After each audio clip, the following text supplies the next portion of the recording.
Cockburn, Alexander. A Colossal Wreck, a road trip through political scandal, corruption, and American culture / Alexander Cockburn. First edition. I met a traveler from an antique land, who said, "Two vast and trunkless legs of stone stand in the desert. Near them, on the sand, half sunk, a shattered visage lies, whose frown, and wrinkled lip, and sneer of cold command, tell that its sculptor well those passions read, which yet survive, stamped on these lifeless things. The hand that mocked them, and the heart that fed. And on the pedestal these words appear. My name is Ozymandias, King of Kings. Look on my works, ye mighty, and despair. Nothing beside remains. Round the decay of that colossal wreck, boundless and bare, the lone and level sands stretch far away." Shelley, Ozymandias. Introduction. By Andrew Cockburn. Some fool back in the 90s excoriated Alexander in the leftish English weekly The New Statesman for being anti-American. The context, as I recall, was a paean to the supposedly radical initiatives of the Clinton administration, as contrasted with the moribund conservative regime in Britain. My brother, as readers of the present volume will shortly be reminded, never had any illusions about Clinton, his reports on that theme thus exciting the indignation of this transatlantic Clintonista. It may have been the very stupidest of all the insults hurled over the years at Alexander. From the moment he landed here in 1972, he embraced with arms flung wide what he called the vastness, the richness, the beauty, and the gross queries of America in all its thousand landscapes. His knowledge of those landscapes was profound, deepened over decades by wide-ranging and meticulously planned voyages of exploration into the hinterland, in which disparate samples of historical, biological, cultural, anthropological, and political interest were eagerly scanned and evaluated. See for example his description of Midland, Texas, as surveyed in July 2001. In a scant 900 or so words we learn about the incredible heat of the place, its economic position relative to neighboring Odessa, Audubon's condition at the time he painted his electrifying series on viviparous quadrupeds, the vulgar gossip that Laura Bush, wife of George W., had a racy 20s before settling down, a review of the Permian Basin Petroleum Museum does for hydrocarbons what the Uffizi does for Renaissance Italy, segueing into a history of oil in West Texas, the Bush family's unsuccessful efforts to make a big pile of money in same, a telling reminder that while grimy Odessa has been a contender for murder capital USA, the more upscale Midland is the rape capital of Texas. A few days later he has moved on to a knowledgeable analysis of the political and journalistic trajectory of Katharine Graham, erstwhile proprietor of the Washington Post. Many of us will never go to Midland and didn't know Mrs. Graham, but as with so much of the landscape that fell under Alexander's enthusiastic inspection, we need feel no loss. We can go there with him.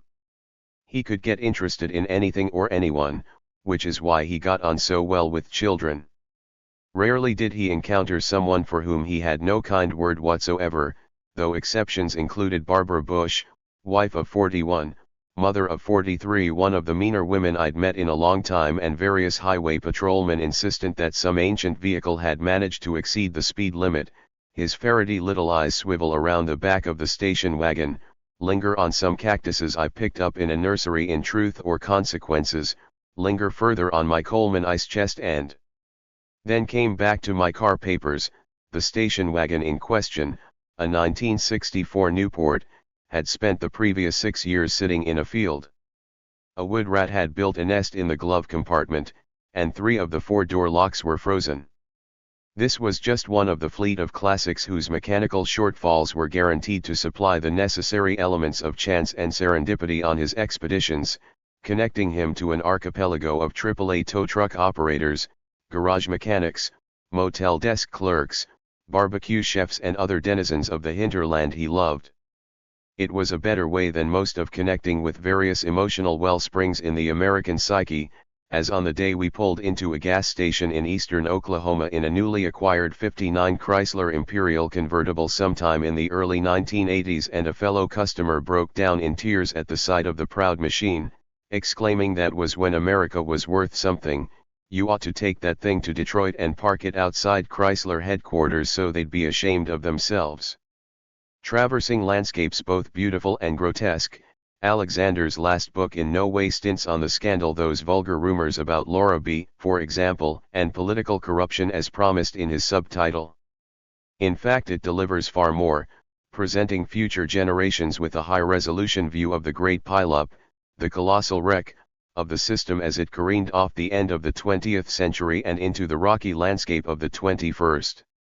As such, it should be on the reading list of all school and college contemporary history courses, an honest chronicle from one who followed faithfully the injunction of the 19th century London Times editor quoted on this page regarding the role of the press and its prime duty of disclosure: whatever passes into its keeping becomes a part of the knowledge and the history of our times.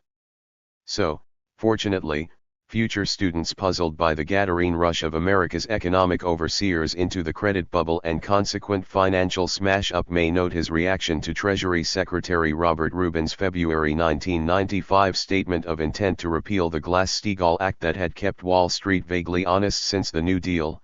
The Clinton administration, dominated in economic and financial matters by Wall Street's man Rubin, is now aiming to give banks and the securities firms everything they have yearned for. What followed, therefore, should not have come as a surprise. If in the future Mrs. Clinton is accorded treatment even more reverent than she receives today, it will be bracing to discover his trenchant comparison, early in 1996, between the then First Lady and the British Fabian reformer Beatrice Webb. There's the same imperious gleam, the same lust to improve the human condition until it conforms to the wretchedly constricted vision of freedom which gave us social worker liberalism, otherwise known as therapeutic policing. The Clintonite passion for talking about children as investments tells the whole story. That was before Monica Lewinsky came along to entertain us all and, as Alexander never tired of pointing out, save Social Security. In thrall to Wall Street, Clinton had been well on the way to privatizing the system, but dependence on congressional liberal Democrats, necessary for avoidance of impeachment, meant the bankers and gougers were balked of their promised booty. Normally harsh on Clinton, the ubiquitous hypocrisies of the affair elicited Alexander's militant support for the embattled president, not least in his savage condemnation of his former friend Christopher Hitchens following the latter's betrayal of his old friend Sidney Blumenthal. While the press reveled in Pecksniffian admonitions of the chief executive, Alexander was there to strike a more sympathetic, sadder note. Bill Clinton, leader of the free world, couldn't engage in a furtive embrace of a woman not his wife in the Oval Office because he thought the gardener would peer in the windows. For the pitifully few moments of semi-gratification he and Monica Lewinsky were able to indulge each other, the two had to seclude themselves in a windowless corridor, a love sight without even the close excitement of a broom closet. Sympathy gave way to outrage when Clinton took to bombing people. This was the coward's war, he wrote in June 1999 of the aerial war on Yugoslavia, bombing a country for 2.5 months from 30,000 feet. It was the liberals' war waged by social democracy's best and brightest, intent on proving once again that wars can be fought with the best and most virtuous of intentions. The companion volume to Hillary Clinton's It Takes a Village turns out to be It Takes an Air Force. Derision of such manifestations of hypocrisy was a recurrent theme in his writing, leading him now and then into interesting associations, and thereby inducing casual observers to label him a contrarian. This silly term, proudly adopted by some as self-description, denotes in reality a discard of principle in favor of reflexive posturing. That was emphatically not Alexander's course. Whether it was the fully informed jury association, a cause normally associated with the right, or the fashion for hate crime legislation, or the ethnic cleansing of 150,000 Serbs from Krajina in 1995, Alexander was always stimulated by his unerring scent for an injustice. Our father Claude used to say that his own lifelong radicalism was no less inspired by regular doses of the Magnificat in his public school chapel as from Marx, and my brother was no different, never really shifting his aim point from deserving targets. There was indeed a vast criminal class coming to its full vicious potential in the 1990s, he observed in 2002, a group utterly vacant of the most elementary instincts of social propriety, devoid of moral fiber, selfish to an almost unfathomable degree. The class comes in the form of our corporate elite. Such forthright talk became commonplace after Wall Street's collapse brought said elite into disrepute, but was not so fashionable in 2002. His contemporary musings on the inauguration of Bush-era monstrosities have a similarly percipient snap. Bush's initial post-9/11 speech to Congress, for example, was a declaration of lawlessness, with the concept of justice being reduced to that of the freedom to shoot the other guy on whatever terms America may find convenient.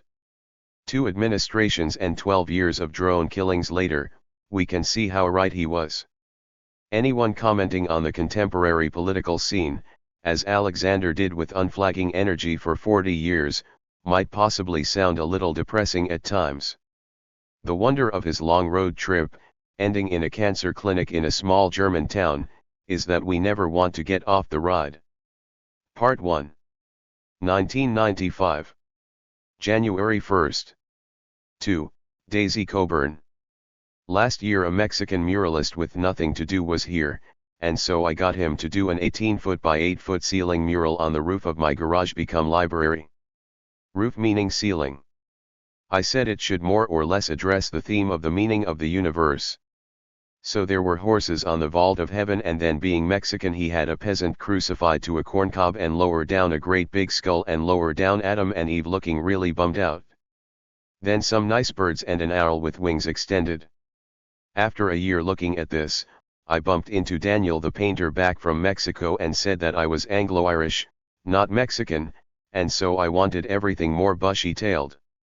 The peasant not crucified but waving a machete, no skull, and Adam and Eve looking excited as though they were off on a lovely picnic. He digested all this with relatively good grace, and his wife wagged her head in strong agreement. I felt like Pope Julius telling Michelangelo to give up this idea of God handing Adam a formal note of contract and just have the hands reaching out. Know what I mean, Mike? Then what about, instead of the skull, the spirit of the eternal feminine? Daniel immediately wanted a Mayan-type woman crouching in eternal toil and suffering, so I said no and dug up a painting by Dante Gabriel Rossetti, Prosperia, one of those pre-Rafe girls, all eyes and raised shoulder and haunted mien, and said try this one for the pose. Then he needed a face, so I think you are going to end up on the ceiling of the library holding a Humboldt lily which he's made the size of a gladiolus. The lily will have to be curbed, and the eternal feminine is a bit at odds with everything else, so we'll have to see. I hope you survive the final cut, as they say in Hollywood. January 2nd. Dear Mr. Cockburn, you ask where Bill Clinton was during the Vietnam War, and I can tell you, he was spying on the anti-war movement. I was told this by an acquaintance of David Druiding, whose wife learned this from Hoyt Purvis. Hoyt Purvis was the chief of staff for Senator Fulbright during the Vietnam War. Bill Clinton worked for Senator Fulbright during the war and was found out to be spying on him. Mr. Purvis is currently the director of the Fulbright Institute of International Relations at the University of Arkansas in Fayetteville. Unclassified has speculated that Bill Clinton may have been working for the CIA while he was at Oxford, since other Rhodes Scholars are known to have done this.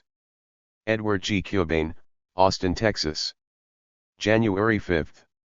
The world has become a sadder and more boring place.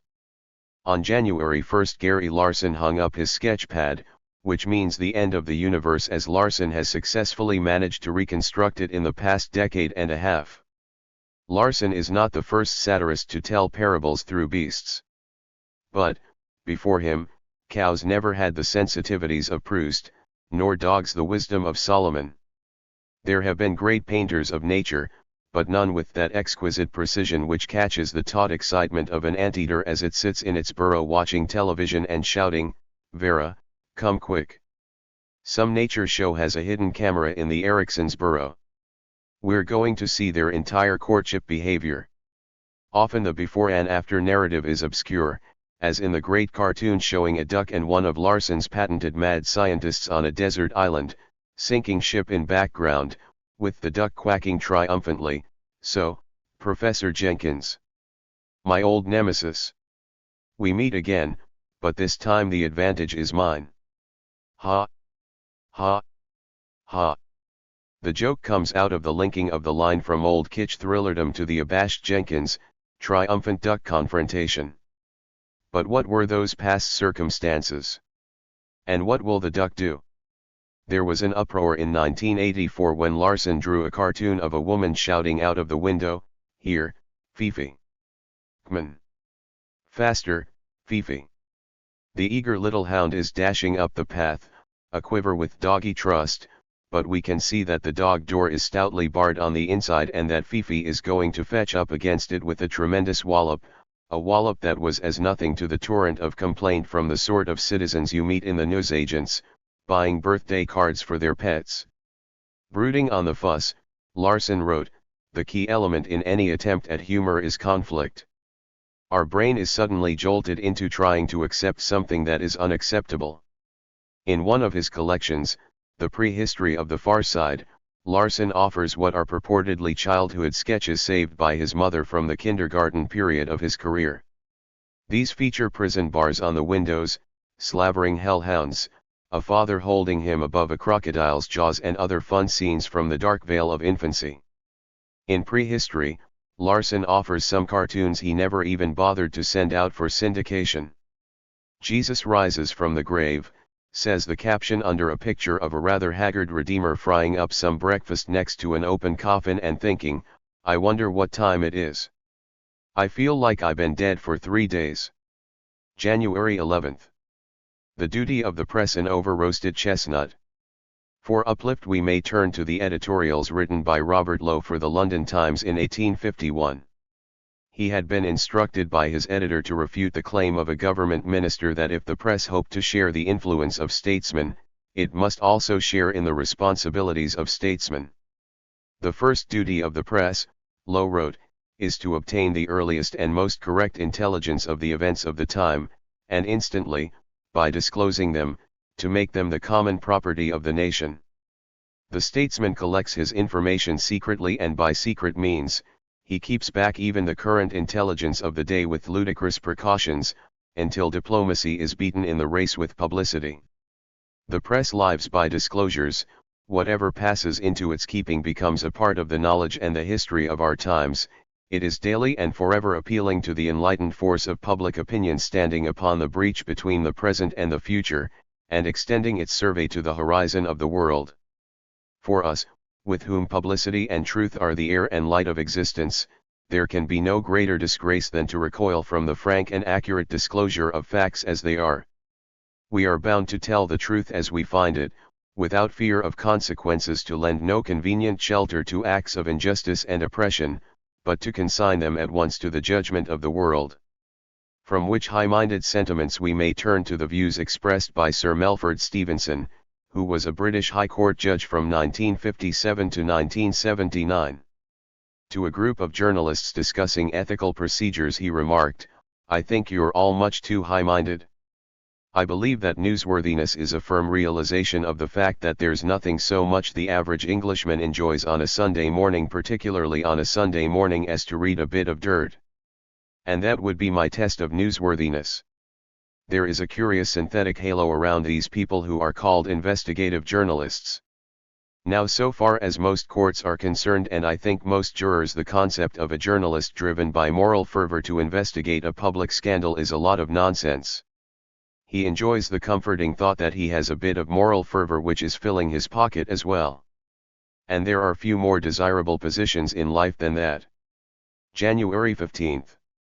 The Polish director Andrzej Wajda writes in his little memoir about movie making, Double Vision, that once he started directing Hamlet and realized the whimsical, arbitrary quality of the plot, the hardest thing was to relate on stage the sequence of the events in proper order, From Hamlet's first meeting with his mother and the king to Fortinbras' victorious entrance in the final scene.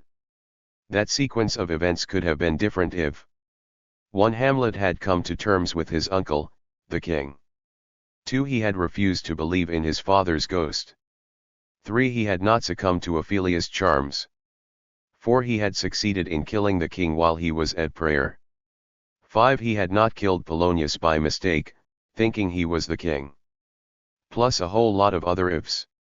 And yet, Wajda goes on, we have to admit that Hamlet has a steel-like logic. One thing just inevitably leads to another. Wajda also tells a good story about something that happened the day the French left Algiers. People took to the streets and, in the course of events, still in a state of euphoria, arrived at the television studios. The gaping, empty studios, the television cameras and equipment scattered here and there, did not in the minds of the surging crowd seem to have any connection with what they conceived as television, that is, at least until the moment that someone in the know plugged in the cameras. Suddenly the blank screens of the monitors lit up, and the demonstrators saw their own bodies and faces on screen.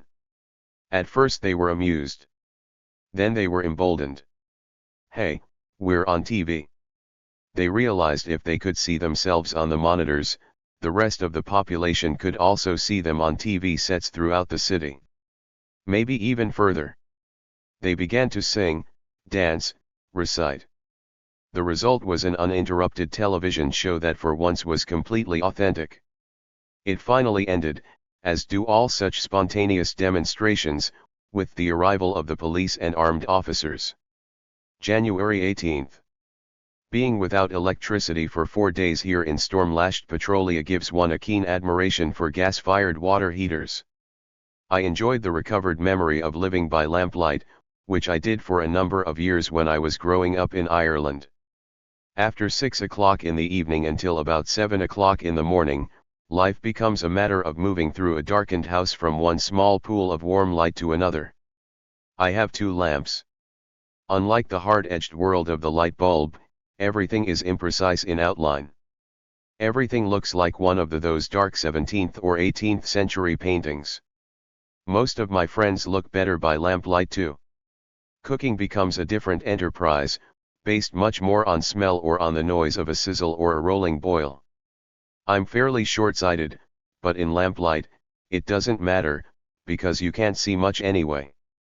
This situation reminds me of a story I once read about endemic trachoma in the Egyptian village of Gamaliel. Trachoma is an infection that causes the inner surface of the eyelids to become chronically inflamed. In Gamaliel, people do not require conventionally normal vision to conduct their daily activities. Plowing, sowing seed, and harvesting don't require much vision. If there is some small task they are unable to do, their extended family does it for them, thus they do not perceive themselves as disabled. Early last Wednesday morning, as I felt my way around the house, falling over the cats, listening to hear if the water was boiling, Petrolia played a final joke. Amid the violent thunderstorm that was raging, with the waters roiling not far from my window, the earth decided to heave in a fairly modest 4.3 earthquake. February 10th. I was astonished to see Robert Hughes confess in the New York Review of Books that he and his wife watch the McNeil-Lehrer show every night.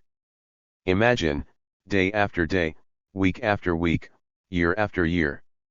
Good night, Jim. Good night, Robin.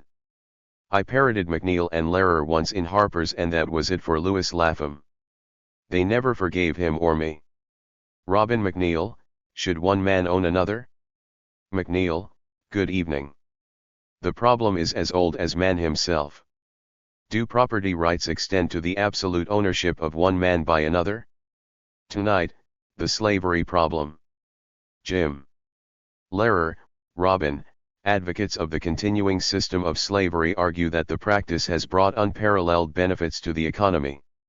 They fear that new regulations being urged by reformers would undercut America's economic effectiveness abroad. Reformers, on the other hand, call for legally binding standards and even a phased reduction in the slave force to something like 75% of its present size. Charlene Hunter-Gault is in Charleston. Charlene.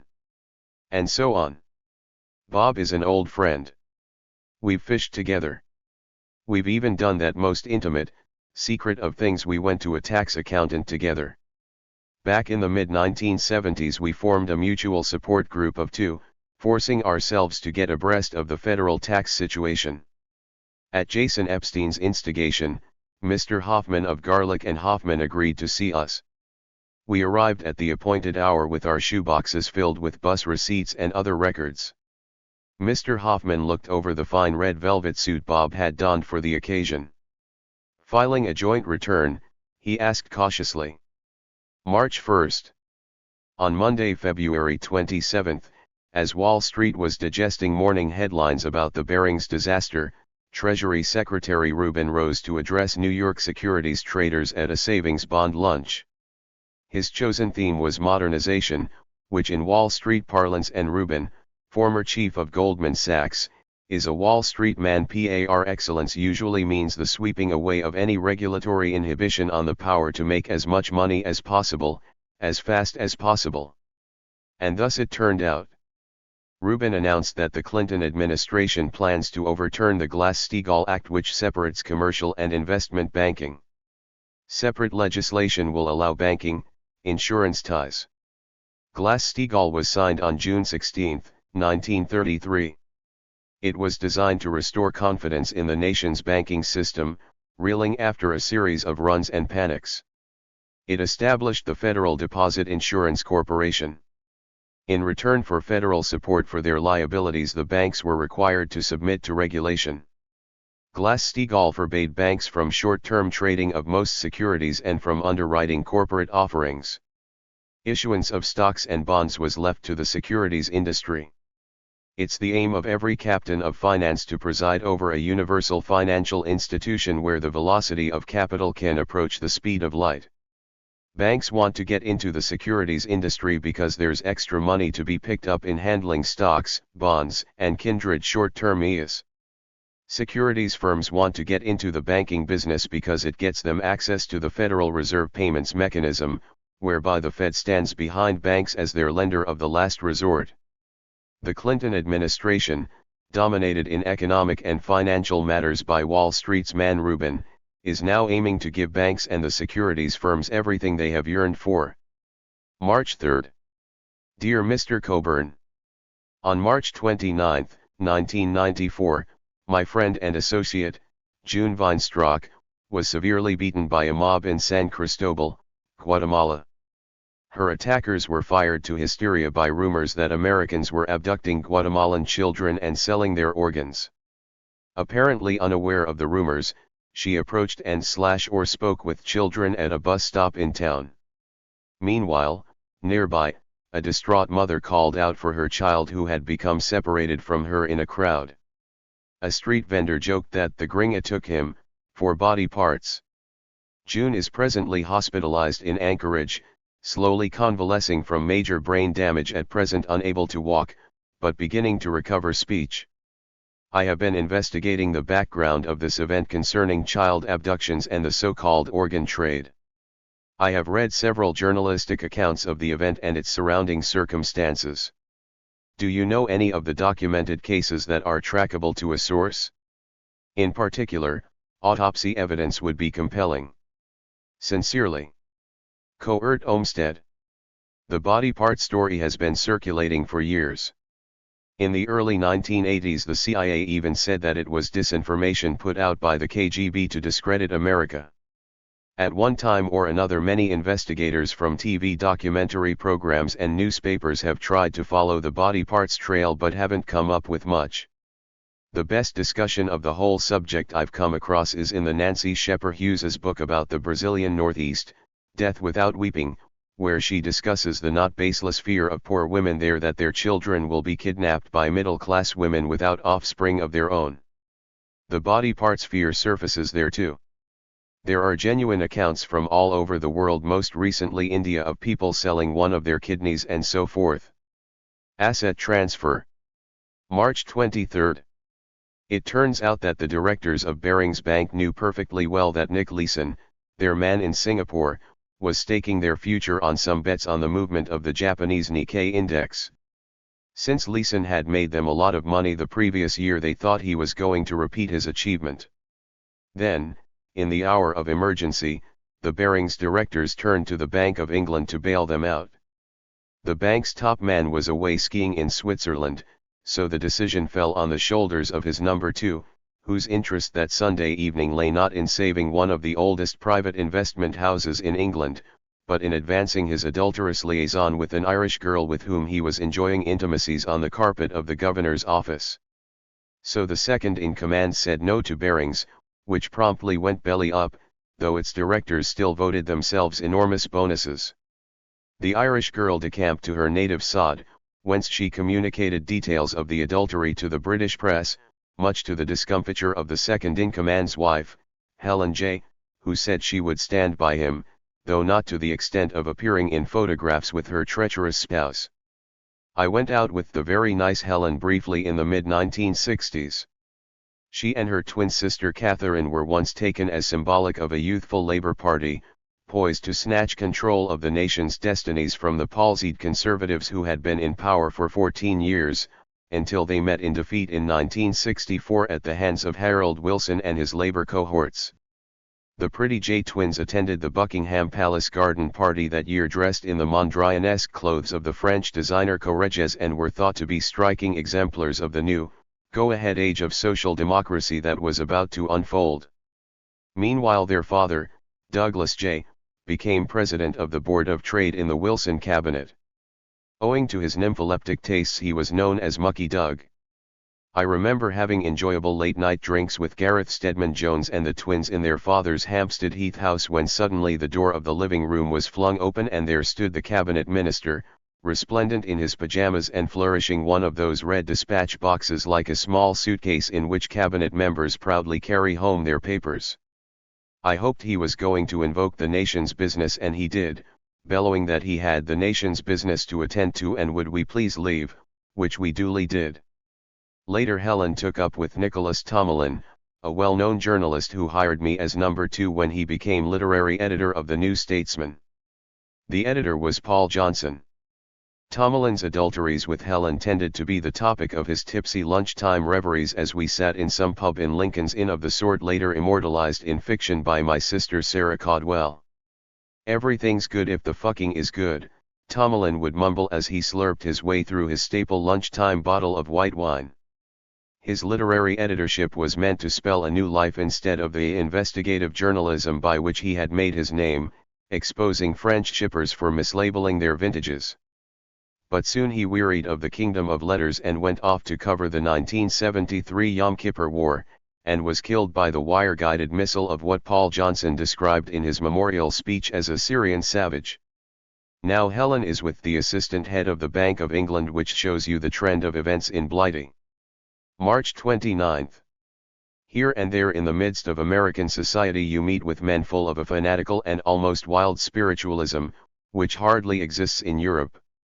From time to time strange sects arise which endeavor to strike out extraordinary paths to eternal happiness. Religious insanity is very common in the United States. The soul has wants that must be satisfied, and whatever pains are taken to divert it from itself, it soon grows weary, restless, and disquieted amid the enjoyments of sense. If ever the faculties of the great majority of mankind were exclusively bent upon the pursuit of material objects, it might be anticipated that an amazing reaction would take place in the souls of some men. They would drift at large in the world of spirits, for fear of remaining shackled by the close bondage of the body. It is not, then, wonderful if in the midst of a community whose thoughts tend earthward a small number of individuals are found who turn their looks to heaven. I should be surprised if mysticism did not soon make some advance among a people solely engaged in promoting their own worldly welfare. From why some Americans manifest a sort of fanatical spiritualism. Chapter 12 of de Tocqueville's Democracy in America. April 12. An astoundingly silly quote from Antonio Gramsci, arguing that dumb toil can be liberating.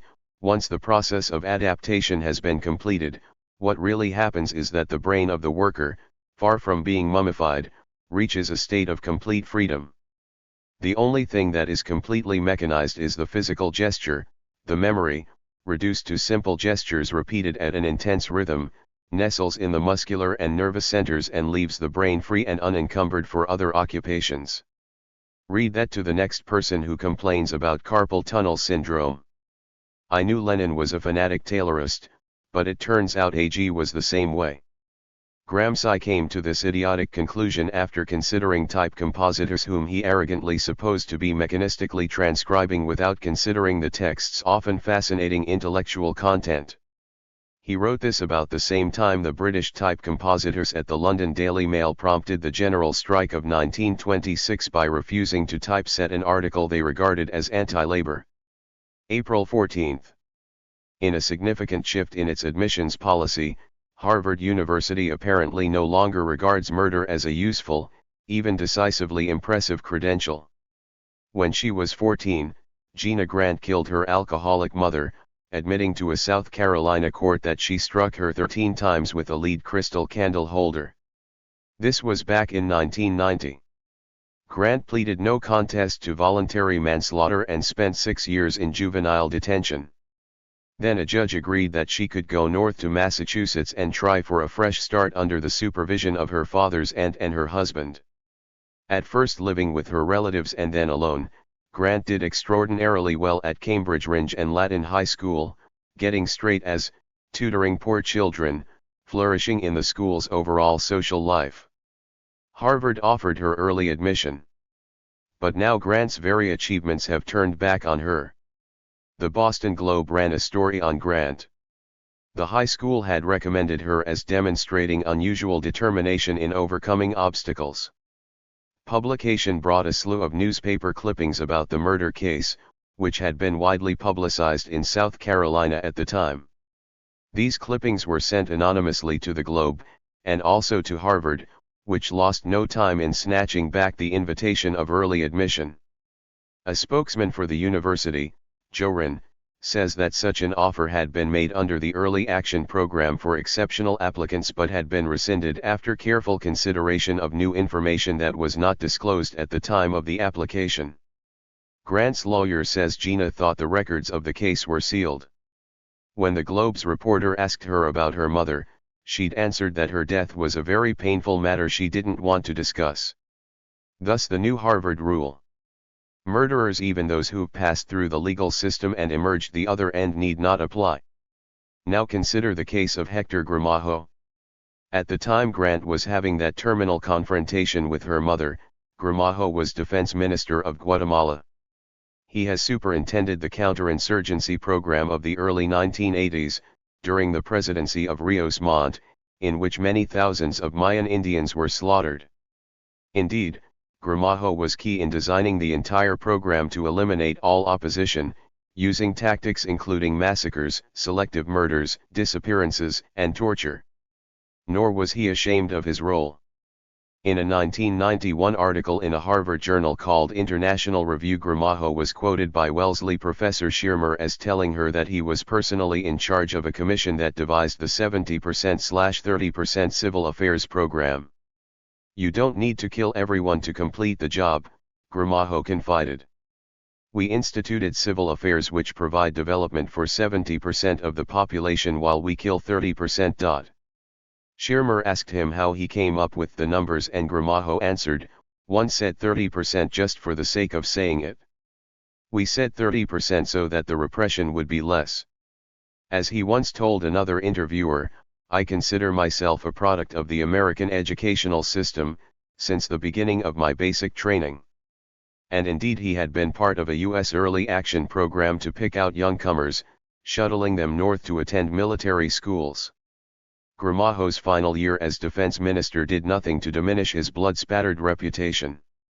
A dozen or so university students were kidnapped and tortured and their bodies dumped in various parts of Guatemala City. In November, Sister Diana Ortiz was kidnapped, tortured, raped and thrown into a pit with dead bodies and rats. Her life was only spared when it was discovered she was an American. By now Gramajo's name had figured in innumerable human rights reports, no doubt part of the general Gramajo file considered by Harvard, when its Kennedy School granted him a Mason Fellowship. It is not known whether Gramajo made full disclosure of his past on the entry form. Harvard had been advised of Gramajo's suitability by the U.S. Agency for International Development. Gramajo was clearly being groomed as a presidential candidate in the 1995 elections.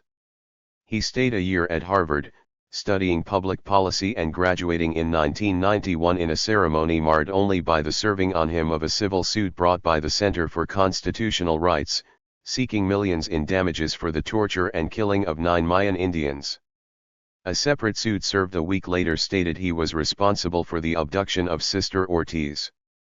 A federal judge in Boston is now considering a motion for a default judgment, brought by the CCR. April 20. Guilford. Here I am in the middle of the southern Vermont countryside, in a friend's farmhouse. No one around, and not a sound. Makes you realize how busy the Northern California country is. No matter where you are, there's always a chainsaw, some four-wheeler stuck, a dope grower peering at you from behind a tree. Something. Here, it's as if everyone's at work in town, which they are, or down in New York, and the countryside has been put away in mothballs till the summer. Very odd. Of course I may be more than usually sensitive to this because it's the empty farmhouse of my pal Andrew Cockburn, who died last year, and I haven't been here in 10 years. I began my tour for my new book, The Golden Age is in Us, last night in Amherst with a crowd of 200. A young man came up and informed me that when the Pentagon wished to summon its secret strategic reserve, it would get NPR to play the opening bars of Beethoven's Fifth Symphony. Doesn't this allow the possibility of confusion? I said to the young man. I mean, there are many people at NPR who might play the opening bars of Beethoven's Fifth not knowing it's a secret code. Are there standing orders at NPR not to play Beethoven's Fifth until they get an order from the Pentagon? And are the people in the elite reserve commandos the sort of people likely to listen to NPR, or are they ordered to listen by the Pentagon, which means the NPR's audience consists of commandos, which means the conservatives should support it? The young man looked depressed, so I felt sorry for him and said maybe there was something in it. He looked at me pityingly and said perhaps it was better for my peace of mind that I didn't know certain things. April 23. I drive to Storrs, in western Connecticut, where there's a big state campus and a good bookstore. After a talk and some book signing, I have dinner with a jolly crew, which includes a funny woman named Leslie Brody who recounts her time as Deputy Minister of Education in the White Panther Party. At one point she traveled to Paris to confer with the North Vietnamese, but misread the map of the metro and was late for her appointment. The North Vietnamese seemed put out, and would only talk in general terms about art and gardening. Also at the dinner was Mary Gallucci, whose grandfather won the triple jump, hop, skip and jump at the Intercalated Olympic Games of 1906. He was Irish, but since Ireland was still a colony, the British flag was raised during the medal-giving ceremony. He then swarmed up the flagpole and substituted the Irish flag, which was a pretty heavy thing to do in 1906. April 24. Hartford. Visited Mark Twain's house. The old boy lived in great, albeit rather heavy Victorian style. In the bookshop is the page compositor, the linotype machine in which he invested heavily and which bankrupted him. This, the last extant example, is a colossal piece of equipment, about 15 feet long. Twain loved type, having started hand-setting when he was 13. By the 1890s a skilled compositor could handset and justify about 1,500 characters per hour. The page compositor could manage 12,000. But the inventor mimed the human handsetting, and the page was mechanically baroque. The Mergent Holler linotype appeared on the market at almost the same time and finished off the page in no time. Twain declared bankruptcy in 1894, and wrote Tom Sawyer and Pudd'nhead Wilson to start working off the debts, which he finished doing in 1898. Declining industrial cities always do well in terms of affordable spaces and reasonable cheap housing. I give a talk in a former typewriter factory, now called Real Artways, run by my friend Will Wilkins and devoted to avant-garde events. I remember a story Forrest, the chap who fixes my manual typewriters in Eureka, once told me. The Underwood factory in Hartford had a metal pressing shop where ropes affixed to the workers' elbows dragged their arms back as the press came down, ensuring they wouldn't be mangled. The factory had visitor tours. Then someone took a photo and in the end a Soviet newspaper printed it with the caption, "American workers chained to their workbench." Tours were cancelled forthwith. May 10. It was when the Challenger blew up on national television in 1986 that the idea of counseling children in the wake of such disasters seems to have caught on. Of course it must have been horrifying for the students of Christa McAuliffe to see the explosion and know their teacher had died. Maybe they needed a quiet word. But children across the country? And what did the shrinks tell them? That O-rings freeze, presidential schedules require timely liftoff, accidents happen, it's time to move on? In my experience, kids are pretty realistic and most times rather enjoy a good disaster. They can take it.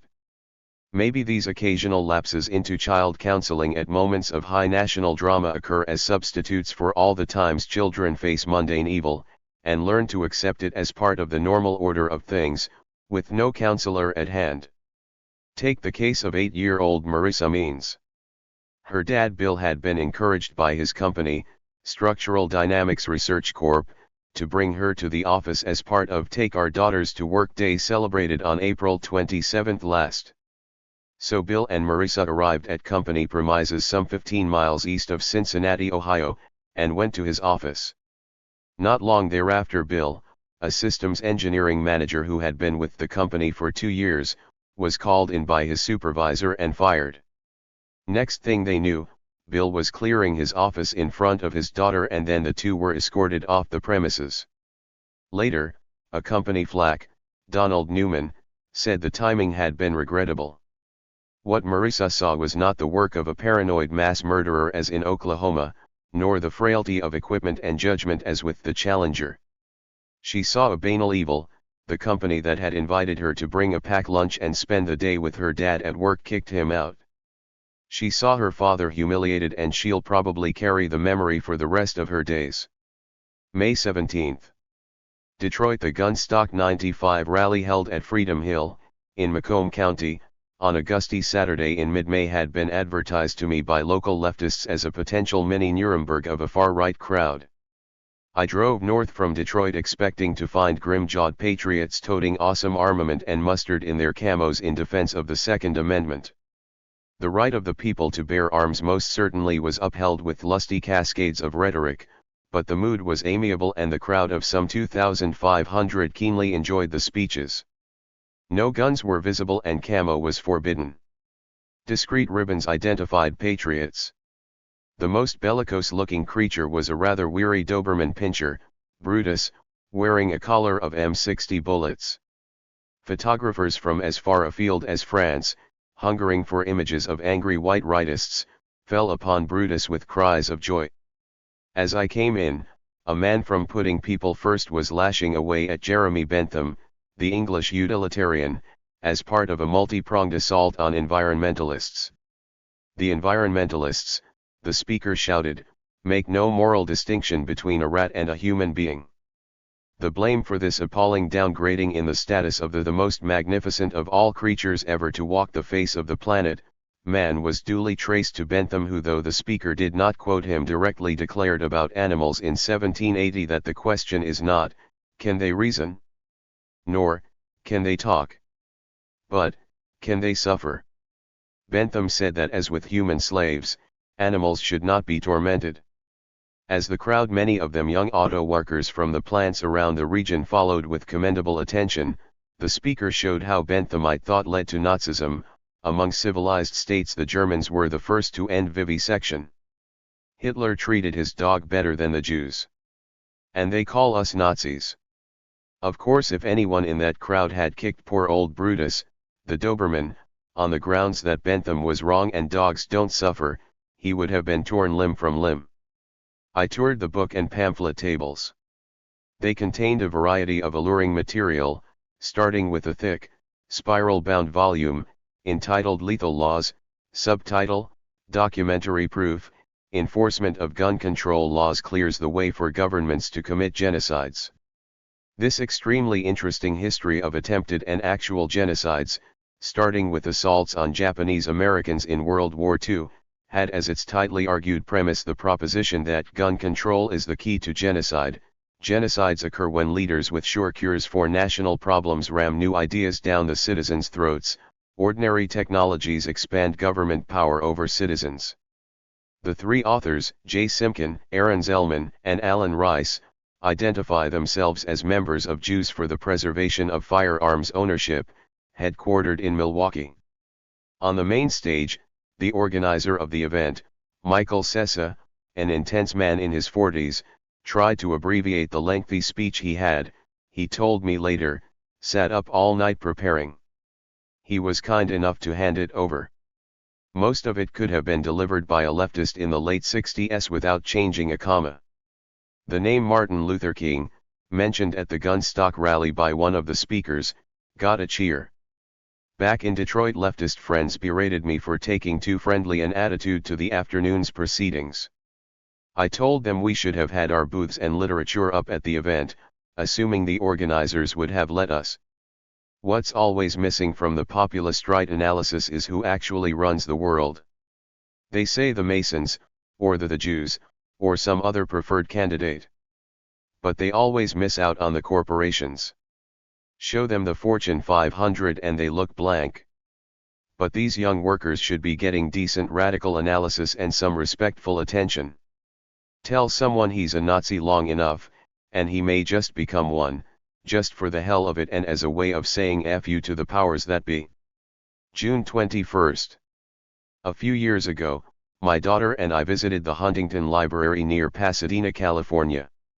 Halfway down the spacious public gallery, replete with its Gutenberg Bible, Shakespeare folios, early maps, and other testaments to the rise of capitalism, there is a case containing a scrap of paper on which is a letter written by Andrew Jackson. The note is an injunction to massacre.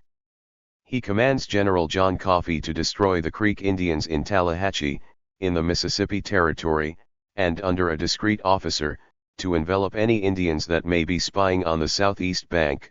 You will in performing this service keep the greatest order and observe the greatest circumspection. Coffee descended upon the Creek Indians, murdered the braves, 186 in all, and captured 84 women and children. President Jackson adopted one of the orphans. There, in the case in the Huntington Library, is the order, with deletions and rephrasings scored on it by Jackson. Down the years it has carried the testament of individual responsibility and, though the author did not see it that way, individual guilt.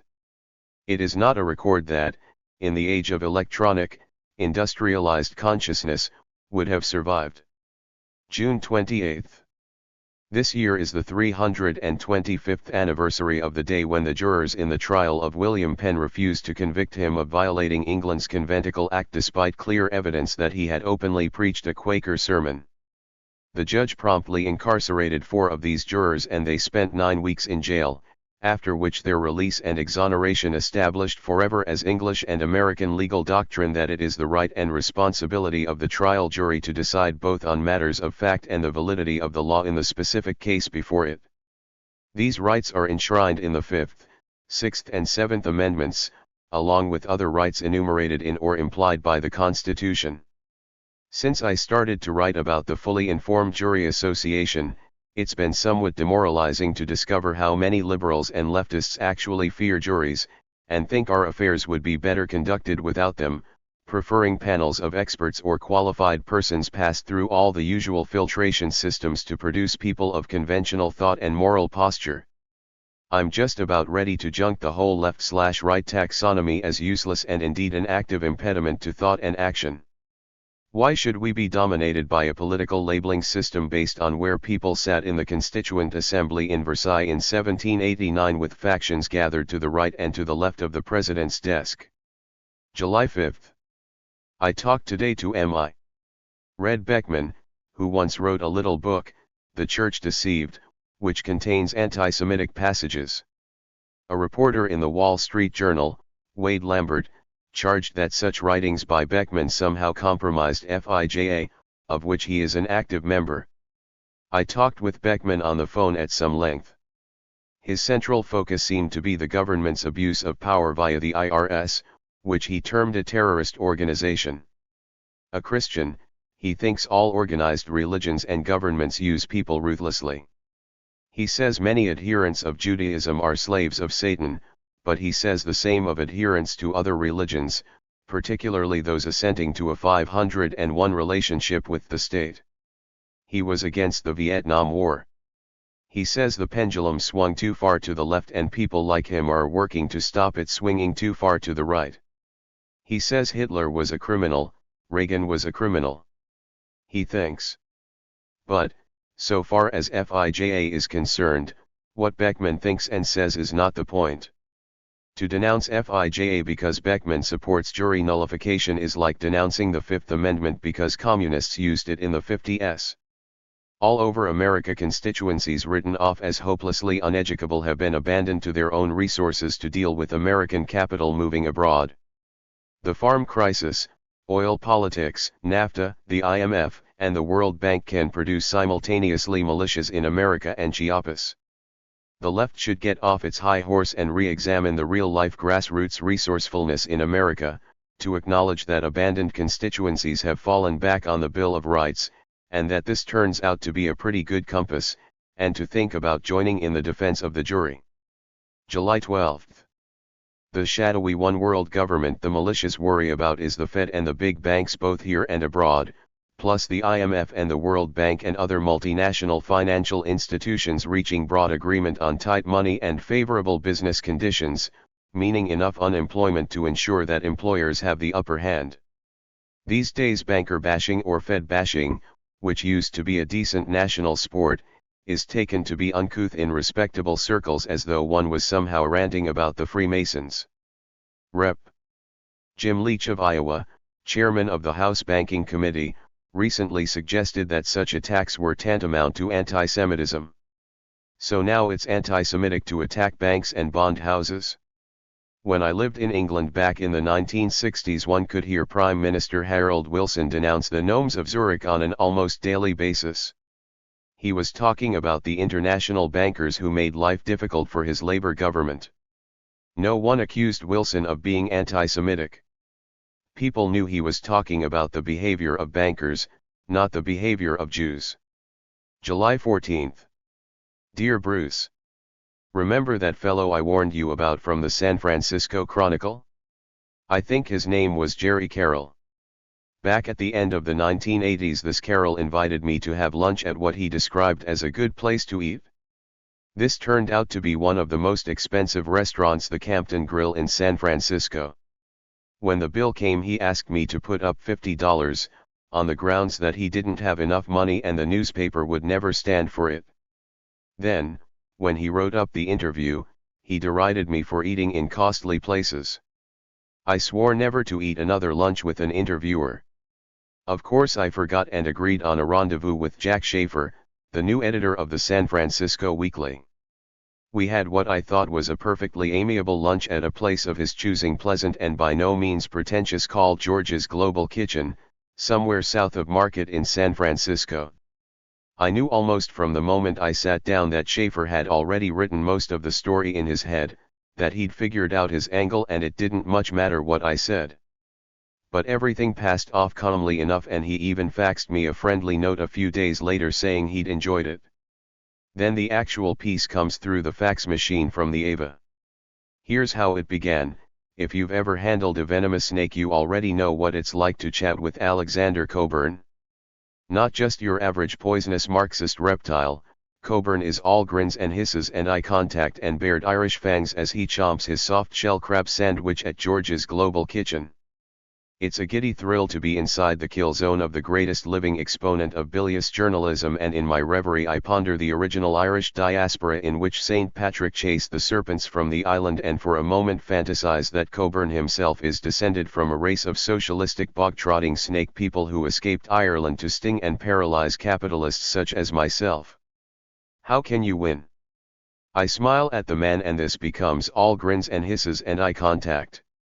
Suppose I'd given him a more somber greeting. Then we'd have had all sullen stares and shifty glances and pursed lips as he self-righteously declined all nourishment. July 19. The marketing director of Verso, my publisher, calls. It is Wednesday. He has in his hand the New York Times book review for the following Sunday. The book review goes out early to subscribers in the book trade. He begins to read. I hear phrases like self-proclaimed Leninist, and await paragraphs about my addiction to Stalin, my forgiving posture toward the purges, my determination to evict all Jews in Israel into the sea. This is, after all, the New York Times. But no. It seems the reviewer, a fellow called Douglas Brinkley, billed as an historian at the University of New Orleans, actually likes my book, The Golden Age is in Us. Whether journeying to Key West, FLA, Humboldt County, California, Ireland, or Istanbul, Mr. Cockburn is a warrior/freethinker, armed with courage and gifted prose to cut down the hypocrisies of tyrants. He is a Marxist Mencken, a composite of comic poet Andrei Condrescu, the erudite Christopher Hitchens and the gonzo journalist Hunter S. Thompson. The marketing director tells me this is worth 500 book sales. I think to myself, maybe it's worth another $5,000 on the next book contract. By the last paragraph the review is calling me a life-loving anarchist, presumably having abandoned the self-proclaimed Leninism of the reviewer's beginning. I'm a quick learner. Still, the review concludes, many readers will be astonished to discover that the irrelevant left still has much to offer as we search for a utopian resolution to your tangled social problems. The Golden Age is in Us is a delightful reminder that the new left, which blossomed in the 1960s, has not completely withered and died. Better than waking up in bed with a dead policeman or a wet umbrella, as my father used to say. July 26. When I began work on this biography, I intended it to be a very favorable portrait, thus Sheldon, in the opening chapter of his new book, Graham Greene, The Enemy Within. Sheldon goes on to say that examination of Greene disclosed unsavory aspects of his character. So he reversed track and wrote a character assassination. This is an old rhetorical trick, in which the biographer sadly announces that in mid-investigation the scales fell from his eyes. In Sheldon's case the truth is more likely that with Greene dead and thus incapable of suing for libel, the time was ripe for a demolition job running counter to the official biography being slowly released in 3 volumes by Norman Sherry. Sheldon's book is substantively thin and pretty silly. Poor Greene can't do anything without being assailed for low motives and possible misbehavior. A trip to Africa in the company of his cousin Barbara adds up to inferences by Sheldon about Greene's conduct merely because the cousin wore shorts, thus displaying bare legs to her putatively ravenous relative who, as Sheldon prissily emphasizes, had a wife and child back in England. I have an interest in all this because my father, Claude, was a lifelong pal of Greene's, going to the same school and sharing in many escapades into their 20s and beyond. In his introduction to my father's final collection of his memoirs, Claude Cockburn sums up, Greene wrote, "If I were asked who are the greatest journalists of the 20th century, my answer would be G.K. Chesterton and Claude Cockburn. Both are more than journalists, both produced at least one novel which will be rediscovered with delight, I believe, in every generation, The Man Who Was Thursday and Ballantyne's Folly." Knowing of this friendship, biographers would beat a path to my father's door. I once heard a television interviewer solemnly ask him about Greene's assertion that he had been dead drunk every day of his first term at Oxford. "Well, I didn't notice," my father replied. "You mean, he wasn't?"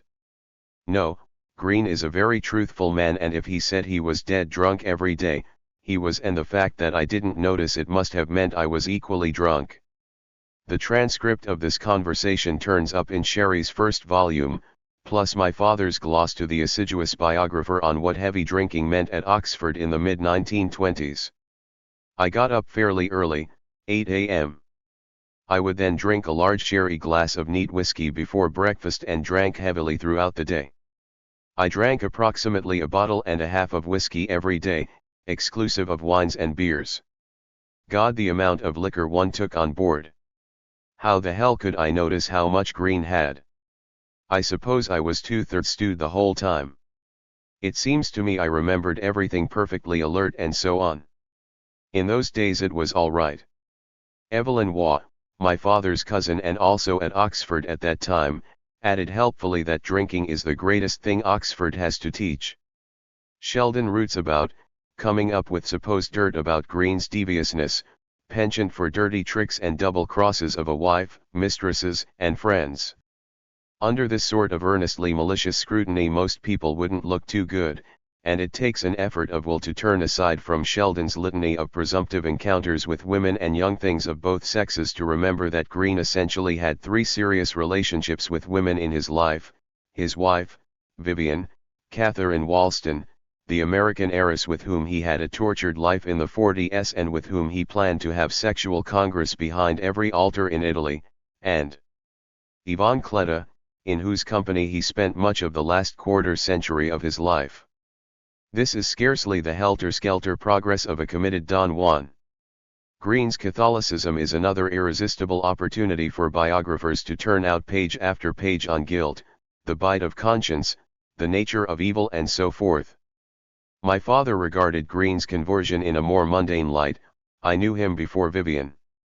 Quite early on, Graham said to me that he had fallen madly in love with this girl, but she wouldn't go to bed with him unless he married her. So I said, well, there are lots of other girls in the world, but still if that's the way you feel, well go ahead and marry her. What difference does it make? And then he came back and said, the trouble is that she won't marry me unless I become a Catholic. I said, why not? If you're really so obsessed with this girl, you've got to get it out of your system. He was rather shocked, because he said, you of all people, a noted atheist. I said, yes, because you're the one that's superstitious, because I don't think it matters. If you worry about becoming a Catholic, it means you take it seriously, and you think there is something there. I said, go right ahead, take instruction or whatever balderdash they want you to go through. If you need this for your fuck, go ahead and do it, and as we both know the whole thing is a bloody nonsense. It's like Central Africa, some witch doctor says you must do this before you can lay the girl. And then to my amazement the whole thing suddenly took off and became serious and he became a Catholic convert. So I felt perhaps I'd done the wrong thing. Green wasn't that complicated a fellow, though the biographers have a vested interest in making him so. He loved elaborate practical jokes and often these were designed to cock a snook at authority, throw grit in the state machinery, as he once put it. What more estimable course for a writer? August 9. The Unabomber got several thousand words of his prose published at the start of August in the New York Times and Washington Post. Price of his admission, 3 murdered people, plus maimings, with threats of more to come. Of course you can find people with a much higher career body count, Henry Kissinger for example, in the op-ed columns. Bombing one's way onto the front pages is usually the last recourse of a president heading down in the polls. At all events it's not a practice to be encouraged. September 23. Most of the time people don't really read things, particularly opinion pieces by politicians. They see a couple of predictable phrases bowing and scraping at them, register a small blip on the brain scan and move on. I doubt whether anyone has ever read a piece by Henry Kissinger from start to finish. You see words like resolve, statesmanship and so forth and avert your eyes. The same is true of most TV punditry too.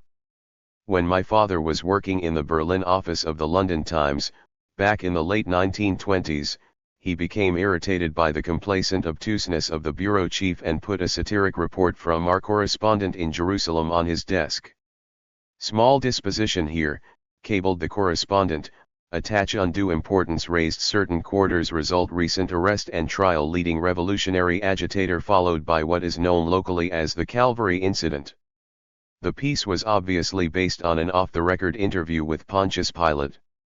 The bureau chief glanced through the dispatch, saw all the usual phrases and passed it on to London, where only the vigilance of a telex operator prevented it from appearing in the Times the following morning.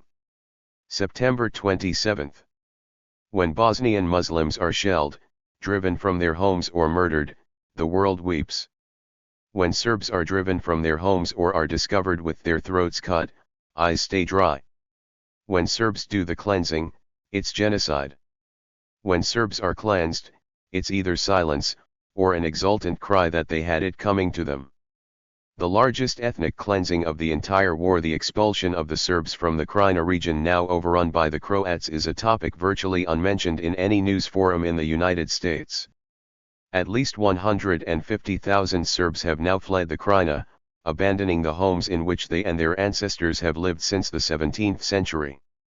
President Franjo Tuđman of Croatia bellowed coarsely from this freedom train that the refugees left so fast they didn't have time to take their dirty hard currency and their dirty underwear, language somewhat similar in timbre to Tuđman's diatribes about the Jews in his professorial writings.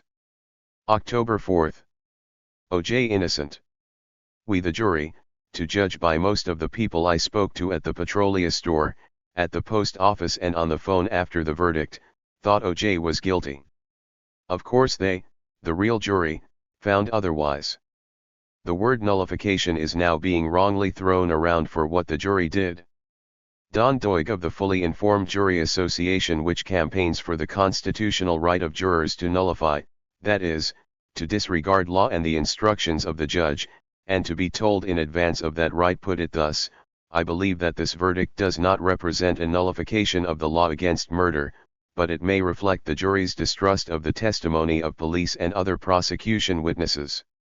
If the police are demonstrably racist, or if they routinely violate the rights of defendants, particularly if they're black, then there could well be legitimate doubts that the guilt of the defendant had been established beyond a reasonable doubt. So the guilty verdict went, not against Simpson, but against the Los Angeles Police Department, which has been on more or less continual trial since the beating of Rodney King.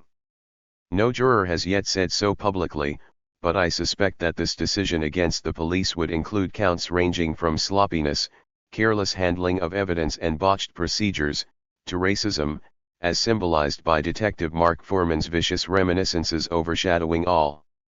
Given Foreman, but much else besides, the evidence against the cops was at least strong as the evidence against Simpson. November 29. Here comes the Comprehensive Anti-Terrorism Act of 1995, otherwise known as H.R. 1710. Under its provisions, many of them sought for years by the FBI, the state will accumulate further vast powers abusive of privacy and due process.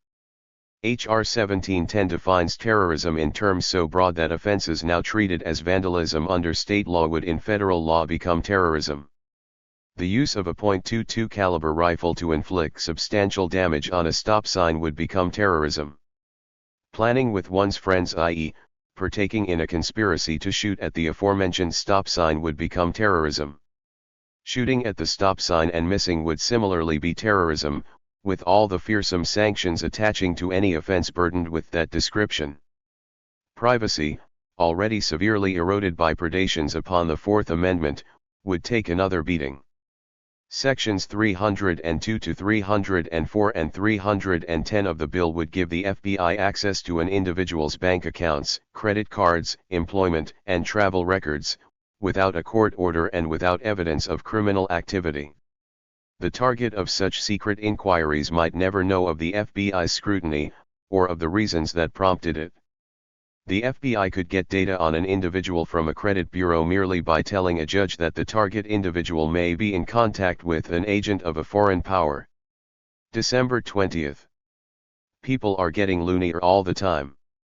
Robin Chembalist, a columnist from Jewish Forward in New York, called me a couple of weeks ago to ask what I thought about the attack on me in the Voice literary supplement.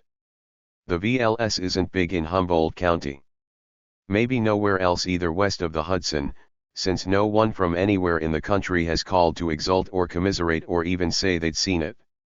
Soon a very, very long article by Michael Tolkien, the fellow who wrote Altman's The Player, came churning through the facts, courtesy of Chembalist.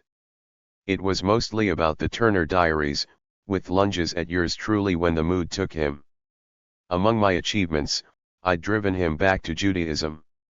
Among my deficits, by quoting Bruce Cockburn's line, "If I had a rocket launcher, I'd express the unspoken impotence and hypocrisy of the left. I apparently hate liberalism because of its Judaism." Mostly Tolkien was ruminating sourly on the fact that if the Jews hadn't rejected the concubine Timnah, she wouldn't have ended up with Esau's son Eliphaz, who had grown up with his father's resentment and given birth to Amalek.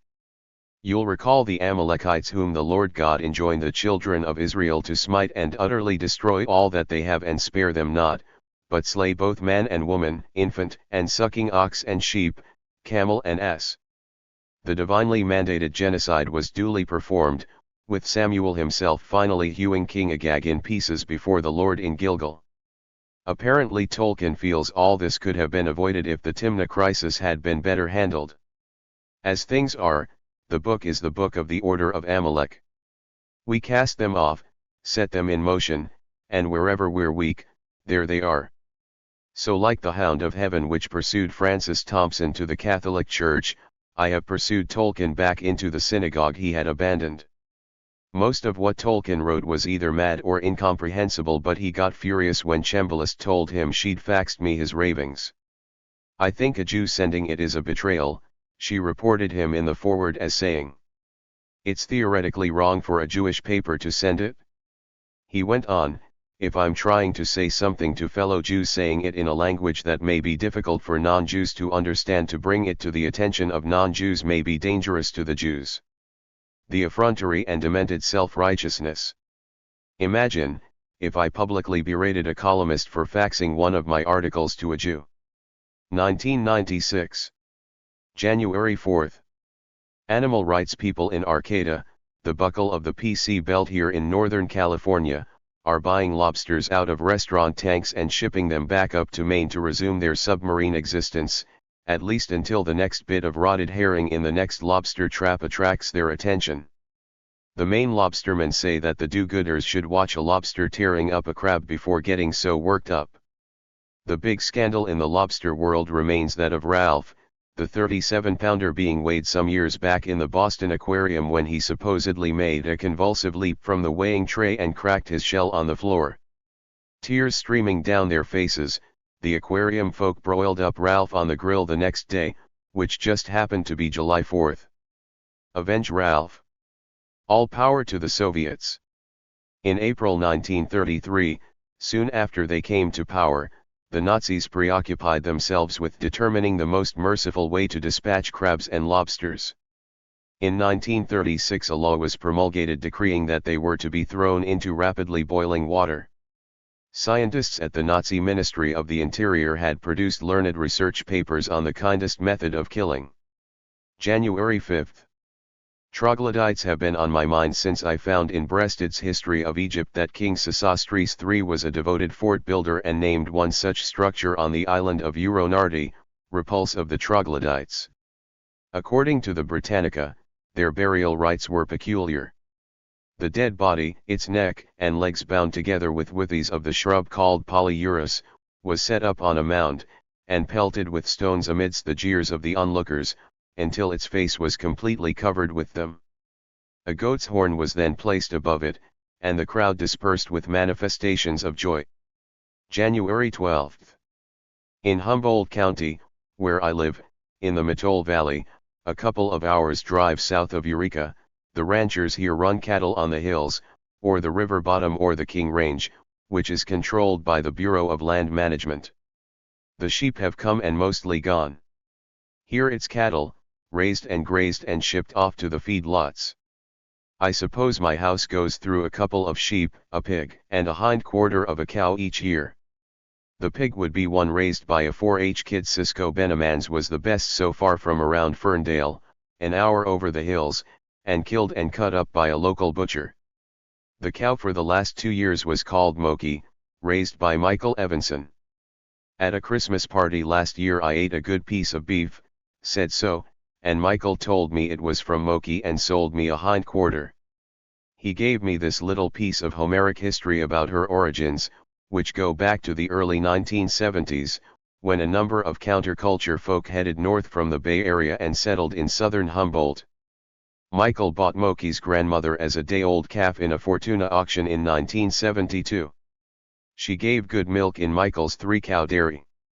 At the age of 16 or 17, she'd had 14 calves and earned retirement. She died in the pasture of natural causes at the age of 22. Her last calf was a heifer, who herself had 14 calves. Michael sold her to a couple that wanted a milk cow, and he got back the calf she was about to have. So the animal you had part of was that calf that came to me. I was out of milking and dairy by then. I had very few animals and the pasture was in perfect condition. About 60 acres. When I first got there we figured about 15 acres a cow, but after we reseeded it, this dropped down to 10. When you reseed a balanced diet, with perennial and annual grasses, so the soil is always alive with something. A lot of variety. It was a mix Fred Hurlbut, a rancher in Garberville, developed. My animals were slaughtered in winter and the butcher thought they'd been on grain. I don't grain feed animals. Too concentrated and unbalanced. My animals always had choices, in the kind of grasses to eat and where to sleep. I had cross-fencing, but they were generous enough pastures and choice. I had goats in the 1960s and they really taught me animals like choices. They let you know when they're not happy. There have never been any diseases on my place. Bullocks I'd slaughter after about 2 years. I don't lie to my animals. I tell them the only way I know, using English, that I'm going to slaughter them. I give them as much love and care as I can. Then, when they're slaughtered they will be part of my body, part of your body. You do the same in your garden. The couple I sold Moki's mother to are hippies living east of the Eel River. She's a midwife and he grows lettuce. They're new settlers, and they were the ones who called the calf Moki. I never sent any animal to a commercial slaughterhouse. Moki was 4 and she was breaking fences and wandering. I used a 30.30 and shot her behind the ear, out through the eye. Michael is off red meat now. A friend of his, the late John Iris, who started the Wild Iris Institute for Sustainable Forestry, got bone cancer when he was fairly young. In the military he'd worked in missile silos in Europe, and with nuclear warheads in Vietnam. He lived in Bryceland and went on a macrobiotic diet. Michael joined him, eating fish and chicken, but nothing from the nightshade family, for example tomatoes or potatoes. No milk, no red meat, even though I had a freezer full of beef and a cow I was milking. I felt better. I'm realizing now my life has changed because I no longer have twice daily contact with cows. I wouldn't say life is more peaceful. It became more turbulent. So much for versions of pastoral in the Matole Valley. Most people don't have the option of getting Greg Smith to kill them a lamb. Probably most people wouldn't want to cut it up. Someone in the supermarket in Garberville the other day went to the manager and complained because the meat counter man had some blood stains on his apron. But even so, there are options. If you don't like the thought of debioc chickens sitting in a wire box all their lives, don't buy them. Figure out if you can have a meal that squares with ethical standards you can live with, or even vaguely aspire to. If you don't want to eat a piece of an animal tortured by hog barons, then cut up by prisoners, aside from campaigning against such cruelties and conditions, ask yourself, is there a way out, at a level that goes beyond eating the pre-fall diet? January 17. I was sad to see ROTC being kicked around the paddock as targeting poor minority students, the armed forces' favorite cannon fodder these days. Come on, fellows. Where else is the reserve army of the unemployed supposed to end up? There's nothing wrong with a bit of military training, particularly if it might open up some avenue of employment, not to mention self-esteem, among people otherwise destined to be hamburger flippers, crack runners, or whatever. I'm for a citizen army. Abolish Annapolis Naval Academy, the Air Force Academy, and West Point, and install a draft, no exemptions.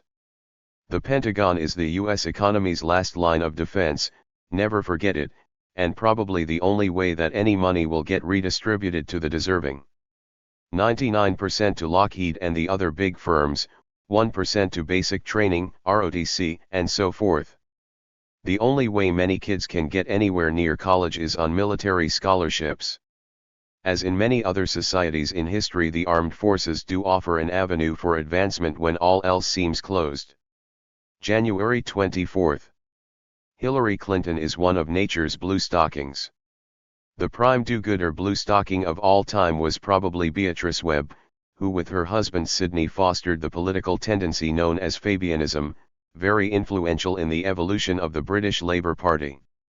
The Fabian view was that under the expert guidance of enlightened intellectuals such as the Webbs, society would gradually evolve toward maximum efficiency, good drains, good trains, sound economic management, with the state judiciously presiding over all. Beatrice was a stringent supervisor. As a child I used to listen to Malcolm Muggeridge, a close friend of my father, describe his visits to the Webb household, where he was courting Beatrice's niece, Kitty. Beatrice would order Sidney to go for a jog before lunch. The wretched man would trot off down the driveway, with Malcolm lumbering after him. No longer under the scrutiny of Beatrice, he would dodge in behind the barn, invite Malcolm to recline on a bale of hay and spend the next hour talking about the future of the world. Then they would have to sprint back up the driveway to where Beatrice would lay her hand on Sidney's brow, ascertaining from the perspiration that improvement, in this case physical, had indeed taken place. Time and again, reading Hillary Rodham Clinton's It Takes a Village, I was reminded of Beatrice Webb. There's the same imperious gleam, the same lust to improve the human condition until it conforms to the wretchedly constricted vision of freedom which gave us social worker liberalism, otherwise known as therapeutic policing. The Clintonite passion for talking about children as investments tells the whole story. Managed capitalism needs regulation, and just as the stock market requires somewhat theoretically these days the Securities and Exchange Commission, so too does the social investment require social workers, shrinks, guidance counselors and the whole vast army of the helping professions, to make sure the investment yields a respectable rate of return. The do-good progressives at the start of the century saw the family, particularly the immigrant family, as a conservative institution, obstructive to the progressive goals of society and the state. So, they attacked it. Then their preferred economic system, consumer capitalism, began to sunder the social fabric, and so today's do-gooders say that the family and the children, our investment, must be saved by any means necessary. When the FBI was getting ready to incinerate the Branch Davidians, they told Janet Reno the group's children were being abused. "Save them," she cried. They went at it and all, including the children, were burned alive. January 25. The best review of HRC's book is written by a man now dead, Christopher Lasch, in his Haven in a Heartless World, The Family Besieged, published in 1977. The lesson Lasch draws in all his books is that radicalism did triumph in the United States. But it was not the radicalism of Marx or any kind of socialism.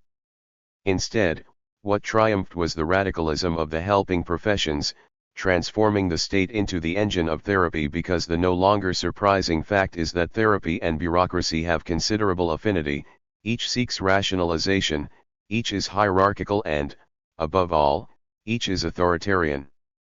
Hillary the helper, self-disclosure is anathema to her. The reticence that has landed her in the present troubles with the special prosecutor may well stem as much from childhood as from the prudence of a power broker from Arkansas.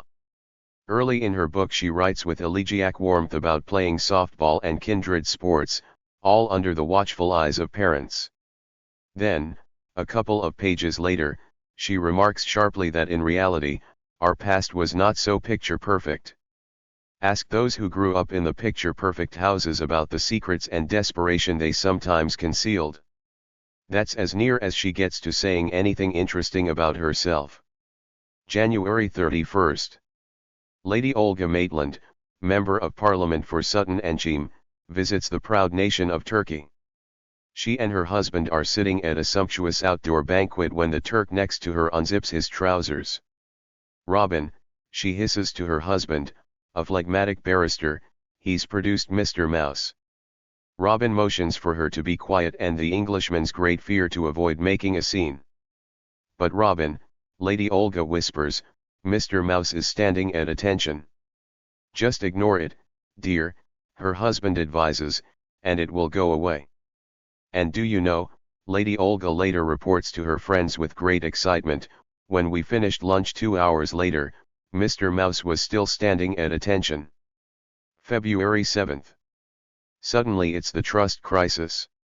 Important national institutions like Harvard, the Washington Post and the Kaiser Family Foundation began collectively sinking their teeth into the matter sometime last year, and at the end of January the Post fired off a 6-part series decked out with doleful front-page headlines such as "In America, loss of confidence seeps into all institutions," and graphs about public trust with the trend lines all pointing down.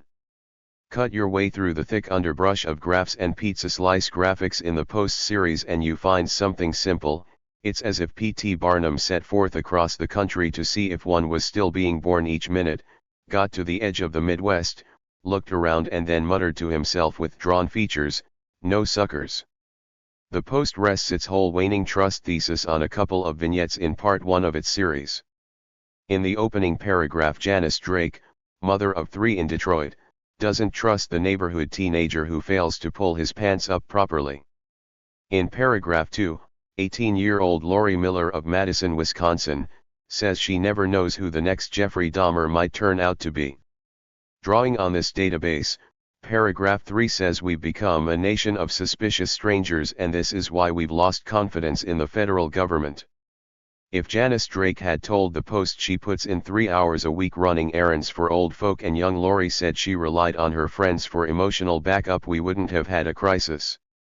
The one thing the Post, Harvard, the Kaiser Family Foundation and all the hired professors can't face is that the correct premise for an independent citizenry is not to trust government, not Pericles in ancient Athens, not Bill Clinton now. And, across the last 30 years, government has willfully forfeited such scant reservoirs of trust as might have remained. During the Civil War, 13 states announced drastic no confidence in federal government. The people in these 13 states simultaneously exhibited great trust and confidence in each other. There is one group the American people most definitely don't trust, namely the people who survey them, usually at 6:30 p.m. when they're sitting down to eat. People perform for surveys. They pretend to be Roseanne, or Archie Bunker, or Eddie Murphy, or Beavis and Butthead. They don't trust professors and pundits, who repay them by claiming they trust no one. February 12. 2. Daisy Cockburn, Chloe Cockburn, Patrick Cockburn, Olivia Ruspoli Wilde, Andrew. Subject, Dr. William Cockburn. Bill Cockburn seems to have had a sound view on causes of scurvy.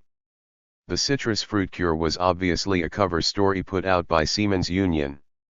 From a book about the search for a cure for scurvy by David Harvey, Cockburn, who trained at Edinburgh and Leiden, was a very influential, conservative snob who had been physician to the fleet and who had made a great deal of money in private practice, largely by promoting his electuary, a doubtful cure for dysentery.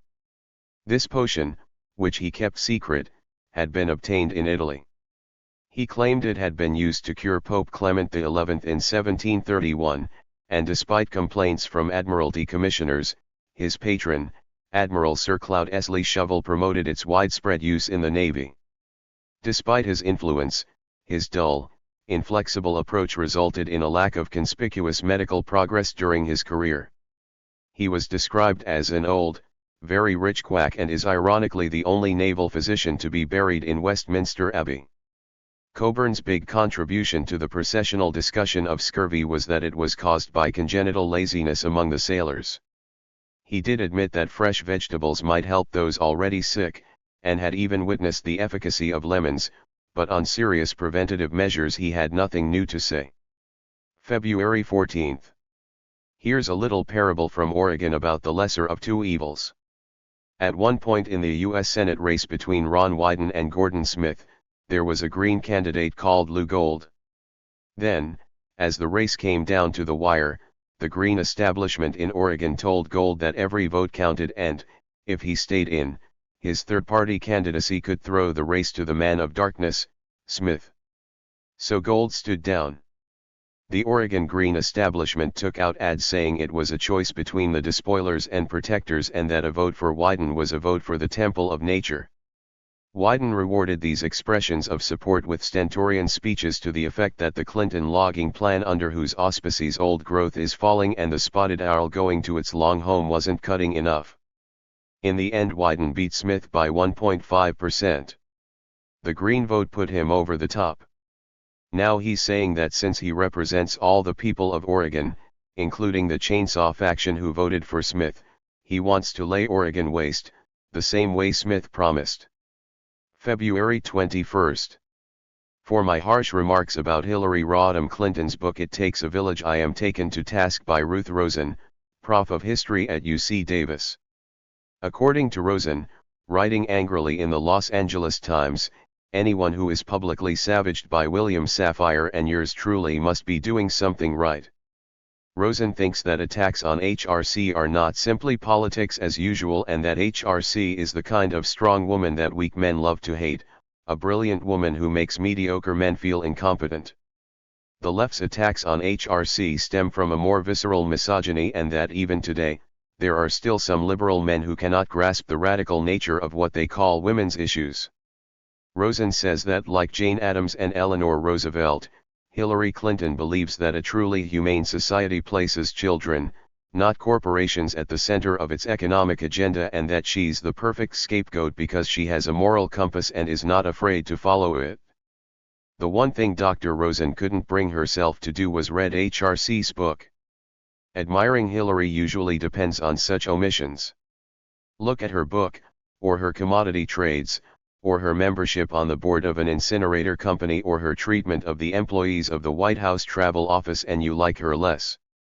HRC's resume, it seems to me, contains the bankruptcy of a certain strain of feminism, the same way her husband's resume, in this single person, encapsulates the bankruptcy of the Democratic Party. February 22. Last week it was Peter MacKay's turn to be on the losing end of the libel wars. In the London Evening Standard he wrote up a much-discussed recent event in which Gore Vidal had been lunching at the River Café in Hammersmith. These modish restaurants feature flagons of olive oil. Mistaking such a vessel for a beaker of wine, Vidal took a swig, and then did a predictable amount of spluttering and gasping. Recovering himself, Vidal finally snarled to the wide-eyed company, "You let me do that? You want me to die because then Edmund White will be king fag." White went round Paris and later Key West telling the story with great delight, but Vidal was not pleased with the slightly florid account of the episode that appeared in MacKay's column. He duly instructed his legal representatives in London, Biddle & Co., to threaten savage litigation on the grounds that this defamatory story made him look ridiculous and shamefully rude about the excellent White, that in fact the amount of olive oil had been trifling, the discomfort transitory and the occasion lunch, not dinner, as MacKay's item had inferred. MacKay offered to fly to Ravello and do a long and flattering profile of Vidal, with disclaimers of the episode cunningly inserted into the text. But Vidal declined. He has been holding out for a public retraction in the Standard, plus an appropriate sum to mitigate the usual intense pain and suffering, probably around $3,000 or $4,000 worth. February 26. Dear Sir. In a highly misleading piece in the last issue of your review, Gerald Clark, the biographer of Truman Capote, pays pious homage to the film of Beat the Devil as a small comic masterpiece, as original now as it was in 1953. In the excerpt you publish from Capote, the shooting script, Clark gives the impression that the script was all the work of Capote. He graphically describes his hero on the Amalfi Coast wearing an overcoat that fell almost to his ankles, with a long lavender scarf flapping behind it, rushing down to the set every morning with dialogue he had spent the night writing. In reality, Beat the Devil, the cast of which included Humphrey Bogart, Gina Lollobrigida, Peter Lorre, and Robert Morley, is a faithful rendition of a novel written by my father Claude Cockburn and published in Britain in 1953. I do not know what Capote was doing with his nights, but writing an original script for Beat the Devil was not one of them. In reality, my father had sold the film rights to the book to John Huston, an old friend of his, for sterling 3,000 at a moment when he was living in Ireland and in serious need of money. Claude had been denounced by Senator McCarthy as the 84th most dangerous red in the world, and had therefore considered it prudent to publish his novel under the nom de plume James Helvig. The credits for the film when it appeared announced that the screenplay was by Truman Capote from a novel by James Helvig. Since nobody had heard of Helvig and Huston did not want to rush round in the America of the early 1950s publicizing the fact he was in fact the notorious ex-communist Claude Cockburn, this has led to subsequent confusion. Beat the Devil was later republished twice under my father's real name, but the belief that Capote had written it has never died. It has been amusing, if somewhat irritating over the years, to watch admirers of Capote see evidence of his literary skills pulsating in every word of the dialogue in Huston's film. For admirers like Mr. Clark, Capote provided words that were completely fresh. In reality, Capote's contribution was limited to a few concluding scenes which had to be altered at the last moment. My father was in Ireland, and Capote, who happened to be available in Italy, was pressed into service. In subsequent years, as the film acquired a cult following, Capote did nothing to contradict exaggerated accounts of his own connection with the movie. Sincerely, Patrick Cockburn. 2. Patrick Cockburn. Subject: piece on Beat the Devil in Guardian. Very good. Gore Vidal, who of course loathed Truman C., told me about a year ago that the lines not taken from BTD were supplied by Robert Morley. February 28. The love of our newspapers for free trade surely has something to do with the fact that although there has been fearsome attrition in the journalistic profession, at least the lost jobs here aren't reappearing south of the border at a fraction of the cost. The day that column writing is subcontracted to high school students in Guatemala, I expect to see a turnaround on the trade issue among the opinion-forming classes. Free trade is a class issue. The better off like it, their stocks go up as the outsourcing company heading south lays off its workforce. The worse off see the jobs disappear. You don't have to be an economist with a PhD to figure out what is happening. At the start of this year, Walmart reported its first loss in 99 quarterly earnings reports. It seems Walmart's customers were unable to afford the luxury items on which the store makes its best margins. As long as people can't afford to shop at Walmart for anything more than the bare essentials of existence, Pat Buchanan will find people ready to vote for him. March 6. In 1922, in the wake of the 1921 treaty by which the British ceded the bulk of Ireland, assassins killed General Sir Henry Wilson, one of Britain's top military commanders, as he was entering his house in Belgravia, London. My mother, walking to school at the age of 8, was an eyewitness. The British took the assassination as a Hamas-type attempt by Irish Republicans to undermine the treaty. They conveyed their view to the infant Irish Free State government, which then unleashed an artillery barrage upon Republicans holed up in the Four Courts, destroying the building which housed the National Archive, including every Irish certificate of birth and death.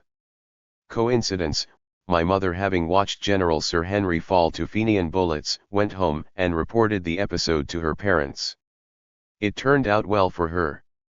She had been in London against her will, removed from Myrtle Grove, formerly Walter Raleigh's house, in the town of Ewell in Ireland. Here she was enjoying a happy childhood under the supervision of her grandmother, Edith Blake, a woman with nationalist sympathies.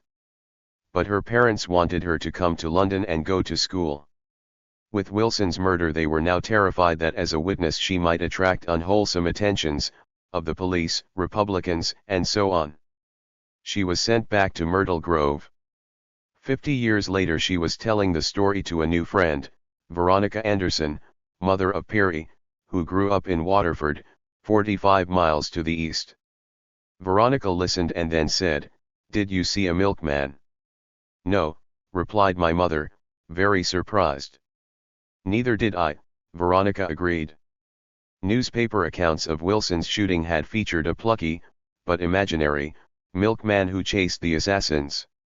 As a little girl, Veronica had also been walking to school in Belgravia that day, at that time. I suppose the vulgar Marxists would merely murmur, class is destiny. March 21st. Plain English, at Bodmin Assizes, in the 1930s, Mr. Justice Wright had to pass sentence upon an elderly agricultural laborer who had been found guilty of deplorable bestiality. In somewhat indistinct tones his lordship announced, "Prisoner at the bar, the jury have convicted you, on the clearest evidence, of disgusting and degrading offences. Your conduct is viewed by all right-minded men with abhorrence. The sentence of the court is that you be kept in penal servitude for 7 years." It was obvious that this diatribe had not been audible to the prisoner, who had stood with his hand cupping his ear, straining to learn his fate. Therefore, the judge said, "Warder, repeat to the prisoner the sentence of the court." The task was beyond the warder's powers, but he did his best, shouting at the condemned felon, "His lordship says you are a dirty old bastard, and he's put you away for 17 years. Whereupon his lordship observed, "Warder, I have no objection to your paraphrasing my sentence, but you have no power to increase it." Michael Gilbert tells this story in his Legal Anecdotes. A Scotch friend tells me of a man in Dumfries who somehow became a magistrate for a day in the local court. A shoplifter was brought before him and the evidence of guilt was clear. The magistrate for a day assumed a grave face, leaned forward and addressed the prisoner, "Hamish McTavish, you have been found guilty of the crime of shoplifting. It is my duty to inform you that on a set day you shall be taken from this place to another place and there hanged by the neck until you are dead, and may God have mercy on your soul." McTavish fainted dead away and the clerk whispered incredulously to the magistrate of the day that he had no right to impose such a sentence. I know," he said, "but I've always wanted to say that." March 27th. Ralph Nader put up a good performance on Meet the Press last Sunday. Tim Russert, but people are going to say, "Ralph Nader, in the end this is a real world. Would you prefer to have Bill Clinton or Bob Dole sitting in the Oval Office, because one of those two men are going to be the president?" Nader, "I would prefer neither in the real world." Russert, "It wouldn't bother you if you woke up in November and said, Bill Clinton was not re-elected today because he lost the state of California to Bob Dole and the reason was that Ralph Nader siphoned off 6% of the voters who would have voted for Bill Clinton?" Nader, "If that happens to Clinton because he refuses to adopt a very important campaign finance reform, he deserves it." Russert, "And if he embraced some of your issues that you're talking about this morning, you would be, then, reluctant to challenge him all the way through to November?" Nader, "Not at all. Politicians always need an opposition that stays to its convictions and holds them to their promises." March 28th. Just because the Nazis were keen on animal rights, this doesn't mean that all animals' rights activists are Nazis. The Nazis were keen on alternative medicine too, but this doesn't mean that the homeopathy and alternative medicine crowd are Nazis. See Robert J. Lifton's interesting paragraphs in The Nazi Doctors. Perhaps the most severe conflict between the Nazi biomedical vision and the traditional medical profession was in relation to non-medical healers, known as healing practitioners and healers. These groups generally stress the outdoor life, natural foods, and overall reorientation in living. They often flouted established medical practice and sometimes treated serious diseases with dubious therapies. Long active in Germany, these healers appealed to the regime's biological romanticism and mysticism and found their strongest supporter in Deputy Party leader Rudolf Hess, the most intense biological mystic in the Nazi inner circle. In 1939, as a lasting expression of its relationship to the nature movement, the Nazis opened a new hospital outside Munich that was to epitomize many of the principles of the new German medicine, for example, common dining halls, outdoor bathing pools, special indoor physical therapy centers, and recreation centers. These features would aid physical and mental rehabilitation, prevent diseases of civilization, and strengthen natural forces of resistance to disease that were both physical and psychological. Not a hospital, it was a house of health. May 2nd. A loan at interest is the only known thing in the entire universe that does not suffer entropy. It grows with time. All other things, ourselves included, fade and die. Those of you maxed out on your credit cards but still making those monthly payments at some outrageous rate know this as well as I. Those first 3 sentences came from an informative letter that Stan Lusby of Otago, New Zealand, sent to one of my favorite newspapers, Catholic Worker, a while back. Lusby commenced his discussion of capitalism with some personal disclosures. He had, Lusby confided, known all his life that lending money at interest was intrinsically wrong. I came late in life to Christianity, and it was a great source of comfort to verify my intuition through scripture, although I am now deeply enmeshed in debt, having listened to my peers and not the word of God. Lusby then supplied a succinct history of the origins of the very word capitalism. The word capitalism comes from capitale or head count of the slaves. I followed the line of word discovery further, after reading the New English Bible, for it referred to Nebuchadnezzar investing Jerusalem with his troops. Vestment means clothing that one puts on, but investment implies that one has been cloaked in.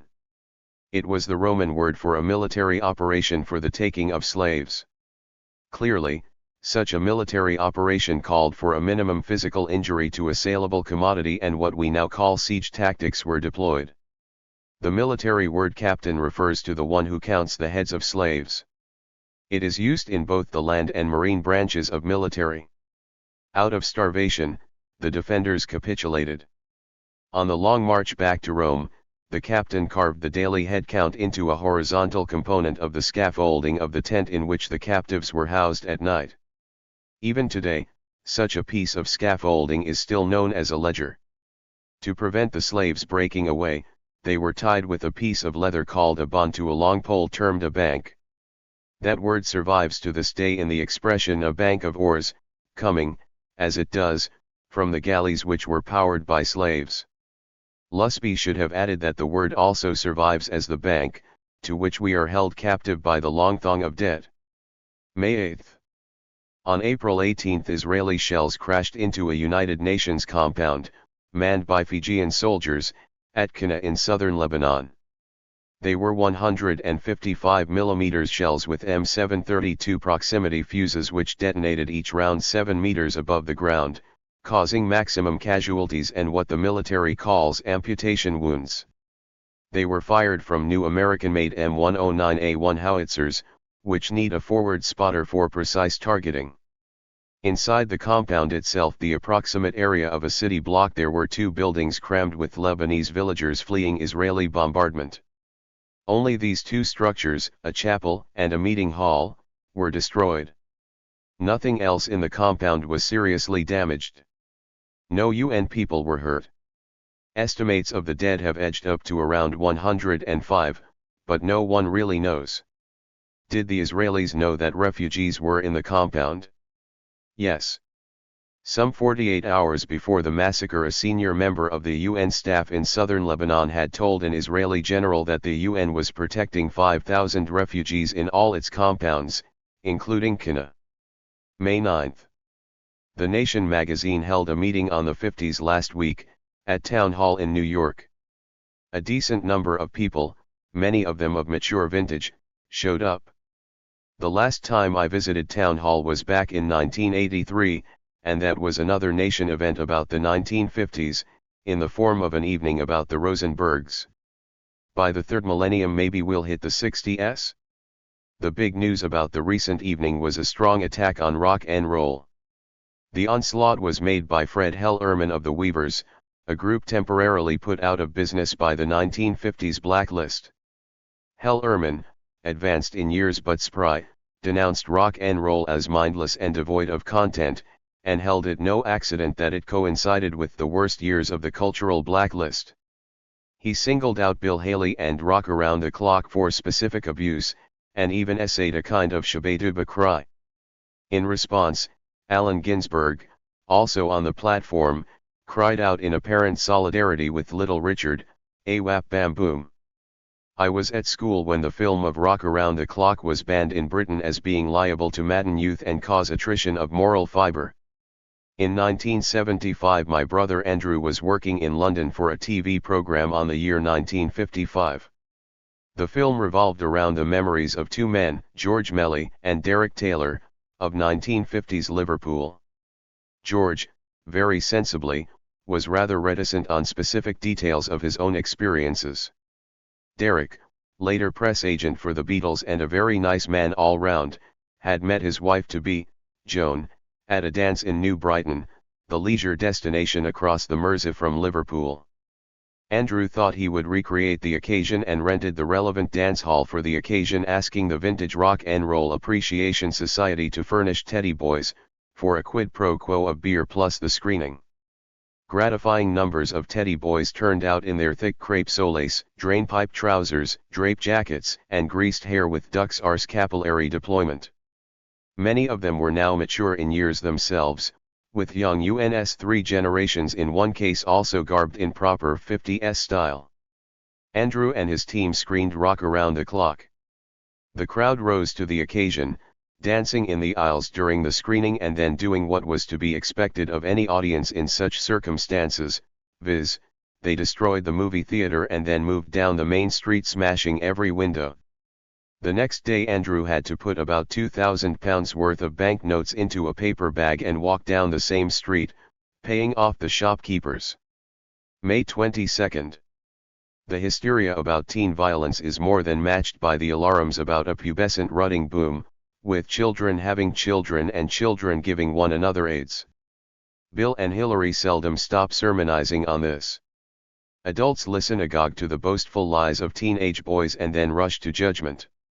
In 1970, 20% of boys and 4% of girls in junior high schools claimed on self-reporting surveys to have had sex. In 1992 the figure had risen to 27% of boys and 20% of girls. And if rising legions of pubescents were sexually active, how come the pregnancy rate among 10 to 14-year-olds hasn't similarly skyrocketed? In 1976, 3.2 babies, abortions, and miscarriages per 100 junior high school girls, in 1988 3.3. Amid this supposed junior high sexual revolution, 98% of the girls arrived at age 15 never having been pregnant. Junior high students must be America's most skilled condom deployers. 7th graders should be enlisted to hold seminars for U.S. grown-ups, who sport the industrial world's highest rates of unplanned pregnancy. Just 1% of all births in the United States each year and 8% of all teenage births involve partners under 18. From the point of view of both pregnancy and AIDS, the riskiest option for teenagers is to have sex with adults. Prudent teenagers should stick to their own cohort. Responsible for these misrepresentations have been core liberal nonprofit groups such as Planned Parenthood, the Children's Defense Fund, and the Urban Institute, all massaging the Clinton administration's Blame Kids First strategy. In the small print of its technical reports you'll find Marian Wright Edelman's Children's Defense Fund, of which Hillary used to be a board member, mentioning the role of adult misbehavior, abuse, and/or impregnation in connection with teenage mothers, but not in the fund's PR campaigns. Similarly, Planned Parenthood and the Alan Guttmacher Institute hype the epidemic of 1 million teenage pregnancies every year, ignoring 70 years of birth statistics showing that, in the main, teenage mothers have adult partners. On the bottom line here is sotto voce Malthusianism. Much of the screaming at teenagers about condoms, pregnancy, and AIDS risk is a way of saying don't ever have children if you're poor. May 29. The liberal prostration before Clinton is unprecedented. When Jimmy Carter veered right in the late 1970s, the unions put together the Progressive Alliance and Teddy Kennedy ran as the radical challenger. The only challenge now is from Ralph Nader, and he doesn't seem to be putting much heart into his run in California under the Green Party label. Former California Governor Jerry Brown, who now has a talk show on Pacifica, is saying that when he interviewed Nader recently, the latter didn't even mention he was running for president. Meanwhile, the New York Times Magazine gave Clinton a warm kiss in the form of a profile by its White House correspondent, THIRD-WORLDISM. Specimens from the herogram: he is charming, informal, PC profane as he sips ice water and searches face to face for approval, his beefy hands and long, oddly delicate fingers cutting the air. Even after announcing that he is losing his voice, he talks for 30 more minutes. The performance is, in the end, overwhelming.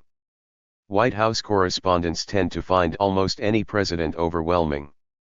The late John Hersey even managed to be overwhelmed by the executive majesty of my favorite commander-in-chief, Gerry Ford. The New York Times Magazine ran the Hersey piece almost exactly 20 years ago. Nothing much changes in the relation between press and power. Probably the greatest fawner has been Times' Hugh Sidey. Back in the early 60s he had a piece in Life about JFK headlined, "He eats up news, books at 1,200 words a minute." All over America people rushed to sign up in speed reading classes. Fatalities were recorded as word sprinters blew their cerebral cortices. In 1994 Sidey admitted to the Washington Post, "I haven't any idea how fast he read. The figure was kind of hooked up." July 17. News just in from England: it turns out George Orwell was a police narc. In 1949 he supplied a Secret Service unit based in the British Foreign Office with just the sort of lists Senator Joe McCarthy flourished a few years later. Orwell, then dying of TB, gave Celia Kerwin of the Covert Information Research Department 86 names of people he regarded as crypto-communist or fellow travelers. One of the names was former Labour Party leader Michael Foot. Orwell's biographer, Bernard Crick, is quoted in The Guardian for July 12 as saying Orwell had kept a notebook of suspects, in which many were plausible, a few were far-fetched and unlikely. Of course, once Orwell had played the informer, Big Brother opened files on them, however far-fetched or unlikely they may have been as commie collaborators. Let's see what Orwell lovers have to say about this. The revelations about Orwell's blacklist came in the form of documents released at the British Public Records Office last week. The papers show that the Information Research Department was particularly keen to promote Animal Farm. One Foreign Office official in Cairo remarked that the idea is particularly good for Arabic in view of the fact that both pigs and dogs are unclean animals to Muslims. July 28. At least in the old days Bob Dole used to have suavity and aplomb. He flicked insults at his enemies with a caddish leer. Now his barbs have all the force of marshmallows, and he whines just like another loser, Mondale, a dozen years ago. He got into trouble for trying to claim that cigarettes aren't addictive. Now it's true that the word addiction is seriously overworked. The trouble really took off when the 12-steppers took the stupid position that even one teensy sip made you an alcoholic, as debased on the ladder of self-indulgence as the man who puts down half a bottle of gin before breakfast. The AA crowd didn't invent alcoholism. That came somewhere in the 1890s when the self-respecting drunkard or sot was transmuted into the pitiful, helpless alcoholic. Throughout most of its etymological and semantic career, addict had a judicial connotation, as in to deliver over formally by sentence of a judge, which is the first definition in the Oxford English Dictionary, published in the early 1930s, but depending on work done 50 years earlier. Morphine was what brought addict to its modern, pejorative meaning. The supplement to the 1930s OED, published at the same time, has addict defined as one who is addicted to the habitual and excessive use of a drug, as in morphia addict. People like Sherlock Holmes, shooting up his 7% solution, brought the word to its new, low station, though Orientalists would probably claim that after the Opium Wars of the mid-19th century, in which the British forced the Chinese to accept imports of opium, the imperial power developed the notion of the addicted Chinese masses to excuse their own low behavior. August 7. A Democratic president has just destroyed a big chunk of the New Deal, and not one major Democratic figure has defected because this president destroyed the tiny protections for those down on their luck, for children, for single mothers, for immigrants between jobs, who have been paying taxes for maybe 10 or 20 years. Donna Shalala didn't quit.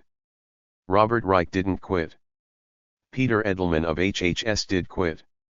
Marian Wright Edelman cancelled a demonstration before Clinton's decision because I didn't want to be Sister Souljah, then issued a bitter statement, but she didn't say she was shifting her support to Ralph Nader.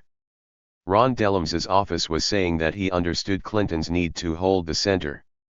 Barney Frank said that Clinton had done more for the poor than Ralph Nader. Here, for the third time in 30 years, we have a historic opportunity for the rallying of left forces beyond the Democratic Party.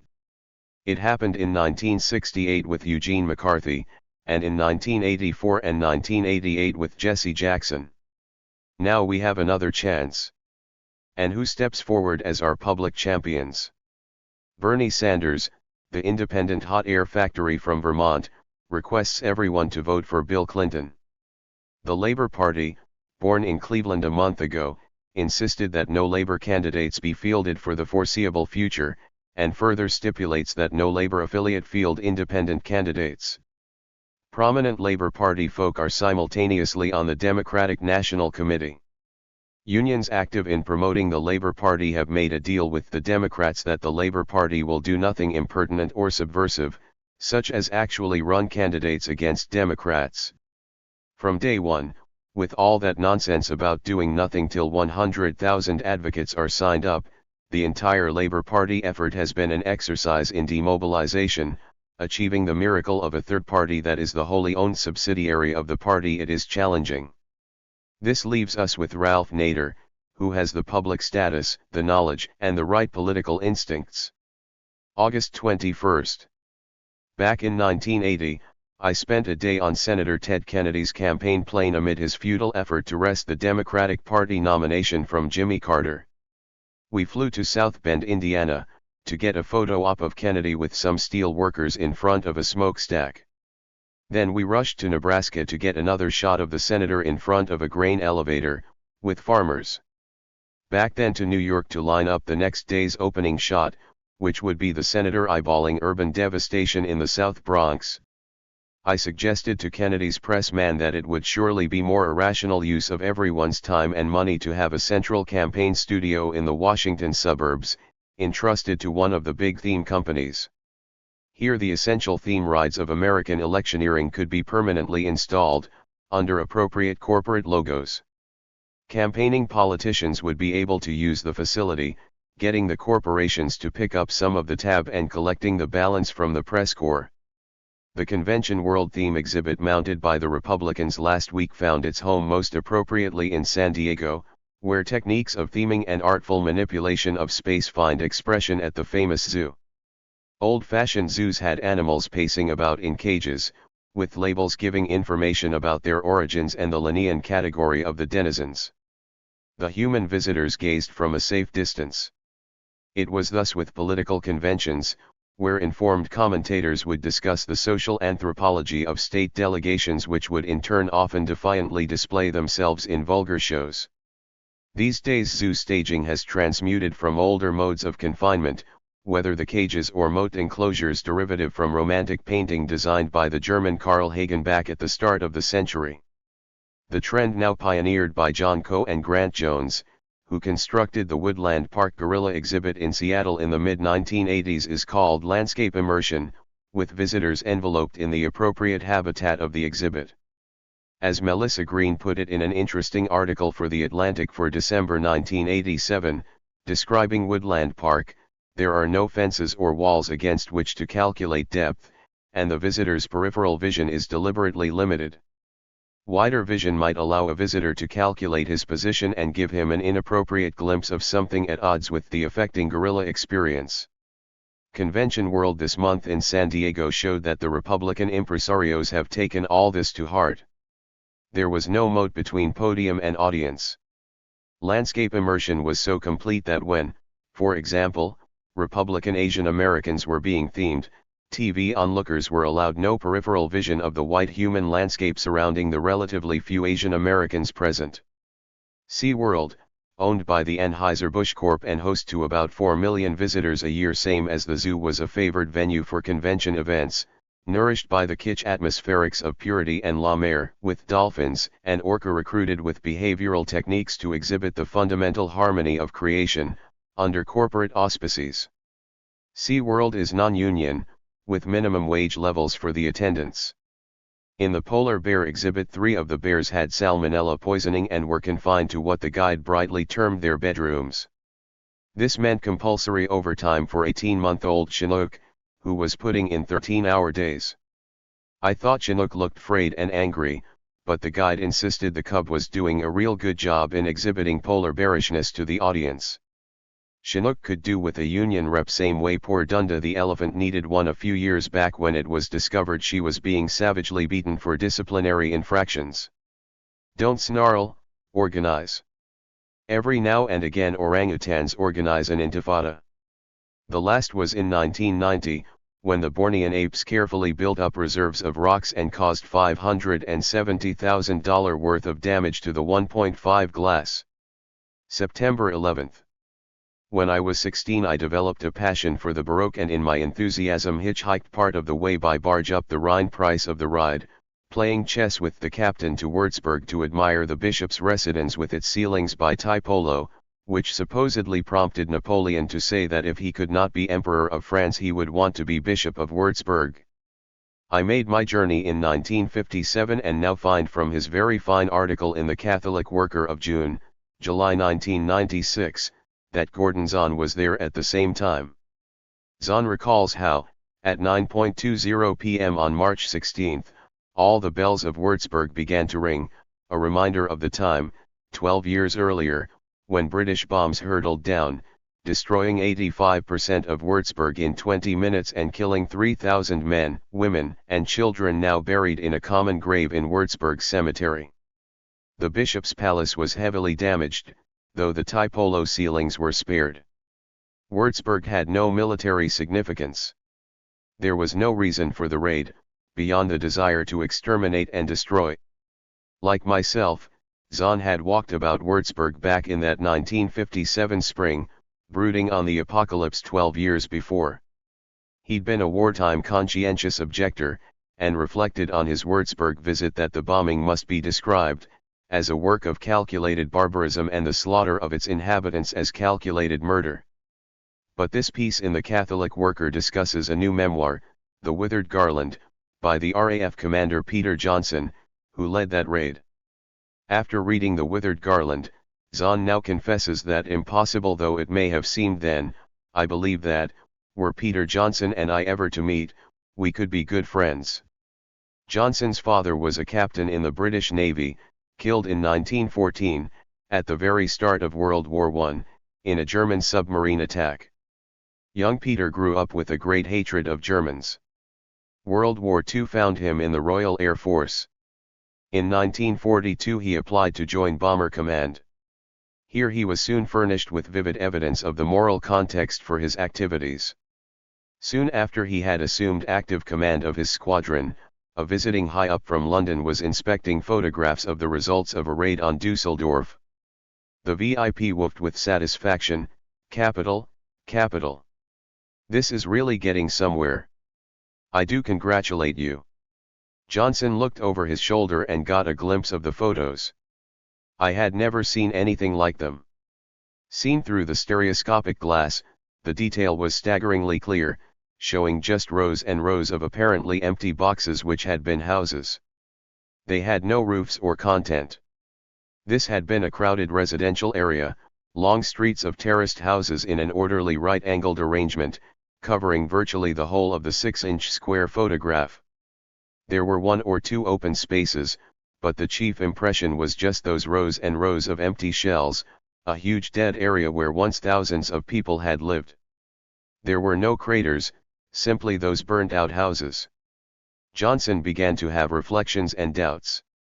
He wondered why incendiaries were necessary in the raids on the Krupp's munitions works at Essen and Kiel. "Nothing but the end of the war," he wrote in an undelivered letter intended for a girlfriend killed in a German raid on London, "can stop the destruction of practically every city in Germany." Johnson was beginning to fathom the fact, as Zahn writes, that though Hitler may have proclaimed and boasted of the Third Reich's commitment to totaler Krieg, it remained for British and American air power to develop, perfect and practice it without moral restraint. Johnson evokes British bombing policy, in particular de housing, introduced by Lord Cherwell, scientific advisor to Prime Minister Winston Churchill. It was reckoned that a ton 2,000 pounds of bombs dropped on a town centre would destroy 40 buildings and a house 1 to 200 people. Factoring in rates of warplane production, it was happily computed by Cherwell and his men that soon a third of the entire German population would be turned out of house and home. In February 1942, Lord Portal, Chief of the Air Staff, declared that operations should now be focused on the morale of the enemy civil population and, in particular, of industrial workers, adding later, "I suppose it is clear that the aiming points are to be the built-up areas, not for instance the dockyards or aircraft factories." Churchill, with his usual bluntness, called upon the Minister of Aircraft Production for an absolutely devastating extermination attack by very heavy bombers. Assigned, on the morning of March 16, 1945, the target of Würzburg, Johnson did ask, "Why? Bit of railway junction," he was told. Johnson wondered what to do. He could refuse to order his squadron into this mission, which would mean court-martial and maybe execution. It would not prevent the raid and, Johnson reflected, would mean his wife and children would get no pension. He inquired again about the merits of the target, and was told by the intelligence officer with great irritation, "I've said it's an important railway center and also there are thousands of houses totally undamaged, sheltering tens of thousands of Germans. I hope that will not be the case tomorrow, which will be another nail in the enemy's coffin." Johnson led the raid. 3,000 died and Würzburg was almost completely destroyed. There were too many bodies for nails and coffins. Just a big hole for all in the cemetery and, later, a chronicle of the raid with 87 pages listing the victims by name and former address. Zahn remembers his verdict of 1957, about the bombers being barbarian murderers. After reading Johnson's memoir, Zahn writes now of the officer in charge. "A barbarian? After reading his memoir I can no longer make that judgment." The sensitivity of the undelivered letter, the struggling with his conscience growing ever more intense as the nature of the air war became clearer, these reveal a concern about, and respect for, moral considerations and limits meriting credit, even admiration. A murderer? Harsh though the judgment may be, it is hard to see what other term would be appropriate for the action itself, the slaughter of 3,000 civilians, including women and children, in a war already won. Obedience to orders, even seen as a sworn duty, cannot justify engaging in what he believed, worse still, what he knew to be an action contrary to the law of war, the murder of an entire city and its population. Zahn takes Johnson's book as an act of contrition that could awake other consciences. In any event, the final judgment is not ours to make, but we can pray with some confidence that the heavenly bookkeeper will take full account of the sincerity and, in his boundless mercy, forgive. September 25. Sioux Falls. Here I am, in South Dakota, with the express and only purpose of covering Republican Senator Larry Pressler with the slime of innuendo, aimed at providing just that marginal twitch in public opinion which will ensure the victory of his Democratic opponent, a conservative Midwest Democrat named Tim Johnson. And who knows? Johnson's eviction of two-term incumbent Pressler could, at only a modest level of unlikelihood, mean the recapture of the Senate by the Democrats, a return to the best we can hope for gridlock in the U.S. Congress. I'm here to hurl slurs at Pressler at the request of my old friend Jim Aburezk, who served as U.S. Senator for South Dakota between 1972 and 1978 before quitting in disgust because he couldn't get anything done. Jim, Lebanese by family origin, was born on the Rosebud Indian Reservation where his father and mother ran a store, and in course of time became a populist politician and certainly one of the most radical denizens of Congress in this century. In the mid-1970s his bill proposing vertical divestiture of the oil companies, meaning they couldn't simultaneously own oil wells, tanker fleets, refineries, and gas stations, failed in the Senate by only 3 votes, marking the high water point in post-Watergate legislative exuberance. The oil companies, led by Texaco, promptly doubled their purchase orders on Congress. Jim, now practicing law in Sioux Falls, mostly on behalf of a Yankton Indian tribe, has one failing, a loyalty to the Democratic Party that is invulnerable to the repeated rebukes of history. He's a lesser of two evils man, and when driven into a corner starts the traditional keening about appointments to the federal bench. Jim nourishes a particular contempt for Pressler, partly because this nincompoop took over the Senate seat Aburezk had held throughout the 1970s. Mentally frail and morally inert, Pressler is a man long and widely derided in Washington as an imbecile of fantastic proportions. Jokes about Pressler have haunted him from the beginning of his congressional career, when he bucked the Watergate crash for Republicans and won a House seat in 1974. All the above facts about Pressler, ranging from his incredible stupidity to speculation about his supposedly meandering sexual preferences, have for many years been a source of ribaldry and gossip in Washington and South Dakota. Only the ordinary voters have been spared the truth, with newspapers, radio, and television respectfully displaying the words and deeds of their senior senator. Hence Jim Aburezk's plea that I hurry east. I did his bidding.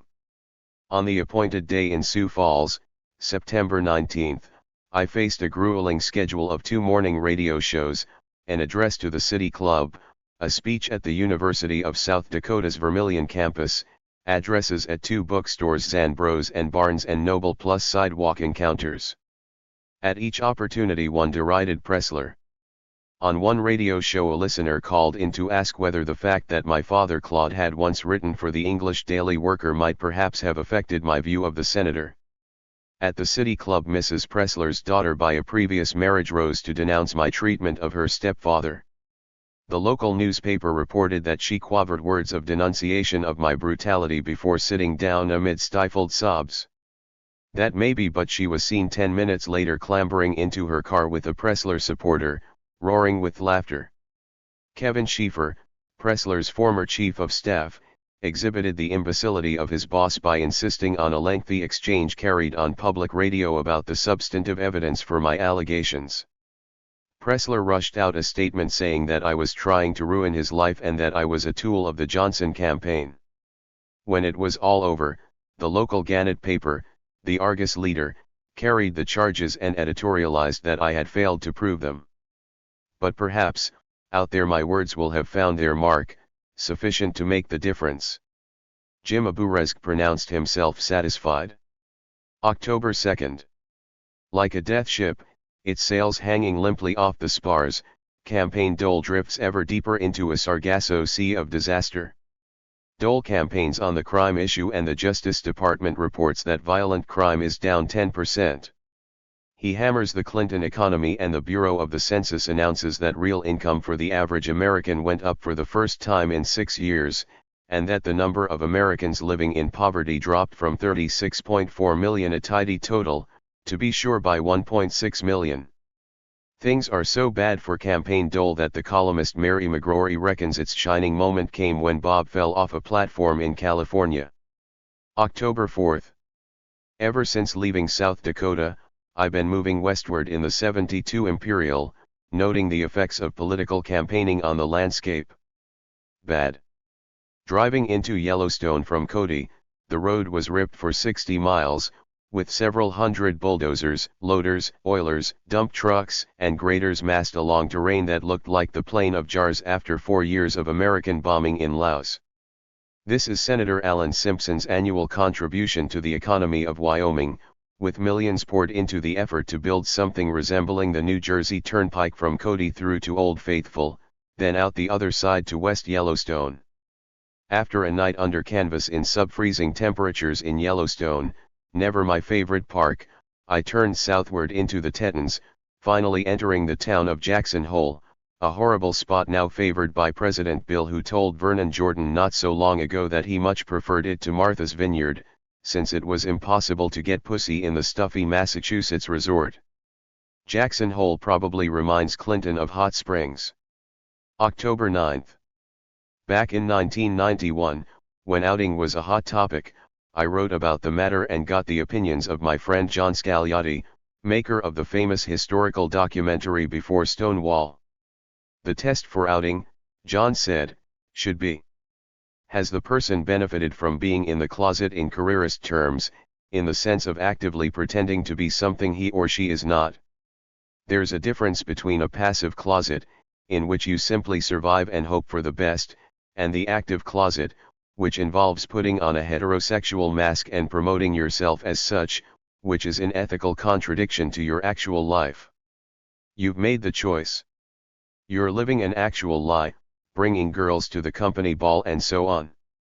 So, think about a gay actor who has made the decision to advance his career by pretending to be heterosexual. But by doing that he is insulting and oppressing all those who are already out. Take Barry Diller, who is in a position of enormous power at Fox. Why doesn't he push for a gay and lesbian TV show, which I could produce, which would be a gay version of In Living Color? Now, no one wants to out little people, gay teachers, and so on unless gay teachers are publicly anti-gay, but I would out people who are gay and yet are promoting heterosexuality. I believe as a general proposition that people should come out. It would be better for them. But at the same time I understand that such a public coming out might hurt or confuse children, parents, etc. But just as there's a difference between being passively and actively in the closet, you can be actively or passively out. In the former, you are publicly espousing a case, and in the latter, passive case, you are attempting to live a gay or lesbian life within the limits of what's possible for you and not too hurtful to parents, children, etc. One of the reasons straight people don't understand outing is that they don't understand what it's like to be gay. It's all more complicated than they think. J. Edgar Hoover used the gossip columnist Walter Winchell to out commies. Gossip usually has a repressive function in the mainstream press, which is why outing has to remain a subterranean, countercultural activity. Yet even in the counterculture, or at the level of the offbeat and unofficial, gossip always has the twin function of being liberating, letting the sunlight in, and repressive, in the sense of exposing the personal and the private, naming names and hurting people. Gossip represents visible fault lines at the social surface, reflecting subterranean, gradual shifts in our social attitudes. Although the liberating and repressive functions are both at work, given the structure of media ownership and control, the repressive function is usually dominant. November 6. It's all over, thank God. The American people took one last lingering look at the options, breathed the deepest of sighs, and mostly decided to stay at home. The stay-at-homes always win. One big factor militating in Clinton's favor was something virtually unmentioned: the end of the Cold War. For almost half a century this was all important. A president had to demonstrate he could defend the republic by all means necessary, including nuclear obliteration of the planet. If the Soviet Union had existed in 1992, George Bush would have been re-elected. By 1991 it was all over and America was ready for a draft dodger in the White House. Dickie Morris's genius was to stick the Republicans with all their truly unpopular causes and co-opt all the rest for Bill Clinton. It worked like a dream. As for Bill, I along with 30 million Americans of Irish descent liked what he did for Gary Adams. November 13. It's just like the man said, vote for the lesser of two evils and you get both. Or, vote for Clinton and you get the other one free. Hardly had the polls closed before Clinton was saying that he's likely to appoint the man Dole he'd spent the previous 6 months reviling to be in charge of a bipartisan commission to re-evaluate Medicare, a program he'd spent the previous 6 months hollering that Dole would destroy. And people wonder why the citizenry is cynical. The whole point of democracy is not to have bipartisan government. Goodbye to the soccer moms, altogether the silliest confection of the entire campaign. In the end the soccer moms, deemed Clinton's secret weapon, voted for him less than other female cohorts. Biggest enthusiasts for the man from Hope were elderly widows and young single mothers, far too frazzled to care about soccer. Judging from the ones I know, the soccer moms voted for Nader. What next? Across the past 3 elections the press has given us Joe Sixpack, the Reagan Democrat, the angry white male, and most recently, the soccer mom. Aging boomers. In Humboldt County about 20% of the voters went either for Parrott or Nader. In Mendocino the percentage was a bit higher. In a straw poll of 2,000 high school kids in Humboldt, over 25% went for a third-party candidate, which is a comfort. There's not much to console oneself with otherwise. Large portions of the nation's affairs are now being run by three men from Alaska.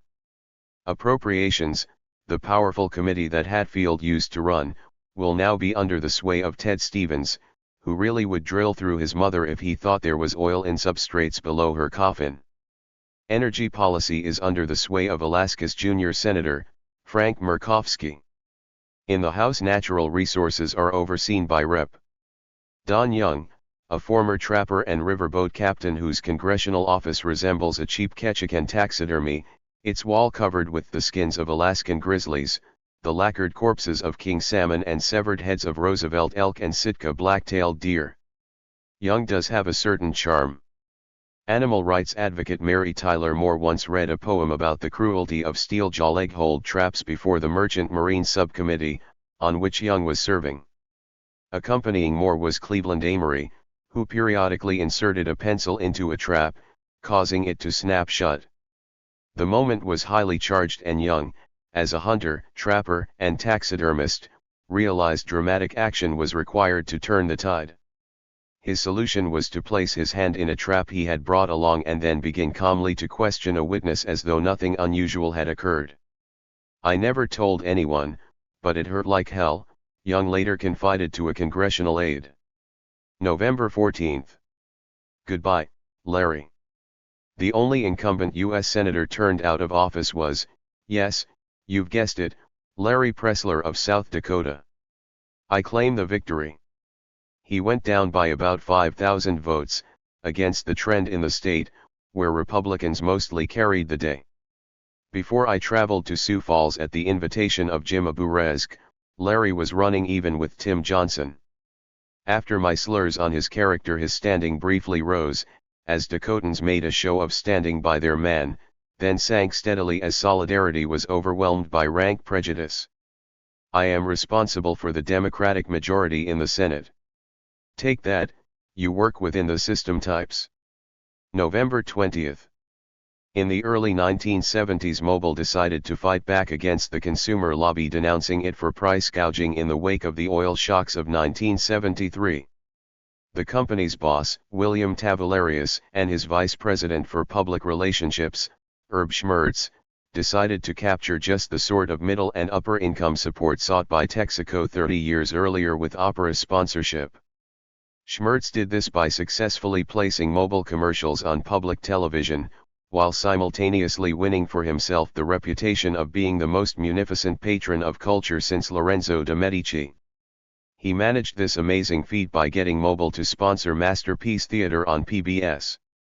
Schmertz, the patron, and Stan Calderwood of the PBS station WGBH in Boston, the original object of his patronage, deserve credit for turning public television into the prime corporate showcase. Indeed, many of America's cultural furbishments turn out to be the gifts of oil men deeming it necessary to daub perfume on their profit statements. After minions of John D. Rockefeller caused state troopers in Colorado to incinerate striking miners, their wives, and children in the Ludlow Massacre of 1914, Rockefeller hired a journalist, Ivy Lee, to improve his abysmal public standing. Lee threw himself inventively into the task. Young John D. Rockefeller Jr. was dispatched to Colorado to mix with the miners and project concern. Soon the press was praising the common touch of this plutocrat mingling with the ordinary folk. Meanwhile, Lee told John D. Sr. to lavish a few of his millions on charitable projects and to give dimes to children. Soon the old robber's name was practically synonymous with the philanthropic impulse. It seems to work, and then it all falls apart. Just when a gratified citizenry is listening to Texaco's operas or goggling at Mobil's Masterpiece Theater or rambling through some Rockefeller-endowed museum, it all goes wrong. A tanker runs aground. The price of gas shoots up. And then the people remember what they never really forgot: they hate big oil. November 21. As Warren Christopher packs his files and prepares to quit the State Department, one man in particular exults and cries good riddance. He is Kinsey Marable, purveyor of rare books at an excellent bookstore by that name situated at 1525 Wisconsin Avenue in Washington, D.C. When Christopher became Secretary of State in the far-off dawn of the Clinton era, he was granted a Secret Service bodyguard. Christopher's Georgetown house stands on Volta Place, which runs off Wisconsin. From Marable's bookstore one can look up Volta Place, though the view is partially obscured by a fine old maple tree directly outside Marable's premises. Reviewing security arrangements for Christopher, the Secret Service concluded that a potential assassin could clamber up into the leafy maple, seclude himself amidst its foliage and then, at leisure, take a potshot at the Secretary of State as he emerged from his house. So they mutilated the tree, sawing off its branches. The maple promptly began to die, and with each leaf it shed the fury of Kinsey Marable waxed ever more fierce. He phoned the State Department. He wrote harsh letters to Christopher, pointing out the needless amputation of the maple. Finally, last Halloween, he dressed up in a short skirt, applied makeup, clapped a blousy wig on his head and teetered up to Christopher's front door on high heels. He rang the bell and the bodyguard opened the door. "I'm here," shrilled Marable. "Mr. Christopher sent for me because his wife is out of town." "Mr. Christopher is out," the bodyguard snarled, and slammed the door. It's Marable's hope that stories of Christopher's closet queendom will soon circulate inside the Beltway, doing harm to the reputation of the pinstriped lawyer. December 2nd. Sir James Goldsmith made millions by getting out of the stock market in 1987 because he thought it was going to be announced that mosquitoes could carry AIDS. He thought this would cause worldwide panic and the stock market would collapse. Many a tycoon's reputation for omniscience rests on faulty data. Back in the fall of 1987, there were indeed fears on this score. I wrote on August 22 of that year, a time when I was living in Key West, "People are worried about getting AIDS from mosquitoes." I've not heard of any authoritative conclusion either way. Watching the possibly lethal bugs buzz about makes one realize how people felt about mosquito noises in the heyday of yellow fever. I read somewhere recently that between 1819 and 1839 the British Army had a death rate of 483 per thousand men on station in Sierra Leone. Those lucky enough to possess a copy of The Golden Age is in Us will find this entry on page 5. I phoned my old friend Edward J. Epstein that same day in August 1987 and told him the fears of Key West. Since Ed was a boon companion of Goldsmith's, he passed the word along and the tycoon acted with all due dispatch. 1997. January 3rd. I see the word underclass a lot. On the issue of poverty, here's a bracing quote from Thomas Carlyle. "One of the ominous characteristics of this reforming age, the custom of addressing the poor, as a permanent class, assumed to consist ordinarily of the same individuals. Just as in Jamaica I might address myself to the Negroes. Now if this have a sound foundation in the fact, it assuredly marks a most deplorable state of society. The ideal of a government is that which under the existing circumstances most effectually affords security of the possessors, facility to the acquirers, and hope to all. Poverty, whatever can justify the designation of the poor, ought to be a transitional state, a state to which no man ought to admit himself to belong, though he may find himself in it because he is passing through it, in the effort to leave it. Poor men we must always have, till the redemption is fulfilled, but the poor, as consisting of the same individuals. Oh, this is a sore accusation against any society. And to address an individual as having his interest merged in his character as one of the poor, his abiding interest. The poor can have, ought to have, one interest only, viz., to cease to be poor. But to call the man who by labor maintains himself under human conditions and comforts, who by labor procures himself what is needful for him and his essential affections, a pauper, to designate the sum total of such laborers the poor. Oh, if this be not a foul misuse of words, if there be a ground in fact for it, it is in the same proportion a dire impeachment of both church and state, such as would warrant a revolution. For that country must have a canker at the core. January 15th. Day of Repentance, The Salem witch trials took place in the spring of 1692. 10 girls, aged 9 to 17, had met that winter in the house of Samuel Parris, pastor of the Salem Village Church. After learning palmistry and other crafts from Tituba, Parris's West Indian slave, they accused Tituba and 2 old women of bewitching them. Hysteria spread rapidly. The trials began, and when they were done, 19 had been hanged and 1 pressed to death for refusing to plead. 4 years passed, then the colonial legislative body of Massachusetts adopted a resolution calling for a day of repentance and fasting in memory of the victims. The bill was drafted by Judge Samuel Sewell, who had presided in the Salem trials, and who invoked the late tragedy raised among us by Satan and his instruments. This week there's an echo ceremony in Salem, exactly 300 years after the first day of repentance. It's been organized by Carol Hopkins of San Diego, who sat on a grand jury in that city a few years ago and realized the dreadful injustices being inflicted on innocent people in the satanic abuse hysteria sweeping the country in the 1980s and the 1990s. Present in Salem this week are many of the people thrown into prison on the say-so of tots whose testimony was coerced and perverted by therapists, social workers and mountebanks. Bobby Fignier will be there. He was held without bail in Florida for over a year when he was in his early teens, on the say-so of Janet Reno, at that time the state attorney of Dade County. Fignier was ultimately acquitted, as were others railroaded by Reno in her crusade against child abusers, which gave her a national reputation. Kelly Michaels will be there.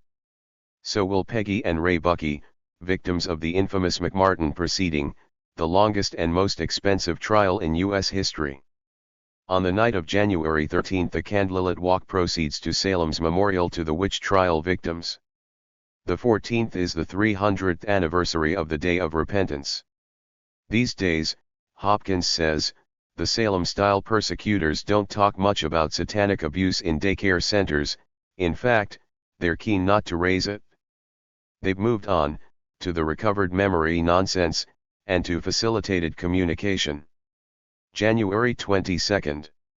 I've long since learned to expect little or nothing from an inaugural speech. It's like looking for good prose on an insurance form. But Clinton's bathos oozing from my radio last Monday was so oleose that I began to sit up and pay attention. It was useless. When I tried to take notes, my pen slithered off the page, as if it had grease on it. All I could inscribe was a formula phrase about hope and civility not being in government but in ourselves. We don't need civility. We need civilization, which is something far different. The ancient Greeks were civilized. They had fiery debates, which were far from civil. The Melian dialogue, put by the historian Thucydides in the mouths of the Melians and the Athenians about to overwhelm them, is one of the glories of the world. It is also an uncivil, harsh evocation of the political realities of imperial power. Bipartisanship is another fraud word, which reminds me of the anthropologist Laura Nader's brilliant phrase which skewers both civility and bipartisanship: coercive harmony, meaning the notion that if you don't button your lip, don't fall in behind the limp standard of bipartisanship, you are a nutty exceptionalist, best ignored or put onto a daily dose of Thorazine or Haldol. And how cousining a word is this community, with its agreeable intimations of the village, the meeting hall and the amiable ethic of all for one and one for all. But America is not a community. It is a nation encompassing faction, partisan interest, the powerful, the weak, the rich, the poor, with a future to be brokered out of the crucible of fierce antagonisms. Clinton's sloppy, tired phrases limp through the reality of America like an obese Sunday jogger waddling down the road. He talks of challenges and of bridges, but the challenge of what? A bridge to where? A couple of days before the inaugural, I was one of the speakers at a fundraiser for Bear Lincoln, an Indian from the Round Valley Reservation in Mendocino County, Northern California, who is now facing death penalty charges brought by the Mendocino District Attorney, arising out of a lethal exchange of gunfire on April 14, 1995, which left 2 Indians and 1 sheriff's deputy dead. The circumstances are hazy in the extreme and the capital charges against Bear Lincoln outrageous. At the fundraiser, Tony Serra, Lincoln's defense attorney, talked uncivilly, rudely, about the constitutional realities in America in 1997, which make it harder and harder for ordinary folk to be confident they will find any justice in the courtroom. Serra began with the separation of powers. Gone. No longer do judges have discretion in sentencing. The mandatory guidelines tie their hands, and force them to put someone away for 10 years who they know deserves a year at most. With prosecutors framing charges to fit the guidelines, denying bail and then recruiting an army of snitches rewarded with cash or reduced charges or reduced prison time, what chance have accused persons got if they have the rashness to plead innocent? The last best hope of the accused, Serra went on, is the jury, and here too constitutional rights are on their way to the scrap heap. In California, Governor Pete Wilson, malign in this as in all his political instincts, pushes for majority verdicts. The cornerstone of the jury system is firstly the right to nullify, i.e., set the law aside if the jurors' consciences require it, and second, the right of one juror to stand alone and prevail. Bring in majority verdicts, 10-2, 9-3, and it's all over. The Fourth Amendment, protecting citizens against unreasonable searches and seizures. Virtually a dead letter, Serra said. I know this well enough, since every fall the California Highway Patrol men in Humboldt and Mendocino counties regard it as their right to stop and search every car or truck driven by persons they conceive, after a couple of glances, to be possibly involved in the marijuana business. Step by step we head into the police state, the most recent milestone being the incredible U.S. Supreme Court decision that when imposing sentences, judges can take into consideration charges on which the jury has found the accused innocent. These are the uncivil realities of our time. March 12. Katharine Graham, Empress of the Washington Post Company, has had the pleasure of seeing her personal history reviewed in grossly flattering terms by normally clear-eyed types such as Julia Reed and Nora Ephron. And even if Nora Ephron felt ties of friendship precluded anything but warm praise, she could at least have hinted in her New York Times review that KG has moved rightward across the political spectrum over the years. Someone who was on good terms with Harry Bridges, the famous Red Dock Worker Union leader in San Francisco in her youth, and with Warren Buffett and Nancy Reagan in her mature years, has most surely headed somewhere. The thing about the book that irked me was her cavalier treatment of Larry Stern, who gets a couple of brief mentions as a Post reporter. In fact, Larry, who died at the age of 50 while jogging on Martha's Vineyard, was a marvelous reporter and editor at the Post and contributed immensely to its strength in the 1980s when the Post made its reputation. These days, under the deadly editorship of Len Downey, it's hidebound and dreary, which is exactly what I remember Larry predicting would happen, not long before he took that fatal jog in the late summer of 1979. The last noise linking Larry to the Washington Post building was that of breaking glass. After his death there was a big and emotional memorial up on the roof of the Post building. At its climax, Ben Bradley, still the editor, took his glass and threw it violently against the wall in a grand gesture of farewell. Hundreds of other people promptly did the same, and I remember KG looking on sourly as the mound of glass shards grew higher. At that same memorial I learned some new facts. Larry had once been on a boat with another Post reporter, George Lardner, and two girls, and had successfully proved that the ferry crossing between Edgartown and Chappaquiddick could be swum in darkness by journalists as well as senators. And he invented the term credibility gap. I made some post-mortem trouble for him by writing an obit in which I said he was not one of those pallidly objective souls who need a route map to get from a gas shortage to Exxon headquarters, and that he had been a Trotskyist in his hot youth. The Reds under the bed crowd seized on this as fresh evidence for their nutty theory that the Washington Post really was a radical conspiracy. March 19. Hall's wife patted the bed and instructed me to display the mutilation. Hillary exclaimed, "God," and immediately began performing oral sex on me. Apparently aroused by the carving in my vagina, Hillary stood up and quickly peeled out her matronly nylon panties and pantyhose. Uninhibited despite a long day in the hot sun, she gasped, "Eat me, oh, God, eat me now." I had no choice but to comply with her orders, and Bill Hall's wife made no move to join me in my distasteful task. Hillary had resumed examining my hideous mutilation and performing oral sex on me when Bill Clinton walked in. Hillary lifted her head to ask, "How'd it go?" Clinton appeared totally unaffected by what he walked into, tossed his jacket on a chair and said, "It's official. I'm exhausted. I'm going to bed." This excerpt is from what was billed late last year by its disseminators as the hot book of the season, Transformation of America Through Mind Control, which lacks the simple punch of the old Olympia Press titles eager 16-year-olds like myself used to buy in Paris back in the late 1950s. Some were written by Akbar Del Piombo, who was in fact a jolly New York Jew whose last name was Rubin, a good artist who needed to make ends meet. Transformation is according to the bibliographic details on the facts by Kathy O'Brien with Mark Phillips. As can be seen from the excerpt above, the authors have diligently conflated conspiracy and porn in a manner that is highly entertaining. You'll also note that the aim is not to arouse the reader, but to make a political point about the Clintons, and this takes us back to the glory years of political pornography, which were during the French Revolution.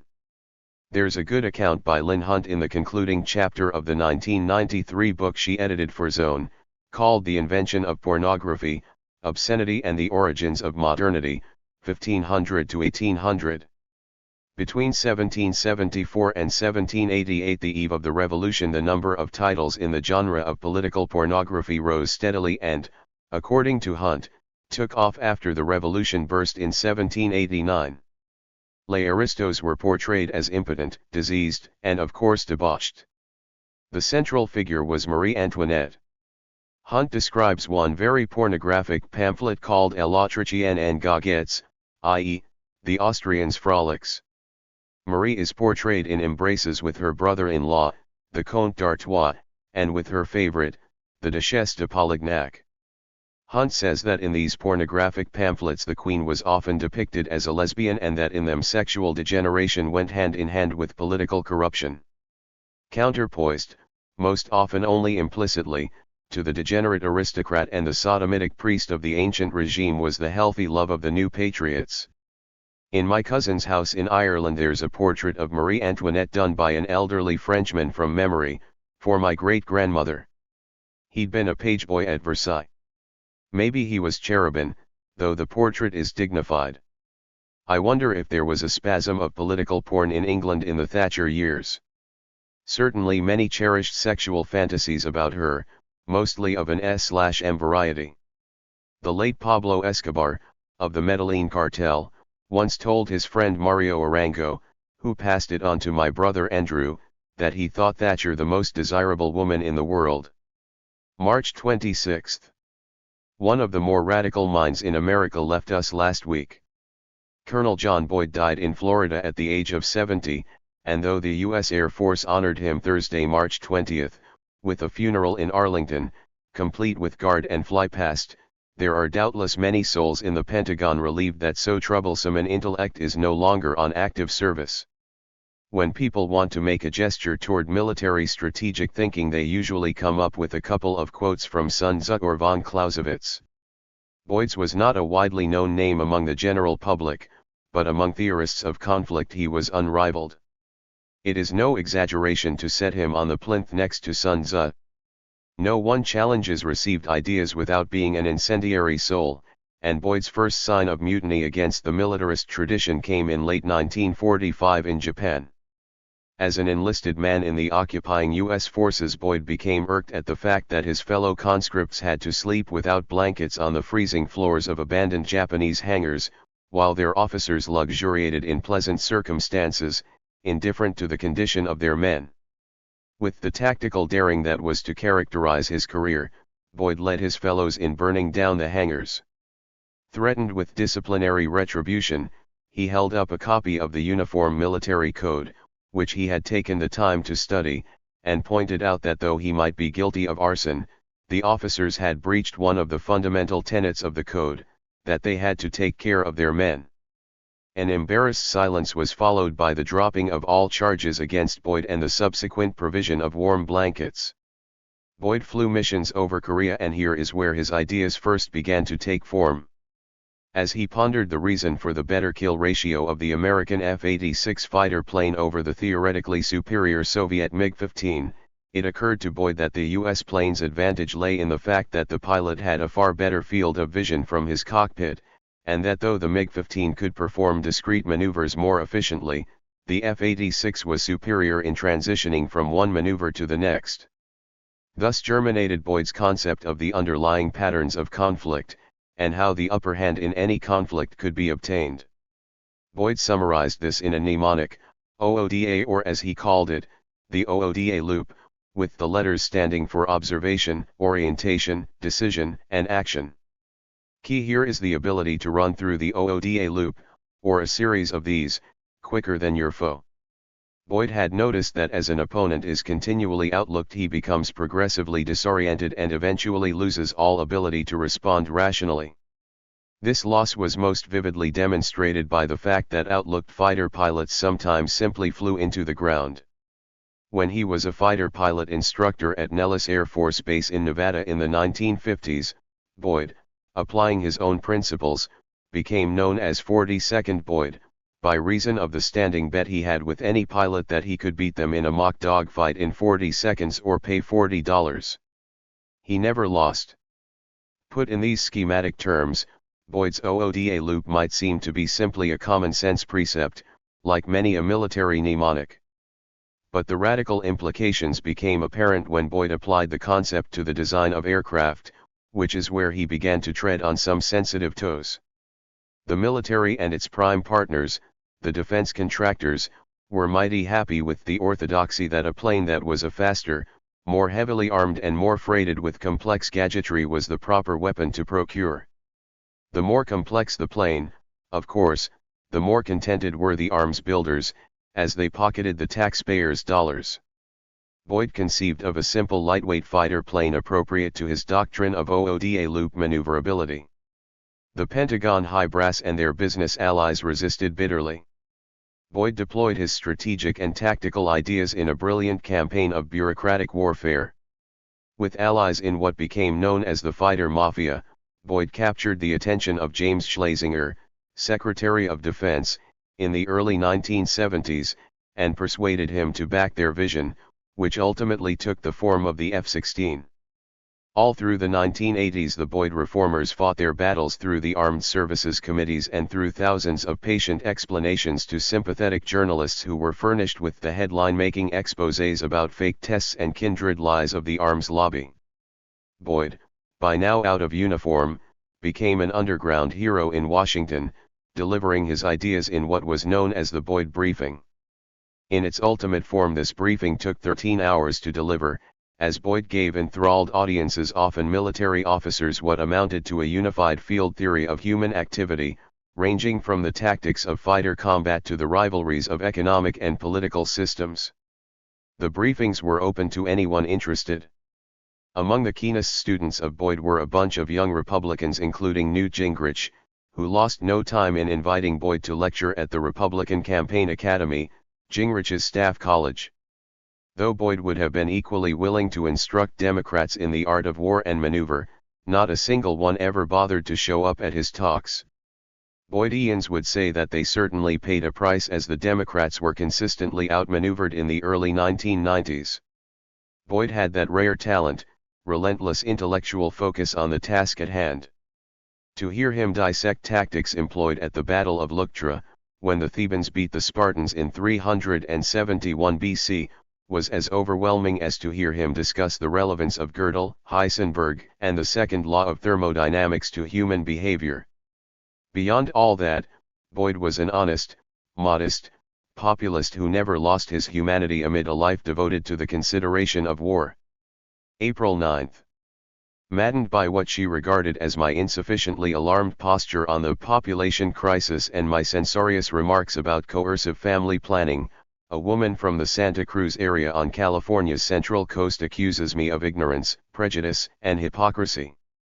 Reading further into her letter, I find Carol Fuller's final defiant charge: "I don't know anything about Mr. Cockburn personally other than he is an aging Marxist, British aristocrat, but I would bet he has numerous children raised by a variety of wives while he gave us the benefit of this thoughtful political analysis.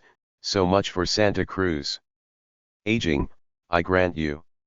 None of us, Carol Fuller included, has figured how to get round that one. Marxist? These days I'd say Marxish, the way Jonathan Miller used to joke in Beyond the Fringe when someone asked him if was a Jew and he'd say, well, Jewish. British? Not so. Irish by nationality, Irish-Scottish by blood.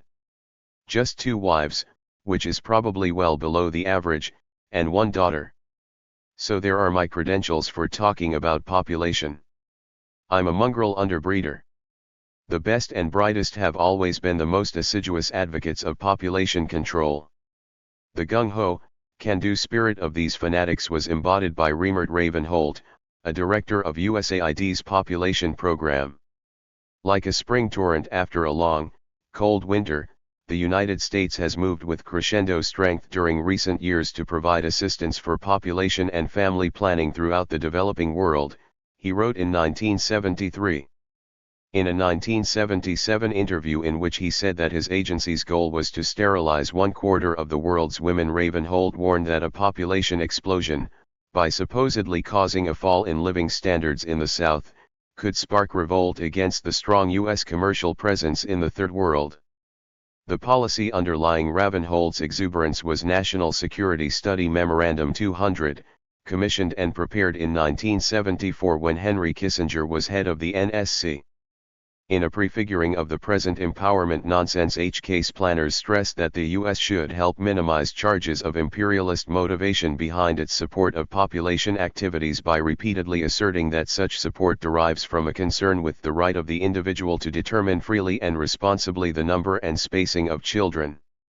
The true concern of the study's authors was maintaining access to Third World resources. NSSM 200 worried that the political consequences of population growth could produce internal instability in nations in whose advancement the U.S. is interested. In extreme cases where population pressures lead to endemic famine, food riots and breakdown of social order, the smooth flow of needed materials will be jeopardized. April 16. Zoid Lives. The place, the Joyce Theater, New York. The date, Monday, April 7, 1997. The occasion, a fundraiser for Dance Theater Workshop, honoring the Jerome Foundation of Minneapolis. The big event, after an hour of fiddle-faddle the stage darkens. Slowly from the ceiling lowers a yellow window frame, which comes to rest about 30 inches above a blood-red mat. From stage right enters my dear friend Elizabeth Streb, in blood-red spandex. She is wearing swimming goggles and a mien of high purpose. She takes several long strides to upstage center, 16 feet from the frame.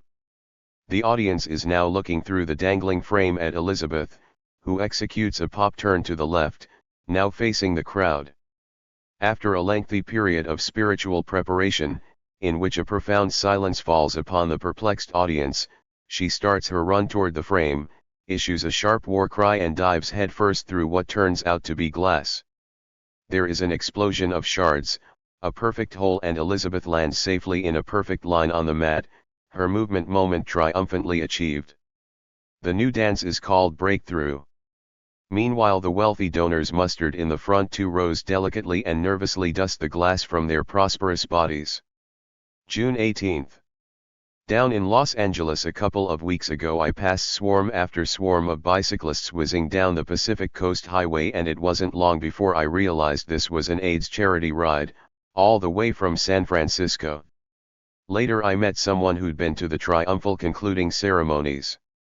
Mayor Riordan was there, and when someone wheeled in the riderless bicycle reprising the riderless horse at big-time national obsequies with boots of the departed one shoved backwards in the stirrups, there wasn't a dry eye in the house. The kitsch thing with the riderless bike sent me straight back to a chapter, The Kitchification of AIDS, in Daniel Harris's The Rise and Fall of Gay Culture, just published by Hyperion. Starting with the famous Benetton ad of a man obviously dying of AIDS under a cheap print of Jesus calling from the other side while his parents clutch and sob, Harris observes accurately that in a little over a decade AIDS has become so thoroughly commercialized that the marketing of compassion now sustains a number of flourishing cottage industries, such as those represented in Under One Roof, the gift store housed in the San Francisco headquarters of the Quilt. Those in charge of marketing the disease have attempted to place its primary commemorative monument within the context of a wholesome tradition of American history, to turn it into a kind of faux antique, an artifact from a phantasmal Arcadia. In this mythic, prelapsarian America, AIDS is stripped of its stigma as the scourge of depraved homosexuals and endowed instead with the integrity of a bucolic community in which good-natured rustics of unspoiled simplicity produce their handicrafts in a utopic atmosphere of democracy and cooperation. July 16. In the old days of not so long ago, there was no mistaking about the transition from poor to rich when you traveled from Cork to London. The roads around Cork were full of Ford Escorts and low-end Toyotas. A BMW in the smaller towns was a rarity. These days the square in my old hometown of Ewell, 30 miles east of Cork, is chock-a-block with BMWs, Audis, and Mercedes. There's money around. In 1996 the Irish Republic produced more wealth per head of population than the UK. Only a quarter of a century ago, by the same measure, gross domestic product in Ireland was half that of England. The natural instinct of an Irish person with title to a field and $50,000 spare in the pocket is to build a bungalow, preferably faced off with pebble dash or concrete or raw, liverish sandstone. Something, in fact, whose prime aesthetic function is that of not at any price resembling an old Irish thatched cottage. The result, particularly in the west of Ireland, has been the imposition of ribbons of these ugly buildings along the coast and inland rural roads, while simultaneously the country towns are being abandoned by those with the money to build and the patience to commute, usually at lethal speeds. In another decade or so, the Irish countryside will no longer exist and the place will have transmuted into a sort of suburbia in ruin. Concrete is the outward and visible manifestation of affluence. My village of Ardmore, at the west end of County Waterford, has its Business Development Council busy devising ways of showing that the place is on the cutting edge of progress. The beautiful cliffs now sport dreary guideposts, benches, concrete steps. Public lavatories and then perhaps a heritage center will soon finish off one of the loveliest vistas in Europe. People are better off than they used to be, but in many ways the place has gone downhill. In the late 1950s you could walk clear across Dublin in the middle of the night and be reasonably confident nothing untoward would occur. I did so many times. Not anymore. Dublin is in the midst of a heroin plague, and desperate addicts hold up shopkeepers, brandishing syringes of blood they claim to be AIDS infected, threatening a lethal jab at the slightest sign of resistance. There are plenty of thieves in the countryside, too, many of them very violent. I can remember my friend Gareth Brown developing an appetite for traditional Irish music that led him to found Claddagh Records, which first showcased the chieftains. In the late 50s he'd come to stay and drag round his vast reel-to-reel tape recorder to one cottage after another, while old ladies droned their way through all 96 verses of The Walls of Limerick. These days much of this tradition of music has degenerated into awful Celtic kitsch, a New Age o-music stew. July 23. It pains me to say it, but English food at least in London has truly improved. I took my daughter to a restaurant in Knightsbridge. It was pretty fancy, with a bizarre mix of distressed green walls, Balthus-type art, and big plates done in the constructivist manner with Russian words on them. I ordered fish soup and pig's foot, and felt a father's burst of pride when my daughter ordered oysters and the pig's foot too. When they arrived, the pig's feet lay starkly, one on each plate next to a little cloud of mashed potato. I sliced in, and there was no resistance. A normal pig's foot has about 30 pieces of bone and cartilage. This had none. Instead it had braised sweetbreads and a chicken stuffing. The only piggish thing left in our feet was the braised skin. They were very good. The maitre d', in an accent that veered oddly between Parisian French and East End Cockney, swore he ate them for breakfast every day. July 30. My brother Patrick phones from Israel. Patrick is the London Independent's correspondent in Jerusalem, having spent much of the last quarter century working first for the Financial Times and then for his present employer throughout the Middle East. What was irking Patrick was the utter predictability of most press photographers. He'd been out covering a confrontation in Hebron between Israeli soldiers, fundamentalist settlers, and Palestinian kids throwing rocks. The sole ambition of these photographers, Patrick said, is to get behind the kids throwing the rocks, and get their shot at the precise moment the rock leaves the kid's hand and arcs toward the soldiers. And it's true. We've all seen that shot 1,000 times. Meanwhile, Patrick went on, not far from these kids is the school where the girls come out and walk down the steps and there are settler women screaming at them and spitting at them, guarded by Israeli soldiers in case one of the Palestinian schoolgirls tries to retaliate. Not a photographer to be seen, even though it was a wonderful opportunity for a dramatic photograph that told a story. Since I was writing about the scene, I went over to the photographers massed behind the rock-throwing kids and told them that if one of them photographed the scene at the school, they would be assured of a sale of that photograph to my newspaper. Not one of them would do it. Not one of them wanted to leave off taking exactly the same photograph that they have all taken thousands and thousands of times. August 1st. 2. Daisy Cockburn. CC, Patrick Cockburn. Subject: Dark Days for Nigel. Jail time for scientist guilty of trap making. By court reporter. A former mod scientist who set a man trap in his garage has been given an 18-month jail term. The judge also ruled there should be an extended license period in respect of the sentence, as he thought 53-year-old Nigel Cockburn was potentially very dangerous. Earlier this month, Cockburn, of Clonmar Avenue, Orpington, was convicted at Maidstone Crown Court of setting lethal booby traps at the garage in Wood Street, Swanley. He had set the traps after suffering a spate of burglaries. The trap was found after police were called to a garage fire on July 10 last year at a row of 3 dilapidated cottages Cockburn owned in Wood Street. One of the traps injured an army explosives expert called in to investigate after a quantity of ammunition was found there by police and fire crews. Captain Ian Swan of the Royal Logistics Corps suffered arm injuries when he opened the door to a shed and had to raise his arm to block the device as it swung at his head. The judge sentencing Cockburn said Cap Swan could have been blinded. The recorder Mr. Christopher Wilson told Cockburn, "The nature of your former occupation makes you potentially very dangerous. You are an expert in counter-terrorism and have considerable experience in dealing with explosive devices." A microwave oven which had its door removed and had been wired at the back to be permanently on was also found in the shed. And the court was told in 2004 Cockburn had also wired up a door to the mains in order to shock intruders. He claimed he had been burgled 20 times in 14 years and the police had not done anything about it. Cockburn was said to have told police he would kill burglars if he had the chance. He was sentenced to 12 months for assault causing actual bodily harm, 18 months for setting a man trap, and 3 months for possessing ammunition without a certificate, to run concurrently.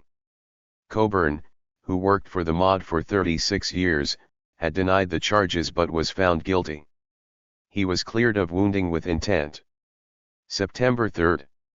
The short century of the common man begins and ends with the royal passing, in 1914, the murder of the Archduke Franz Ferdinand at Sarajevo, and now, 3 years shy of the millennium, the death of Princess Diana.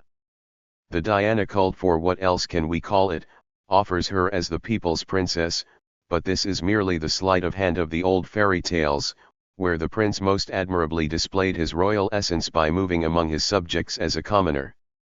The British wanted a love story, and it began well, before turning into vulgar soap opera as so many love stories do. Too bad a good fairy wasn't on hand to warn young Diana about the future that fateful day when Prince Charming came and knocked on her door.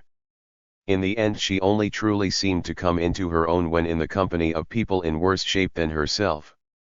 She would glow, as though the proximity of imminent death and suffering lent a steadying hand, a comfort to her fraught existence. No wonder she took such an interest in minefields. As she bent down to embrace a little boy, oblong handbag elegantly raised to shield her cleavage from the photographers. It was obvious that she did not mind the paparazzi, in fact needed their constant attention, but on terms she hoped to be hers. That's how everyone in show business wants it. Probably Dodie snapped, "Lose them," to the chauffeur, who obediently ran the car up to the fatal 121 miles per hour. Dish surely knew, far better than Dodie, that paparazzi were inescapably part of the terms of her trade and gave her comfort and meaning, as surely as did her encounters with the dying and the maimed. September 5. This time around President Bill spent his time on Martha's Vineyard in the house of real estate developer Richard Friedman. I'm unclear whether this is what was once the proud home of Robert McNamara, where Clinton stayed back in the year of the Somali fiasco, and from which redoubt he ordered the attempts to murder Mohammed Aidid, the late capo of Mogadishu. I remember visiting in the early 1980s. The house had a commanding view of Great Beach, a stretch of sand usually covered with lawyers and wreathed in fog. As he led our party down the cliff path and onto this bleak expanse, McNamara's face darkened. He had, he said, tried everything. He'd sought relief in the courts and from the most resourceful fixers of Edgartown. Every stratagem had failed. We wondered what he was talking about. As we gained the beach itself, McNamara stretched out a hand, shielding his eyes in eloquent despair. All around us was a pride of nudists, cocks and tits akimbo. It turned out that McNamara had taken these nudists below his house as a personal affront, with a depth of passion equaling his attempts to wipe Vietnam from the face of the earth. But the nudists had held their ground, had indeed prevailed. Eventually McNamara sold the house and moved away. John Belushi moved in. September 10. My daughter called last week from London, saying that the entire nation had gone insane. I faxed her a couple of pieces I'd written about Diana, and she said that if this sort of cold-eyed commentary were read out on the streets of London, the author would be torn apart by the crowd. She also said she was grateful, and glad to see the old man had a spark of radicalism left in his bones. As he dandled me on his knee, my father used to tell me the story of how he and some trusty comrades sabotaged King George V's Jubilee back in the 1930s. They ascertained that the route of the procession ran down Fleet Street. 3 days before the parade they dressed as workmen and told newspaper offices on both sides of the street that they were city employees stringing up banners. They slung one across the street with "God Bless Our King" written on it. On the day of the actual parade, they returned and found the crowd so great they could scarcely get near the string they had run down from the banner and around the corner into an alley. Eventually a partner in crime got on my father's shoulders and pulled the string. The banner fell open, to reveal the words, 25 years of hunger, misery, and war. They heard a gasp and great bay of rage from the crowd on Fleet Street, and took to their heels. When they saw the newsreels, everything had gone even better than they had dreamed. The news cameras were right behind the King's coach and caught the banner perfectly as it fell open. I saw it myself about a decade ago, and it was odd to see the jerky horses in the old footage, and the commotion, and remember Claude's role. Down the years it's been easy to forget until the Diana insanity how irreverent the British were about royalty not so long ago. In the 1950s, my family was very friendly with the late Malcolm Muggeridge, who wrote a piece about the royal family for an American magazine. I think it might have been the old Saturday Evening Post, or perhaps Look. By today's standards, Mug's piece was tame to the point of invisibility. He wrote things like, "Even her friends say Queen Elizabeth can be dowdy and a frump." But the roof fell in. At the time Muggeridge had a big job at the BBC. He was promptly dropped. People travelled great distances to dog horseshit on his country house in Robertsbridge, Sussex. His son John had just been killed in a skiing accident, and Malcolm's wife Kitty got plenty of letters from people saying how glad they were this had happened. September 11th. A photograph is by definition a moment seized from time, and the seizure can remove context in a way that might not exactly be unethical, but does damage the truth. Photographers tend, alas, to think in clichés. Refugees must never laugh. Hungry children must never smile. Someone once told me that Walker Evans's famous black and white photographs of the Okies fleeing the Dust Bowl, printed in James Agee's Let Us Now Praise Famous Men, didn't exactly do justice to the humanity of these Okies, shown by Evans as invariably grim. The contact sheets apparently showed laughter as well as tears, exuberance as well as despair. The patron saints of photojournalism all manipulated grossly. Photography is, almost always, manipulation. Take the famous photo of young love in Paris, the boy and his girl kissing with abandon. Turns out it was set up. Or take Henri Cartier-Bresson's equally famous picture of the batty old woman wagging a flag somewhere in the American Northeast on July 4th. Turns out Henry set her up with the flag. So the picture was a lie. Unethical. Most assuredly. That's the nature of the beast. September 17th. First one friend of mine and then a second developed arrhythmia last week. One of them told me that what with the irregular heartbeat he was worried about having sex on the ground he might croak on the job. It's a fear that often besets the older man with any sort of pain between Adam's apple and belly button. I referred my pal to a study by M. Bueno cited in an essay by Hackett and Rosenbaum called Emotion, Psychiatric Disorders, and the Heart, published in Heart Disease, edited by Eugene Braunwald, published in 1980. The Bueno essay is alluringly titled The So-Called Coition Death, published in something abbreviated as JAP. J-Leg. Med 17:330.1962, though why the Japanese should be so interested in this I'm not sure, since their rates of heart disease are remarkably low owing to the huge intake of sashimi and seaweed. On the other hand, Japanese executives are in the habit of dropping dead from overwork. Coital death is unusual. Weno's study showed that coition accounted for 0.6% of endogenous sudden deaths. Most of these occurred in the context of extramarital screwing. Males in that situation were on average 13 years older than their companions and 1/3 were drunk at the time. Of course, this fear of dying while fucking is connected to the notion that the latter activity involved a great expenditure of physical effort. Not really. One study by Hellerstein and Piedman reckoned that the equivalent cost in oxygen of maximal activity during intercourse approximates 6 calories per minute. During foreplay and afterplay about 4.5 calories are consumed. I'm not sure what afterplay involves now. In the good old days it meant lighting a cigarette, puffing on it and blowing lazy smoke rings in the air, sort of, while trying to persuade the love partner to get up and mix a gin and tonic. Hellerstein and Friedman conclude that the demand placed on the heart by sexual intercourse is equal to that of a brisk walk around the block or climbing a flight of stairs. No big deal really. We should all try it more often. At least that's what I told my arrhythmic friend. October 8th. My favorite forger is still the amiable German who did the Hitler diaries in the early 1980s, though the old ladies who managed to sell their forged Mussolini diaries twice run him a close second. When he finished dashing off the Führer's daily reflections into a series of cheap notebooks, he decided their authenticity would be improved if Hitler's initial were embossed on the cover.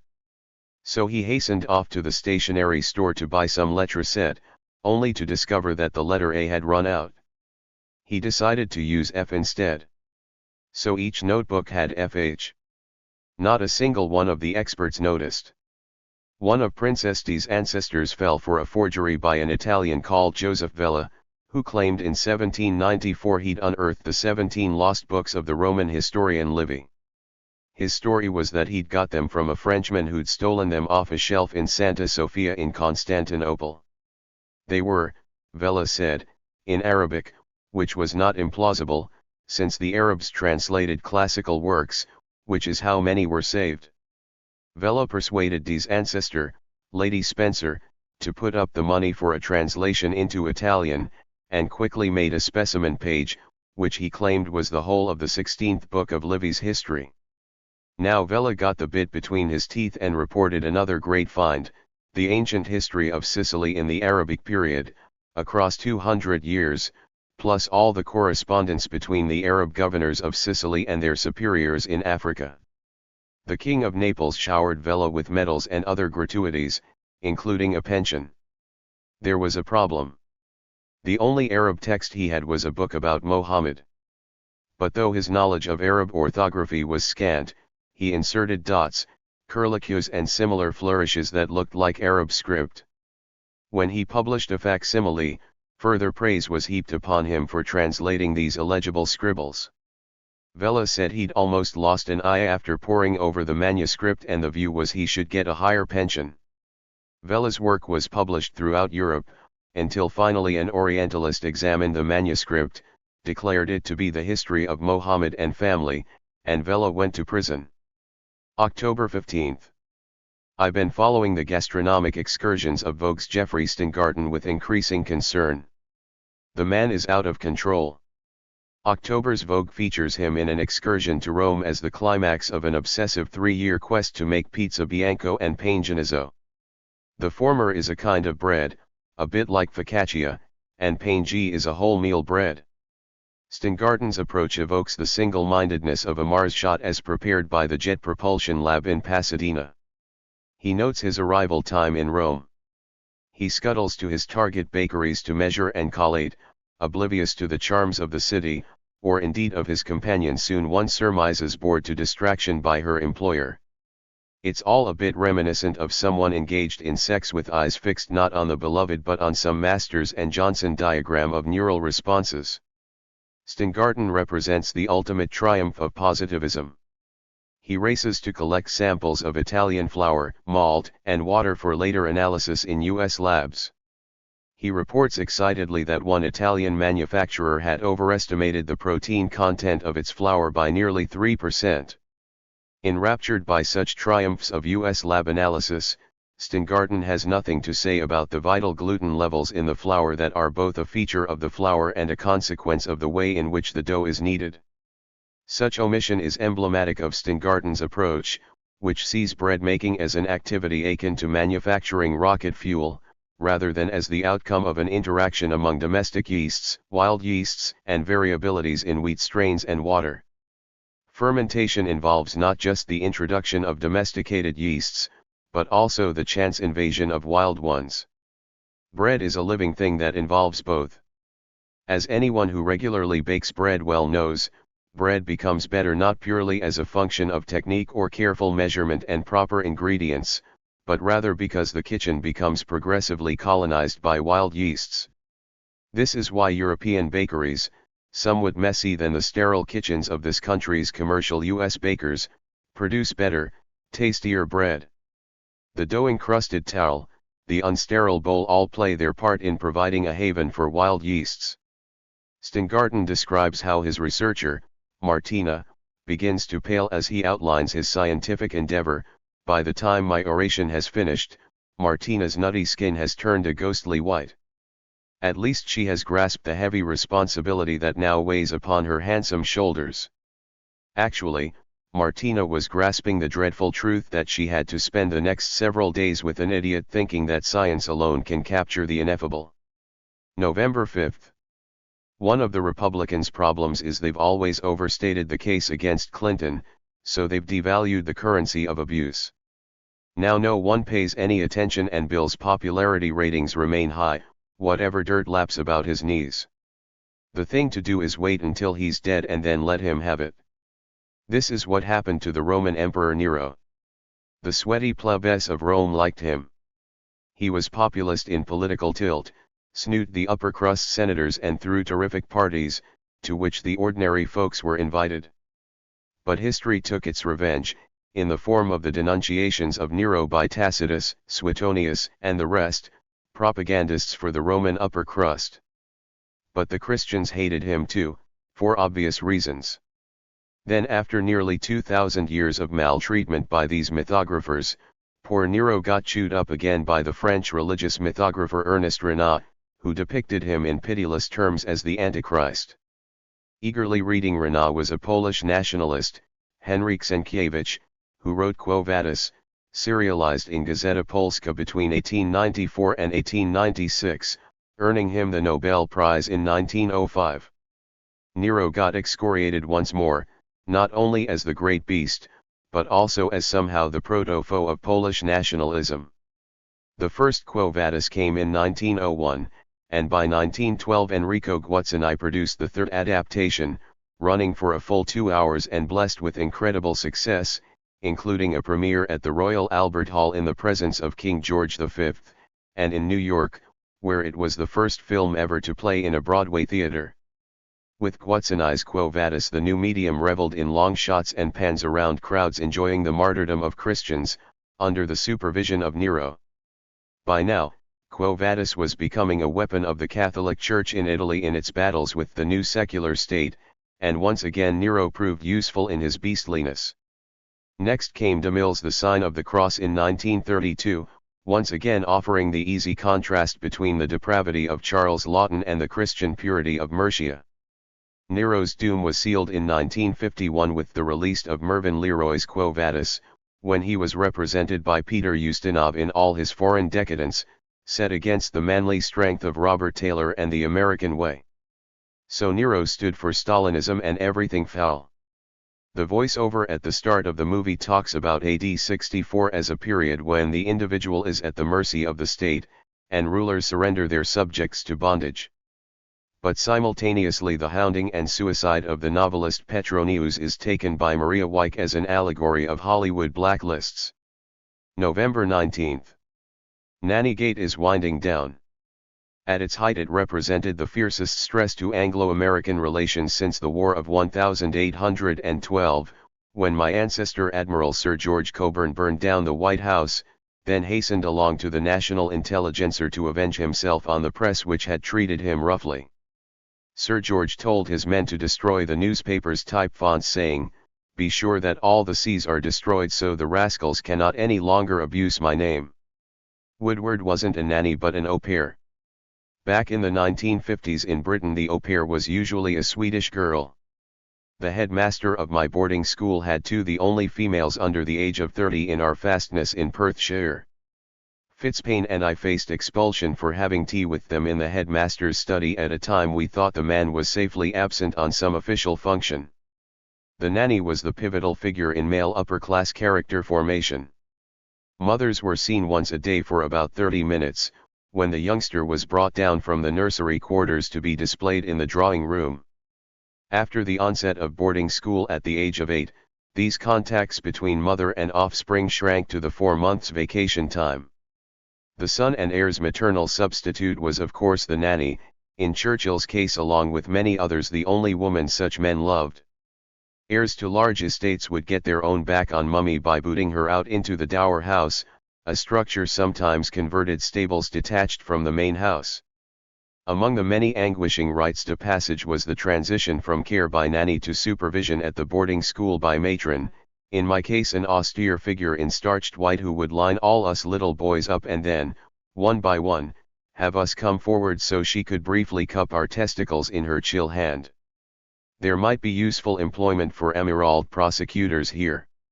There was a successful restaurant in London in the 1980s in which waitresses were dressed as nannies and matrons and barked fierce commands like "Eat up your carrots, young man," at a clientele whimpering with pleasure at this temps retrové.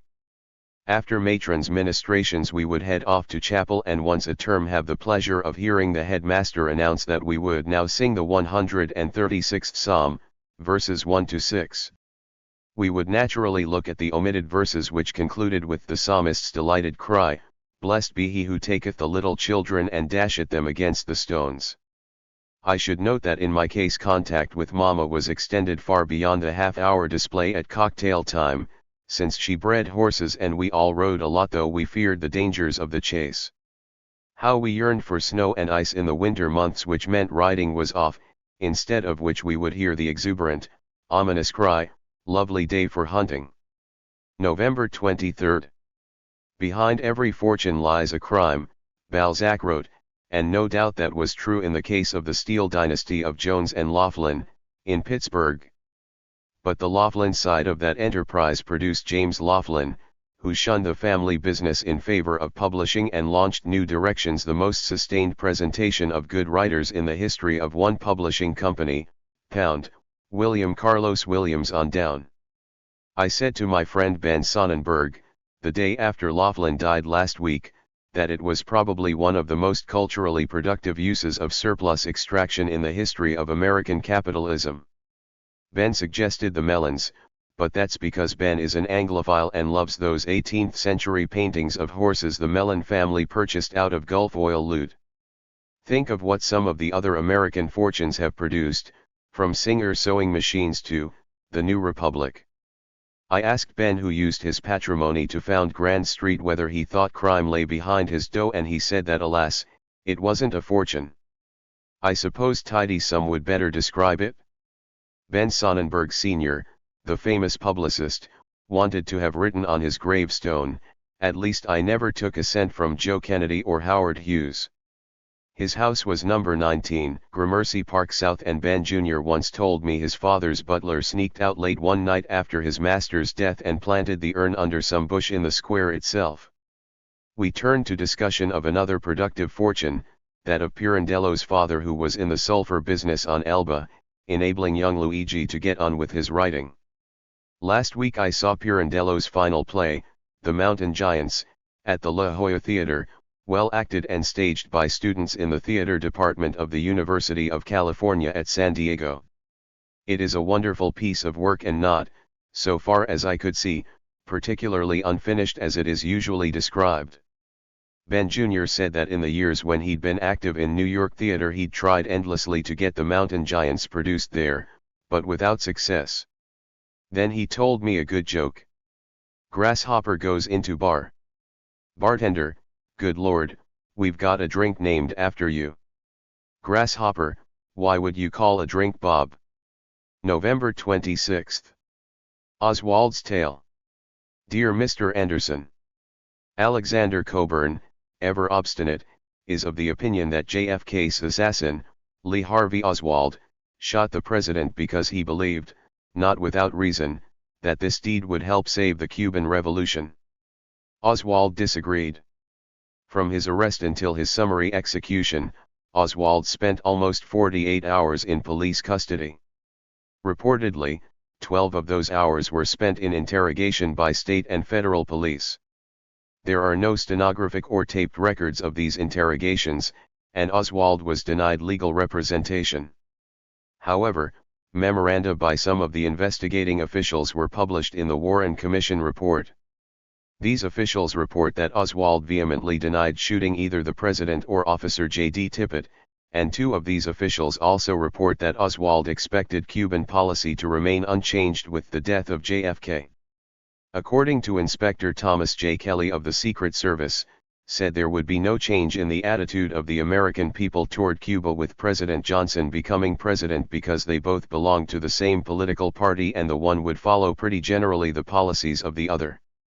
Also present, Captain J.W. Fritz, of the Dallas Police Department writes, someone of the federal officers asked Oswald if he thought Cuba would be better off since the president was assassinated.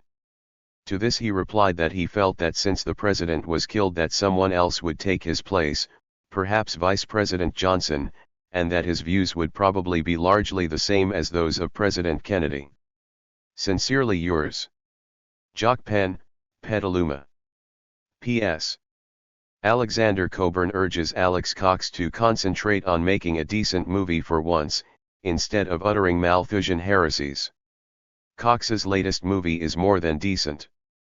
The Winner, now on video, appears at first to be a lame neo-noir pulp fiction knockoff, but hang in there and Cox's nihilistic apocalyptic allegory will get to you. If you like Dr. Strangelove, Grosse Point Blank, Natural Born Killers, and King of Kings, The Winner is your meat. Alexander Cockburn replies.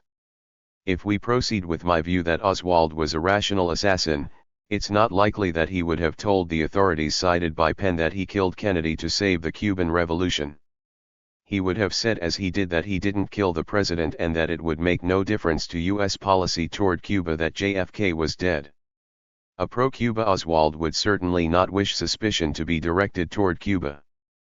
But in fact with the death of Kennedy, the efforts to kill Castro so hotly promoted by Jack and Bobby diminished. Oswald was right in his calculation.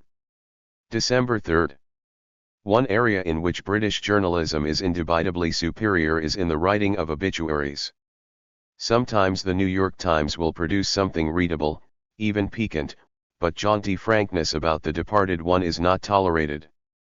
Every now and again, down the years, I've shouted a few insults at some freshly tamped grave, and the disrespect invariably provokes outrage. The quality English newspapers, by contrast, have turned obituaries into an important sector of their coverage.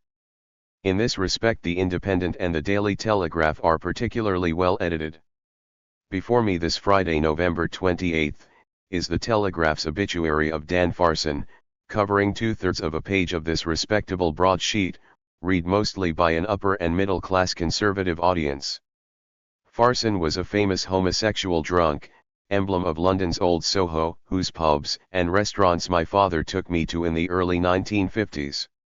I suppose an equivalent in terms of mise en scene and boozy louchness would have been the Old Lion's Head in the Village, which I never knew.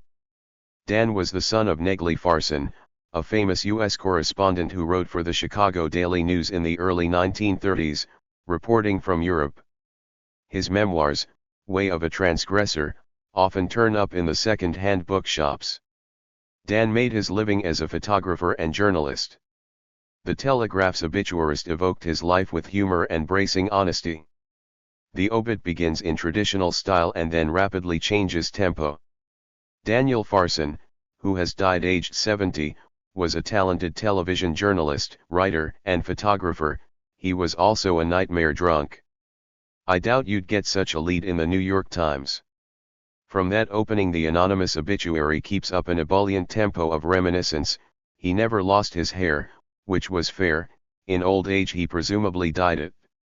He would go off at nights to such places as a pub nicknamed the Elephant's Graveyard. It was some surprise that, with his alarmingly risky sex life, he had not been murdered. Over and over again Farson's assaults on London meant drinking all day, picking up a rent boy and very often being robbed by him at his hotel. He was barred from several hotels for trivial offences such as being found with his trousers round his ankles in the corridor.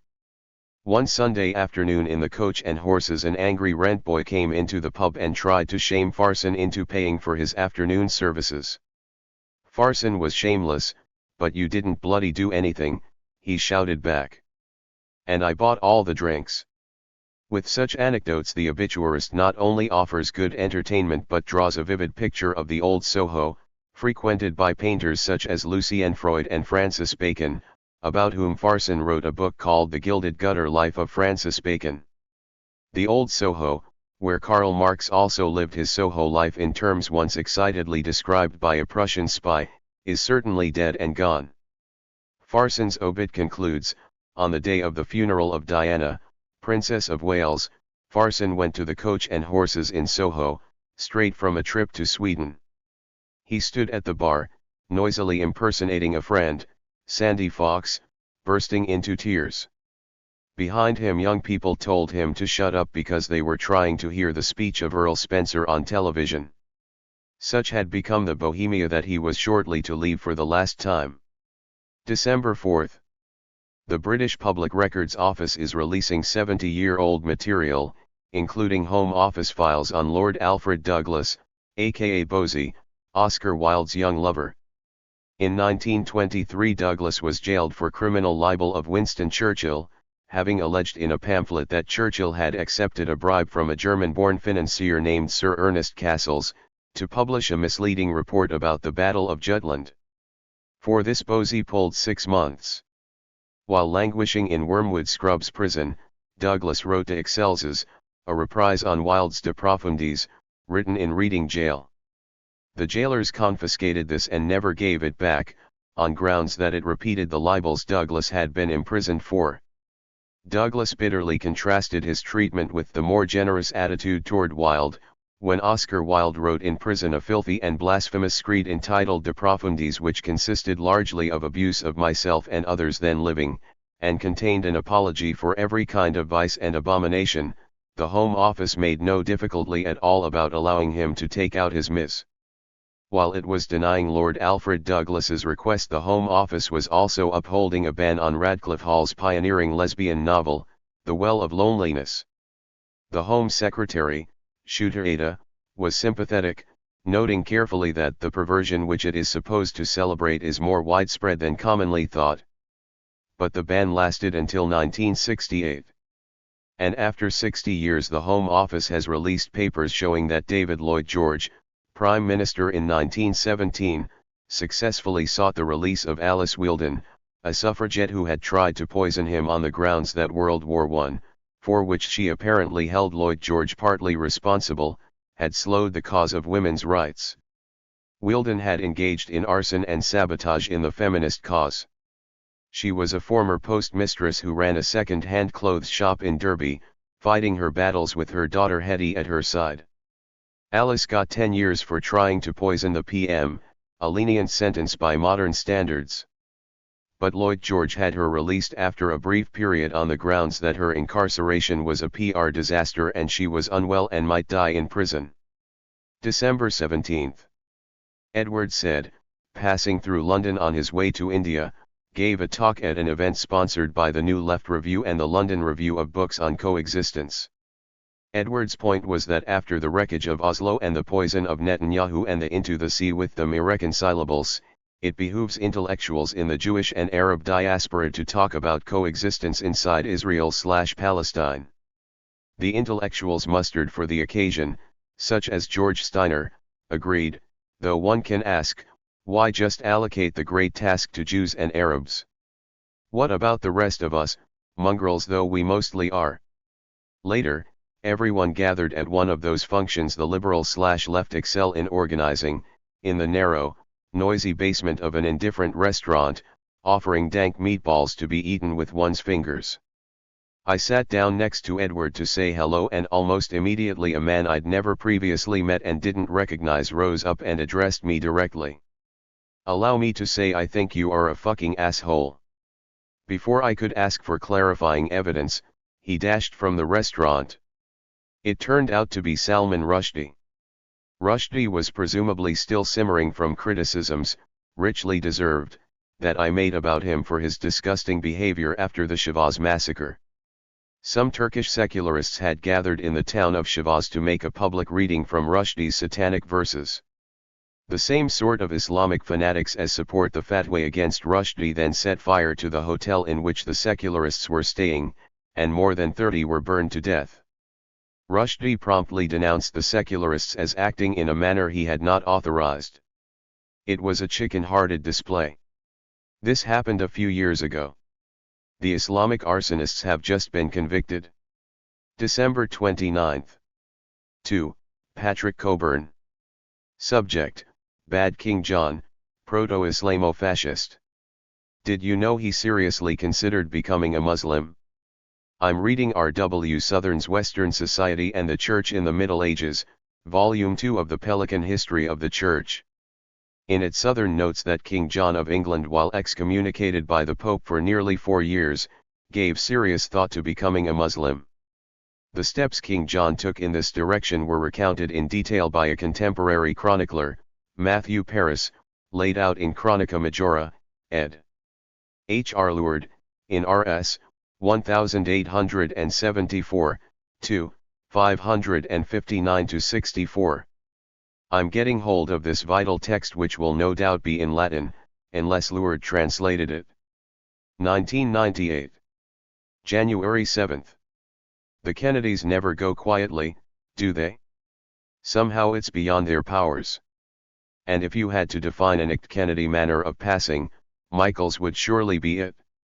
Here we had a phalanx of Kennedys, plus entourage, skiing downhill in mass formation, a menace to all others on the slope and for good measure tossing a football between them, with Michael videotaping with his other hand.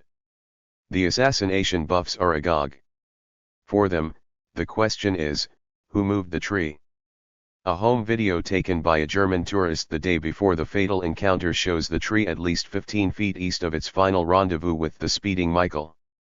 January 9. How frail a thing is human memory. On New Year's Day the New York Times ran an AP story about a settlement between the Quaker Oats Co., MIT, and some former students. The students were among 100 boys, many of them wards of the state, who were the unwitting objects of research in the 1940s and 1950s when they were fed cereal containing radioactive materials. In the last week of 1997, Quaker and MIT agreed to pay over $1.85 million to the plaintiffs. The way AP reported the story, Quaker and MIT had lured the boys from Fernald School in order to prove that the nutrients in Quaker oatmeal travel throughout the body. Quaker's aim was supposedly to match the advertising claim of its deadly corporate rival, Cream of Wheat. This is by no means the whole story. In 1949 the parents of boys at the Fernald School, some of them mentally retarded, were asked to give consent for the children to join the Fernald Science Club. The boys were then the unwitting objects of experiments, supervised by the Atomic Energy Commission, in partnership with Quaker Oats, in which they were given radioactive oatmeal. The researchers wanted to see if the chemical preservatives in cereal prevented the body from absorbing vitamins and minerals, with the radioactive materials acting as tracers. They also wanted to assess the effects of radioactive materials on the kids. The AP story missed the AEC's role altogether, which is just how the AEC, now the Department of Energy, would have liked it.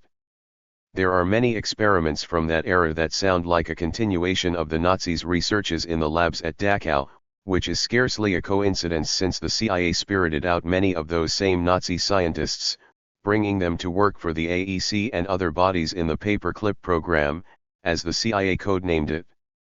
To give just one other of these experiments, in 1963, 131 prisoners in Oregon and Washington had their scrotums and testicles exposed to 600 roentgens of radioactivity. They had given consent, but were not warned of the cancer risk. Later almost all of the prisoners were given vasectomies or were surgically castrated. The doctor who performed the sterilization operations said they were conducted to keep from contaminating the general population with radiation-induced mutants. In defending the sterilization experiments, Dr. Victor Bond, a physician at the Brookhaven Nuclear Lab, said, "It's useful to know what dose of radiation sterilizes. It's useful to know what different doses of radiation will do to human beings." One of Bond's colleagues, Dr. Joseph Hamilton of the University of California Medical School in San Francisco, said more candidly that the radiation experiments which he had helped oversee had a little of the Buchenwald touch. January 12. A fellow I know recently shared a sports box with President Bill and mentioned they had a friend in common. This friend was a woman, now an academic Bill had had a big thing with many years ago, before he met HRC. Bill launched into fond reminiscence, misty-eyed and affectionate. As he listened, the fellow realized that Bill had absolutely no self-consciousness in his nostalgic reverie. He felt, the fellow said later, that if he'd asked Bill whether he had a kink in his cock, the president would have launched off on this topic with equal enthusiasm and lack of restraint. All the while Bill was rambling on about his former girlfriend, members of Bill's entourage were sticking their heads into the sports box, asking the press did he want to talk to this fat cat or that fat cat who were offering huge sums to the DNC. This is the man's life. No wonder he didn't want to stop talking about his old flame. January 14. Girls love to talk dirty, given half a chance. 2 days after Representative Bono had his last and positively final encounter with that tree in the Tahoe Basin, California newspapers were full of ominous stuff about mandatory helmets for skiers.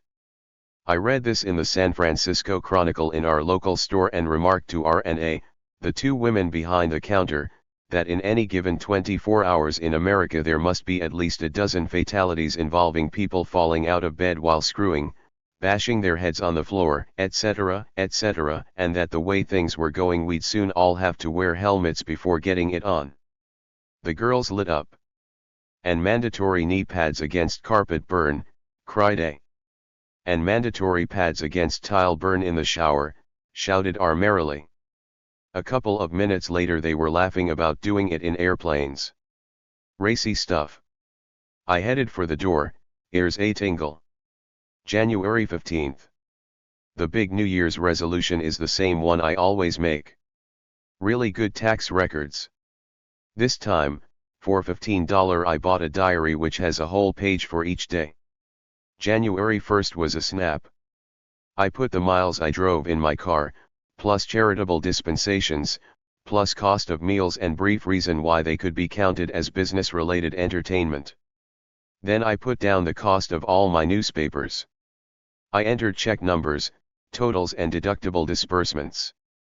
I spent several minutes thinking how easy tax preparation will be in February 1998, and about the chagrin of the IRS auditor when he realizes that this time he's met his match. I even called my brother and handed him a short lecture on the importance of proper record keeping. It took a whole day January 2 for reality to creep back into my life. The virtuous, one-page per day diary is grim to behold, so I bought a nice little Mexican diary, with plenty of demotic iconography and almost no space for anything except for a couple of phone numbers a day. A spiral wire holds the flimsy pages, and if 1997 is anything to go by, somewhere in July 1998, I'll lose the first 3 months of the year.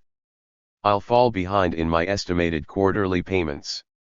I'll have to guess the miles driven. So, 1998 will be a year when, as with other years, I pay enough in interest and penalties to hold the B-2 bomber program together single-handed. All the same, the Air Force has come to rely on me and I'd hate to let them down. February 17th.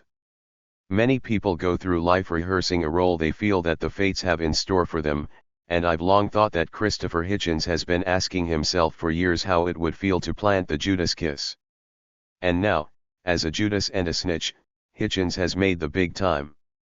On February 5, amid the embers of the impeachment trial, he trotted along to Congress and swore out an affidavit that he and his wife, Carol Blue, had lunch with White House aide Sidney Blumenthal last March 19 and that Blumenthal had described Monica Lewinsky as a stalker.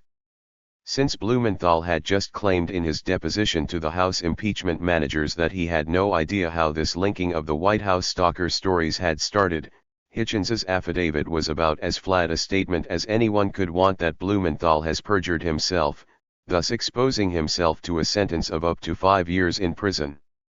At the very least, Hitchens has probably cost Blumenthal about $100,000 in fresh legal expenses on top of the $200,000 tab he's already facing. Some friend. And we are indeed talking about friendship here. They've been pals for years and Hitchens has not been shy about trumpeting the fact. Last spring, when it looked as though Blumenthal was going to be subpoenaed by prosecutor Starr for his journalistic contacts, Hitchens blared his readiness to stand shoulder to shoulder with his comrade. Together we have soldiered against the neoconservative ratbags, Hitchens wrote in The Nation last spring. Our life ought to has been, and remains an open book. Do your worst. Nothing will prevent me from gnawing a future bone at his table or, I trust, him from gnawing in return. This was in an edition of The Nation dated March 30, 1998, a fact which means given the Nation's scheduling practices that Hitchens just writing these loyal lines immediately before the lunch. Hitchens now says he thinks it was on March 19, at the Occidental restaurant near the White House whose conversational menu Hitchens would be sharing with these same neoconservative, right-wing ratbags 10 months later. The surest way to get a secret into mass circulation is to tell it to Hitchens, swearing him to silence as one does so. His friends have known this for years. As a compulsive tattler and gossip, Hitchens gets a frisson I'd guess to be quasi-sexual in psychological orientation out of the act of tattling or betrayal. This brings us to Hitchens' snitch psychology, and the years of psychic preparation that launched him into the affidavit against his friend Blumenthal. Like those who question themselves about the imagined future role, would I really leap through fire to save my friend, would I stay silent if threatened with torture? Hitchens has, I feel certain, brooded constantly about the conditions under which he might snitch, or inform. A good many years ago we were discussing the German Baader-Meinhof gang, some of whose members were on the run at the time. Hitchens, as is his wont, stirred himself into a grand little typhoon of moral outrage against the gang, whose reckless ultra-leftism was, he said, only doing good to the right. If one of them came to my front door seeking shelter, Hitchens cried, I would call the police in an instant and turn him in. Wouldn't you just, I remember thinking at the time. I've often thought about that outburst since, and whether in fact Christopher was at some level already in the snitch business. Over the past couple of years the matter of George Orwell's snitching has been a public issue. Orwell, in the dawn days of the Cold War and not long before his own death, compiled a snitch list of commies and fellow travelers and turned them over to Cynthia Kerwin, a woman for whom he had the hots and who worked for the British secret police. Now, Orwell is Hitchens's idol, and he lost no time in defending Orwell's snitch list in Vanity Fair and The Nation. Finally, I wrote a Nation column giving the anti-Orwell point of view, taking the line that the list was mostly idle gossip, patently racist and anti-Semitic, part and parcel of McCarthyism. Bottom line, snitching to the secret police wouldn't do. Hitchens seemed genuinely surprised by my basic position that snitching is a dirty business, to be shunned by all decent people. Then, in the middle of last week, he snitched on Sydney. Why did he do it? I didn't see him with Tim Russert on Meet the Press, but apparently he looked ratty, his physical demeanor not enhanced by a new beard. I have read the transcript where, as I anticipated, Hitchens says he simply couldn't let the Clinton White House get away with denials that they had been in the business of slandering women dangerous to them, like Monica, or Kathleen Willey. There were couple of moments of pure Hitchens. Only Hitchens could charge someone with perjury and then sneer that the object of his accusations was contemptible for having a legal representative. And only Hitchens could publicly declare Blumenthal to have lied to Congress and then with his next breath affirm in a voice quivering with all the gallantry of loyal friendship that I would rather be held in contempt of court than testify in any separate court action brought against Blumenthal. Did Hitchens really think things through when he told the House impeachment people toward the end of last week he was willing to swear out an affidavit on the matter of the famous March lunch? Does he think that with this affidavit he will reverse the whole impeachment tide and bring Clinton down?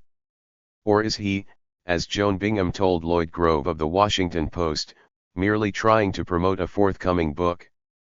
A woman who knows Hitchens well, and who is inclined to forgive, has suggested that the booze has finally got to him and that his behavior exhibits all the symptoms of chronic alcoholism, an impulsive act, dramatically embarked upon and, in the aftermath, only vaguely apprehended by the perp. It's true, Hitchens does drink a staggering amount with, as all acquaintances will agree, a truly amazing capacity to pull himself together and declaim in a coherent manner while pints of alcohol and gallons of wine are coursing through his bloodstream. But he does indeed seem only vaguely to understand what he has done to Sydney.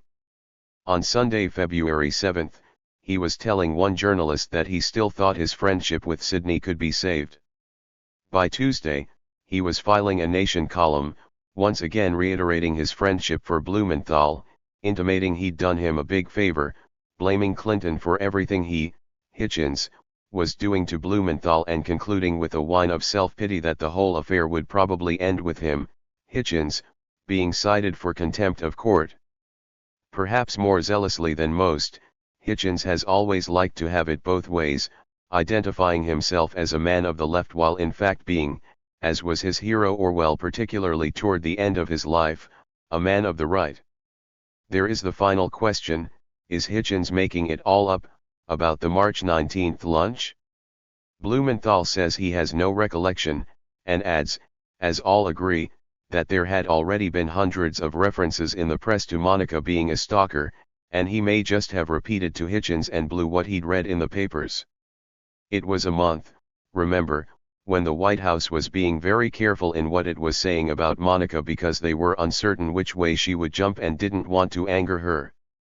Joe Conason, of the New York Observer, certainly an eager recipient of White House slants at the time, says he spoke to Blumenthal in that period and Blumenthal refused to talk about Lewinsky at all.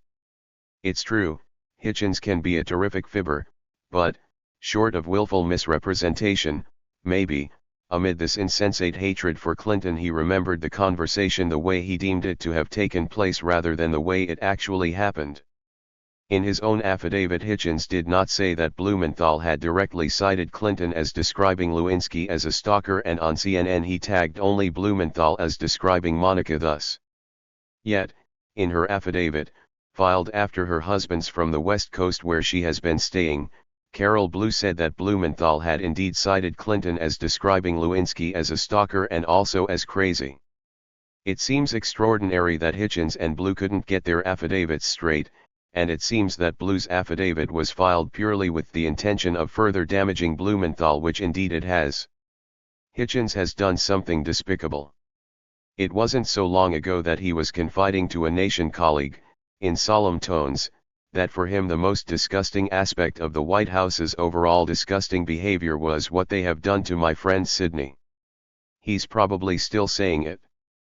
Hitchens always could cobble up a moral posture out of the most unpromising material. March 4. As far as chemical and biological weapons are concerned, Saddam Hussein is a repeat offender. He has used them against his neighbors and on his own people. Madeleine Albright, Secretary of State. By Albright's criteria, Saddam has a way to go to catch up with the United States. In 1942, U.S. Army and Navy doctors infected 400 prisoners in Chicago with malaria in experiments designed to get a profile of the disease and develop a treatment for it. Most of the inmates were black, none were informed of the risks of the experiment. Nazi doctors on trial at Nuremberg cited the Chicago malaria experiments as part of their defense. In 1947, the U.S. Army put on its payroll Dr. Shiro Ishii, the head of the Imperial Army of Japan's biowarfare unit. During World War II, Dr. Ishii had deployed a wide range of biological and chemical agents against Chinese and Allied troops. He also operated a large research center in Manchuria, where he conducted bioweapons experiments on Chinese, Russian, and American prisoners of war. Ishii infected prisoners with tetanus, gave them typhoid-laced tomatoes, developed plague-infected fleas, infected women with syphilis, performed dissections on live prisoners, and exploded germ bombs over dozens of men tied to stakes. In a deal hatched by Gen. Douglas MacArthur, Ishii turned over more than 10,000 pages of his research findings to the U.S. Army, avoided prosecution for war crimes, and was invited to lecture at Ft. Detrick, the U.S. Army Bioweapons Center in Frederick, Maryland. In 1950, the U.S. Navy sprayed large quantities of Serratia marcescens, a bacteriological agent, over San Francisco, promoting an outbreak of pneumonia-like illnesses and causing the death of at least one man, Ed Nevins. A year later, Chinese Premier Zhou Enlai charged that the U.S. military and the CIA had used bioagents against North Korea and China. Zhou produced statements from 25 U.S. prisoners of war backing his claims that the U.S. had dropped anthrax-contaminated feathers, mosquitoes, and fleas carrying yellow fever and propaganda leaflets spiked with cholera over Manchuria and North Korea. Secretary of State Dean Acheson dismissed Zhou's accusations as being based on the coerced confessions of brainwashed POWs. Acheson blamed the outbreaks of disease in northern China and Korea on the communists' inability to care for the health of the people under their control. But in the fall of 1952, an international commission looking into the matter produced a 700-page report supporting Zhou's claims. The report noted that the insects found in the vicinity of the U.S. leaflet drops were not native to the region. The commission noted a striking similarity with the techniques perfected by Dr. Ishii during the Japanese occupation of Manchuria. From 1950 through 1953, the U.S. Army released chemical clouds over 6 U.S. and Canadian cities. The experiments were designed to test dispersal patterns of chemical weapons. Army records noted that the compounds were used over Winnipeg, Canada, where there were numerous reports of respiratory illnesses, involving cadmium, a highly toxic chemical. In 1951, the U.S. Army secretly contaminated the Norfolk Naval Supply Center in Virginia with infectious bacteria. One type was chosen because blacks were believed to be more susceptible than whites. A similar experiment was undertaken later that year at Washington, D.C.'s National Airport. The bacteria was later linked to food and blood poisoning and respiratory problems. Savannah, Georgia, and Avon Park, Florida, were the targets of repeated Army bioweapons experiments in 1956 and 1957. Army CBW researchers released millions of mosquitoes on the two towns in order to test the ability of insects to carry and deliver yellow fever and dengue fever. Hundreds of residents fell ill, suffering from fevers, respiratory distress, stillbirths, encephalitis, and typhoid. Army researchers disguised themselves as public health workers in order to photograph and test the victims. Several deaths were reported. In 1981, Fidel Castro blamed an outbreak of dengue fever in Cuba on the CIA. The fever killed 188 people, including 88 children. In 1988, a Cuban exile leader named Eduardo Arocena admitted bringing some germs into Cuba in 1980. 4 years later, an epidemic of dengue fever struck Managua, Nicaragua. Nearly 50,000 people came down with the fever and dozens died. This was the first outbreak of the disease in Nicaragua. It occurred at the height of the CIA's war against the Sandinista government and followed a series of low-level reconnaissance flights over the capital city. This is not to mention atmospheric nuclear testing. May 20. Ron Ridenour died on Sunday, May 10, at the age of 52. He'd been playing handball, having told friends he'd probably had a few too many margaritas the night before. Then he sat down against a wall, turned blue and died. It reminds me too sharply of another journalist, my friend Larry Stern, whom Ron also knew, who went jogging at about the same age and keeled over. Journalists should take an arm's-length attitude toward immoderate physical exercise. I met Ron in New Orleans back in 1988. We talked about my lie and how he'd heard about it, investigated it, and finally brought the massacre into the light of day. Ron's point was always that my lie was an operation, an act of policy, not an aberration. Above my lie that day were helicopters filled with the entire command staff of the brigade, division, and task force, from 7:30 a.m. to 11:30 a.m. It takes a long time to kill over 600 people. Then on the 30th anniversary of my lie, this last March, I talked to him again, about Hugh Thompson, Lawrence Cockburn, and Glenn Andreatta getting soldiers' medals for their action in saving some civilians that day. I asked him how he'd feel if someone offered him the medal. I didn't save any lives, he said dryly. Ron was far too well-mannered to say it, but I knew he must have felt that there was something altogether too symmetrical and phony about the sudden discovery of Thompson as my last lone American hero, matching the prosecution of Rusty Calley as my last lone American villain. May 27. I called my publisher, Verso Books, the other day and found its executive director, Colin Robinson, agog over the success of Verso's 150th anniversary edition of Marx and Engels' Communist Manifesto. He'd already sent me the sleek little book with its introduction by the British historian Eric Hobsbawm. I told Colin waspishly it looked like an espresso, or maybe latte table book, with its somber, stylish cover design of a red flag by the Russian émigré artists Komer and Melamed flapping over a black background, Marxism without hope. Robinson wasn't irked at all. He said Verso had printed 25,000 copies and they were selling like hotcakes. The publicity had been gratifying. He'd nearly persuaded Barney's to do a window display of fashionable models, all with copies of the manifesto poking from their handbags or pockets.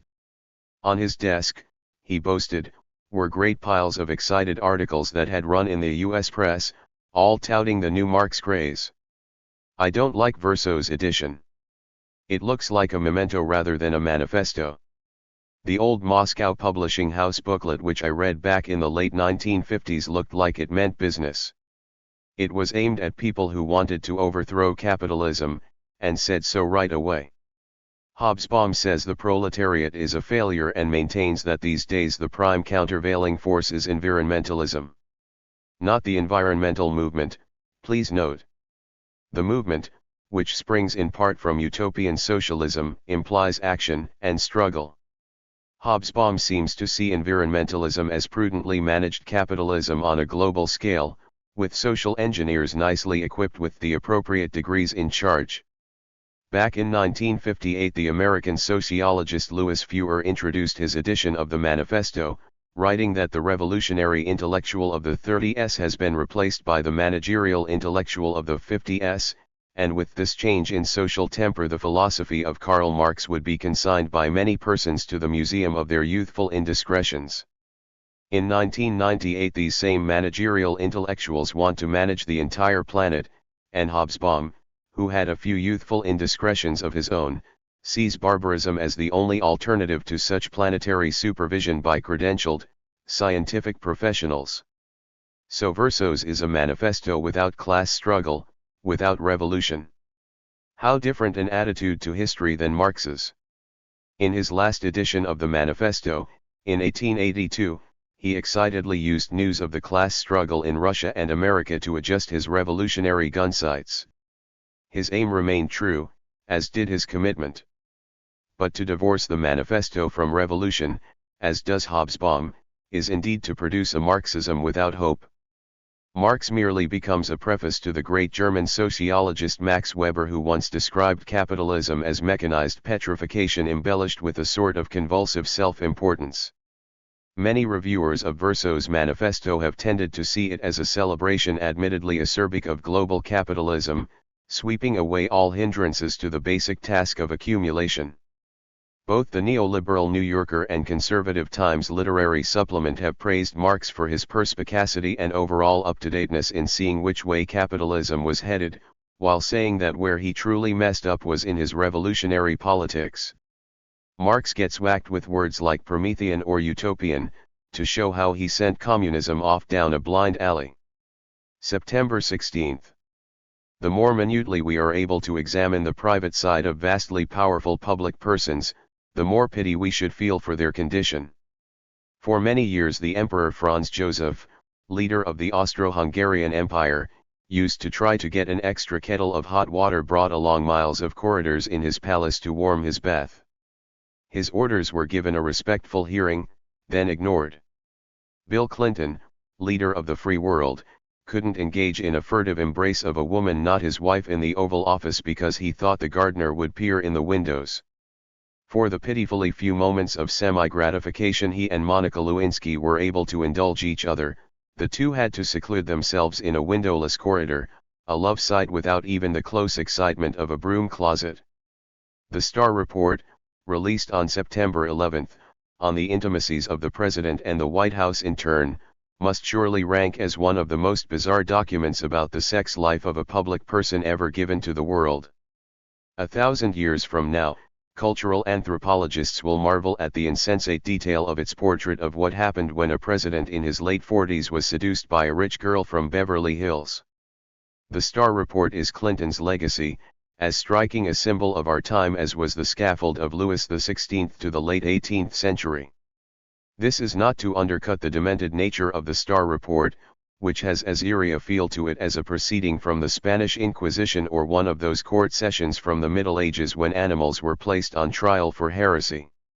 To us, in the late 20th century, it is unfathomable that serious people should have considered putting a pig or a goose through the rigors of the judicial process. A century from now our descendants will surely marvel at an age ours when millions and millions of dollars were spent to determine that the President and Ms. Lewinsky enjoyed 10 bouts of oral sex in 2 years, attended by 2 orgasms per partner across that entire time. Even adding in the bouts of phone sex, it certainly doesn't add up to a fulfilling relationship.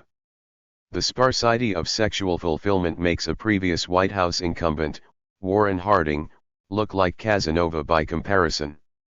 Nor was Bill Clinton's comportment entirely gross. He was tempted, infatuated. He told Monica he'd had hundreds of affairs in his youth but that now, after 40, he had been trying to commit himself more strongly to his marriage. They exchanged gifts. In the words of the report, he told her he enjoyed talking to her. She recalled him saying that the two of them were emotive and full of fire and she made him feel young. In the end she turns into the spoiled girl from hell, storms the White House, spurns jobs secured for her by the president and Vernon Jordan. And of course she led him badly astray by swearing that she'd never, ever told a soul. Editorial moralists have sprung to their high horses. The New York Times spoke of reading the Starr Report with a heavy heart and churning emotions. This is like saying one reads Judith Krantz with a heavy heart and churning emotions. The dalliance affair is far too serious a word between Clinton and Lewinsky simply won't sustain the burden of moral reproof being placed upon it. It's like treating Edward Lear as if he was Homer. It's clear enough now that Kenneth Starr did Clinton a huge favor by confining himself so relentlessly to the president's sex life. Not even a whiff from the stagnant marsh of Whitewater riffles his pages. A report which is designed to evict a president by means of impeachment surely has to have some urgency to it, some sense of great misdeeds of state, the boding darkness of Macbeth. You can't send round to Congress a report in the style of Midsummer Night's Dream and expect those folks in Congress to muster the seriousness of statesmen and stateswomen pondering high crimes and misdemeanors. It just won't wash. As things are, the American people once again seem to be displaying themselves as mature adults, endowed with a sense of realism, unlike the opinion formers who have been howling as though the president molested a child in its pram. On February 19, 1996, so Independent Counsel Starr discloses to us, the president was closeted with Monica in the Oval Office, telling her they could still meet but that there could be no more kino-odling. In the midst of this tete-a-tete he took a call from one of the Fangel family, powerful Florida sugar barons who at the time were battling the idea that they should have to pay any money to compensate for the damage to the Everglades attendant upon their sugar-growing activities in Florida. Even as Clinton was talking to Fangel, Al Gore was agitating for such a levy. By the end of the conversation we know there was one, and can surmise there were two, satisfied parties. The sugar baron and the president, each man efficiently serviced. But Ken Starr wasn't writing about this happily consummated relationship, which is why Americans won't take this report seriously. They understand the difference between petty moral dereliction and political corruption. October 7. Driving through Indiana, Ohio, Illinois, Wisconsin, and out across the northern plains, it's clear enough, in jokes and derision at the Blue Noses, that the cavortings of Bill and Monica and the maneuvers of the Republicans and Democrats have been good for America. It's been marvelously cathartic for people to have had to talk so long and so loudly about blowjobs, orgasms, infidelity, and privacy. Nothing has been more ridiculous than the whinings of parents about how to talk to the kids about it all. Kids who've watched 45 deaths a day on American TV their whole lives are experiencing a marked elevation in the quality of their cultural consumption by listening to accounts of Bill and Monica's sexual encounters, such as they were. One thing is certain, as the network correspondents like to say at the wrap-up point. The car mechanics of America are for Bill. The '64 Chrysler New Yorker I'm driving developed serious gas feed and overheating problems at 5 p.m. in central Indiana the afternoon I was due to give a talk about my and Jeffrey St. Clair's book Whiteout, in a bookstore in Chicago, at 7 p.m. Rodney Sheets, owner and manager of One Stop Auto in Columbia City, flung himself into the emergency, but still had time to deride at some length Henry Hyde. This was Quail Country, and at intervals Rodney would chat with several of his children who were running in and out of the shop. So here was a devoted parent and advocate of family values, possibly a former Quail voter, but still thinking the uproar is ridiculous. It was the same in Milwaukee, where Peggy and Dennis of Lakeshore Mobile took up the work Rodney had not had time to finish. If Bill's future was in their hands, Bill would be safe. A word about mechanics. In the late 1940s and early 1950s many Americans got screwed around by car salesmen. The odium carried over to mechanics. Theirs is not the most trusted profession in the charts, albeit not nearly so low as journalists and politicians. But as the owner of 10 old cars from the 1950s and 1960s, all of which at various times I've driven around or across the country, and in all of which I've been beleaguered by various grave setbacks and crises, I've only had about 4 unsatisfactory encounters with mechanics in which I could say I've been seriously hard done by. This yields an I was screwed statistic of a fraction of 1%. Set this against the risk factor associated with encounters with academic people and the entertainment industry and you will agree, mechanics are as honest a bunch as the unpaid staffers of the Catholic worker, which is saying a great deal. October 10th. Fall is always the best time to meander around the country. Across the Midwest the corn is being harvested. The browns and golds of stubble and still standing stalks warm those vast flat or slightly undulating vistas. In Chicago, we stayed in Danny Postel's and Tom Petrolis's nice apartment in Rogers Park, $600 a month, a pleasant mixed ethnic neighborhood, small lakeside park and public beach available for dips in Lake Michigan, which I took. We looked at the map.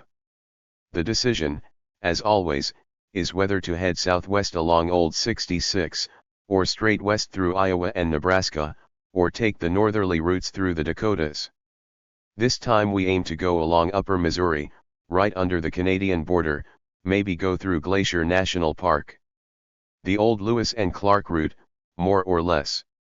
About 100 miles along 94 from Minneapolis we came to Sauk Center, an ESPIDA sign for the Sinclair Lewis Interpretive Center. Lewis was born in Sauk Center, which he offered to the world as Gopher Prairie in Main Street, the novel published in 1920 that made his name. Fortunately the Info Center has not yet found the money to transform itself into an interactive learning experience in the modern manner, replete with audiovisual aids and the indispensable computers. In fact, the center is an old-fashioned small museum with fading photographs and photostats of Lewis's working manuscripts. Some of these were detailed plans Lewis drew of his fictional towns, plus his real estate maps of the inhabitants' precise locations and their family histories.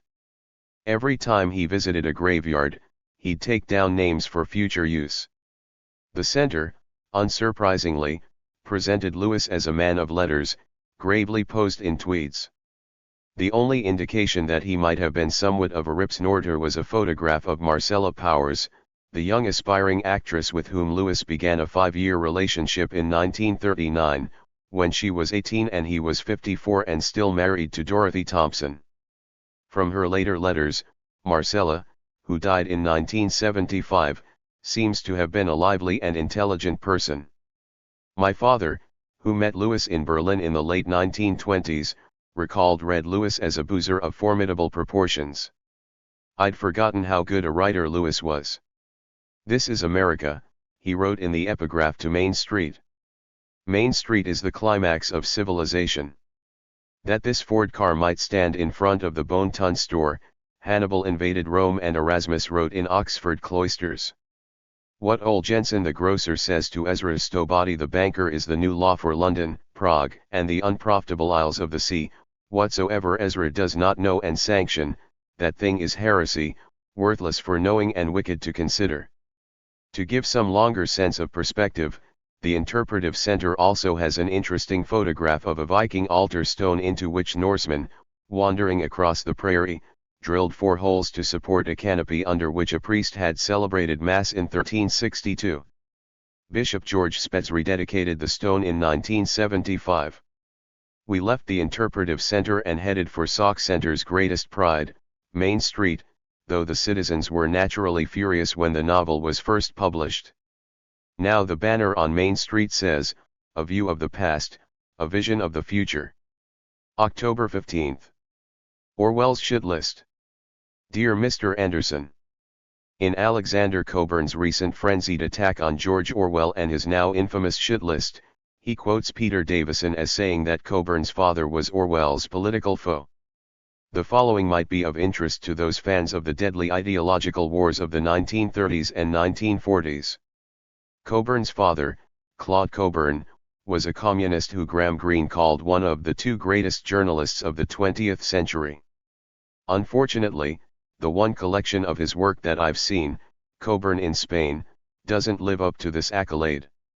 The book is a collection of Cockburn's Spanish Civil War dispatches to the Communist Daily Worker. Here's a taste. The POUM, acting in cooperation with well-known criminal elements, and with certain other deluded persons in the anarchist organizations, planned, organized and led the attack in the rear guard, accurately timed to coincide with the attack on the front at Bilbao. In the past, the leaders of the POUM have frequently sought to deny their complicity as agents of a fascist cause against the People's Front. This time they are convicted out of their own mouths as clearly as their allies, operating in the Soviet Union, who confessed to the crimes of espionage, sabotage and attempted murder against the government of the Soviet Union. Note Claude Cockburn's party line reference to the Moscow show trials. Orwell, of course, fought with the POUM. In his vivid and moving memoir of the Spanish Civil War, Homage to Catalonia, Orwell responds to the communist propaganda attacks, including some produced by Cockburn, directed against the POUM. Ironically, Orwell went to Spain with the intention of enlisting with a communist unit. He still planned to join one until the POUM, which had been labeled Trotskyist by the communists, was attacked in Barcelona and its leaders purged. Anyone interested in the details should read Homage to Catalonia, in which Orwell refers to Claude Cockburn by his daily worker pseudonym, Frank Pitcairn. Interestingly, Alexander Cockburn, in The Golden Age is in Us, quotes a section of a review of a book about Roger Hollis in which his father, Claude, figures prominently. Roger Hollis, if memory serves, was the head of MI5, roughly the British equivalent of the FBI, and is now suspected of being a long-time Soviet mole. It appears, according to the review, that Claude Cockburn was under the protection of Hollis. Cockburn and Hollis were at Oxford together, but Hollis concealed their association and kept Cockburn's file in his personal safe. And Hollis has been accused of refusing to provide evidence to wartime witch hunters who wanted to prosecute. Hollis is also accused with involvement in furthering Cockburn's activities. Was Claude Cockburn a Soviet agent? Did he dutifully name names to his superiors? If so, what happened to their sorry asses? Perhaps, when Claude Cockburn's Russian, American, and British intelligence files are released, it may be time for another round of righteous indignation. As far as I know, Orwell never had a secret agenda.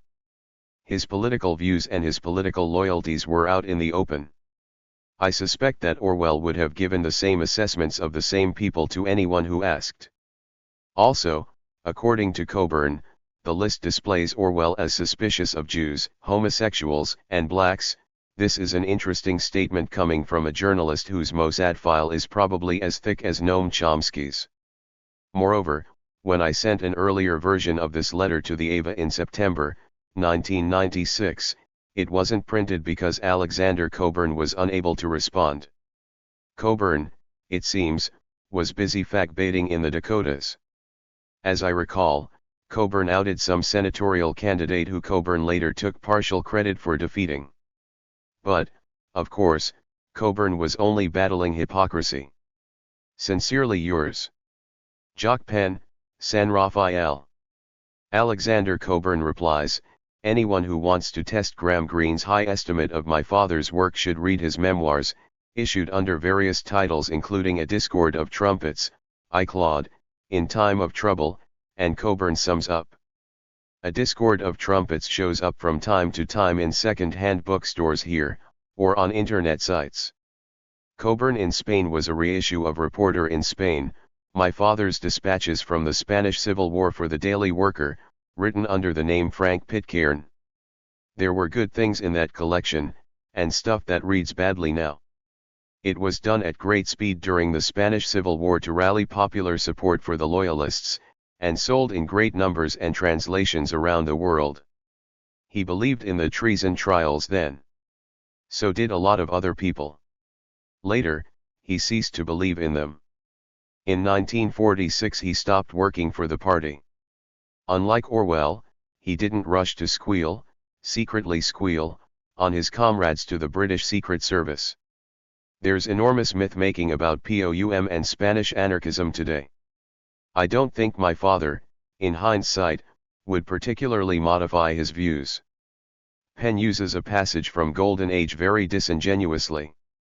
A friend of my father is describing, and deriding, the views of a right-wing nut, to the effect that Roger Hollis was a Soviet agent. Penn alludes to the views of the nut, views which were held by a particularly nasty bunch of ultra-right-wingers in the British intelligence establishment, but doesn't disclose the context. I dimly remember some earlier, even more stupid letter from Penn. Perhaps I said it was too stupid to publish, not that this warning infallibly deters the mighty editor.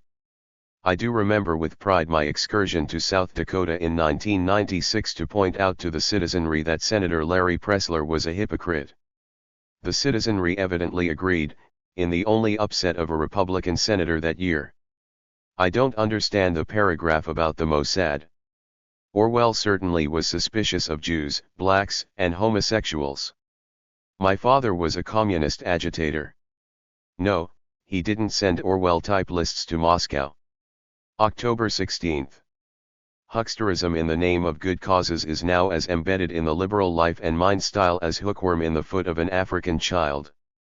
Today, at the level of symbolic action, a person of progressive temperament can live in a bubble bath of moral self-satisfaction from dawn to dusk. Take that morning cup of coffee. Maybe it comes courtesy of the self-congratulatory Thanksgiving coffee, or Equal Exchange, an outfit in Boston which, as its name suggests, claims it has smoothed out the inequitable wrinkles in the coffee trade between the Third World and the First. The coffee is perhaps consumed at a table made of choice hardwood certified as having been harvested under sustainable forest practices. The coffee machine is powered by green electricity offered by working assets. And who knows? The coffee pot was perhaps acquired with a nation credit card. Take Equal Exchange. Here is a nonprofit in Massachusetts that makes the very big claim that it is rectifying the iniquities of first/third world trade in coffee beans. Feed your soul as well as your body, the outfit's ad proclaims in the New Yorker, raising the battle standard of fairness. They buy direct from small farmers, they say, thus eliminating the middleman. No, they haven't. They've taken over the function of conscience middleman from the ordinary first world coffee brokers, and there's really very little evidence that the third world growers, as opposed to the soul-fed coffee drinkers at first world tables, do better because Equal Exchange is doing the brokering. They buy from grower co-ops, Equal Exchange boasts. But so do ordinary first world coffee brokers, paying the same prices. But if Equal Exchange is having little or no impact on conditions of production in the Third World, it certainly is having an effect, a baneful one, on small local businesses across America. Equal Exchange flies a buyer from a first world co-op grocery store on a 2-week jaunt to Costa Rica, courtesy of the American taxpayer. The group tours the coffee fincas and a good time is had by all. On return, the buyer might expand the coffee rack of Equal Exchange, with bins provided by Equal Exchange. This means less business for the small local roaster, local salespeople, local distributors. Lo and behold, what do we have but the conscience industries equivalent of General Foods or Procter & Gamble, with the nonprofits executives scarcely paying themselves starvation salaries. Start with the word sustainable. These days fundraisers and grant writers string it round each sentence like an adjectival fanny pack, bulging with self-congratulation. Mostly, the term is meaningless or a vague expression of hope. In the case of timber, it's a haphazard and often highly debatable designation that amounts to little more than a vague pledge that the timber is not virgin old growth. Working assets' offer of green power has been an astounding piece of effrontery, since the consumer has not the slightest way of knowing whether the electricity thus provided comes from solar or nuclear, or hydro, or coal-burning generating stations. The nation's credit card offers a low-interest charge, to be sure, but you'd better not be late with your payments. Imagine singling out a major oil company as morally in good standing. It's far less rational than pumping Amaco's gas because Johnny Cash stands behind the product. At least that's an aesthetic decision. World Wildlife thus singled out Shell for praise last year, the same oil company in whose interests, absent any bleat of protest by Shell, the Nigerian generals hanged Ken Saro-Wiwa and his companions. And imagine giving Mitsubishi, as Rainforest Action Network did, the opportunity for this prime destroyer of Asian forests the chance to hang a good behavior sign around its neck. The problem here is that because there's barely a left and certainly no politically left party, fake politics have taken over. Morris Dees of the Southern Poverty Law Center has raised an endowment of almost $100 million with which he's done very little, meanwhile frightening elderly liberals into ponying up contributions with the fantasy that the heirs to Adolf Hitler are about to come marching down Main Street, lynching blacks and putting the Jews into gas ovens. The fundraising of Dees offers a banefully distorted view of the American political landscape. There isn't a public school in any county in the United States which doesn't represent a menace to blacks 1,000 times more potent than what remains of the KKK. As for B. Sanders, whose fundraising letters this election time have once again been touting Congress's only independent progressive socialist, his latest achievement has been to give the cold shoulder to delegations traveling all the way from Texas to Vermont to challenge the conscience complex in one of its most self-satisfied redoubts. Sanders has been prominent among those in the Northeast congressional delegation on trying to export the region's nuclear waste to a poor, largely Hispanic community in Texas, Sierra Blanca. The only merit in dumping the waste there as opposed to, say, Burlington, is that the people in Burlington are richer and have more clout. When the Sierra Blancans turned up in Vermont, Sanders put out the word that he would quit any platform graced by any of their members. If you truly like independence in Congress, better by far to send your money to Ron Paul, who acts upon his proclaimed beliefs, unlike Sanders. November 18. So it turns out Kessler was a rapist. I can't say I'm surprised. It's bracing to have one's dislikes confirmed, and since I've always thought Arthur Kessler was a shit, I hastened to get back to my sister-in-law, Janet Montefiore, who had phoned me with the news. Why wasn't she surprised? Jan, a prof of English Lit with a prodigious memory, quoted something a disobliging Kessler had written about a woman in his essay In the God That Failed. She was a puny, plain girl whom I had never seen before, but the deliberately slatternly way in which she was dressed and her provocative air in walking in betrayed her at once as a comrade. She was the neurotic, Cinderella type, the frustrated bourgeois girl turned voluntary proletarian which abounded in the German party. The disclosures about Kessler as a rapist come from David Cesarini's new book, Arthur Kessler, The Homeless Mind, excerpted recently in the London Daily Telegraph. The most graphic description is of Kessler's attack on Jill Craigie, a filmmaker and wife of Michael Foot, well-known socialist and, for a brief period, leader of the Labour Party. It was 1951. Kessler was still married to the Englishwoman Mama Ian Paget. On May 4, Kessler called up and said he wanted to go to a pub. Craigie said Michael was away but finally agreed to take Kessler on a little tour of Hampstead, at the conclusion of which Kessler insisted she give him lunch. Craigie recalls that while he was helping her wash up, Kessler suddenly grasped my hair, he pulled me down and banged my head on the floor. A lot.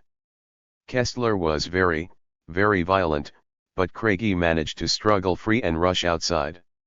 She thought of going to the police station nearby but, in Cesarini's words, she was scared that such a recourse would lead to awful publicity for her and Michael. She would be accusing a world-famous novelist of rape, they had been on a pub crawl and she had admitted him into her home by herself. It didn't look good. She hoped that Kessler would leave, but he didn't. Having no money and no exact idea of what she should do, she went back inside. It was a move that was, as she recalled, rather stupid of me. Kessler attacked her again, gripping her by the throat. Craigie was frightened he would kill her. In the end I was overborne. I was terribly tired and weakened. There's a limit to how much strength one has and he was a very strong man. And that was it. As he was leaving, Kessler said, I thought you always had a bit of a yen for me. Craigie insists she had given Kessler not a bit of encouragement, but reckons that the practiced way he embarked on his assault suggested it was part of a pattern. Richard Crossman, another prominent member of the Labour Party, later told Craigie and Foot that Kessler was a hell of a raper. Zita had a terrible time with him. Cesarini writes that Kessler had beaten and raped women before, over the next few years it would be almost a hallmark of his conduct. Kessler's enthusiasm for rape was matched by his aversion to abortion. In The Lotus and the Robot, he deplored the slaughter of the unborn with its concomitant ill effects on women, the supposed effect of Western decadence on Japan. As Cesarani remarks, his comment on abortion is a grotesque example of hypocrisy. Cesarani was alluding to Kessler's refusal of Elizabeth Jane Howard's request that he use a condom while making love in a canoe. She became pregnant, and Kessler went into a state of panic, she said. The idea of having children was anathema to him. She had an abortion, and afterward called Kessler because she had no food and was too weak to shop. He came over, exhibited scant sympathy and told her, "You'll get over it." Remembering the bit about the neurotic, Cinderella type, we find Cesarani quoting Kessler on his taste in women, "I always picked one type, beautiful Cinderellas, infantile and inhibited, prone to be subdued by bullying." Just so, he seems to have bullied his third wife into a suicide pact with him, which included dispatch of the family dog. He was 77 with leukemia and Parkinson's, she was 21 years younger. There's a thread between Kessler's tastes, rapes, and passage with communism. Joanne Wipajewski sent me a few other quotes from his essay. "I was running after the party, thirsting to throw myself completely into her arms, and the more breathlessly I struggled to possess and be possessed by her, the more elusive and unattainable she became." Maybe post-communist Kessler wrote those words, then went off and raped a Cinderella type, just to feel better and get his own back on the party. 1999. January 13. Listening to someone on CNN the other day describe the ceremony surrounding day one of the impeachment process, I realized that at last America has its answer to British royal coronations. Wolf Blitzer, or one of his CNN colleagues, had exactly the same hushed intonation that Richard Dimbleby used to describe proceedings in Westminster Abbey, and here comes Black Rod, carrying the ewer of holy oil, in a tradition that has continued unbroken since Richard II. And now the group of 13 Republicans presenting the charges against President Clinton is entering the Senate chamber in a tradition unbroken since Andrew Johnson. As I've always maintained, every presidency should have its impeachment, to begin on the Thursday following the first weekend of every third year in each presidential term. Under this practice, Bill Clinton would have already survived his first impeachment back in 1995. It's wonderful to see how Clinton of all people has reinvested the presidency with historical dimension. The other day at the post office I actually heard two people arguing about Reconstruction. January 20. Bill Clinton's most torrid love affair has always been with the 21st century and with his own role in ushering it in. And as so often in the past, the Republicans showed at Tuesday night's State of the Union that they have no coherent strategy for dealing with the relationship. The president said that it was his hope that in the new millennium no older American would live in fear of penury or hunger. The Democrats applauded and the cameras turned to Republican House Majority Leader Dick Armey, who sat grimly with arms folded. The president hailed America's fighting men and women and looked forward to a more peaceful world. The camera picked up the empty seats of Republican legislators like Henry Hyde, who'd chosen to stay away. One could see the Republicans' desperation not only in Armey's graceless pose and in Hyde's contemptuous absence, but also in the formal party response to Clinton's address by House Republicans Jennifer Dunn and Steve Largent. In the old days they would have showered any Democratic president with ribald invective about tax and spend liberalism, but Clinton spiked those guns long ago. So Dunn and Largent used most of their allotted spans prattling about their normalcy, their children.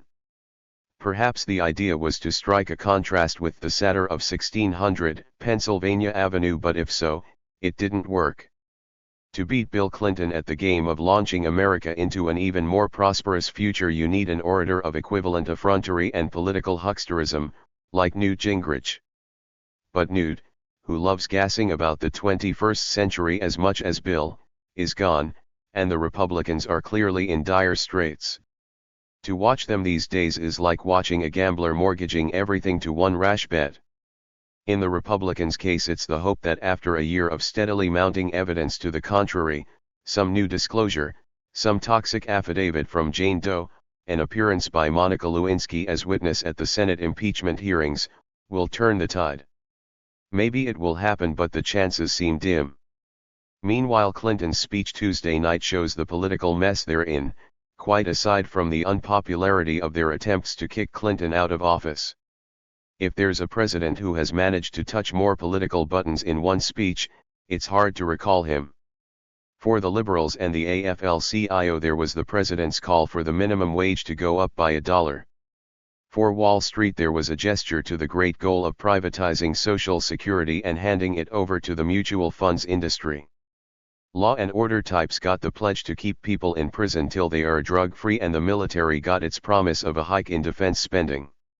Women heard language about an ending of discrimination and a female president, and gays got a pledge on hate crimes.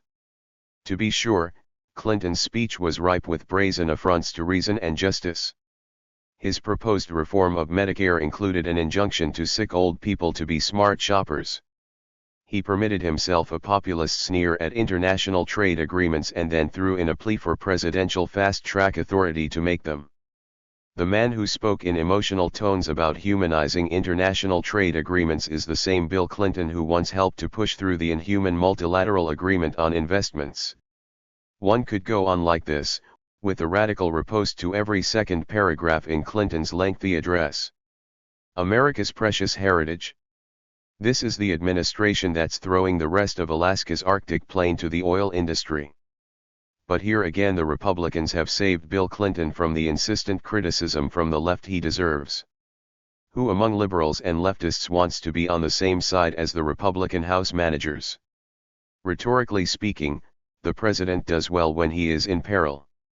It was the same last year, just after the Lewinsky scandal broke. One simply has to admire his resilience. After all the narrow shaves and premature political death notices down the years, Clinton clearly believes in a visceral sense, far more profound than balanced political assessment, that he's going to make it. This brash life force shines through, and to judge by the polls, most Americans admire such determination to survive on the political stage. And here again is the Republicans' problem. Clinton's greatest love, for the future, is one beyond the scope of Ken Starr's investigations. And since they have bet all on Starr, what can they do? February 17. There are two ways to look at Bill Clinton's persecution, both of them valid, one inspiriting and the other dismal. The inspiriting truth about the long scandal, terminated by senatorial acquittal of the president last Friday by a simple majority on both counts, is that Puritanism was vanquished. This is truly a glorious victory. Puritanism runs through America with as dark a trail of misery as in other societies cursed with its oppressive shadow. Clinton was truly saved by the ordinary people. The elites would have finished him off months ago. And what the ordinary people have been saying is that they do not accept the premise that presidents and politicians have to be moral exemplars. The ordinary people have stated clearly life is messy, but that getting in that sort of mess is not an impeachable offense. The dismal aspect to Clinton's travails concerns the rise of the prosecutorial state, whose shadow ordinary people dislike as much as they do Puritans. I stand to receive $1,000 from an East Coast publisher, Russ Smith, who bet Bill would go, though I shall have to wait until Clinton steps down at the end of his term. That publisher has conceded that if Clinton is struck dead by a meteorite or run over by a car, my victory will stand, since our bet is about the president's survival of the scandal, not any bolt from heaven. I also stand to get another $250 from an unwise associate of this publisher. Even in the final week of impeachment there were offers to wager even more money, coming from right-wing conspiratorialists with the devout belief that a fresh wave of scandals will lay Bill low. March 15. Whose independence? Dear Bruce. During the recent Senate trial of Bill Clinton, few journalists invested so many words in the defense of Bill Clinton than Cockburn. Yet, now that Clinton under cover of NATO has taken small baby steps towards stopping an ongoing genocide, Cockburn wants Clinton impeached. What gives? In his despicably titled Sieg Heil, NATO, Cockburn asserts that Kosovo is an integral part of Serbia. He also asserts that whatever is happening in Kosovo is an internal affair of sovereign Serbia and therefore nobody else's business. So NATO's military actions against Serbia are illegal. Another example of shameless American gangsterism. What's funny is that Cockburn's idea of what constitutes international law and order matches Henry Kissinger's. It is a view shared by that old drunk running Russia and by the bent-over little Stalinists running China. In fact, about every blood-soaked dictator in the world agrees that national sovereignty is a license to kill off whatever restless ethnic minority that happens to be plaguing them. Then Cockburn departs from such company to blame Clinton and the US for failing to stop the recent genocides in East Africa. Cockburn can blame us if he wants to, but why doesn't he blame the Organization of African Unity or the United Nations? And if some sinister Western power is behind all of the bad things that happen in this world, then Cockburn should blame the massacres on the French and not us. Cockburn assails NATO for usurping the rightful authority of the UN. Yet, given the UN's disgraceful record as peacekeepers and abject inability to mount any type of military action, why would NATO want the UN's help? If you were trying to work out a will with your family, why would you invite your deranged distant cousin? I respectfully decline to dip my beard into the intricate goulash of Balkan politics. But I do know genocide when I see it. When I was in Vietnam, I developed a grudging respect for the Viet Cong. Soldier to soldier, I had to admire their courage, discipline, and willingness to sacrifice. I've been watching the Serbian army operate for years, first in Slovenia, then in Croatia, then in Bosnia and now in Kosovo. What I see is a ragtag bunch of neo-Nazis whose depravity is matched only by their cowardice. In this sorry human catastrophe there is plenty of blame to go around. But for this war and war it will be, we can put the blame squarely on the Serbs. In their attempt to exterminate a people so they can take over their land, they have forfeited their claim to the land. The end game for the Serb invaders of Kosovo should be, disband and disperse, be killed, or be captured. For the regime of Milosevic and his butchers, there should be extinction. For the Kosovars, whose blood now waters their ancestral lands, independence. B. Patterson. Boonville. Alexander Cockburn replies, "This is the true yawp and blare of the demented, power-mad assholes who got us into Vietnam, and ended up killing over 2 million people. Invincible ignorance married to overweening arrogance." Start with Patterson's concept of sovereign rights. I assume, on his first-come theory, that he will raise no objection when an Indian kicks him out of his house in Boonville. Next move to Patterson's theory of foreign relations, which owes everything to the ethos that exterminated Indians here, namely an end game brusquely characterized as disband and disperse, be killed, or be captured. And behind that, the even brusquer and indubitably final solution, extinction. Of course Patterson apes the CNN brigade, which relentlessly devalues the word genocide. The Serbs aren't committing genocide. If they were, there would be no refugees. The common estimate of deaths in Kosovo before the NATO bombing started is 2,000. Genocide? Give me a break. The UN's role as peacekeeper will always be only as good as the dominant powers permit it to be. There have been some successes and many failures. That doesn't vitiate the infinite superiority of the UN as, at least in outline, a world forum, as opposed to NATO, which is an aggressive, regional military alliance. And as for the UN's abject inability to mount any type of military action, the eviction of Iraq from Kuwait in 1991 was a UN action. Bush spent months cementing a UN alliance against Saddam. It's a mark of the accelerated trend of the US toward international gangsterism that the NATO bombardiers have steered clear of any UN forum. Before calling the Serbs neo-Nazis, Patterson should read a little history. Hitler invaded Serbia in World War II and more than 1 million Serbs lost their lives, many of them in Jasenovac, a concentration camp run by the Croats. And the Serb fighters for whom Patterson displays such contempt still managed to tie down several Nazi divisions for years. March 29. It was Jeff Frieden, sometime in the mid-1980s, who urged me to call Lin Turgeon for advice and counsel on Eastern European economies. Lin, he explained, was a prof of economics at Hofstra and an original thinker. I talked to Lin the first in hundreds of such conversations and swiftly realized he had the quality, so admired by harried columnists, of expressing ideas in clear, unpatronizing terms. Lin was a passionate Keynesian, which sometimes lent an unguarded edge to his discussion of Hitler's economic policies or Reagan's military deficits. Across a decade or so of phone calls, he gave me an education in the economic history of the 20th century that was always bracing. Lin wasn't a lively writer, and surely his many friends learned to dread his mimeographed accounts of his journeys through Eastern Europe and the Soviet Union. He was relentless in reporting the price of potatoes in the local markets. In conversation he was often droll, rendering history as both drama and parable.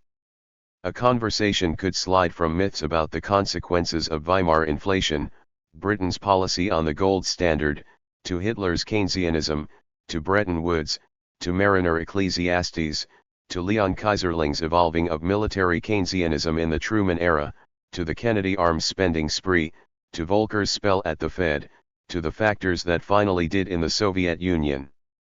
Even if, down the years, one got to know Lin's themes and peeves, there was always something to be learned. His books, among them The Advanced Capitalist System and Bastard Keynesianism, were tonic too. Lin was polite in disposition and manner, a radical.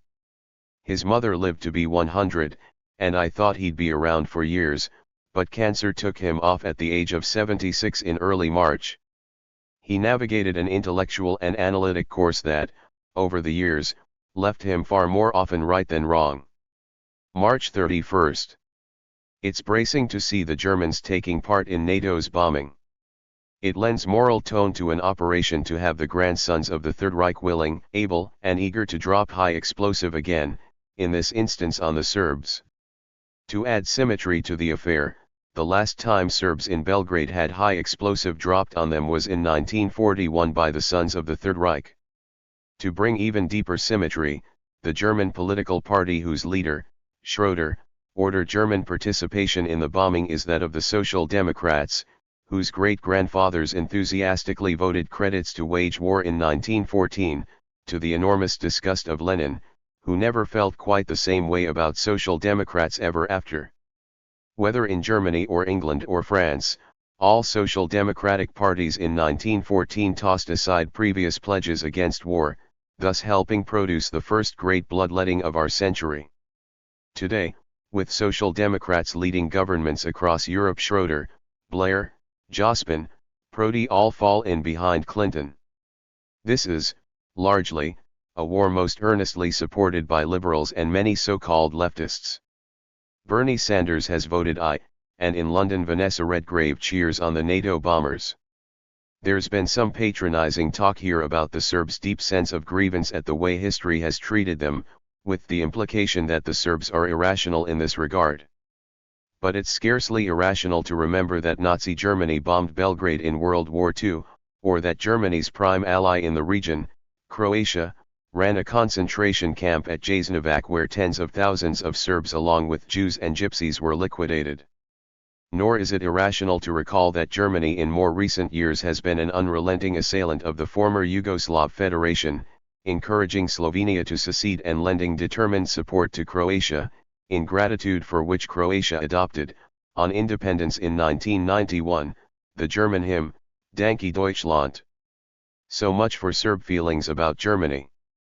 Serbia has some reason to feel similar resentment toward the United States.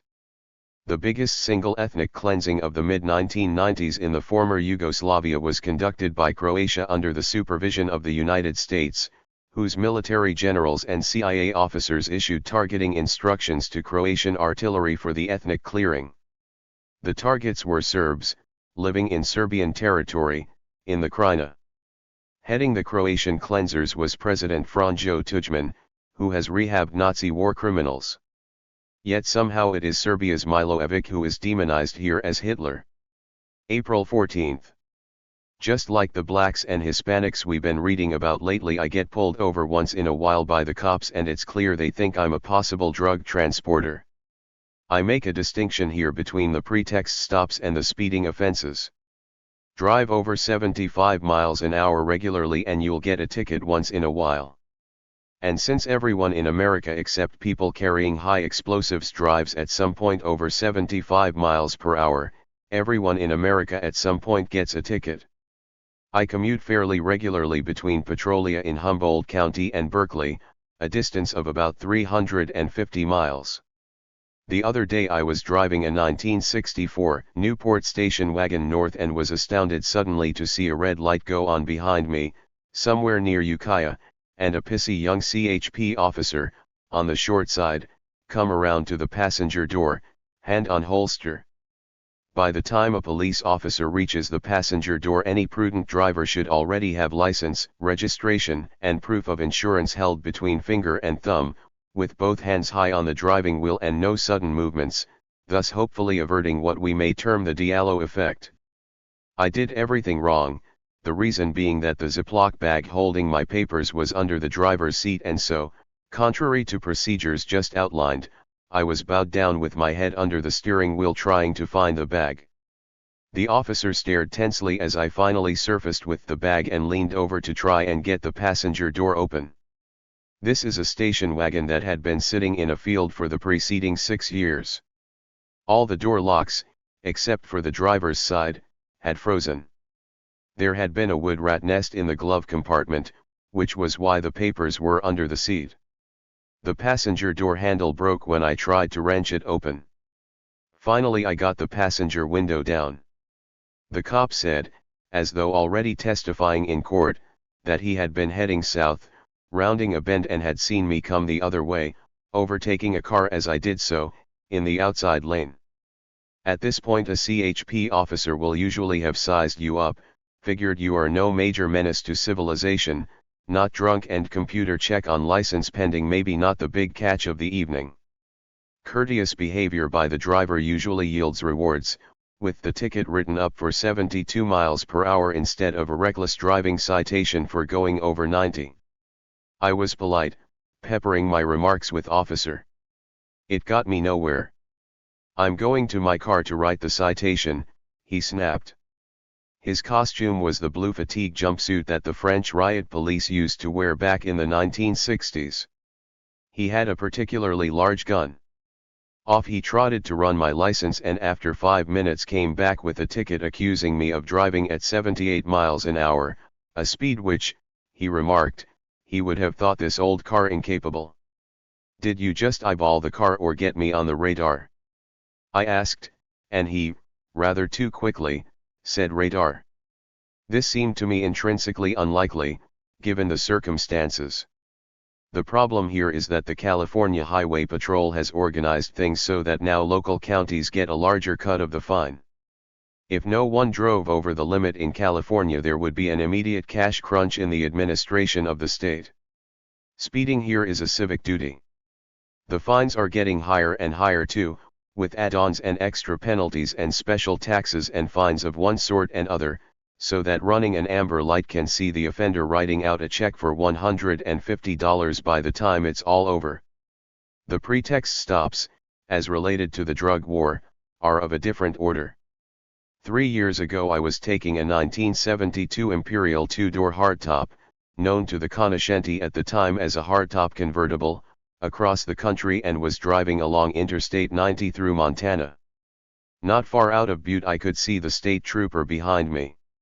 He kept his car just to my left rear so that my natural reaction, looking to keep an eye on him in my left side mirror, was to run a little further right to the edge of the inside lane. Suddenly his light went on. The trooper, a trim 28-year-old with a slightly less trim 26-year-old trainee beside him, said that I had driven across the inside white line of the interstate verge. This was the pretext. If possible, though, these days they tell you urgently to stay in your car, get out and stand at an equal setting with the cop. This I did. He hemmed and hawed a bit and after a while asked if I was carrying large sums of money. I laughed and said I wish. By this time we'd gravitated to the back end of the car and he was looking hopefully at the trunk. Was I carrying arms? Absolutely not. Truth be told, I remember I had half a bottle of gin in the trunk and wondered whether it was illegal in the state of Montana. Now, there are a million ways he could have got me to open the trunk, even without a search warrant, starting with a simple statement that he feared for his life. But instead he blurted out hopefully, "Are you carrying large amounts of drugs?" No, well, though I was unshaven, wearing dark glasses, beautiful Daria in the passenger seat and driving a boat, he didn't order me to open up. Maybe it's because I'd told him I was a writer. He saw a red stain on my ringers and cried out, "Is that blood?" I said no, it was ink, and showed him the fountain pen, and that broke his spirit. April 21st. Strange are the ways of men. It feels like only yesterday that the New York Times was denouncing President Bill as a moral midget, deserving of the harshest reprobation for fondling Monica Lewinsky's breasts. And today here's the New York Times doling out measured praise to the same president for blowing little children in pieces. The Times last Thursday had pictures of those dead refugees on its cover, bombed by NATO's aviators. Editorial page editor Howell Raines staked out the Times' official view that for now, NATO must sustain and intensify the bombing. What a weird guy Raines must be. Kiss Monica's tits and he goes crazy. Bomb peasants and he shouts for more. Maybe some corner of Clinton's brain reckons that bombs on Serbia will extinguish Monica Lewinsky from popular memory. But what man of mature judgment and compassion would not prefer to be remembered by the Star Report than by bomb craters and dead bodies? Many people thought Clinton would be the first president who would somehow prefer Star's volume as his epitaph, however embarrassing. But no. Like all the others, he wants craters and corpses as his requiem. Memoirs, I took the grave decision to request punitive, not I took the delightful decision to reach for her magnificent breasts. What a Puritan culture we live in. April 28. Now concerts of Marilyn Manson and KMFDM have been cancelled. President Clinton will probably propose law soon banning long black coats and making it an indictable offense to use the word Gothic. In his radio broadcast last Saturday, Clinton said piously amid celebrations of the violent NATO alliance that every one of us must take responsibility to counter the culture of violence. The government must take responsibility to counter the culture of violence. In terms of hypocrisy, this is on par with Clinton telling little kids in a school in Anacostia to conduct themselves in an upright moral fashion not long before he was unzipping his pants for Monica L. There'll be further vindictive assaults on the rights of young people, who as usual will incur collective guilt. Meanwhile, the obvious lesson that war breeds violence will be carefully ignored. By now, mandatory apologies for what happened at Columbine High are incumbent on Marilyn Manson, video game manufacturers, Hollywood, publishers of Mein Kampf, and the Internet. The only people who apparently don't have to apologize are the US military and their civilian overseers who trained and paid the pilot dad of one of the teen killers, who sent F-16s over the funerals in Littleton, who are now pounding the Serbs each day and night, who mint the currency of violence. No, so far from Columbine High School in Littleton is Fort Carson Army Base, where they practice invading countries like Serbia. One of the families of the killers had a breadwinner retired from the military. This is Harris's dad. His mother works at a gourmet food shop. Mr. Klebold is a geophysicist and Mrs. Klebold works with the disabled. Klebold Jr. drove a BMW. If the parents had been single mothers on welfare, or hippies, or in a small religious sect, we surely would have been inundated with preachments against single mothers, hippies, and religious sects as trainers for mass murder. But there's been a certain embarrassment about the parents of Eric Harris and Dylan Klebold, who appear to have embodied the suburban American dream. Commentators have fastened onto the fact that one of the two youths had a personal website espousing an addled philosophy of violence. Those were the words of the New York Times editorial writer, either Howell Raines or one of his stable. Yes, the same editorial team that espoused an addled philosophy of violence a few days earlier, suggesting that NATO intensify the bombing of Serbia. Perhaps NewYorkTimes.com was the website the kid had on his computer. May 26. In mid-May, the British government moved with frantic speed to disable the website on which a former disgruntled MI6 officer posted the names of British intelligence agents. Too late.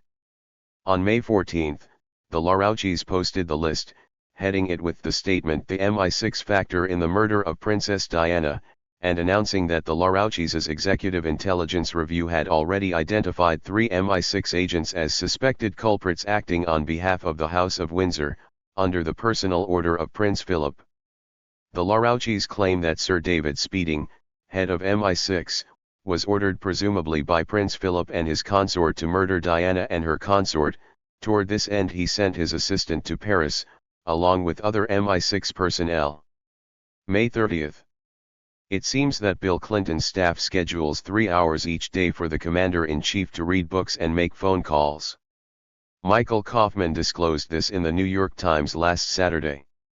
At least these days Clinton is getting a bit more honest in describing his reading habits. In 1992, he tried to pretend that he liked nothing better than to curl up with the infinitely tedious meditations of Marcus Aurelius. Now he admits straightforwardly that he likes Walter Mosley, Sue Grafton and Jonathan Kellerman. June 2. In the final months of World War II, the Nazis tried to delay the advance of the Allies by opening the dikes in Holland. The man issuing this order was the German High Commissioner in Holland, Seyss-Inquart.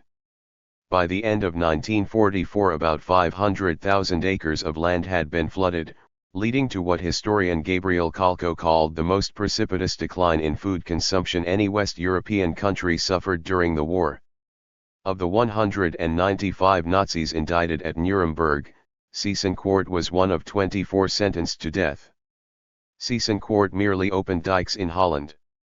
Kalko, who commented on that consequent fall in Dutch food consumption, was testifying about this German war criminal at the Vietnam Tribunal, convened by Bertrand Russell in 1967 to hold hearings into U.S. war crimes in Indochina. Kalko told the tribunal how the U.S. Air Force had bombed the Tok San Dam near Pyongyang. The plan was to destroy the irrigation system supplying 75% of North Korea's rice farms.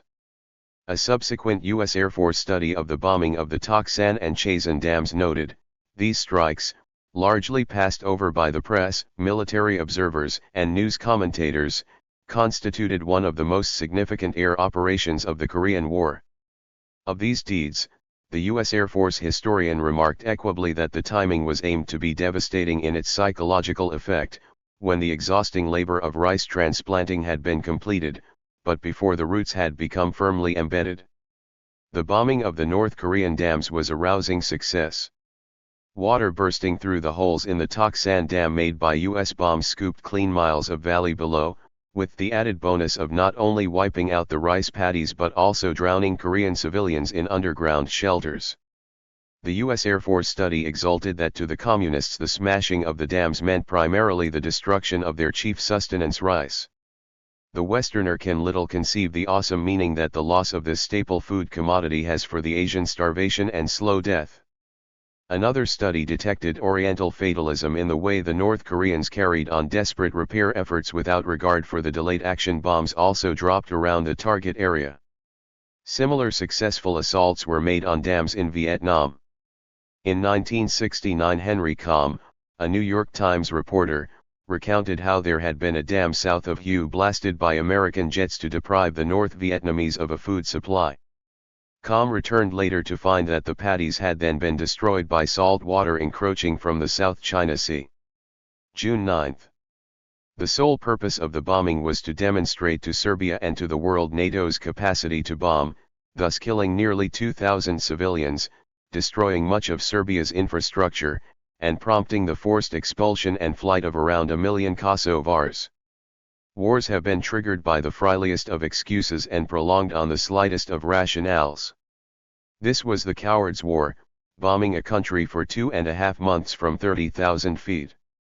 It was the Liberals' war waged by social democracy's best and brightest, intent on proving once again that wars can be fought with the best and most virtuous of intentions, the companion volume to Hillary Clinton's It Takes a Village turns out to be It Takes an Air Force. Americans who had supported Bill's right to remain president even though he had kissed Monica Lewinsky began to turn sharply against him when he bombed Serbian schools. Here in the US the war found almost all Democrats in Congress marshaled for war. The heroic exceptions were 26 Democrats in the House, led by Dennis Kucinich of Ohio, himself of Irish Croat ancestry, who leagued with a majority of House Republicans twice to deny Clinton legitimization for his war. Most liberals favored the bombing. Gross was the spectacle of Susan Sontag brigading herself with Zbigniew Brzezinski and Madeleine Albright in terming this bombing campaign a just war. June 30. A 15-year-old girl attending a very ritzy liberal arts school in the Northeast told me last week that 80% of the kids in her class were on Prozac, Dexedrine, or Ritalin, either separately or in combo. The pretext used by the school authorities for the legal prescription of these drugs is attention deficit disorder, or ADHD, attention deficit hyperactivity disorder. The student is asked 3 questions along the lines of: do you find yourself daydreaming or looking out the window during the school? Say yes, as 100% of all kids around the world throughout all human history will obviously do if they are truthful, and the kids' parents are urged to give the school a go-ahead to pump in the brew of uppers and antidepressants. At this particular school, my informant told me, there's also a flourishing under-the-counter market in the same drugs. She herself had resisted the school's urgings to take Ritalin, but said that there is heavy pressure to do so, not least because a student on Ritalin or Dexedrine can, according to one theory, get perked for the brief period of an exam to perform better than a student who is drug-free. She gave a here-trending description of a friend who had, by dint of the usual preposterous questions, had been diagnosed as having AD, and who had been pushed into taking Ritalin and Prozac by the school and her parents, much against her will. Previously a vivacious and jolly young thing, she is now strung out, morose, thoroughly dispirited and probably on the way to expulsion. Eric Harris, one of the Columbine killers, was on Luvox. Like Prozac, Zoloft, and Paxil, Luvox is a selective serotonin reuptake inhibitor or SSRI. The idea is to change the amount of serotonin reaching the brain and thus prevent depression. Kip Kinkle, the kid from Springfield who shot his parents and 2 students to death, was on Prozac. One particularly gloomy view of Ritalin comes from the Drug Enforcement Agency, which issued this statement after a 1996 conference on ADHD and Ritalin: the use of stimulants for the short-term improvement of behavior and underachievement may be thwarting efforts to address the children's real issues, both on an individual and societal level. The lack of long-term positive results with the use of stimulants and the specter of previous and potential stimulant abuse epidemics give cause to worry about the future. The dramatic increase in the use of in the 1990s should be viewed as a marker or warning to society about the problems children are having and how we view and address them. July 7. Back in the age of innocence, in the 1950s, kids ordered up their firepower out of catalogs and you'd see students heading to school on bus or subway, toting guns they'd be using later that day in the ROTC drills. Back then parents fretted over the horror of comics and switchblades. Let little Albert dip his nose too deeply into the blood-drenched comics being put out by publishers such as William Gaines of Mad Magazine fame, and he'd surely be set on the slippery slope of crime and slaughter. In fact, Gaines was hauled before a committee run by that tireless grandstander, Senator Estes Kefauver of Tennessee, who also held famous hearings at the time into racketeering and the mob. Here's an extract from the transcript of the committee's encounter with Gaines, as it appears in Frank Jacobs's very funny The Mad World of William M. Gaines, published by Bantam in 1972. Gaines is being questioned by Heber Beezer, one of the committee's counsels. Beezer, is that the sole test of what you put in your magazines, whether it sells? Is there any limit of what you wouldn't put in your magazine because you thought a child shouldn't see or read about it? Gaines: no, I wouldn't say there is any limit for the reason you outlined. My only limits are bounds of good taste. What I consider good taste. Beezer: then you think a child cannot in any way, shape, or manner, be hurt by anything that the child reads or sees. Gaines, I do not believe so. Beezer, there would be no limit actually to what you'd put in magazines. Gaines, only within the bounds of good taste. Kefauver, here is your May issue. This seems to be an arm with a bloody axe holding a woman's head up which has been severed from her body. Do you think that's in good taste? Gaines, yes, sir. I do, for the cover of a horror comic. A cover in bad taste, for example, might be defined as holding the head a little higher, so that the blood could be seen dripping from it, and moving the body over a little so that the neck of the body could be seen to be bloody. Kefauver, you've got blood coming out of her mouth. Gaines, a little. Kefauver, and here's blood on the axe. I think most adults are shocked by that. Now here's a man with a woman in a boat and he's choking her to death with a crowbar. Is that in good taste? Gaines, I think so.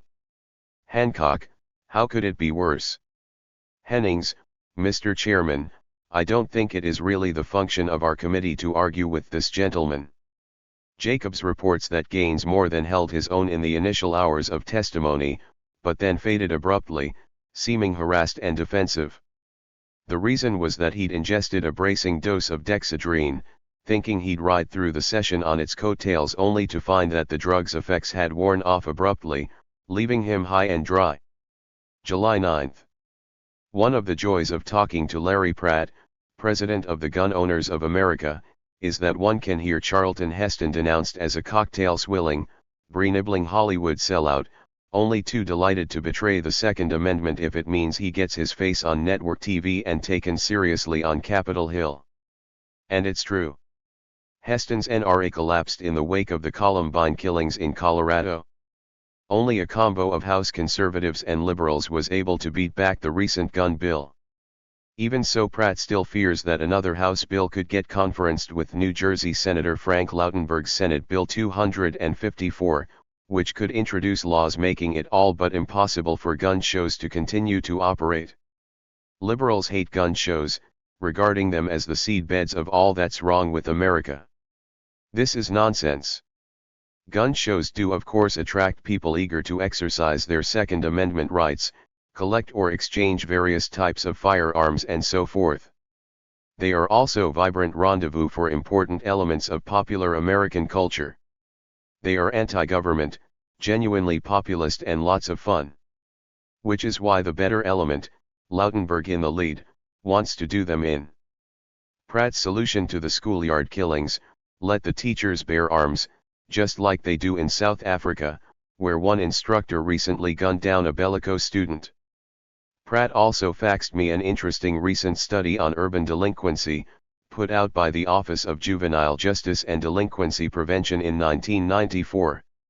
This was a survey of delinquency in Rochester, Pittsburgh, and Denver, tracking delinquency pathways, as affected by drugs, school attendance, parental oversight, gang membership, and so forth.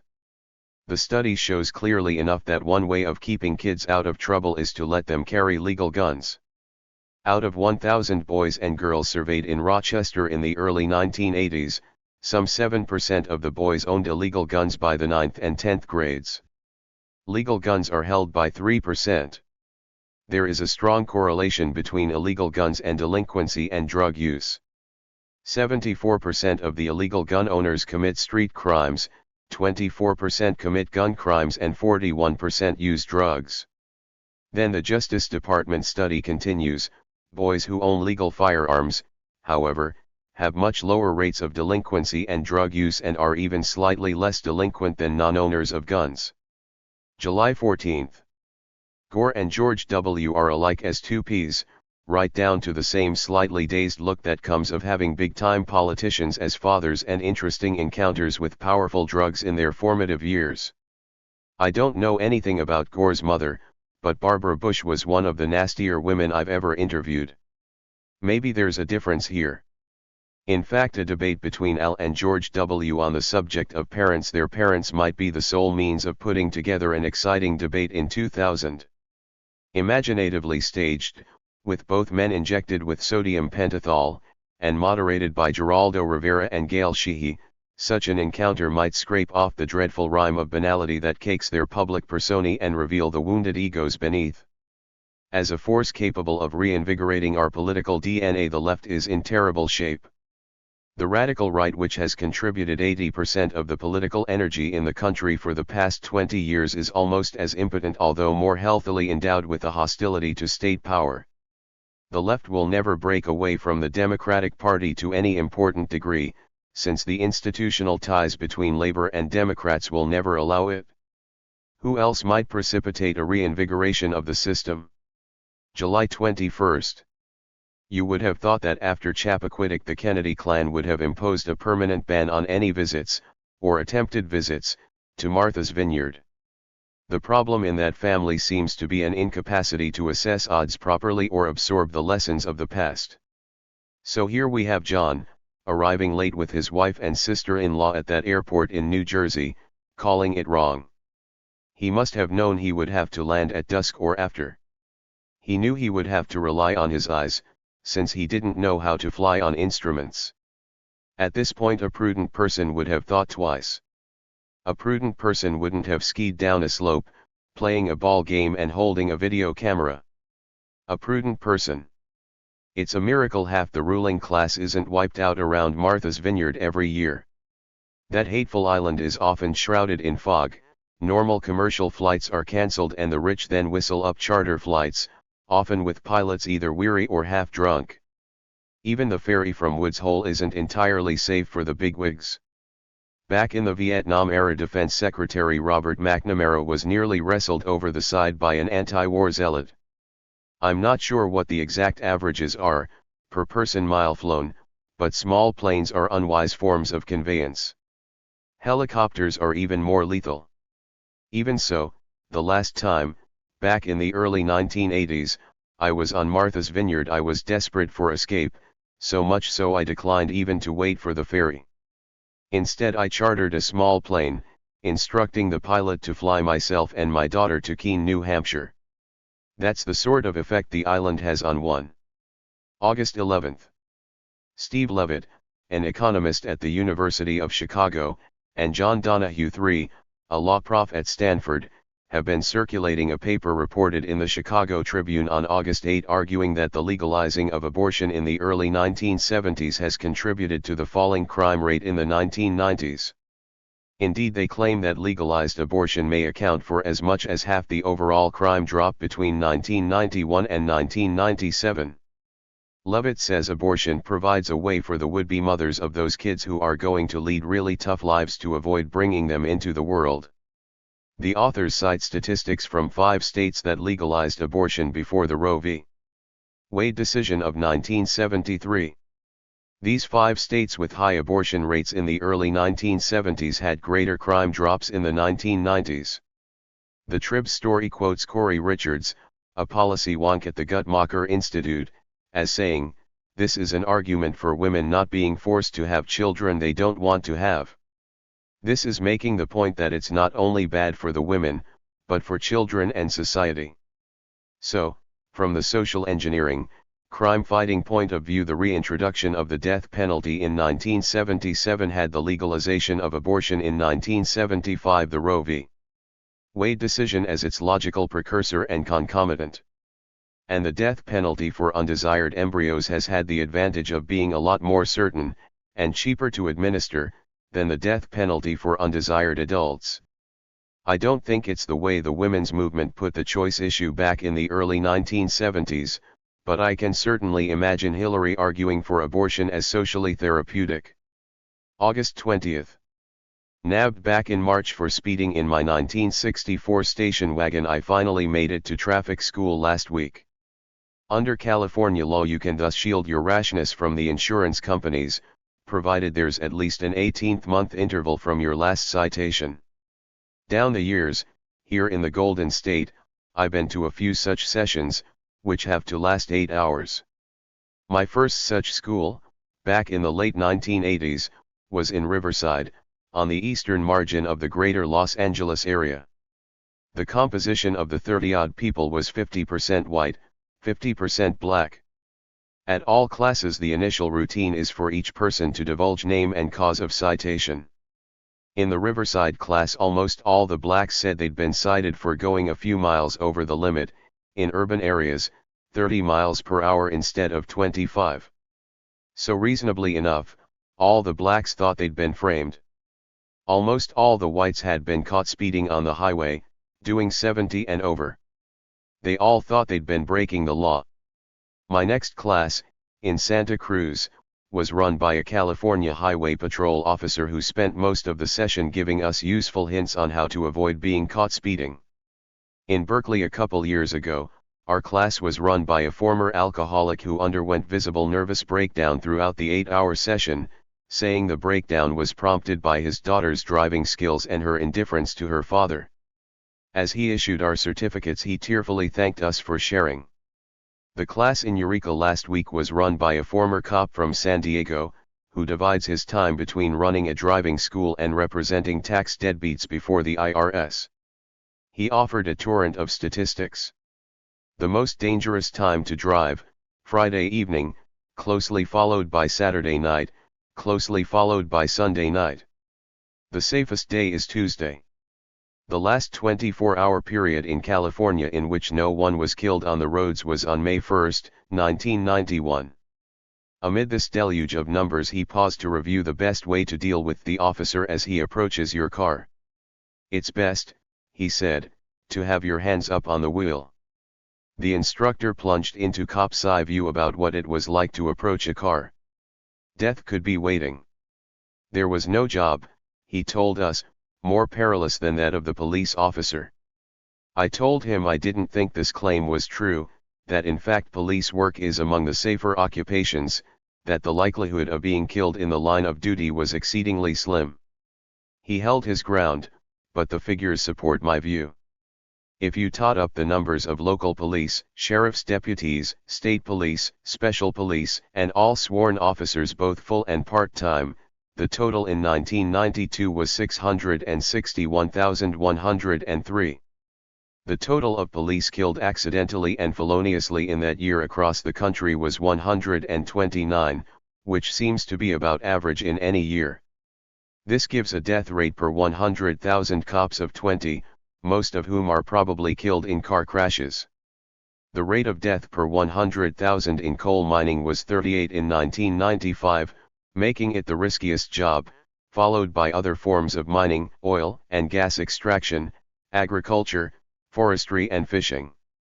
If cops walked more and drove less, they'd probably have their death rate, putting them on par with people in the electrical, gas and sanitary services, at 8 or so per 100,000. That wasn't my only tussle of the evening in the traffic class. We tangled again on the subject of drunk driving. After reciting the savage penalties meted out to those caught driving under the influence of alcohol, the instructor gave an impassioned speech in favor of the pillory of public ridicule and contempt, meaning in this instance that convicted drunks would have to display an orange license tag. I told the class I thought penalties for drunk driving were already out of hand, at least for those who had caused no harm. This intervention was badly timed, because the instructor completed the class by showing a half-hour movie about a teenage drunk who killed a young woman, and his consequent remorse. I felt as though I had somehow argued that the teen drunk killer should have been levied a $10 fine and then handed back his driver's license. The big disclosure of the evening is that the American Psychiatric Association is putting road rage into its next edition of the Diagnostic and Statistical Manual of Mental Disorders, meaning that this nebulous category has now been okayed by shrinks as a bona fide condition, amenable to insured treatment by antidepressants and kindred potions. Having made road rage official, the shrinks can now begin to coin money off it. September 22. Now it turns out that the greatest writer of the 20th century, with the possible exception of Flann O'Brien, was nearly put on trial as a traitor after World War II. No, not Ezra Pound, but P.G. Wodehouse. Last week the British Public Records Office released files showing that the Director of Public Prosecutions, Sir Theobald Mathew, thought that a trial of Wodehouse would be a tricky prospect, but said that if Wodehouse ever comes to this country, he should be prosecuted. In the event, Wodehouse lived in the U.S. continuously from 1944 on. Wodehouse broadcast from Germany in 1941, having been marched off to an internment camp in Upper Silesia after the Nazis invaded France, and came across the writer working away in his house at Le Touquet, writing one of his very best novels, Joy in the Morning. After he'd spent 11 months in the internment camp, American friends saw a photograph of him and worried about his somewhat emaciated appearance. Wodehouse was soon released and taken to Berlin, where he accepted the request of Werner Plack, a German foreign ministry official he'd known slightly before the war, that he do some broadcasts to America about his experience in the internment camp. The 5 talks were sequestered by the British authorities for many years. When they were finally released, they turned out to be slightly labored, knockabout reminiscences in a jocular vein. Wodehouse evidently enjoyed internment life, as did many Englishmen who, like Wodehouse, regarded public school as the high point of their lives. Wodehouse could conceivably be faulted for poor judgment, but he certainly didn't deserve the vicious campaign launched against him in the British press. Of course, Wodehouse was saying nothing that wasn't also entertained by many in the Western governing elites who had always yearned for Hitler to invade the Soviet Union, and who had been pro-fascist in the 1930s, at a time Wodehouse was making fun of British fascists with his portrait of Oswald Mosley, memorably satirized in the form of Sir Roderick Spode in another of Wodehouse's best books, The Code of the Woosters. Many years ago I wrote an intro to a Random House reissue of this novel. Wodehouse wrote his best stuff in the late 1930s and 1940s. Bertie Wooster remains his greatest creation. Wodehouse was an extraordinary technician. His public school, Dulwich, also gave us Raymond Chandler.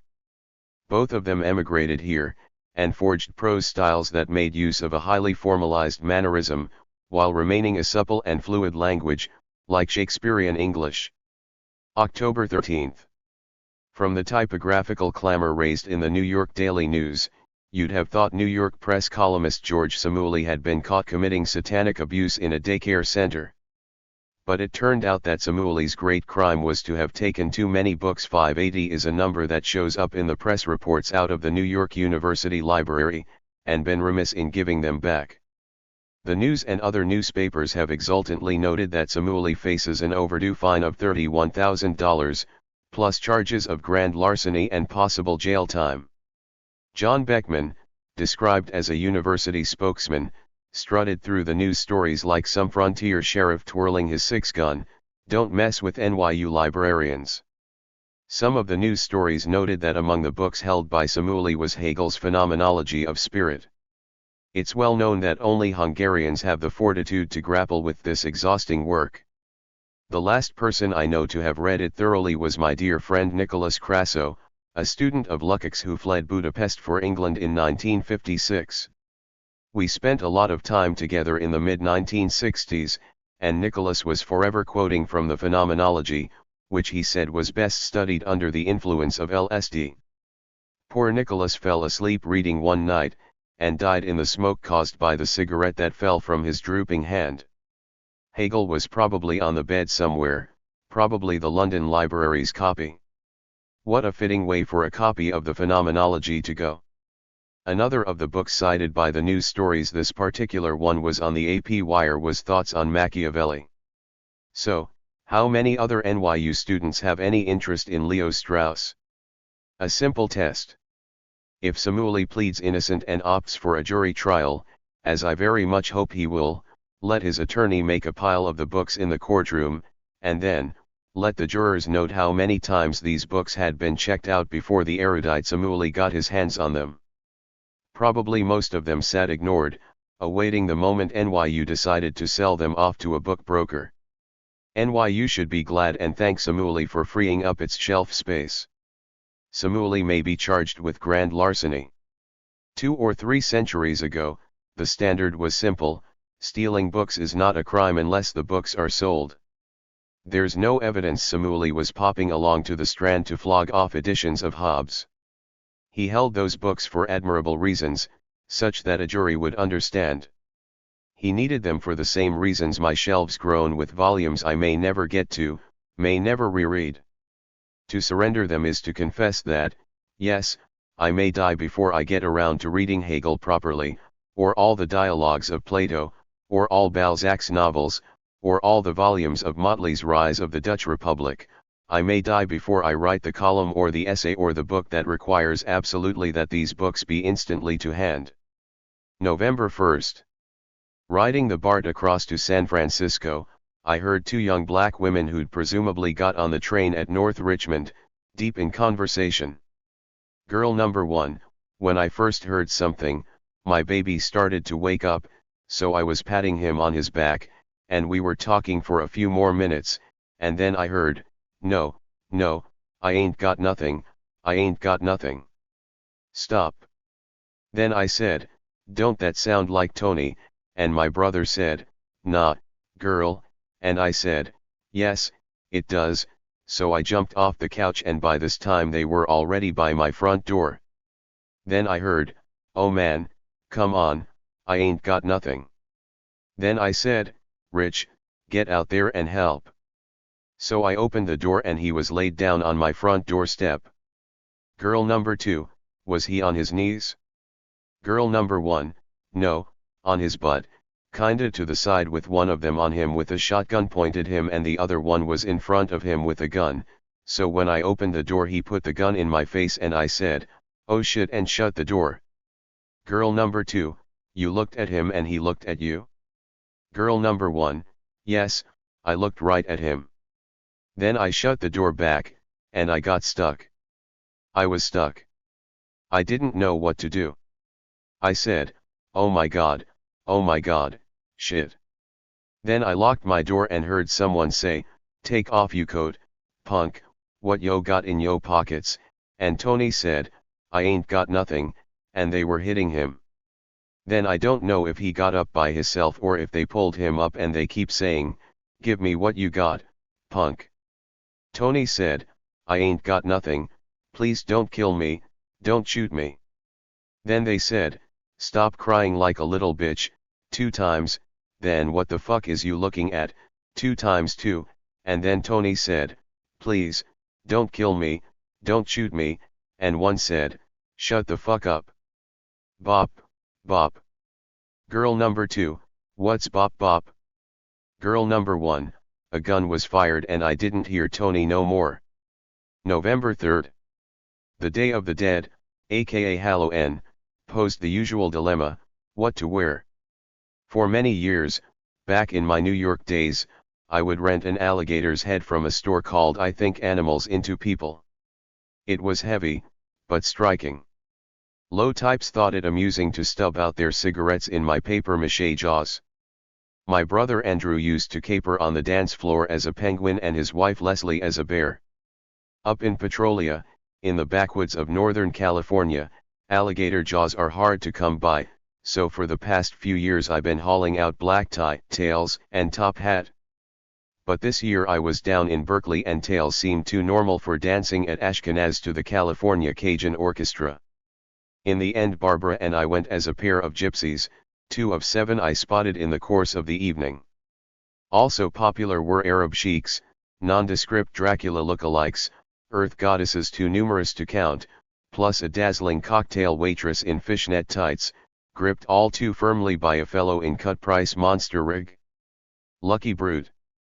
Those habituated to the Baroque turnouts of the West Village or of the Castro, across the bay in San Francisco, will say this was pretty tame, and so it was. Half the point of the fancy dress is its comforting predictability: pirates, gypsies, Marie Antoinette, a couple of Abe Lincolns, a quartet of fortune-tellers and the usual coven of witches. As a boy I was seldom out of skirts, either my school kilt or at home, a Victorian evening dress of which I was extremely fond, though my parents never evinced quite the same enthusiasm.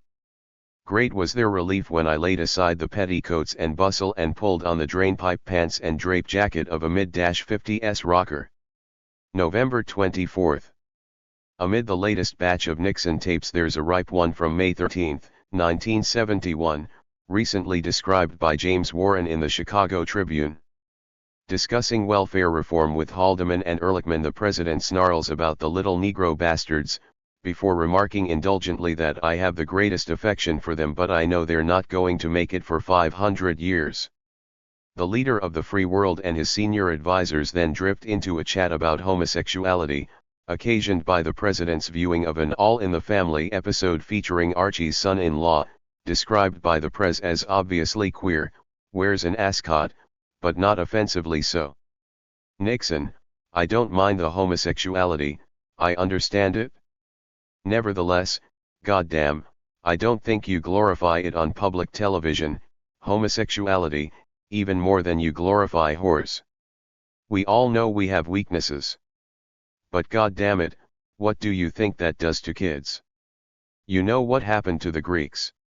Homosexuality destroyed them. Sure, Aristotle was a homo. We all know that. So was Socrates. Nixon: you know what happened to the Romans. The last 6 Roman emperors were fags. Let's look at the strong societies. The Russians. Goddamn, they root them out.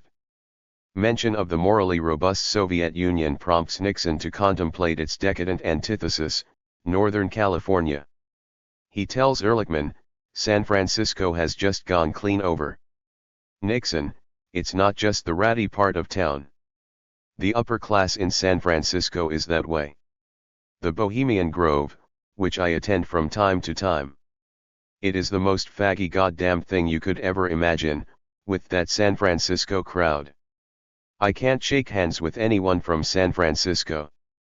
It's funny to think of Nixon at the Bohemian Grove summer bash on the Russian River, brooding about the fall of Greece and Rome, aghast at the annual review in which the flower of California's ruling class lumbers on stage in tutus and melon-stuffed bras. Imagine his apocalyptic ravings to Ehrlichman if he could have foreseen the most exciting political race in this premillennial season, in which a black man and a homosexual are battling it out in a runoff for the mayoralty of San Francisco, a contest in which neither skin color nor sexual orientation is the paramount issue. December 1st. If a few thousand New York Times readers found themselves munching turkey with an extremely high salt content, it was surely the fault of that swag-bellied gourmandizer, R.W. Apple Jr. A few days before Thanksgiving, the Times ran a long piece by Apple describing a private dinner prepared for himself and his wife by Alice Waters, owner of the famous Berkeley restaurant Chez Panisse. The meal in question, a promo for Waters, was a Thanksgiving menu, and, as so often in the case of Apple's food essays, left one amazed at the fact that his liver is still working. He should certainly bequeath it to the Smithsonian. What caught my eye in the Waters recipe as relayed by Apple was the stipulation that the turkey be brined for 72 hours. Now, I brine meat from time to time, meaning one submerges the piece of beef or pork in a solution of salt, sugar, and a few spices. One can also add sodium nitrite, to add a pleasing pink color to the meat, though health nuts say the saltpeter is a no-no. A week or so in the brine will give a 4-pound chunk of meat a thoroughly salty taste, and even 3 days will definitely tilt it over into the well-salted category. But one can also brine pork just for 24 hours to give the meat an almost imperceptible zing, and this is surely what Waters had in mind with her turkey. I brined a 20-pound turkey raised by one of my neighbors, and was lifting it out of the crock, preparatory to spit roasting it, when guests arrived from the Bay Area. I told them my suspicions about Apple's 72-hour edict, and they immediately reported that they'd been reading a recipe by Waters in one of the San Francisco papers, advising a 24-hour turkey brining period. I've not yet run across a cookbook that advises a longer time. The spit roasting, incidentally, was a great success. The turkey revolved over its bed of coals and, even though the chestnut stuffing all fell out through the truss stings, the brined bird was hailed by our party of 13 as the finest they'd ever consumed. It could have been the brine, or the spit roasting, or the turkey's pleasant circumstances, a wild hillside rich in seeds, summer grasshoppers, and fall apples, or of course a mixture of all three. December 8th. Beyond the wildest hopes of the street warriors, 5 days in Seattle brought us one victory after another. the protesters initially shunned and denounced by the respectable inside strategists, despised by the press, gassed and bloodied by the cops and National Guard shut down the opening ceremony, prevented Clinton from addressing the WDO delegates at the Wednesday night gala, turned the corporate press from prim denunciations of mindless anarchy to bitter criticisms of police brutality, and forced the WDO to cancel its closing ceremonies and to adjourn in disorder and confusion, without an agenda for the next round. In the annals of popular protest in America, these were shining hours, achieved entirely outside the conventional arena of orderly protest and white paper activism and the timid bleats of professional leadership of big labor and environmentalists. This truly was an insurgency from below in which all those who strove to moderate and deflect the turbulent flood of popular outrage managed to humiliate themselves. December 29. People wearied of millennial summings up even earlier than they got bored with Y2K. Jeffrey St. Clair and I did put together our counterpunch list of what we reckon to be the best, or most influential, non-fiction books of the 20th century first published in English. Adamic's Dynamite, Architectural Standards, A Potter's Manual, Gertrude Jekyll on Gardening, Learning from Las Vegas, Fear and Loathing in Las Vegas, Desert Solitaire, I Claude. All in all, about 120 books, at least half of which are out of print.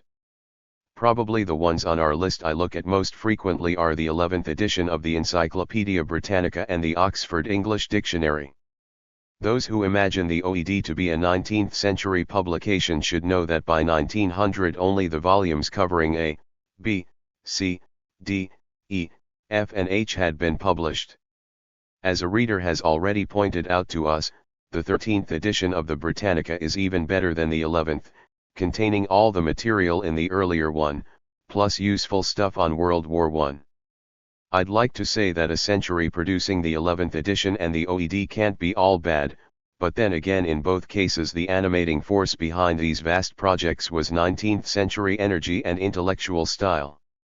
People deploring the 20th century usually imagine themselves in some more leisured epoch, maybe chatting with Dr. Johnson in a Fleet St. tavern or attending one of Sophocles' plays in classical Athens. But on the law of averages one would more likely have been a half-starved peasant, then and now. I thank my own stars I was presented to the world in the 20th century, in 1941, by a Scottish doctor in a kilt angered at having his fishing interrupted by my mother's labor. This was near Inverness and my father was in London, pondering how to get us out of that era's version of Y2K, which was Hitler's impending invasion. But Hitler never did make it, even though one of his rockets did for our house. The century has been good to me. So let's wave out the millennium gracefully with a hearty adieu. Onward. 2000. January 15th. Back in 1979 Tim Hermatch, now fearless leader of the Native Forest Council and breathing the righteous air of Eugene, Oregon, was a businessman seeking commercial advantage.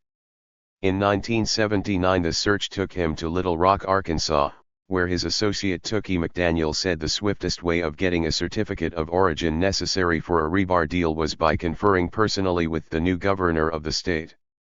In short order a dinner was arranged with young Governor Bill at the Little Rock Hilton. Tim recalls that they were scarcely seated before Bill was greeting a pretty young waitress in friendly fashion, putting his hand up her dress while announcing genially to the assembled company, "This woman has the sweetest cunt in Little Rock." Tim, an Oregon boy by origin, tells us he listened with burning ears and mouth agape as Bill talked of womanhood in terms of astounding crudity. Badinage notwithstanding, some business was transacted. Hermatch tells us that Governor Bill very openly, nothing shy about it, said words to the effect that our end-use certificate would cost about $10,000, said transaction being of a personal, informal nature. Since ours was a $2 million deal, we didn't care, Tim recalls. Governor Bill also informed Hermatch that they should go to the Stevens Bank the following day to complete all necessary arrangements.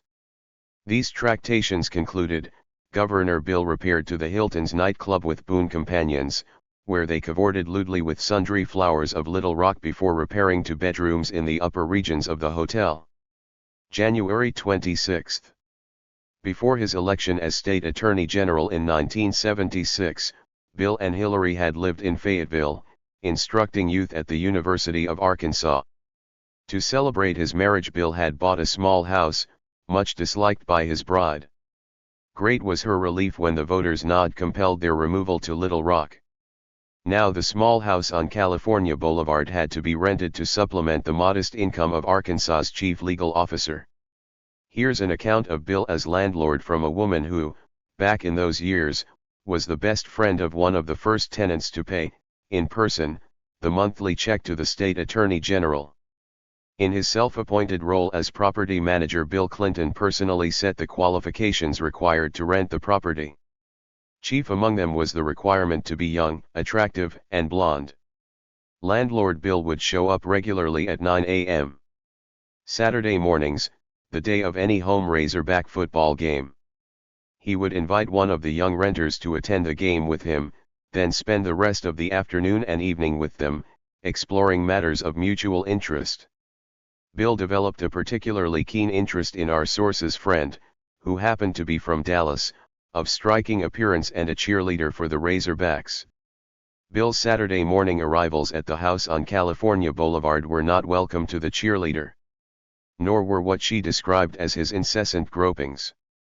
Despite her reproofs, Bill persisted, with such obstinate pertinacity that eventually she transferred to Texas A&M, and men of greater subtlety and refinement such as College Station is deservedly famous for. Now we're in 1983 and Bill is back in the governor's mansion in Little Rock, following the awful interregnum, after the voters had banished him from office at the end of his first term. The bearer of our story here is the son of an Arkansas Democrat state legislator who passed his formative years in the Dog Patch State, and at the period we are now discussing, in the town of Fayetteville, where he was an officer in the university's student government. In this capacity he helped plan a conference of student government officers throughout the state college and university system. Among the invitees were many of the big names in Arkansas's political life, including Governor Bill and also Jim Guy Tucker. What's a student conference without a party? Our friend tells us he had taken particular care to invite Governor Bill since he was notorious throughout Fayetteville as being a devotee of marijuana, and our friend was eager to get stoned in such illustrious company.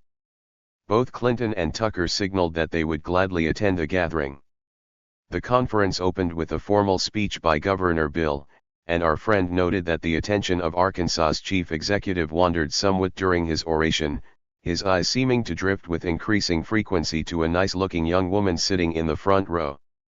Our friend left to make preparations for the party, which indeed turned out to be a most genial occasion. Joints were fired up. Jim Guy Tucker gracefully declined the offer of Ozark homegrown and responded to inquiries about Governor Bill's whereabouts with the news that Bill would assuredly not pass up revelry such as this. But the hours flew by and Bill didn't show. Then our friend encountered a young woman from the University of Arkansas at Little Rock who asked if she could get a ride home to the hotel, confiding, "I don't know how to say this, but my roommate's not here. I think she's with the governor." Our chivalrous friend drove her to the hotel and then, next morning, met her at a conference panel and asked how things had gone. She said her friend had not shown that night. An hour later who should appear but the attractive young thing our friend had seen the previous day drinking in the governor's honeyed words in the front row. She was wearing the same clothes. Her roommate greeted her with welcoming cries, and in the girlish glow of confidence that followed, she boasted of prolonged and intimate tractations with the governor. Some liberals take the odd view that Bill has let down the 60s. Robert Scheer, now a syndicated columnist based at the Los Angeles Times, opted for this line. Scheer wrote at the end of January that if the allegations about Lewinsky were true, then it was yet more evidence that Clinton persists in letting his generation down by betraying the sexual revolution that contained its greatest promise. Sex in the countercultural 60s, according to the brazen Scheer, aspired to be a union of equals recognizing the sensual needs of women as well as of men and shunning the privileges of male power that had dominated the sexual history of this country. Wrong. The big complaint of the countercultural women in the 60s was that the radical males, particularly leaders like Bob Scheer, were sexist pigs. That's why we got the women's movement that cranked up in 1969. Against this sentimental evocation of caring 60s males recognizing the sensual needs of women, Scheer pilloried Bill as an unimaginative and indeed mechanical exponent of vintage retro redneck sex. Scheer should go back and read Jennifer Flowers's delightful tell-all memoir, Passion and Betrayal, before he gets so snooty. February 7. A cop would probably say it's unfair, just coincidence, but the news stories are coming over the brow of the hill, shoulder to shoulder, and they do spell out a larger message.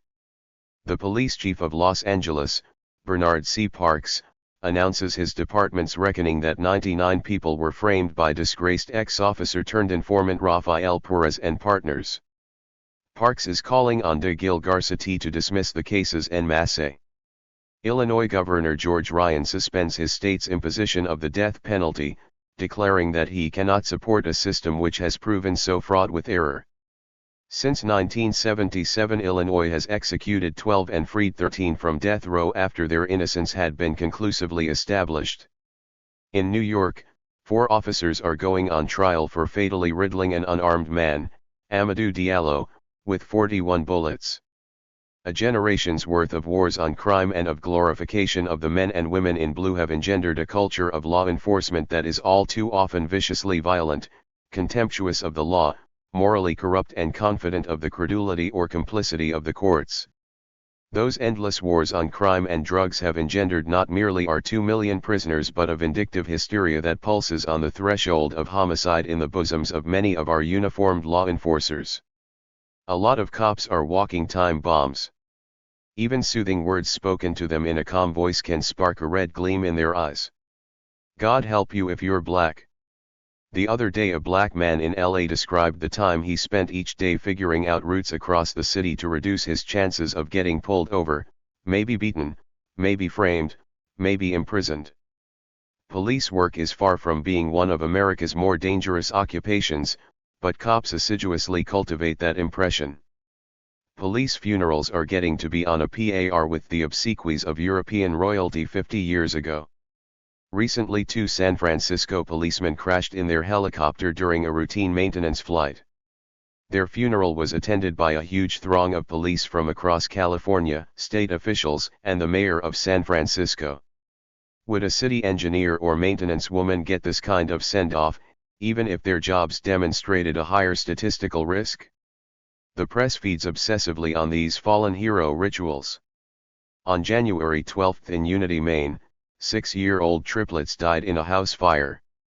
County Sheriff Robert Jones, also a part-time fireman, was filling a tanker with water a couple of blocks from the blaze when he collapsed and died. It was his 48th birthday. He got a hero's send-off, with massed ranks of state cops in attendance. True, Sheriff Jones might have been on the brink of bold deeds, possibly even entailing the supreme sacrifice, but that seems a frail peg on which to hang a state funeral. These ceremonies have always been demonstration rituals designed to protect the cops' budgetary appropriations and boost their overall image.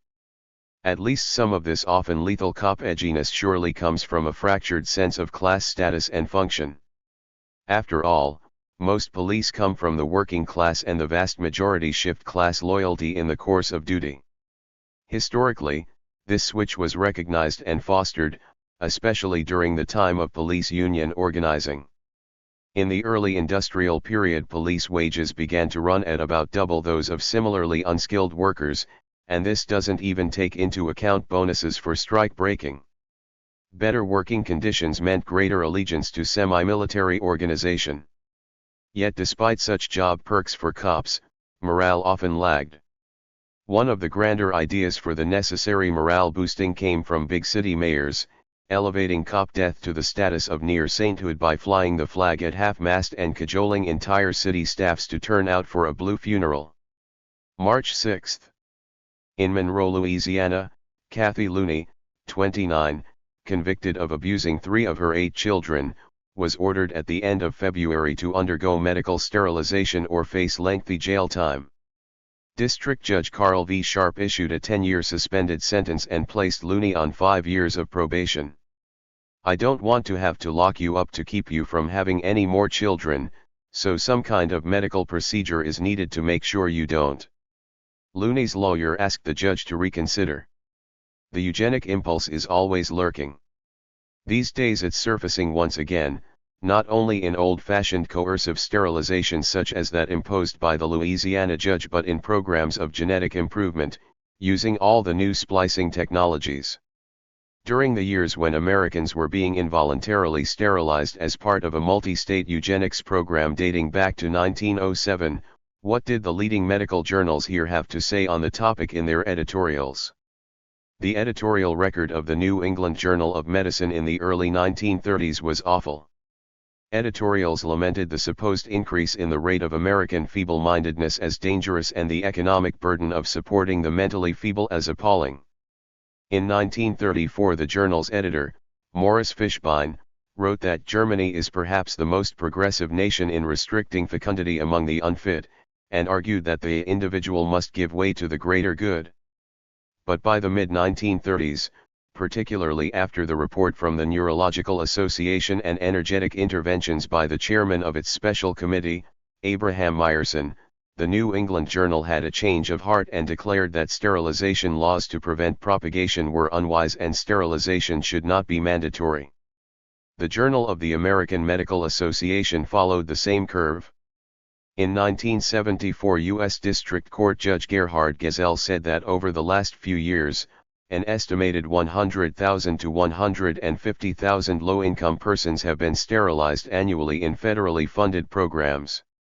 The late Alan Chase quoted this in his great book The Legacy of Malthus, and noted that the U.S. rate equaled that of Nazi Germany, where the 12-year career of the Third Reich after the German Sterilization Act of 1933 saw 2 million Germans sterilized as social inadequates. Gesell pointed out that though Congress had decreed that family planning programs function on a voluntary basis, an indefinite number of poor people have been improperly coerced into accepting a sterilization operation under the threat that various federally funded benefits would be withdrawn. Patients receiving Medicaid assistance at childbirth are evidently the most frequent targets of this pressure. Starting in the early 1990s, poor women were allowed by Medicaid funding to have Norplant inserted into their arms. Then when they complained of pain and other unwelcome side effects, they were told no funding was available to have the Norplant rods taken out. April 14. I got an invitation to speak a couple of months ago from an outfit called antiwar.com, which is run by a young fellow called Justin Raimundo. Antiwar.com is having its second annual national conference March 24 and 25, and we'd like you to be the luncheon speaker, Raimundo wrote. The conference will be held at the Villa Hotel, in San Mateo. The theme of the conference is Beyond Left and Right, the new face of the anti-war movement. We have invited a number of speakers spanning the political spectrum. Confirmed so far: Patrick J. Buchanan, Tom Fleming, Justin Raimondo, Kathy Kelly, Alan Bach, Rep. Ron Paul, representatives of the Serbian Unity Congress, and a host of others. Raimundo seasoned his invite with a burnt offering, in the form of flattery, always pleasing to the nostrils. All of us here at antiwar.com are big fans of your writing. We met, once, at a meeting during the Kosovo War where you bravely took up the fight for the United Front Left-Right Alliance against imperialist war. We can promise you a small honorarium, a lunch, free admission to all conference events and a good time. As a seasoned analyst of such communications, my eye of course fell sadly upon the words small honorarium, a phrase that in my case usually means somewhere between $150 and $350. Being a libertarian, Justin had boldly added the prospect of a good time. Leftist invitations rarely admit this possibility in formal political communications, even in the distant days when the left supposedly had a lock on drugs and sex. I said I'd be happy to join in such an enterprise, and in due course got some angry emails from lefties who seemed to feel that any proximity to Buchanan is a crime, even if the subject was gardening. I chose the '67 convertible as properly defiant of the auto safety lobby and headed south from Berkeley. This was most emphatically a shirt and tie, skirt and nice shoes crowd. Justin Raimundo was draped in the sort of grey pinstripe favored by London gents when they want a holiday from blue. But all the same the folks were unmistakably libertarians, not Democrats or Republicans. Democrats would have been more casual, Republicans far more assertive. From the podium I gazed out at white faces, seeing only two black countenances, one of them unmistakably that of yet another liberal bet to hate, Lenora Fulani. Their amiable hilarity at my sallies reminded me of Goldsmith's lines in The Deserted Village about the pupils of the country schoolmaster. Full well they laughed with counterfeited glee / at all his jokes, and many a joke had he. Can we unite, I asked the crowd, on the anti-war platform? We have already, in the case of Kosovo for example. But where would you as libertarians want to get off the leftist bus?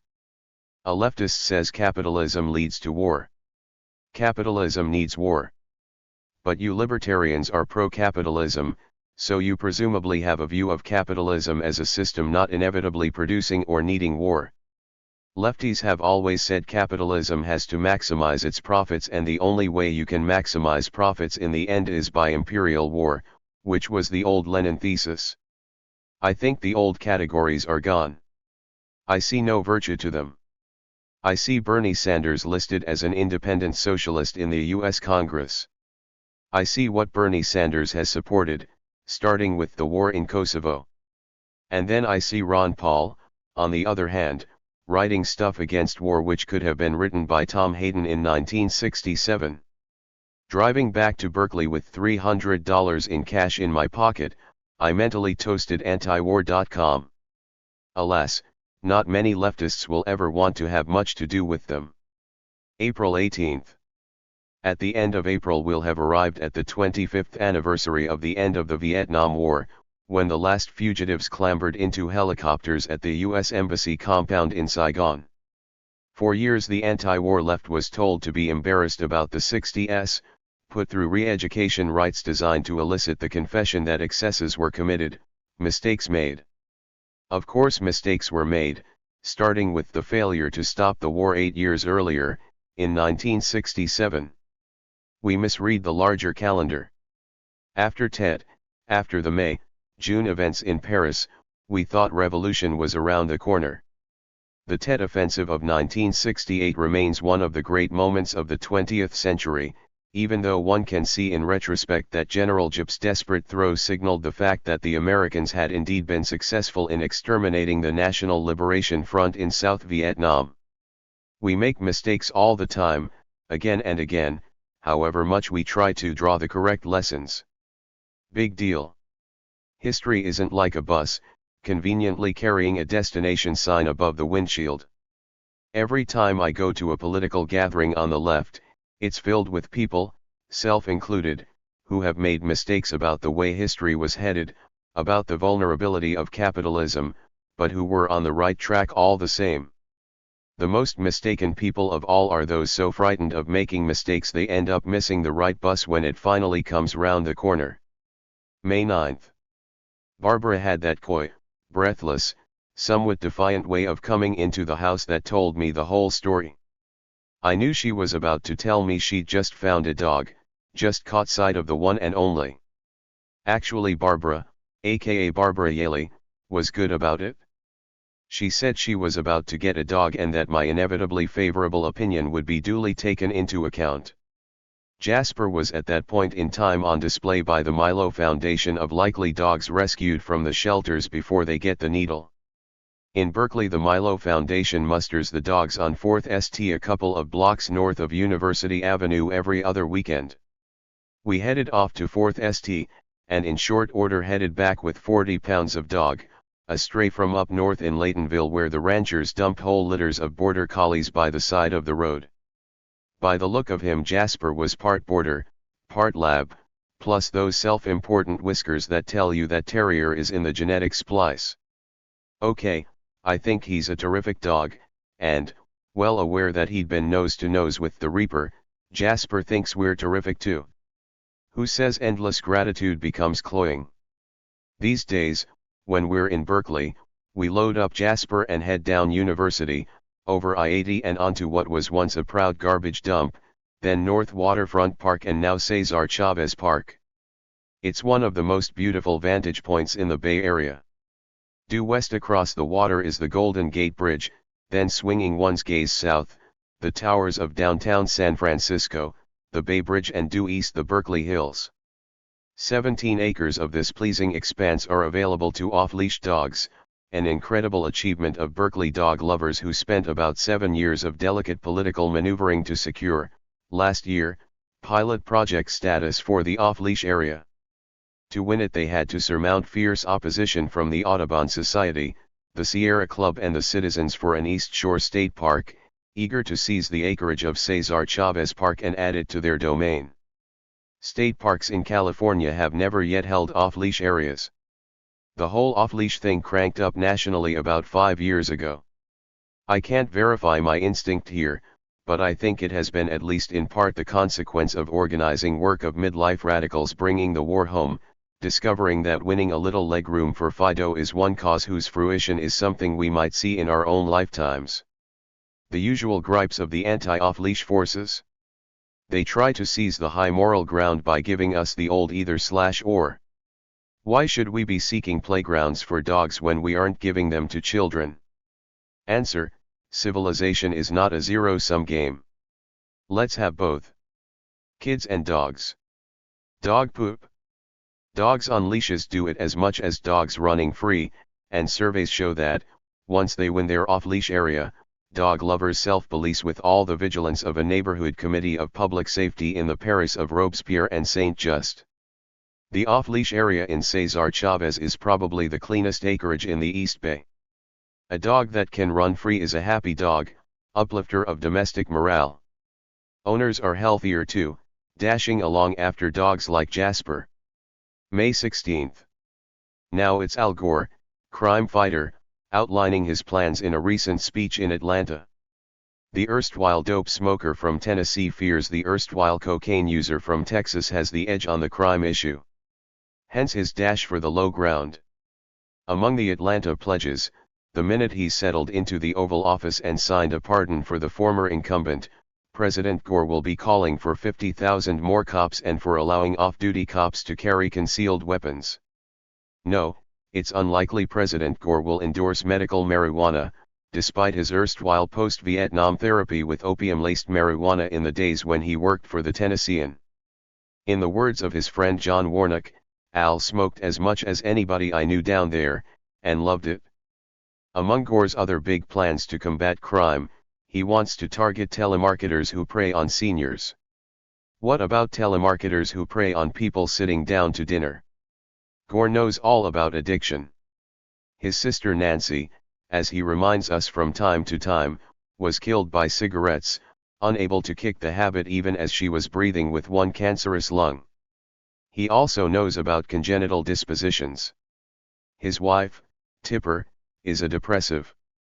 He knows about therapy too, having communed with shrinks when he was having the midlife sag that partly prompted his 1992 book Earth in the Balance. June 18. We're just about 31 years away from the Great Stonewall Riot, which set the tone for years of defiant gay insurgency. So where's the spirit of defiance today? Here's a clue. In early June, we were able to read in our national newspapers that about 60 gay employees of the CIA were joined by a busload of intelligence workers from the National Security Agency for an event designed to evince gay pride.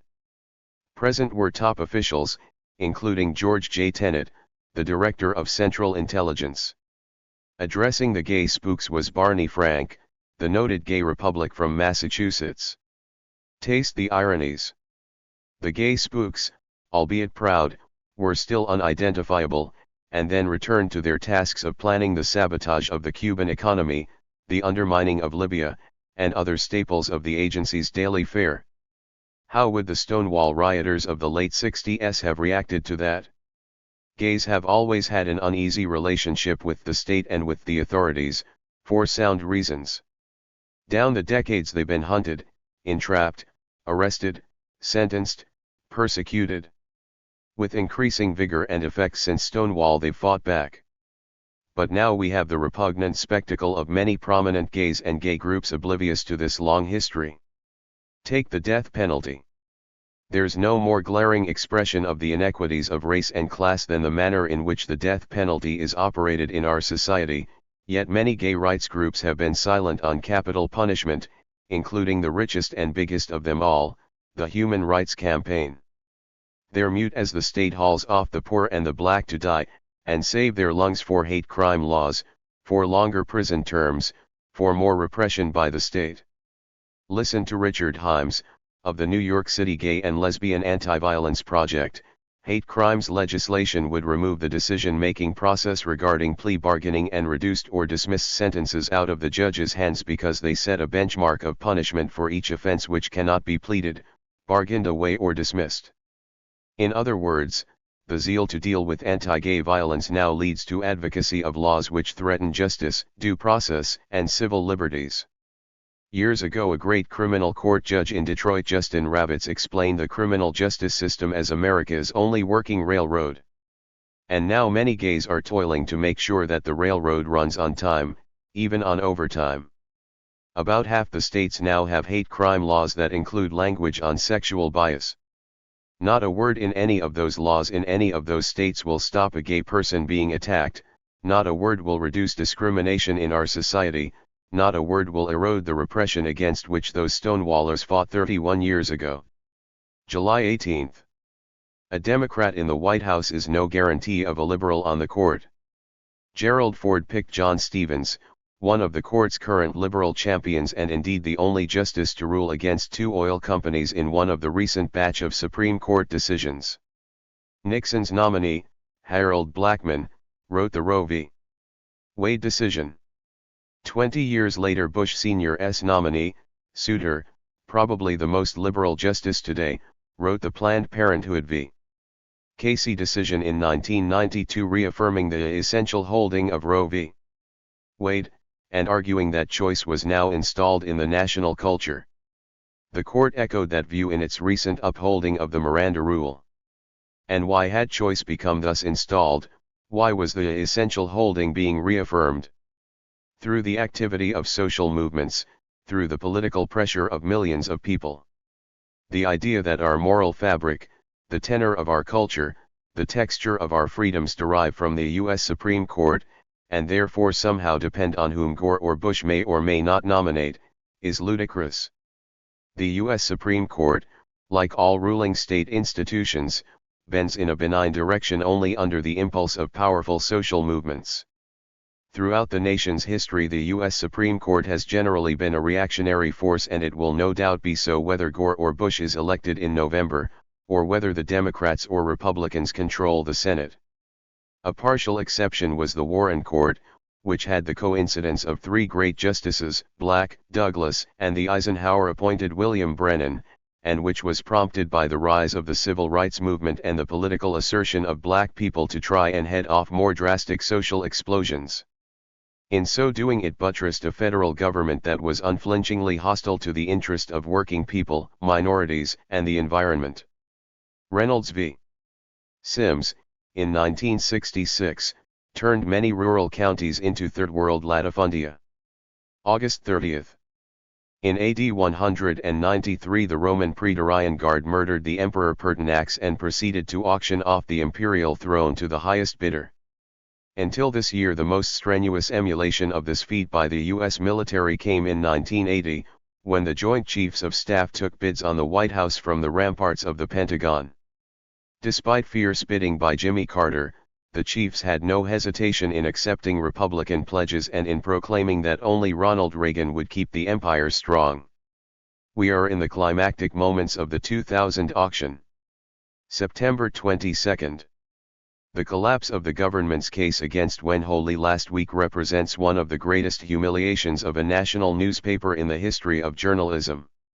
One has to go back to the publication by the London Times of the Pigot forgeries in 1887 libeling Charles Stewart Parnell, the Irish nationalist hero, to find an equivalent debacle.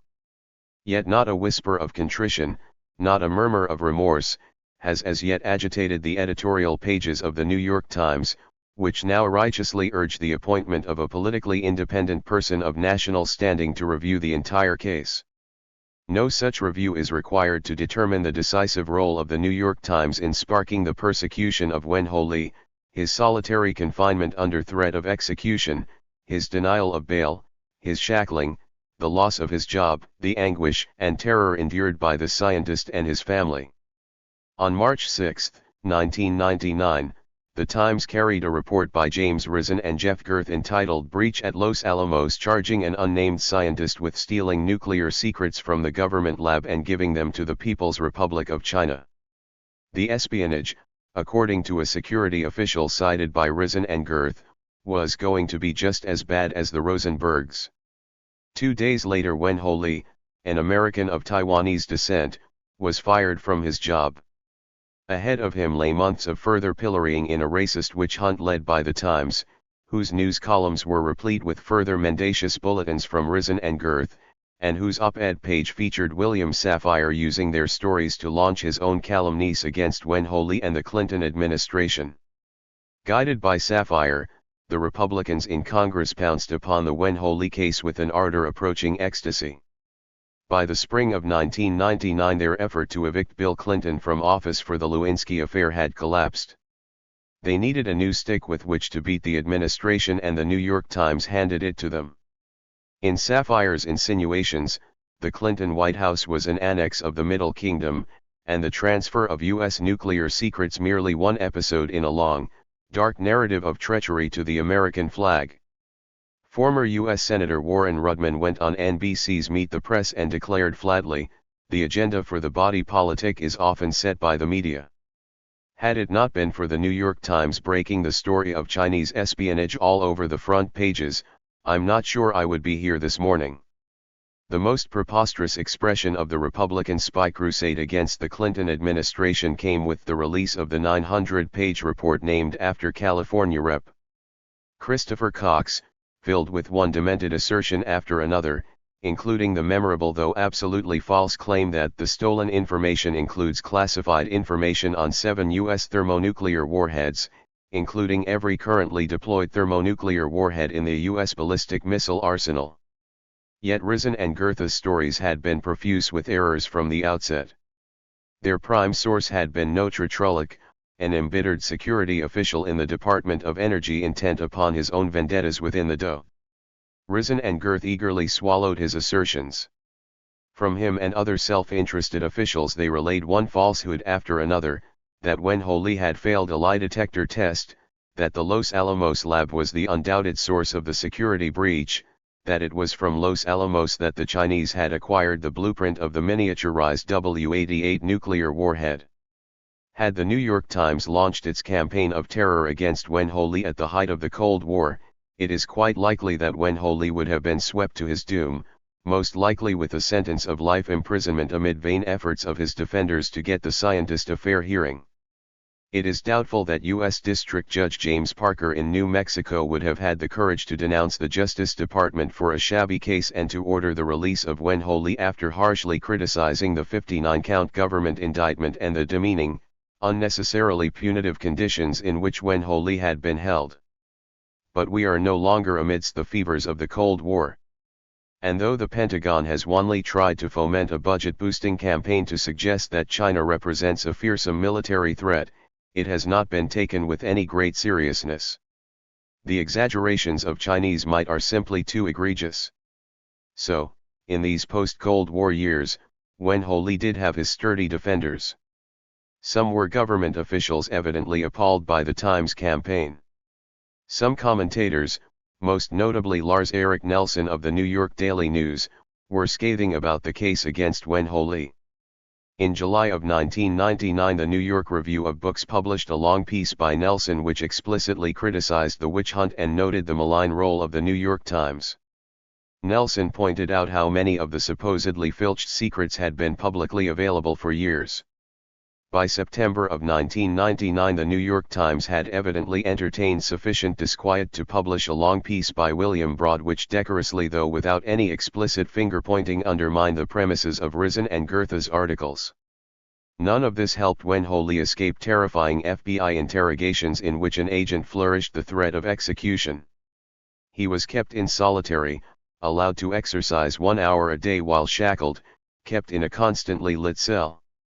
Even near the end, when it was plain that the government's case was falling apart, U.S. Attorney General Janet Reno's prosecutors successfully contested efforts to have Wen-Ho Lee released on bail. And when Judge Parker finally threw out almost the entire case, the prosecutors continued to insist, as has Reno, that their conduct had been appropriate throughout. The New York Times, without whose agency Wen-Ho Lee would never have spent a day in a prison cell, perhaps not even have lost his job, is now with consummate effrontery urging an investigation of the bungled prosecution. In an extraordinary breach of conventional decorum, the President of the United States has criticized his own Attorney General for the way Wen-Ho Lee has been maltreated. Yet the editors of the New York Times can admit no wrong. Risen and Girth are not required to offer reflections on the outcome of the affair. When the forgeries of Richard Pigott, described in the 1911 edition of the Encyclopaedia Britannica as a needy and disreputable Irish journalist, against Parnell were exposed, he fled to Madrid and there blew out his brains. The London Times required years to efface the shame of its gullibility. Would that the New York Times was required to admit equivalent error. But it won't. Next year it will no doubt preen amid whatever Pulitzer Awards are put its way by the jury of its friends. This is no-fault journalism. September 24. Newt Gingrich had the first take on George W.'s pick for Veep. Dick Cheney is even more conservative than me. Leave it to the Bush crowd to allow the Democrats to resurrect Gingrich once more in their campaign ads. Of course, Newt has always been misclassified by the political taxonomists as a conservative. Underneath the bluster, Gingrich is a closet neoliberal and a technophile, fully marinated in the argot of third-wavism and cyberspeak. It's not surprising that he and Al Gore are both disciples of Alvin Toffler and Carl Sagan and share the belief that getting urban America wired up to the internet is a fast track out of poverty. November 2nd. A political culture is under siege. Hear the panic as the waters pour into Atlantis. Jesse Jackson cries out that our very lives are at stake. Paul Wellstone quavers that George W. Bush will repeal the 20th century. Martin Peretz, owner of the Gore-loving New Republic, writes furiously that nativism represents the emotional satisfaction of the American left at the expense of the social and economic satisfaction of women, blacks, gays, and poor people in America. Somewhere in the third week of October the Gore crowd woke up to the clear and awful thought that they might not make it, that maybe it wasn't their time anymore and that the man to blame is Ralph Nader. Gore had bombed in the debates. The Greens had organized a whole string of Nader super rallies across the northern half of the country from Seattle and Portland, through the upper Midwest to New York. In Minnesota Nader was polling over 10% on some counts. In Washington, Oregon, Minnesota, Wisconsin, Michigan, and Maine, maybe even California, Nader could make enough of a dent to put Bush over the top. And so the Get Ralph campaign began in earnest. I've always seen Ralph as our Robespierre, having to make do with class action suits instead of the guillotine. Years ago the late Jim Good, at that time editor of Penthouse, used to look across the piles of pin UPS with a shudder of distaste and snarl at me, "Alex, is your hate pure?" "Yes, Jim. Ralph's hate is pure. He'd no doubt prefer to be running at over 30%, but short of that, the privilege of being able to influence the race in at least 6 states is exactly what Nader had been waiting for all along, the power to remind the Democratic Party it can't take for granted the progressive slice of the country. Even if the Nader/Green run vanishes off the margin of history by the end of the year, it still will have given many young folk a taste for the excitements of radical political organizing. People carry such hours and days with them for the rest of their lives, as the inspiring leaven in our business as usual loaf. November 9th. Yes, Nader didn't break 5% nationally, but he should feel great, and so should the Greens who voted for him. Their message to the Democrats is clear. Address our issues, or you'll pay the same penalty next time around. Nader should draw up a short list of Green non-negotiable issues and nail it to the doors of the Democratic National Committee. By all means credit Nader, but of course Gore has only himself to blame. He's a product of the Democratic Leadership Council, whose pro-business stance was designed to regain the South for the Democrats. Look at the map.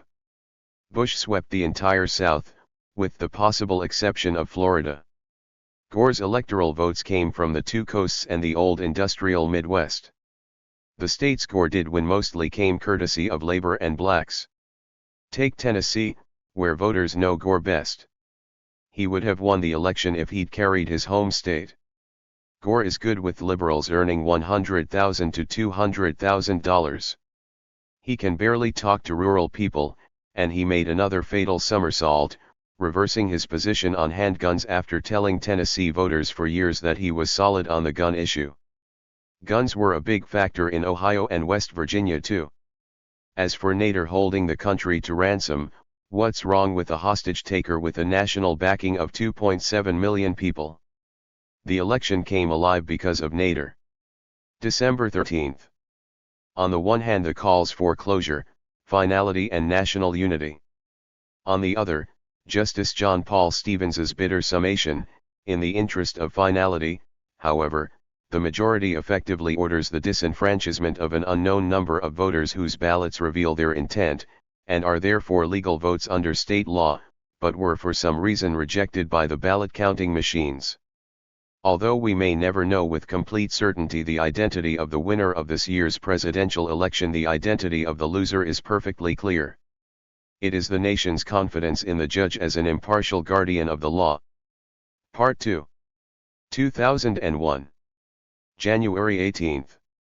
Joanne was recently traveling in a limo from Baltimore to a town in West Virginia and fell into conversation with the driver, who related some of his ferryings to and fro of various bigwigs. One of these was Hillary Clinton. "An ornery woman," the driver commented. "And what a mouth on her." The driver went on to describe an occasion on which he was driving the First Lady and a couple of her female friends through a poor area of Washington, D.C. They passed a beggar, and as they did so the First Lady expressed her disgust for the mendicant, adding he wouldn't be a bum if he had a piece of ass. The driver was able to shed no light on how or why she had arrived at this conclusion, stunned as he was by the coarse nature of her observations. Then they passed two young black women with babies. "There go two welfare cases. They make me sick. They're too lazy to work," said Senator Clinton, champion of mothers and children everywhere. January 28th. Attending the annual Texas Monthly Bash, George W. was asked what he and Bill Clinton had talked about in their White House photo op. George W. described how he had asked Clinton why Al Gore was taking his defeat with such poor grace. "It's been 8 years, Clinton genially replied, "and we still haven't figured out Al." Bill added hastily, "But he's been a great vice president." February 5th. Oklahomans are selective in their grief after a mass killing. They took about 80 years even to make official acknowledgement of the scores of dead blacks slaughtered in the Tulsa race riots, while fiercely denying reparations. Nor is the Oklahoma City site a simple memorial. Funded by us taxpayers, it offers an institute for the prevention of terrorism. But if Oklahomans refuse to confront McVeigh's motives and rationale, what credentials can their institute have for any preventive strategies? There's something ghoulish about the way Oklahomans are remembering their 168, from the repellent architecture and commemorative furniture of the site, to the icky blather about survivors and closure, to the nature of this supposed closure, focused on killing more people, or McVeigh, whose jury they entertained as though it was a victorious football team, and whose execution they have been drawing lots to attend. There are plenty of references in the memorial literature to Oklahoma City as part of the American heartland. From that heartland have gone forth across the world Oklahoma lads who have, in government service, dropped bombs, gone on terror missions like Bob Carey's, participated in dreadful campaigns of extermination. Now, if they were to visit the memorial, would not a survivor of one of those missions, a Vietnamese or a Salvadoran say, perhaps feel that some expression of empathy with other acts of terror was in order? Face it, there are plenty of survivors around the world, bereft of their parents, brothers, sisters, kids, because some Oklahoman kid out in one of the national uniforms pressed the button, pulled the trigger, lit the fuse. But no, the memorial specifically offers a definition derived from USC Title II Section 265F of terrorism as politically motivated violence perpetrated against non-combatant targets by subnational groups. Note definition excludes irrational acts, purely criminal and economic activities or acts committed by nation-states. McVeigh made some of these points, and to say that he has the better of the argument with the Oklahoma Memorial is not in the least to apologize for what I described as his evil act, it's to say that the memorial offered me kitsch rather than dignified and considered sorrow. February 15. Bill Clinton now proposes to establish an office in Harlem, on 125th Street, scarce more than a few stone throws away from where Gore delivers homilies to journalism students in Columbia University. Each has found his appropriate setting, the defeated Veep pouring banalities about journalism and politics into the ears of ambitious high flyers already sending their resumes and clips to the New York Times, Clinton the moral reprobate fleeing a blizzard of criticism for auctioning a pardon to a billionaire crook by setting up shop among the poorer folk, rolling out a real estate boom in the area. February 18. Late last week a senior pollster in Clinton's inner circle spotted a journalistic acquaintance in a Georgetown supermarket and pinned him against his shopping cart with a vibrant diatribe against Gore. "How," the pollster hissed, "can we explain that Gore was unable to run on the Clinton economy, unable to mention millions of jobs created through the Clinton 90s?" She answered her own question. Because to do so would have meant mentioning Clinton's name and Gore couldn't bring himself to do that. Why not? The answer, the pollster said, went far back before the Lewinsky affair that so troubled Al and Tipper. It seems that Al has always felt that it was he who actually won the 1992 election, bailing Bill out of all his problems over draft dodging and Gennifer Flowers.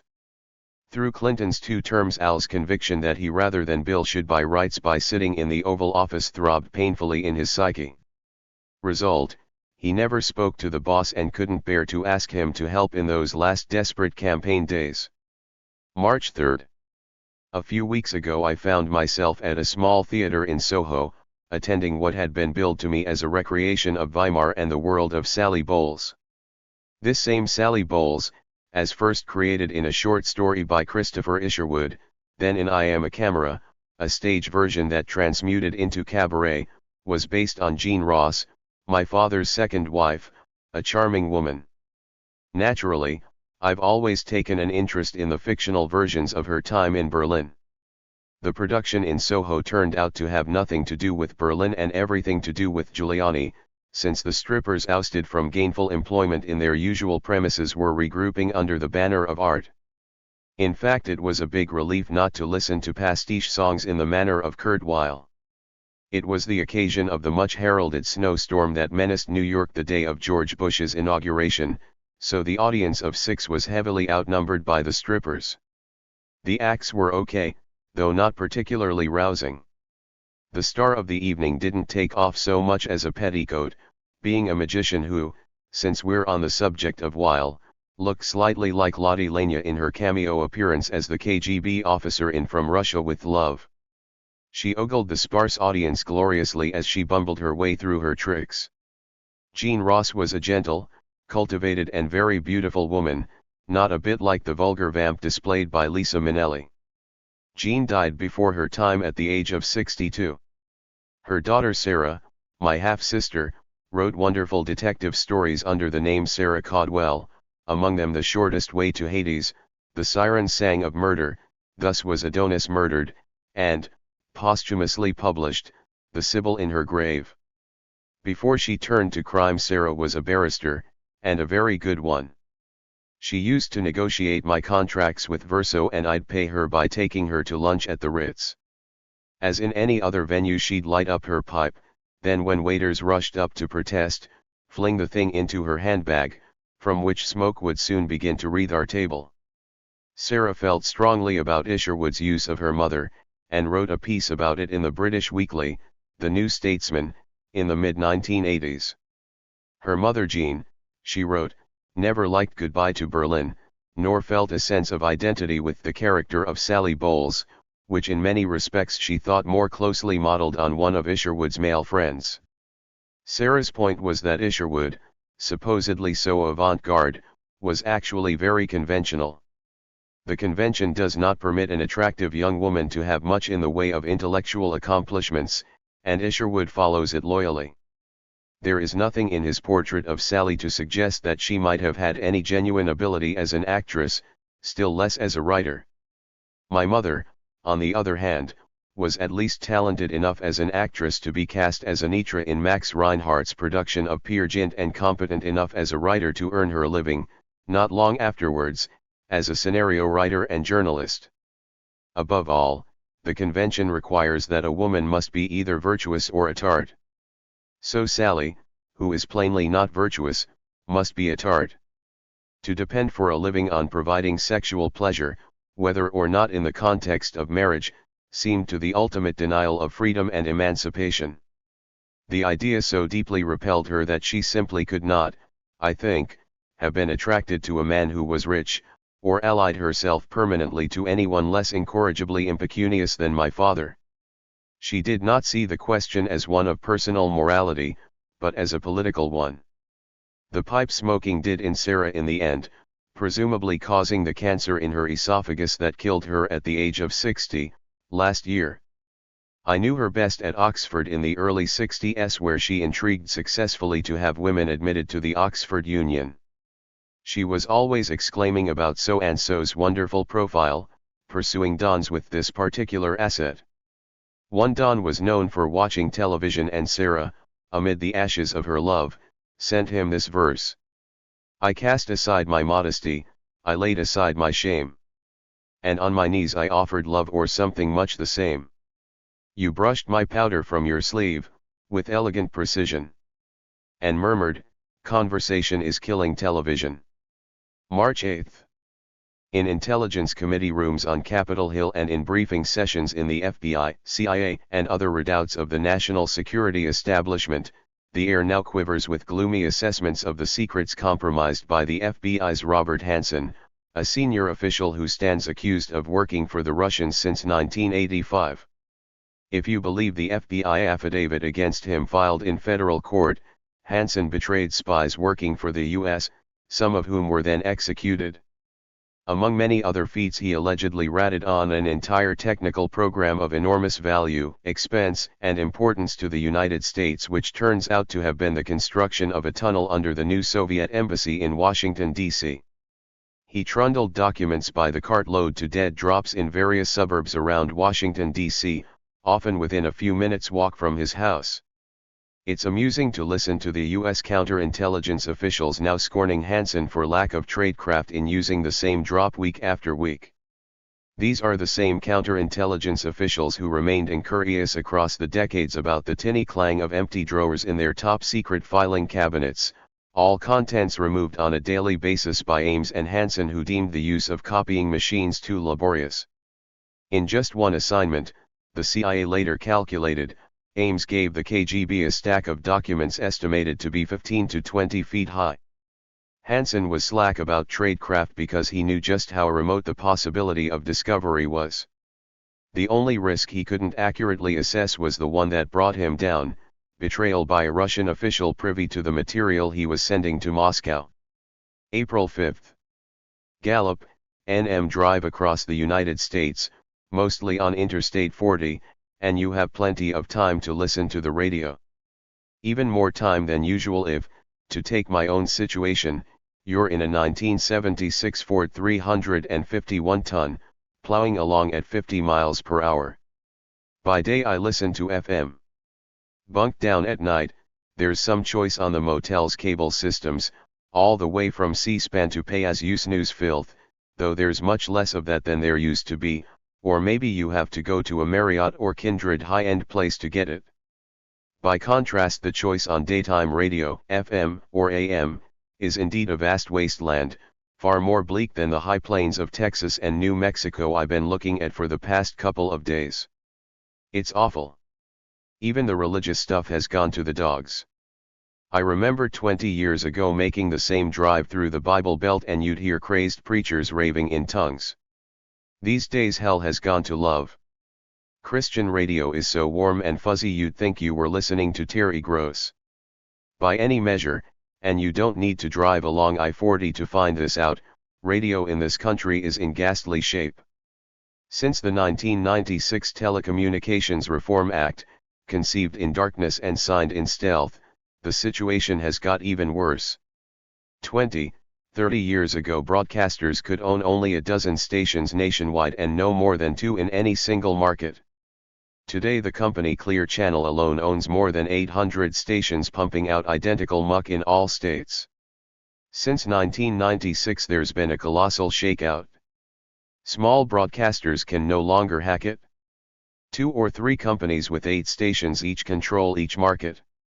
Bob McChesney cites an industry publication as saying that the amount of advertising is up to 18 minutes per hour, with these commercials separated by the same endless, golden oldies.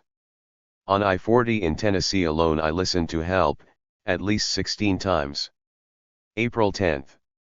So far as rape is concerned, because of the rape factories more conventionally known as the U.S. prison system, there are estimates that twice as many men as women are raped in the U.S. each year. A Human Rights Watch report in April of this year cited a December 2000 Prison Journal study based on a survey of inmates in 7 men's prison facilities in 4 states. The results showed that 21% of the inmates had experienced at least one episode of pressured or forced sexual contact since being incarcerated, and at least 7% had been raped in their facilities. A 1996 study of the Nebraska prison system produced similar findings, with 22% of male inmates reporting that they had been pressured or forced to have sexual contact against their will while incarcerated. Of these, more than 50% had submitted to forced anal sex at least once. Extrapolating these findings to the national level gives a total of at least 140,000 inmates who have been raped. May 8. Liberals have massed to defend Bob Kerrey, usually by saying that he was just a grunt following orders. In the Los Angeles Times, Bob Scheer announced that Kerrey is a good man and that the fellow who should be in the dock is Robert McNamara, who wasn't even Secretary of Defense when Kerrey lined up those women and babies in Tonfong and had his unit of SEALs machine gun them at a range of 10 feet. On Fox, Christopher Hitchens, implacable foe of the war criminal Kissinger, had similar kind words for Kerrey. Combs, what's your view on Bob Kerrey? Hitchens, of Bob Kerrey? Well, he's my president, in fact, since I teach at the new school, and I think he wouldn't have made that bad a president. I know him slightly.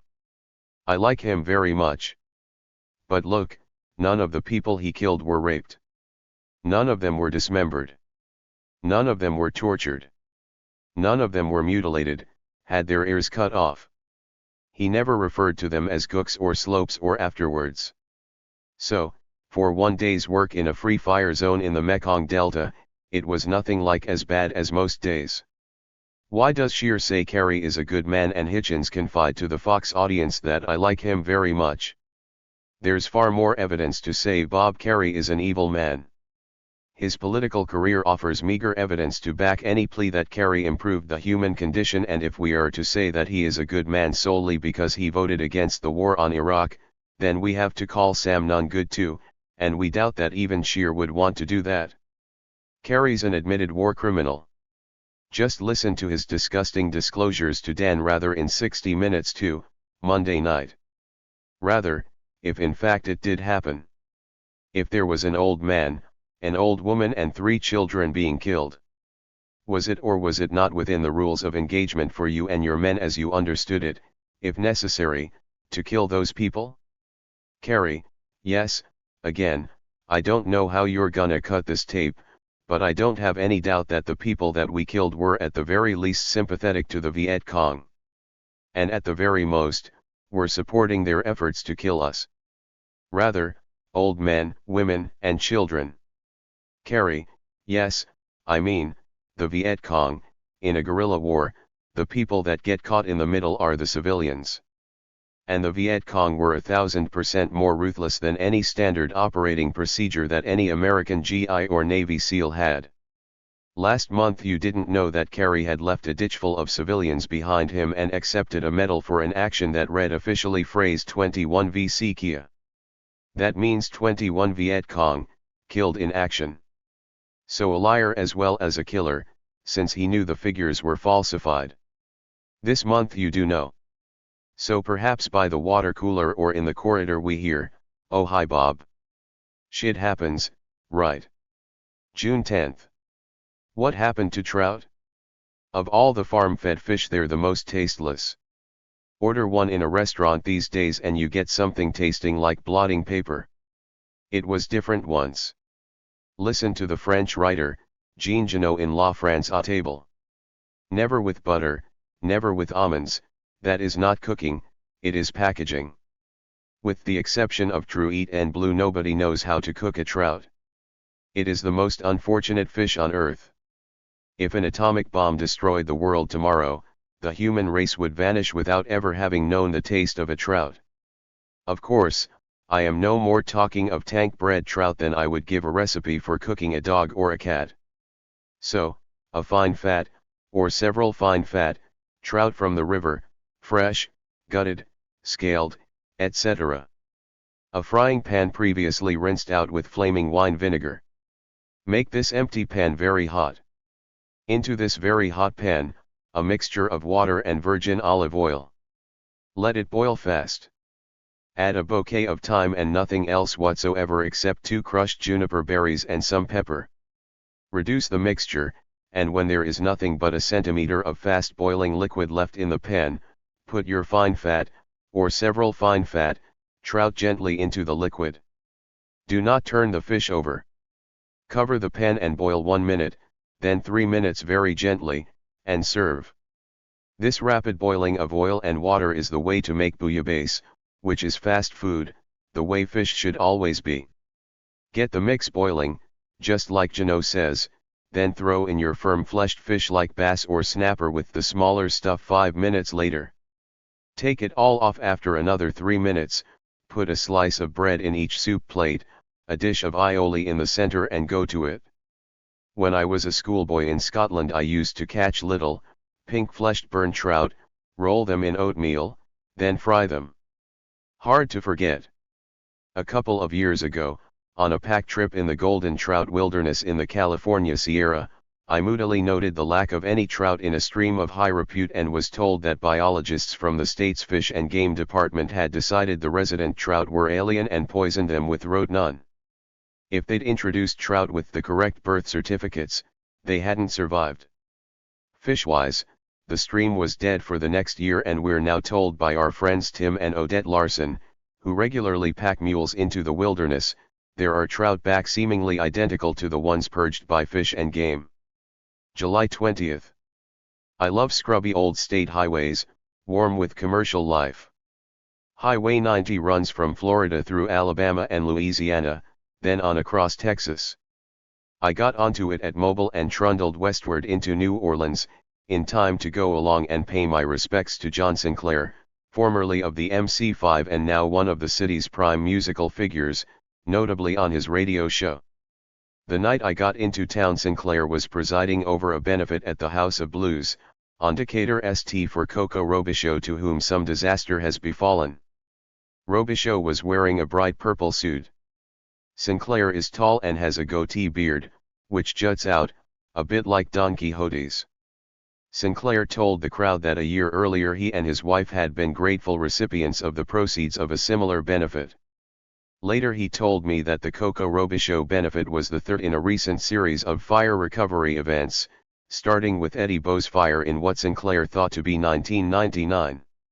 Jerry Brock, my wife Penny and some other people organized a benefit for Eddie and his sister Veronica, which brought a lot of people together and helped raise money so Eddie could get back on his feet.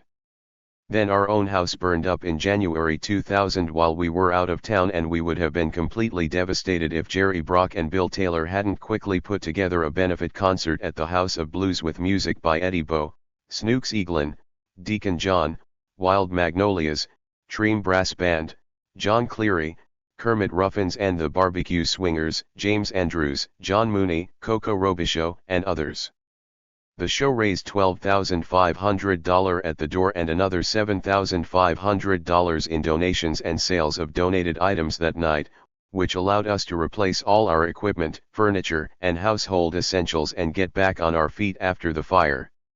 Then Coco's apartment caught fire just before Jazz Fest this year, and Del Long put together this benefit at the House of Blues to help him recover. The musicians in New Orleans also play at benefits for people who need help with their medical bills and other catastrophes, and generally everybody helps take care of each other when trouble strikes. There are very few of us in the New Orleans musical community who have any resources outside of what we're hustling up to get through the week or the present month. Few have insurance of any kind, let alone medical or fire insurance, so there's what I call the people's insurance when your friends get together and raise money to help you out. It's a beautiful thing. It is indeed. I listened for a while, then went off to the Hotel Richelieu, and listened to a couple of new arrivals speculating on the career of the wily Cardinal. I've never had time to explore the Bayou country southwest of New Orleans and resolved to spend a day doing that. 90 took me west towards the turn off to Abbeville. Encouraged by its sign, I stopped at a roadside cafe, Bedeau's in Alamance, Louisiana. For its soups the menu featured crab stew, shrimp stew, seafood gumbo, and chicken and sausage gumbo, all at $5.50 a bowl or $3.50 for a cup. Plus soft shell crab when in season for $10.95. Heartened by seafood gumbo and soft shell crab and a bill under $20, I continued along 14 and soon saw a pickup, with a sign saying live crab at 4 p.m. A jolly Cajun fisherman showed me 2 boxes, big ones in the right go for $7 and the smaller ones $4. I asked for 3 large ones, figuring I could boil them up in my motel room on an electric plate stowed in the Plymouth Belvedere for just such purposes. "That'll be $2," said the fisherman, looking a bit scornful. "It turns out it's $7 a dozen." So I bought a dozen and cooked them in my room in the Sunrise Motel on 90 on the edge of Lake Charles, letting them cool overnight and keeping them in my Coleman ice chest for dinner the next evening. But that last night in Louisiana I had crawfish etouffee in a diner at Creole, which is the intersection of 82 and 27. This was after a beautiful back road drive through sugarcane, sudden surprising vistas of shipyards, more cane, endless bayous, with the sun tilting down over the vast panorama of wetlands. I only had one really inedible meal between Landrum, South Carolina, and Petrolia, Northern California, a horrible plate of supposedly Mexican food in Truth or Consequences NM. In that place in Creole, everything turned out right.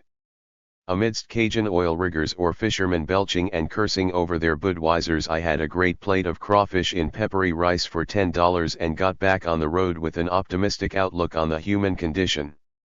I stopped in the Sunrise Motel and fell asleep amidst the fragrance of the boiled crabs. July 22. In Columbus, Texas, Jerry McKeskey's barbecue sign announces 7 days without barb makes 1 week. In the old days that probably would have read makes a man weak. Not anymore, and there were plenty of sisters chowing down. McKeskey's walls were profuse with the relics of innumerable hunting excursions, mountain sheep, bear, moose, deer, bobcat. Mr. McKeskey himself, elderly and formally attired, moved from table to table, thanking the truckers, commuters, and tourists for coming by. Old world courtesy, and we all felt the better for it. I headed northwest again, planning to spend the night in Abilene, but suddenly saw a sign for Midland, and resolved to pay my respects to the childhood home of George W. Bush, not least memorable as the place where he later lived with his bride, the divine Laura. You can see why George Bush doesn't believe in global warming. Having grown up in West Texas summers, he doubtless believes it can never get any hotter. It was 1:01 F at 8:30 p.m. as I stopped to ask directions to Motel Row from the inhabitants of a Dairy Queen, 2 girls on an outing from Odessa, and a solitary goth in traditional black garb. Since Laura is the nation's first librarian, I thought it only right to visit Midland's library, and was searching for it when I passed a building labeled Museum of the Southwest and stopped for a look. The first room had Audubon's prints of Texas animals from his last book, Viviparous Quadrupeds of North America, published between 1845 and 1848. Audubon died 3 years later. They are marvelous, and some of them, such as the ocelot and jaguar, so lively looking that you'd swear the artist had sketched them from life. But by that time in his life Audubon rarely moved from his house on the Hudson, to which specimens arrived in various stages of putrefaction, sometimes pickled in rum. There are 2 other splendid special collections in the Midland Library, devoted to genealogy and petroleum. In a break from poring over Romer's Texas, I chatted with the curator of these collections, to be told that Laura Bush, née Welch, had worked as a librarian in Austin. In Midland she'd been a teacher. I've heard vulgar gossip about Laura's racy 20s before she settled down, and I thought there perhaps a tinge of disapproval in the voices of 2 ladies in the genealogy section when they discussed local history with me and made mention of the Welch girl. I rounded out the Midland visit with an excursion to the truly tremendous Permian Basin Petroleum Museum on Interstate 20, which does for hydrocarbons what the Uffizi does for the art of Renaissance Italy. The museum's entry is framed by 2 oil pumps, like triumphal griffins. Here is to be found the famous map by O.C. Harper, done in 1924 and reckoned to be one of the most outstanding feats of reconnaissance geology in history. Harper accurately deduced the whereabouts of the vast oil resources of the Permian Basin of West Texas and eastern New Mexico. A year later other geologists, scouts and land speculators were rushing to Midland and had soon, as an oil man later recalled in a news story of the 1950s displayed in the museum, married all but a few of the single girls who had finished high school and a few who had not. Whirlwind courtships of 2 weeks to a month prior to the wedding were not uncommon. The few remaining eligible single young girls had but to decide with whom and how many dates they would have each evening. The young women were outnumbered about 6 to 1 by the single young men. By 1928 just one oil field, the 1,100-foot Deep Yates, was rated as having a daily production potential of 2.2 million barrels a day, just under the daily national consumption at that time of 2.6 million a day. George Bush Sr. arrived in 1948, later recalling that we all just wanted to make a lot of money quick. The time I interviewed her back in 1980 I thought Barbara Bush one of the meaner women I'd met in a long time, and looking at the photos in the oil museum you could see why she might have been bitter. To ship out from the East Coast first to broiling, oil-sodden Odessa and then in 1950 to broiling, oil-sodden Midland must have been a jarring experience. George Sr. never did make a big pile out of oil and neither did George W., who spent the 50s in Midland as a boy and returned there between 1975 and 1986 to try to make his pile. It was hard to tear myself away, but the place closed and I drove down the interstate to seedy and depressed-looking Odessa, which one year edged Miami to become murder capital of the USA. The notorious aggressions of a slice of Odessa's citizenry probably accounts for the fact that the nearby, more prosperous and classy Midland County is Texas's rape capital on a per capita basis, according to Ms. Betty Dickerson of the Midland Rape Crisis Center. So much for the timeless values Bush claims to have imbibed in West Texas. Leaving Odessa I passed a sign for the Harvest Time Church, Jesus knows that life can be hard as nails, then, to the right, black on gold and red, the more urgent, eternity, it's hell without Jesus. July 25. Joe Pulitzer famously said, "A newspaper has no friends." Looking at the massed ranks of America's elites attending Katharine Graham's funeral in Washington last Monday, it's maybe churlish to recall that phrase, but it's true. At least in political terms Mrs. Graham had way too many friends. Her newspaper had its hour when she had real enemies, when Nixon's Attorney General was screaming his famous threat, and when Nixon was threatening to pull her company's Florida TV licenses. The twin decisions, concerning the Pentagon Papers and Watergate, that made Mrs. Graham's name as a courageous publisher, came at precisely the moment when, in biographical terms, she was best equipped to handle pressure. She'd had 8 years to overcome the initial timidities that bore down on her after Phil Graham's suicide left her with a newspaper she resolved to run herself. Yet the amiable but essentially conservative bipartisanship that had the notables of each incoming administration palavering happily in her dining room hadn't yet numbed the spinal nerve of the Post as any sort of spirited journalistic enterprise. In late 1974, after Nixon had been tumbled, Mrs. Graham addressed the Magazine Publishers Association and issued a warning: the press these days should be rather careful about its role. We may have acquired some tendencies about over-involvement that we had better overcome.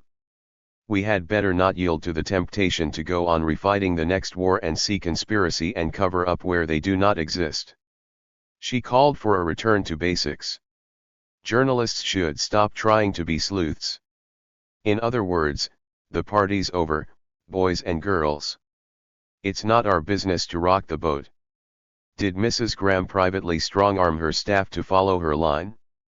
But editors and reporters are not slow to pick up clues as to the disposition of the person who pays the wages, and Mrs. Graham sent out plenty of those. Mrs. Graham had plenty of reasons, material and spiritual, to find excessive boat-rocking distasteful. The family fortune, and the capital that bought and nourished the Post, was founded in part on Allied Chemical, the company run by her father Eugene Meyer. Perhaps because rabble-rousers had derisively taunted her as Capone Kate after a bad Allied Chemical spill in the James River, we remember a hard edge in her voice when she deplored those fucking environmentalists. Privately her language was salty. In the early 1980s she associated increasingly with Warren Buffett, the Nebraska investor who bought 13% of the Post's B stock and who was then riding high as America's most venerated stock player. Graham became a big-picture mogul, pickling herself in the sonorous platitudes of the Brandt Commission, on which she served. I do remember a very strange evening in a Washington nightclub with Lally Weymouth in the late 1970s in which Mrs. Buffett formally displayed her arts as a torch singer, followed with almost over-conspicuous attention by Mrs. Graham and Mr. B. Former Mayor Marion Barry had some pro forma kindly words for Katharine Graham after her death, but I've always thought that one decisive verdict on the Post's performance in a city with a major black population came with that jury verdict acquitting Barry on a cocaine bust.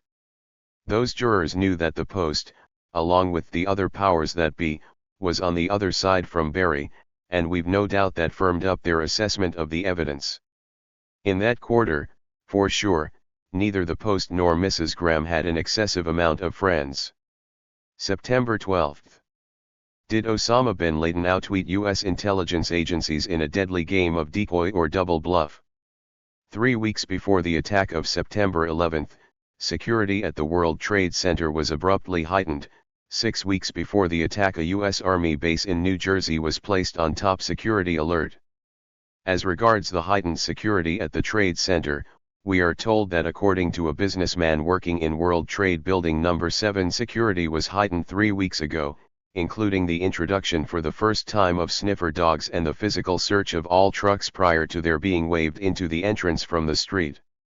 The U.S. Army base in New Jersey is the Arsenal at Picatinny. At the start of July, the Arsenal was placed at a very high state of alert, with some staff locked in their offices for a period.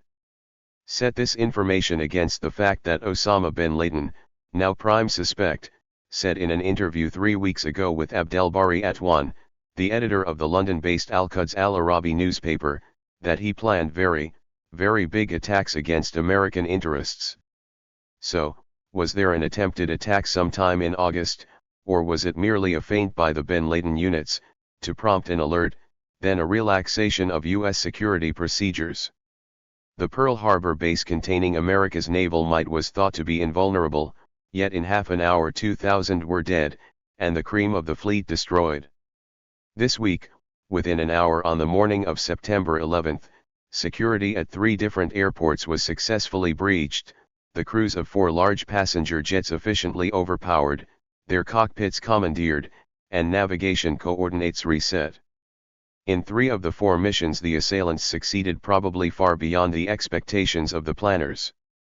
As a feat of suicidal aviation, the Pentagon kamikaze assault was particularly audacious, with eyewitness accounts describing the Boeing 767 skimming the Potomac before driving right through the low-lying Pentagon perimeter, in a sector housing planning and logistics. The two trade center buildings were struck at what structural engineers say were the points of maximum vulnerability. The phrases faceless coward and faceless enemy have been bandied about. The lust for retaliation traditionally outstrips precision in identifying the actual assailant. The targets abroad will be all the usual suspects, Rogue states. The target at home will be the Bill of Rights. The explosions were not an hour old before terror pundits like Anthony Cordesman, Wesley Clark, Robert Gates, and Lawrence Eagleburger were saying that these attacks had been possible because America is a democracy, adding that now some democratic perquisites might have to be abandoned. What might this mean? Increased domestic snooping by U.S. law enforcement and intelligence agencies, ethnic profiling, another drive for a national ID card system. The aftermath of the attacks did not offer a flattering exhibition of America's leaders. For most of the day the only Bush who looked composed and in control was Laura, who happened to be waiting to testify on Capitol Hill. Her husband gave a timid and stilted initial reaction in Sarasota, Florida, then disappeared for an hour before resurfacing at Barksdale Air Base in Shreveport, Louisiana, where he gave another flaccid address with every appearance of bring on tranquilizers. He was then flown to a bunker in Nebraska, before someone finally had the wit to suggest that the best place for an American president at a time of national emergency is the Oval Office. Defense Secretary Donald Rumsfeld remained invisible most of the day, even though it would have taken him only a few short steps to get to the Pentagon press room and make some encouraging remarks. When he did finally appear, the substance of his remarks and his demeanor were even more banal and unprepossessing than those of his commander-in-chief. At no point did Vice President Cheney appear in public. Absent national political leadership, the burden of rallying the nation fell as usual upon the TV anchors, all of whom seemed to have resolved early on to lower the emotional temper, though Tom Brokaw did lisp a declaration of war against terror. One of the more ironic sights was Dan Rather talking about retaliation against bin Laden. It was Rather, wrapped in a turban, who voyaged to the Hindu Kush in the early 1980s to send back peons to the Mujahideen, which ushered onto the world stage such well-trained cotters as those now deployed against America. The eyewitness reports of the collapse of the two trade center buildings were not inspired, at least for those who have heard the famous eyewitness radio reportage of the crash of the Hindenburg Zeppelin in Lakehurst, New Jersey, in 1937, with the anguished cry of the reporter, "Oh, the humanity, the humanity." Radio and TV reporters these days seem incapable of narrating an ongoing event with any sense of vivid language or dramatic emotive power. The commentators were similarly incapable of explaining with any depth the likely context of the attacks. It was possible to watch the cream of the nation's political analysts and commentating classes, hour after hour, without ever hearing the word Israel, unless in the context of a salutary teacher in how to deal with Muslims. One could watch hour after hour without hearing any intimation that these attacks might be the consequence of the recent Israeli rampages in the occupied territories that have included assassinations of Palestinian leaders and the slaughter of Palestinian civilians with the use of American aircraft, that these attacks might also stem from the sanctions against Iraq that have seen upward of 1 million children die, that these attacks might in part be a response to U.S. cruise missile attacks on the Sudanese factories that had been loosely fingered by U.S. intelligence as connected to bin Laden. September 21. Faced with the great challenge of his speech to the joint session of Congress on Thursday night, the president managed the task capably enough. The speech was a declaration of lawlessness, with the concept of justice being reduced to that of the freedom to shoot the other guy on whatever terms America may find convenient. How else are we to interpret the much-quoted line that whether we bring our enemies to justice or bring justice to our enemies, justice will be done? This is the language of terrorism. Every nation in every region now has a decision to make, Bush declared. Either you are with us or you are with the terrorists. Thus has the founding charter of the United Nations been finally discarded, even as a fig leaf, and the founding charter of NATO been reduced to a line from a Western. In terms of substance, Bush has committed America and its allies to the overthrow of the Afghan Taliban, with occupation of Afghanistan apparently part of the schedule. Bush pronounces the forthcoming war as one between freedom and fear, with God most definitely on America's side. We are now witnessing the opening volleys of an assault on constitutional freedoms in this country by a government in which opposition has effectively been suspended. As Bush talked about unified national purpose, the news cameras lingered on Rep. Barbara Lee of Berkeley, everlastingly to her credit the only member of Congress to vote against authorization of open-ended retaliation. Aside from Lee, there were few independent voices in Congress. Among them was the Texas Libertarian Republican, Ron Paul, who told his colleagues, demanding domestic security in times of war invites carelessness in preserving civil liberties and the right of privacy. Frequently the people are only too anxious for their freedoms to be sacrificed on the altar of authoritarianism thought to be necessary to remain safe and secure. Of great concern is Attorney General John Ashcroft's agenda, now being rushed to Congress. There are three components to what has been described as the mother of all anti-terrorism bills: immigration, wiretapping and domestic intelligence surveillance, search and seizure. The bill sought by Ashcroft vests virtually unlimited authority in the U.S. Attorney General to target non-citizens with arrest, indefinite incarceration, and deportation. The arrests can be made on the basis of secret evidence with little or no opportunity for meaningful judicial review. Ashcroft is seeking expanded wiretapping power, plus enhanced ability to snoop on e-sites. The bill seeks roving wiretapability, meaning that the police could tap any phone used by their target, no matter to whom that phone might belong. As usual, an emergency is being used as the pretext for a far wider assault on basic constitutional rights. Absent dropping a big one, how can the necessary revenge be exacted? Cruise missiles, used by Bill Clinton as a way of expressing his displeasure at Sudan, may be useful for destroying pharmaceutical factories, hospitals, even defense ministries, but the body counts are not dramatic. But who or what is there to bomb in Afghanistan? A land invasion in force, a blitzkrieg sparing nothing and no one? Afghanistan is famously the graveyard of punitive missions embarked upon by the great powers, as the British discovered in the 19th century and the Soviets in the 1980s. One familiar way extricating oneself from confrontation with an unsuitable foe is to substitute a more satisfactory one. Already there's a lobby, the most conspicuous of whom is former CIA Chief James Woolsey, pressing the case for Iraq as possible sponsor or co-sponsor of the World Trade Center attacks. So sanctions against Iraq could be strengthened, its cities bombed and perhaps even another invasion attempted.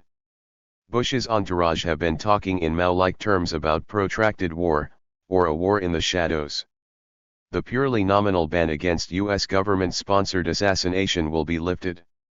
On the morning of September 11, Judge Henry Wood was trying, of all things, an American Airlines crash damage case in the Federal District Court in Little Rock, Arkansas. In the wake of the attacks there were orders to close the courthouse. All obeyed, except Judge Wood, aged 83, who insisted that jury and lawyers and attendants remain in place. Turning down a plea for mistrial by the defendant, Wood said, "This looks like an intelligent jury to me and I didn't want the judicial system interrupted by a terrorist act, no matter how horrible." Wood's was the proper reaction. America could do with more of what used to be called the Roman virtues. A monstrous thing happened in New York, but should this be a cause for a change in national consciousness? Is America so frail? People talk of the trauma of another Pearl Harbor, but truth to say, the trauma in the aftermath of the Day of Infamy in 1941 was far in excess of what the circumstances warranted, and assiduously fanned by the government for reasons of state. Ask the Japanese Americans who were interned. Why, for that matter, ground all air traffic and semi-paralyze the economy, with further interminable and useless inconveniences promised to travelers in the months and possibly years to come. Could any terrorist have hoped not only to bring down the Trade Center towers but also destroy the airline industry? It would have been far better to ask passengers to form popular defense committees on every plane, bring their own food and drink, keep alert for trouble and look after themselves. A properly vigilant democracy of the air. Remember, even if there were no X-ray machines, no searches, No passenger checks, it would still be far more dangerous to drive to the airport than to get on a plane. What sort of accommodation should America make right now? How about one with the history of the past 100 years, in an effort to improve the moral world climate of the next 100 years? We use the word accommodation in the sense of an effort to get to grips with history, as inflicted by the powerful upon the weak. We have been miserably failed by our national media here, as Jude Wanniski, political economist and agitator of conventional thinking, remarked in the course of a well-merited attack on bipartisanship, which almost always means the obdurate determination to pursue a course of collective folly without debate. It is because of this bipartisanship that our press corps has become blind to the evil acts we commit as a nation. America has its enemies circling the campfires and threatening the public good. They were rampant the day before the September 11th attacks, with the prospect of deflation, sated world markets, idled capacity, shrinking social services. Is ranting about Kabul and throwing money at the Pentagon going to solve those national emergencies? There is no compelling reason to accept that bin Laden is the master terror mind of the world. On some fairly persuasive accounts, his resources have dwindled, both in terms of money and equipment. He lives in a cave without phone or fax or email, hungrily devouring long outdated editions of newspapers brought by visitors. He may be an inspirational force to the terrorist codders, but we strongly doubt that he is the hands-on master of terror portrayed by the administration, manipulating world financial markets. A great nation does not respond to a single hour of terrible mayhem in two cities by hog-tying itself with new repressive laws and abuses of constitutional freedoms, like Gulliver doing the work of the Lilliputians and lashing himself to the ground with 1,000 cords. September 22. Deliberating on a back road whether to make a detour and visit the Gila Cliff dwellings, I finally decide it's too late and swing back onto a larger road. Red lights promptly go on and I see a state patrol car with 2 cops in it. After a long interval during which they check me out, a young cop comes over and leans through the passenger window. He alleges I rolled past a red stop sign and then asks me what I'm doing in this part of New Mexico. His ferrety little eyes swivel around the back of the station wagon, linger on some cactuses I picked up in a nursery in Truth or Consequences, linger further on my Coleman ice chest and then come back to my car papers. Either this is a training session for ferret eyes or a pretext stop to see if I'm carrying drugs. Armed with my license and car papers, the two spend another 20 minutes on their radio. Finally Ferret Eyes comes back and lays a $49 citation on me, inquiring as to whether I plead guilty as charged or want to fight it out in the courts. This all seems hurried and devoid of due process, but I tell him I won't fight it. I roll on my way, soured on New Mexico. In contrast to the carefree posture of the Baptists, leaving God to sort it all out, the signs outside the high schools mostly flaunt the worry-ridden "Have a safe summer," until I get to Globe NM, a mining town on State Highway 70, whose high school sign dares to say, "Have a happy summer." September 24. Along State Highway 70 I rolled through Globe. And later on Route 60 I was afforded a definitive vignette of the role of environmental regulation, in the form of a vast, awful mine, like a cross between something out of Caspar Friedrich and a Fritz Lang nightmare. A mountain of shale, its base oozing green pus, topped by a mining building, the whole thing 1,000 feet high, and right at the bottom, next to the highway, a tiny shack labeled environmental compliance, and next to this the cryptic sign, "Zero and Beyond." Then came more mines and astounding red rock sandstone formations, before, 10 minutes later, on the other side of the range, a sign for the Boyce Thompson Arboretum. I rolled right past it and then, always a sucker for gardens and arboreta, made a U and went in. So glad I did, since these 1,075 acres of the Sonoran Desert nestling at the base of Picket Post Mountain now comprise one of the premier horticultural attractions of the country, for which we can thank William Boyce Thompson and, no doubt, Mrs. Thompson. Thompson was a mining engineer from Montana, who made his pile figuring out where to dig some of the big holes I had been gazing at a few minutes earlier. Flush with income from the Inspiration Consolidated Copper Company at Globe Miami, Thompson won his honorary title of colonel by leading a Red Cross expedition to Russia in 1917. As he marched across the arid Asian steppes towards St. Petersburg, the colonel became mightily impressed not only by the extreme hunger he witnessed on all sides but also by the fact that what little food the locals had often came from plants. All foods, the colonel suddenly appreciated, come originally from plants. Back in Arizona he swiftly laid plans for an arid land arboretum where plants from the world's deserts could be brought together, their uses assayed and their seeds distributed. Work began in 1923 and by 1929 it was up and running as a joint project of the Arboretum, the Forest Service, the Bureau of Indian Affairs, and the Civilian Conservation Corps. These days there are over 3,000 different plants flourishing at Boyce Thompson, and among the beneficiaries of the kernel are sperm whales, a substitute for whose oil is the oil pressed from seeds of the desert jojoba bush, now planted on a large scale in Arizona. I wandered about in the 105-degree heat and soon saw in the distance the tapering trunk, some 35 feet high, of an Idria colomaris, otherwise known as the boojum, whose erroneous identification proved so fatal to the baker in Lewis Carroll's masterpiece, The Hunting of the Snark. All around were marvelous cacti and kindred succulents such as euphorbias and agaves. September 26.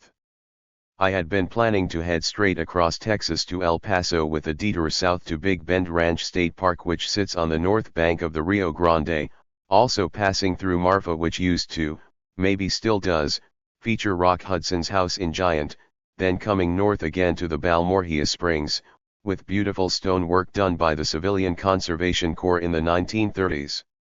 I was there years ago, in 1988, while driving a 1960 Plymouth Valiant across country. But this July it was ferociously hot and though the 62 Plymouth station wagon was running well, its venerable air conditioning more than satisfactory, I didn't fancy the thought of breaking down in the middle of the Cuesta de Burro Mountains. So, prior to the visit to Midland, I headed northwest for the Texas Hill Country, the region of the Pedernales often associated with the ranch and memory of LBJ, and an hour later found myself in Fredericksburg, which offers the curious traveler not only the Admiral Nimitz Museum of the Pacific War, plus the George H. Bush Gallery, but also a profusion of German restaurants, each displaying meat-heavy, schlag-strewn menus in the broiling Texan forenoon. Consulting the copy of Romer's Texas I'd found in the public library in Midland I found out why. This same Friedrich von Romer is noted as the father of Texan geology, hence grandfather of the delighted cries of Texan oilmen whenever the geology of Texas yielded its proper bounty. In 1845 Romer visited Texas and published an excellent account of his explorations 4 years later, correctly deprecating most previous writings on the state as crude untruths and fabulous exaggerations. Across the Guadalupe mountain range and down into Alamogordo, 60 miles south of the Trinity site, I found point zero for the explosion of America's first nuclear device. It's hard to drive far across the American West without passing a military base or a prison. I drive into White Sands National Monument, which is surrounded by the White Sands Missile Range, some 4,000 square miles of desert which hosted America's first efforts to adapt German rockets, with Nazi scientists toiling happily in their new homes, spirited westward by the same U.S. intelligence services that extricated Klaus Barbie and sent him to Bolivia. One such scientist was George Richke, who was the supervisor at the Metalwerk missile complex that used slave labor from the Dora concentration camp. In retaliation against sabotage to the plant, prisoners would piss on electrical equipment, causing spectacular malfunctions. Richke would hang them 12 at a time from factory cranes, with wooden sticks shoved into their mouths to muffle their cries. Later U.S. intelligence officers obstructed efforts by the Allies, and the U.S. State Department, to try Richke as a war criminal, and brought him to the U.S. where he resumed his missile work at Wright AFB. I drove for a while through the white gypsum dunes that constitute the prime allurement of the monument, whose best feature is actually the adobe reception and office buildings designed and put up by Hispanic laborers under the supervision of a Kansas journalist who had successfully campaigned for the monument in the 1930s. The buildings are now deservedly on the register of historic structures. That evening I drive along the main street of Truth or Consequences. I notice that the Southwest Pharmacy has a sign below it, "Ask us about free Prozac." Below is another sign for the wellness store, a neural pharmacy. Across the street I see the Hot Springs Health Center. I pick the Trail Motel. As for the town's name, I'd always imagined it came from some cowboy bet in the 1880s. Not a bit of it.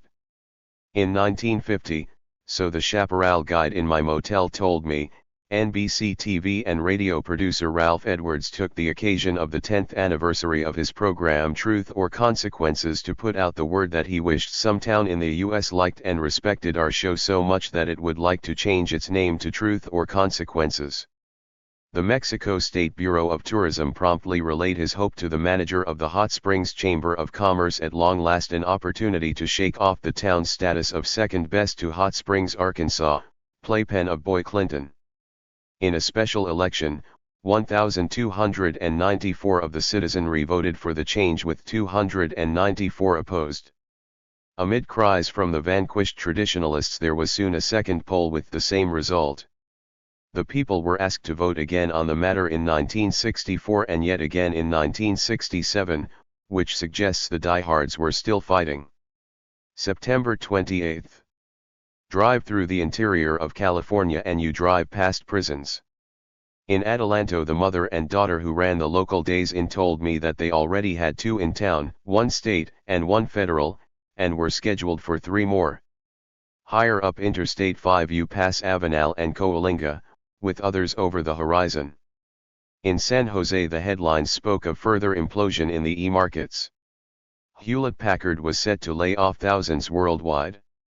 I chugged up through the wine country and into Humboldt County, and in mid-afternoon, 4,000 miles and 10 days after I left Landrum, South Carolina, having needed only 1 quart of oil and having established an average of 17 mpg, the 62 Plymouth Belvedere swung into my yard in Petrolia. 5 minutes later 2 F-14s, or maybe F-18s, flew down the tiny valley at 500 feet, amid a deafening roar. The sound of freedom, they used to call it. These were pilots being assholes. I watched my horses jump about 4 feet in the air. A mile downriver, Margie Smith's old horse jumped too, wounded itself on a fence post and bled to death. November 9th. Open the November 5th edition of Newsweek and here's Jonathan Alter, munching coyly on the week's hot topic, namely the propriety of the FBI torturing obdurate September 11 suspects in the Bureau's custody here in the United States. Alter says no to cattle prods, but continues the sentence with the observation that something is needed to jumpstart the stalled investigation. The tone is lightly facetious, as in couldn't we at least subject them to psychological torture, like tapes of dying rabbits or high-decibel rap.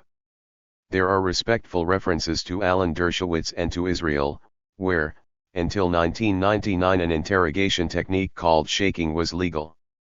It entailed holding a smelly bag over a suspect's head in a dark room, then applying scary psychological torment.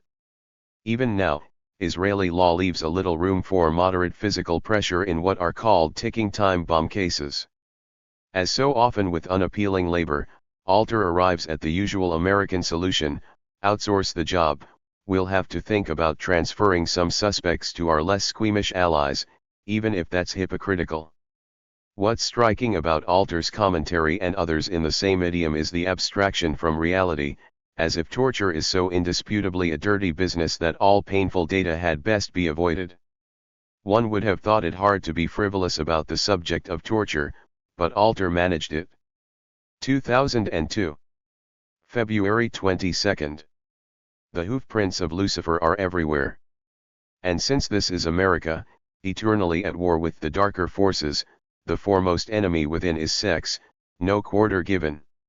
Here are some bulletins from the battlefront, drawn from a smart essay on sex and empire in the March issue of The Guide, a Boston-based monthly travel magazine, whose features and editorials have about the best gay sex politics around, according to Bill Dobbs of Queer Watch, whom I take as my advisor in these matters. In February 2000, 18-year-old Matthew Lemon had oral sex with a 14-year-old male schoolmate. A Kansas court sentenced him to 17 years in prison, a punishment upheld by a federal court in February. Last July, Ohio sentenced 22-year-old Brian Dalton to 7 years in prison because of sex fantasies he wrote in his diary. A woman teacher in Arizona up on trial last month for a relationship with a 17-year-old boy faces 100 years in prison. Apropos the triumph of identity politics across the last 30 years, Bill Andriott, the author of Sex and Empire, remarks wittily that in America, your clout as identity group depends how much of an enhanced sentence someone gets for dissing you, and then observes that the same PR machinery that produces all these feel-good identities naturally segues into manufacturing demonic ones, indeed, creates a demand for them. The ascription of demonic sexual identities onto people helps drive repression, from attacks on internet freedom to sex predator laws. Identity politics works gear in gear with the fetishization of children, because the young represent one class of persons free of identity, the last stand of unbranded humanity, precious and rare as virgin prairie. This brings us into an Olympian quadruple axis of evil, sexually violent predators preying on minors of the same sex. There's no quarreling between prosecutor and judge, jury and governor, Supreme Court and shrinks. Lock 'em up and throw away the key. I went to a bar mitzvah in Berkeley the other day, and after listening to passages from the Torah transmitting Yahweh's extremely rigorous prescriptions for his temple, right down to the use of acacia wood and dolphin skins, heard Marita Meyer, an attorney in the public defender's office in Contra Costa County, describe the truly harrowing business of trying to save her clients' SVPs from indeterminate confinement in Atascadero, the state's prime psychiatric bin within its prison system. Among Mayer's clients are men who pleaded guilty to sex crimes in the mid-1980s, mostly rape of an adult woman, getting a fixed term of anywhere from 10 to 15 years. In the good old days, if you worked and behaved yourself, you'd be up for parole after serving half the sentence. In California, as in many other states, SVP laws took effect in the mid-1990s, on the crest of the repressive wave of hysteria over child sex abuse and crime generally. Mandatory minimum sentences, reduction or elimination of statutes of limitation, erosion of the right to confront witnesses, community notification of released sex offenders, surgical and chemical castration, prohibition of mere possession of certain printed materials, this last an indignity previously only accorded atomic energy secrets. So California passes its SVP law in January of 1996, decreeing that those falling into the category of SVP have a sickness that requires treatment and cannot be freed, until a jury agrees unanimously that they are no longer a danger to the community. The adjudicators vary from state to state. Sometimes it's a jury, or merely a majority of jurors, sometimes a judge, sometimes a panel, sometimes an multidisciplinary team.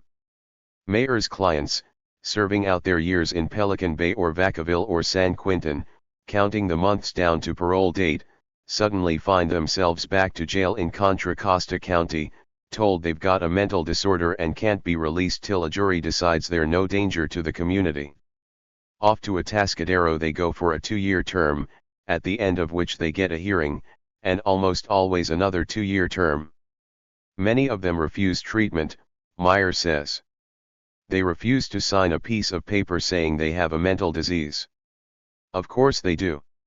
Why sign a document saying that for all practical purposes you may well be beyond reform or redemption, that you are evil by nature, not just a guy who did something bad and paid the penalty? It's the AA model of boozing as sin, having to say you are an alcoholic and will always be in that condition, one lurch away from perdition. Soon everything begins to hinge on someone's assessment of your state of mind, your future intentions. As with the damnable liberal obsession with hate crime laws, it's a nosedive into the category of thought crimes. There the SVPs sit in Atascadero surrounded by psych techs eager to test all sorts of statistical and behavioral models, phallometric devices designed to assist in the persuasion of judge and jury that yes, the prisoner has a more than 50% likelihood of exercising his criminal sexual impulses, should he be released. Thus, by the circuitous route of civil commitment we have ended up with a situation that, from the constitutional point of view, is indeed absolutely evil, that of being held in preventive detention or locked up twice for the same crime. It's using psychiatry, like religion, to put people away, Meyer concludes. Why not hire an astrologer or a Godintrol reader to predict what the person might do? Why not the same for robbers as for rapists? What's happening is double jeopardy. If we don't watch it, it will come back to haunt us. People don't care about child rapists, but the Constitution is about protections. I think it's shredding the Constitution. I get into trouble because they say I'm into jury nullification and that's not allowed. Most of my clients tell me it's worse in Atascadero than in the regular prisons. How do I feel about these guys? When I talk to my clients I don't presume to think what they'll do in future. I believe in redemption. I don't look at them as sexually violent predators, I see them as sad sacks, they have to register. They could be hounded from county to county. Even for a tiny crime they'll be put away. Their lives are in ruin. I pity them. But not goat entrails, surely. The animal rights crowd would never stand for it. February 28. Chalk up another milestone for sex ed. The University of California at Berkeley has put a male sexuality class on ice after the campus newspaper, the Daily Californian, published allegations that as part of their course students were taken to a strip club where they watched their instructor have sex, and also participated in an orgy at an party. A female sexuality course is also under review. As news of the Berkeley ban came in I happened to be leafing through the analysis of a man codenamed Beta, the foot fetishist in Sexual Aberrations, written by Freud's sometime pal Wilhelm Stekel.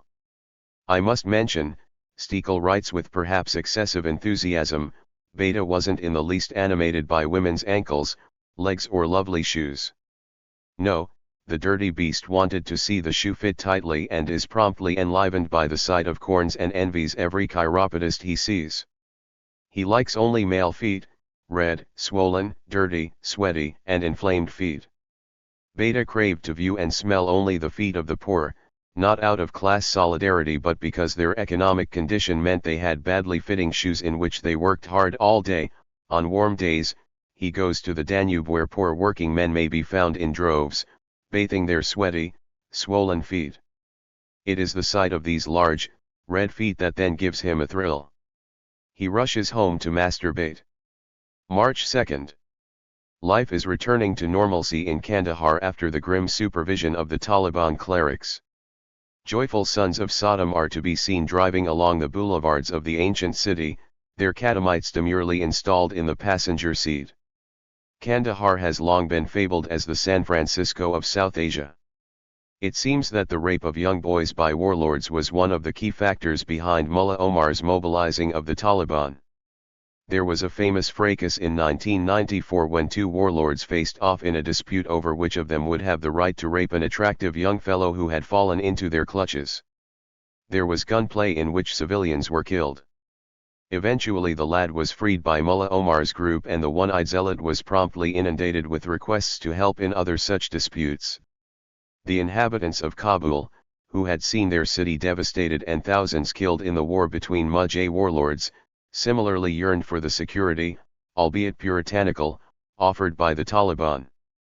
Farmers and poor city dwellers who had seen mass rapes of their daughters by the warlords' armed rabbles also strongly supported the Taliban, reckoning that the compulsory burqas were no bad thing if it meant the safety of women going out in public. One of Omar's first decrees when the Taliban took power in 1994 was the suppression of homosexuality. Accused sodomites endured trial by wall push. In one such trial in February of 1998, 3 men sentenced to death for sodomy in Kandahar were taken to the base of a huge mud and brick wall, which was pushed over by tank. 2 of them died, but in an instructive example of how the Taliban tempered its stern ways with an acknowledgement of the capricious workings of Allah, one crawled away to live and love another day. But now that pre-Taliban normalcy is returning to Kandahar, just as it is to the rest of Afghanistan, Tens of thousands are fleeing to Pakistan to escape banditry and starvation. One can see the pairs returning, Tim Reed reports in the London Times. Usually a heavily bearded man, seated next to, or walking with, a clean-shaven, fresh-faced youth. He adds that it is usually a terrible fate for the boys concerned, but they get out of poverty. Once the boy falls into the man's clutches, nearly always men with a wife and family, he is marked for life, although the Kandaharis accept these relationships as part of their culture. March 12. Back in April 1989, a Billy Graham memo to Nixon was made public. It took the form of a secret letter from Graham, dated April 15, 1969, drafted after he had met with Graham in Bangkok with missionaries from Vietnam. These men of God said that if the peace talks in Paris were to fail, Nixon should step up the war and bomb the dikes. Such an act, Graham wrote excitedly, could overnight destroy the economy of North Vietnam. Graham lent his imprimatur to this recommendation. Thus the preacher was advocating a policy to the U.S. Commander-in-Chief that on Nixon's own estimate would have killed 1 million people. The disclosure of Graham as an aspirant war criminal did not excite any commotion when it became public in 1989, 20 years after it was written. I recall finding a small story in the Syracuse Herald-Journal. No one thought to chide Graham or even question him on the matter.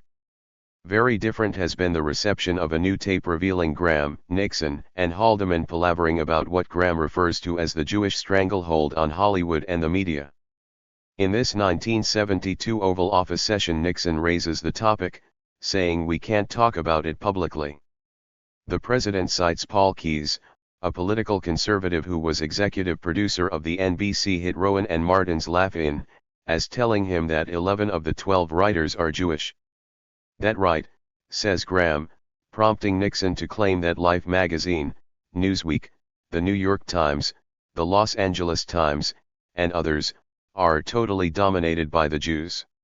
Nixon says network TV anchors Howard K. Smith, David Brinkley, and Walter Cronkite are front men who may not be of that persuasion, but that their writers are 95% Jewish.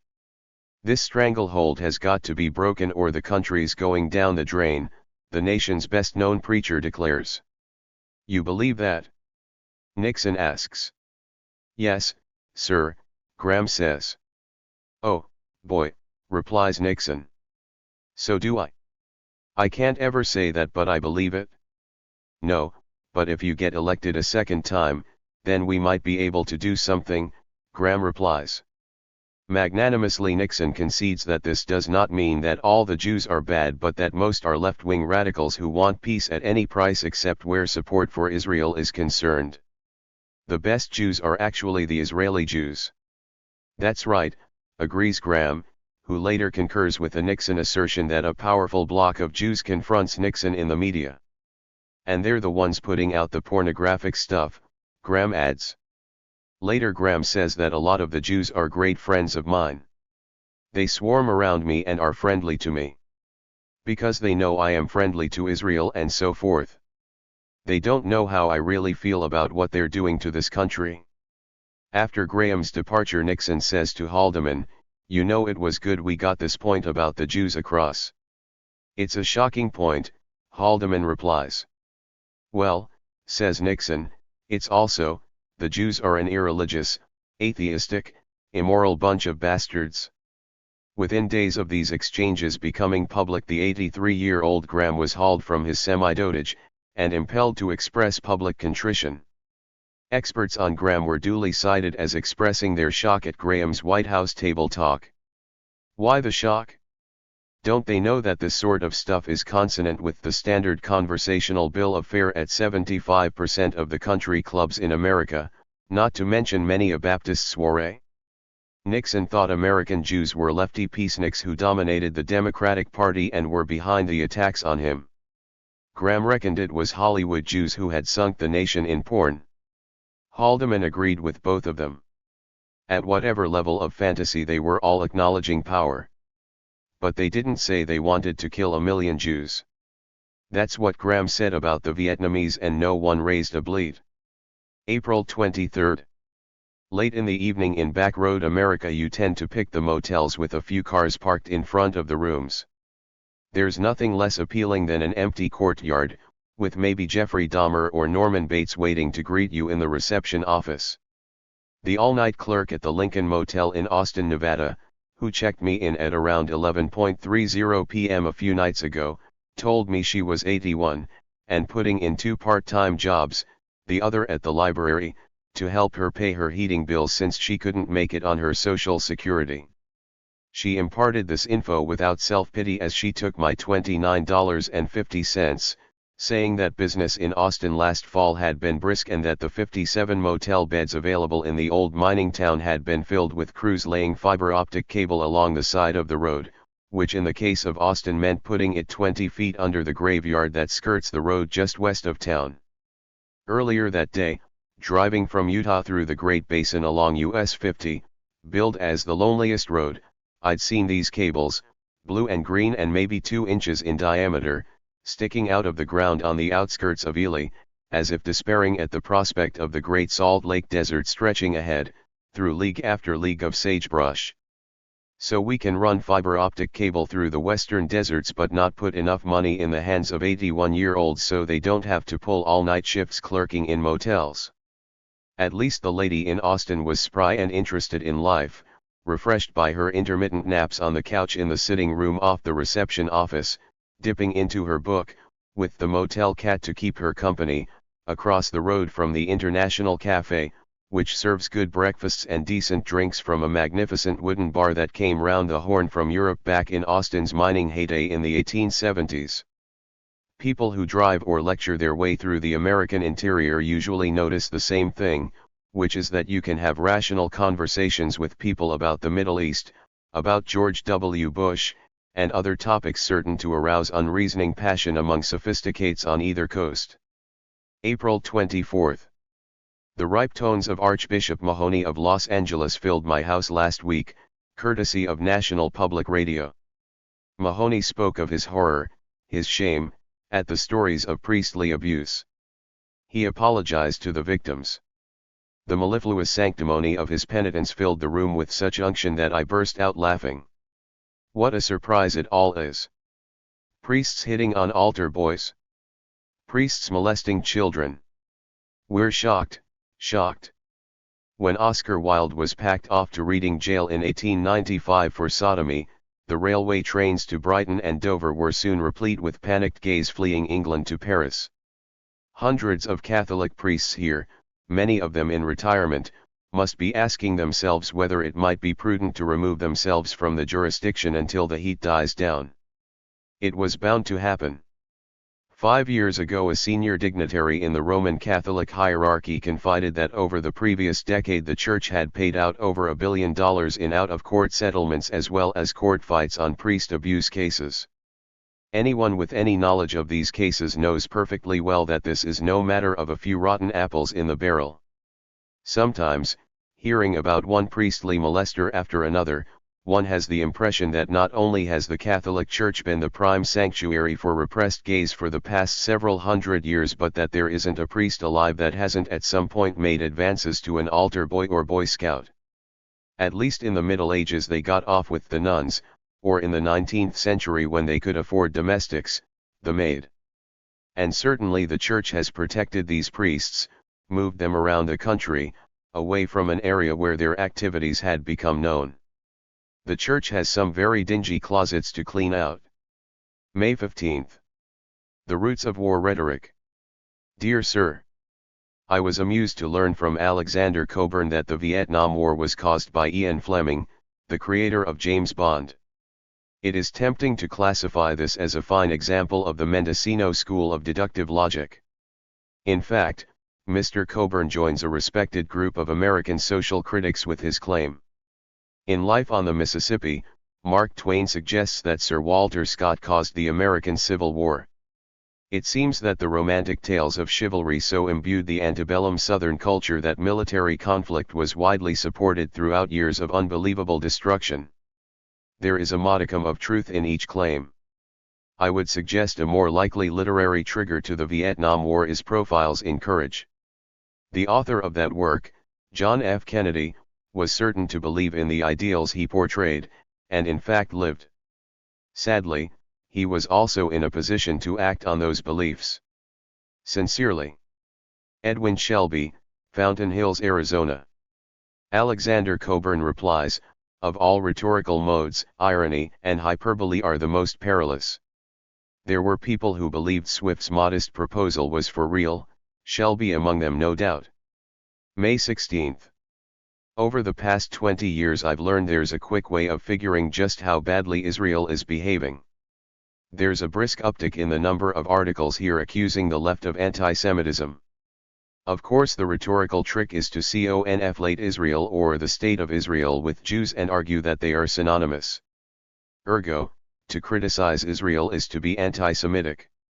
These days you can't even say that the New York Times is owned by a Jewish family without risking charges that you stand in Goebbels' shoes. I even got accused of anti-Semitism the other day for mentioning that the Jews founded Hollywood, which they most certainly did, as recounted in a funny and informative book published in 1988, An Empire of Their Own, How the Jews Invented Hollywood by Neil Gabler. The encouraging fact is that despite the efforts of the Southern Poverty Law Center to drum up funds by hollering that the Nazis are about to march down Main Street, there's remarkably little anti-Semitism in the US, and almost none that I've ever been able to detect on the American left, which is of course amply stocked with non-self-hating Jews. It's comical to find the left's assailants trudging all the way back to Leroy Jones and the 60s to dig up the necessary anti-Semitic jibes. The less encouraging fact is that there's not nearly enough criticism of Israel's ghastly conduct towards Palestinians, which in its present phase is testing the waters for reaction here to a major ethnic cleansing of Palestinians, just as Rep. Dick Armey called for. It's not anti-Semitic to denounce ethnic cleansing, a strategy which, according to recent polls, around half of all Israeli Jews now heartily endorse. In this instance the left really has nothing to apologize for, but those who accuse of it of anti-Semitism certainly do. They're apologists for policies put into practice by racists, ethnic cleansers, and in Sharon's case, an unquestioned war criminal who should be in the dock for his conduct. July 19. Last week Sight and Sound released its list of the top 10 films of all time. My list. 1. The Girl Can't Help It, 1956, written and directed by Frank Tashlin. 2. Invasion of the Body Snatchers, 1956, based on a story by Jack Finney, screenplay by Daniel Mainwaring, maybe with input from Sam Peckinpah, directed by Don Siegel. 3. Sweet Smell of Success, 1957, written by Clifford Odets and Ernest Lehman, directed by Alexander McIndrick.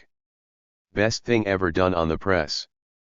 4. Some Like It Hot, 1959, written by Billy Wilder and IAL. Diamond, directed by Billy Wilder. The Perfect Movie. 5. La Dolce Vita, 1960, written by Fellini and Flaiano, directed by Federico Fellini.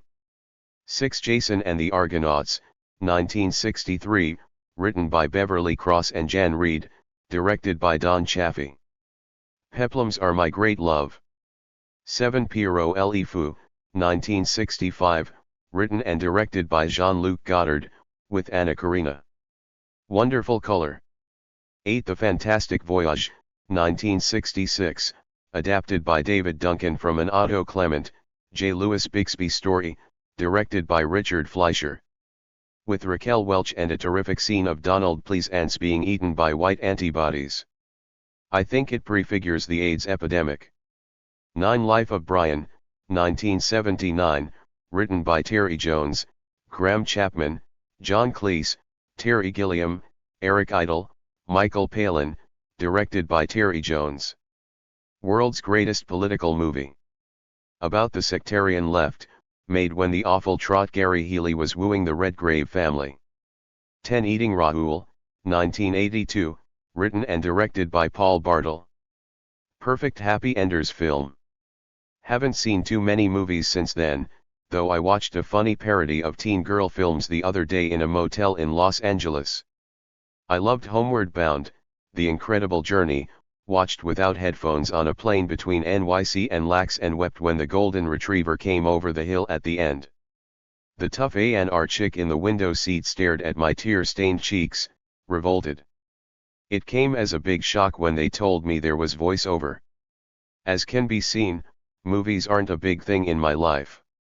I'd like to have included Bergman's Smiles of a Summer's Night, if only because I took Judith Oakley to the Headington Classic in Oxford to watch it in 1962 and held the door open for her. She slammed it on my fingers as a reproof to my male chauvinist profession of manners, which was my introduction to the women's movement. September 7th. Amid the elegies for the dead and the ceremonies of remembrance, seditious questions intrude: is there really a war on terror, and if one is indeed being waged, what are its objectives? The Taliban are out of power. Papaver somniferum, the opium poppy, blooms once more in Afghan pastures. The military budget is up. The bluster war on Iraq blares from every headline. On the home front, the war on the Bill of Rights is set at full throttle. On this latter point we can turn to Merle Haggard, the bard of blue-collar America, the man who saluted the American flag more than a generation ago in songs such as The Fighting Side of Me and Okie from Muskogee. Haggard addressed a concert crowd in Kansas City a few days ago in the following terms: I think we should give John Ashcroft a big hand. Right in the mouth. Haggard went on to say, the way things are going, I'll probably be thrown in jail tomorrow for saying that, so I hope y'all will bail me out. It will take generations to roll back the constitutional damage done in the wake of the September 11th attacks. Emergency laws lie around for decades like rattlesnakes in summer grass. As Joanne Mariner of Human Rights Watch points out to me, one of the main legal precedents that the government is using to justify detaining enemy combatants without trial or access to a lawyer is an old strike-breaking decision. The government's August 27 legal brief in the Padilla enemy combatant case relies heavily on Moyer v. Peabody, a Supreme Court case that dates back to 1909. The case involved Charles Moyer, president of the Western Federation of Miners, a Colorado trade union that fought for such radical reforms as safe working conditions, an end to child labor, and payment in money rather than in company scrip. As part of a concerted effort to crush the union, the governor of Colorado had declared a state of insurrection, called out the state militia, and detained Moyer for 2.5 months without probable cause or due process of law. In an opinion that deferred obsequiously to executive power, the U.S. Supreme Court upheld Moyer's detention. It reasoned that since the militia could even have fired upon the strikers, how could Moyer complain of a mere detention? The government now cites the case in its Padilla brief to argue that whatever a state governor can do, the president can do better. As Mariner remarks, next thing you know they'll be citing the Japanese internment precedents. September 21st. When the young basketball star Len Bias died of a cocaine overdose back in 1986, Tip O'Neill and Ronald Reagan raced each other to show the world who could punish the poor quickest and hardest. The White House urged the DA to take ABC News along to raids on crack houses in south-central LA. O'Neill drove through the Anti-Drug Abuse Act, with its 29 new mandatory minimum sentences, and the 100-to-1 disparity in sentencing for crack/powder cocaine dealers. We were on our way to lockup time for the poor, mostly young blacks and Hispanics. At present rates, the chances of a black man being behind bars sometime in his life are 1 in 4. All through the 1980s and 90s, professorial mountebanks like James Q. Wilson, John D. Julio, and Charles Murray grew sleek from bestsellers about the criminal, probably innate propensities of the underclass, about the pathology of poverty, the teen predators, the collapse of morals, the irresponsibility of teen moms. Now, there was indeed a vast criminal class coming to its full vicious potential in the 1990s, a group utterly vacant of the most elementary instincts of social propriety, devoid of moral fiber, selfish to an almost unfathomable degree. The class comes in the form of our corporate elite.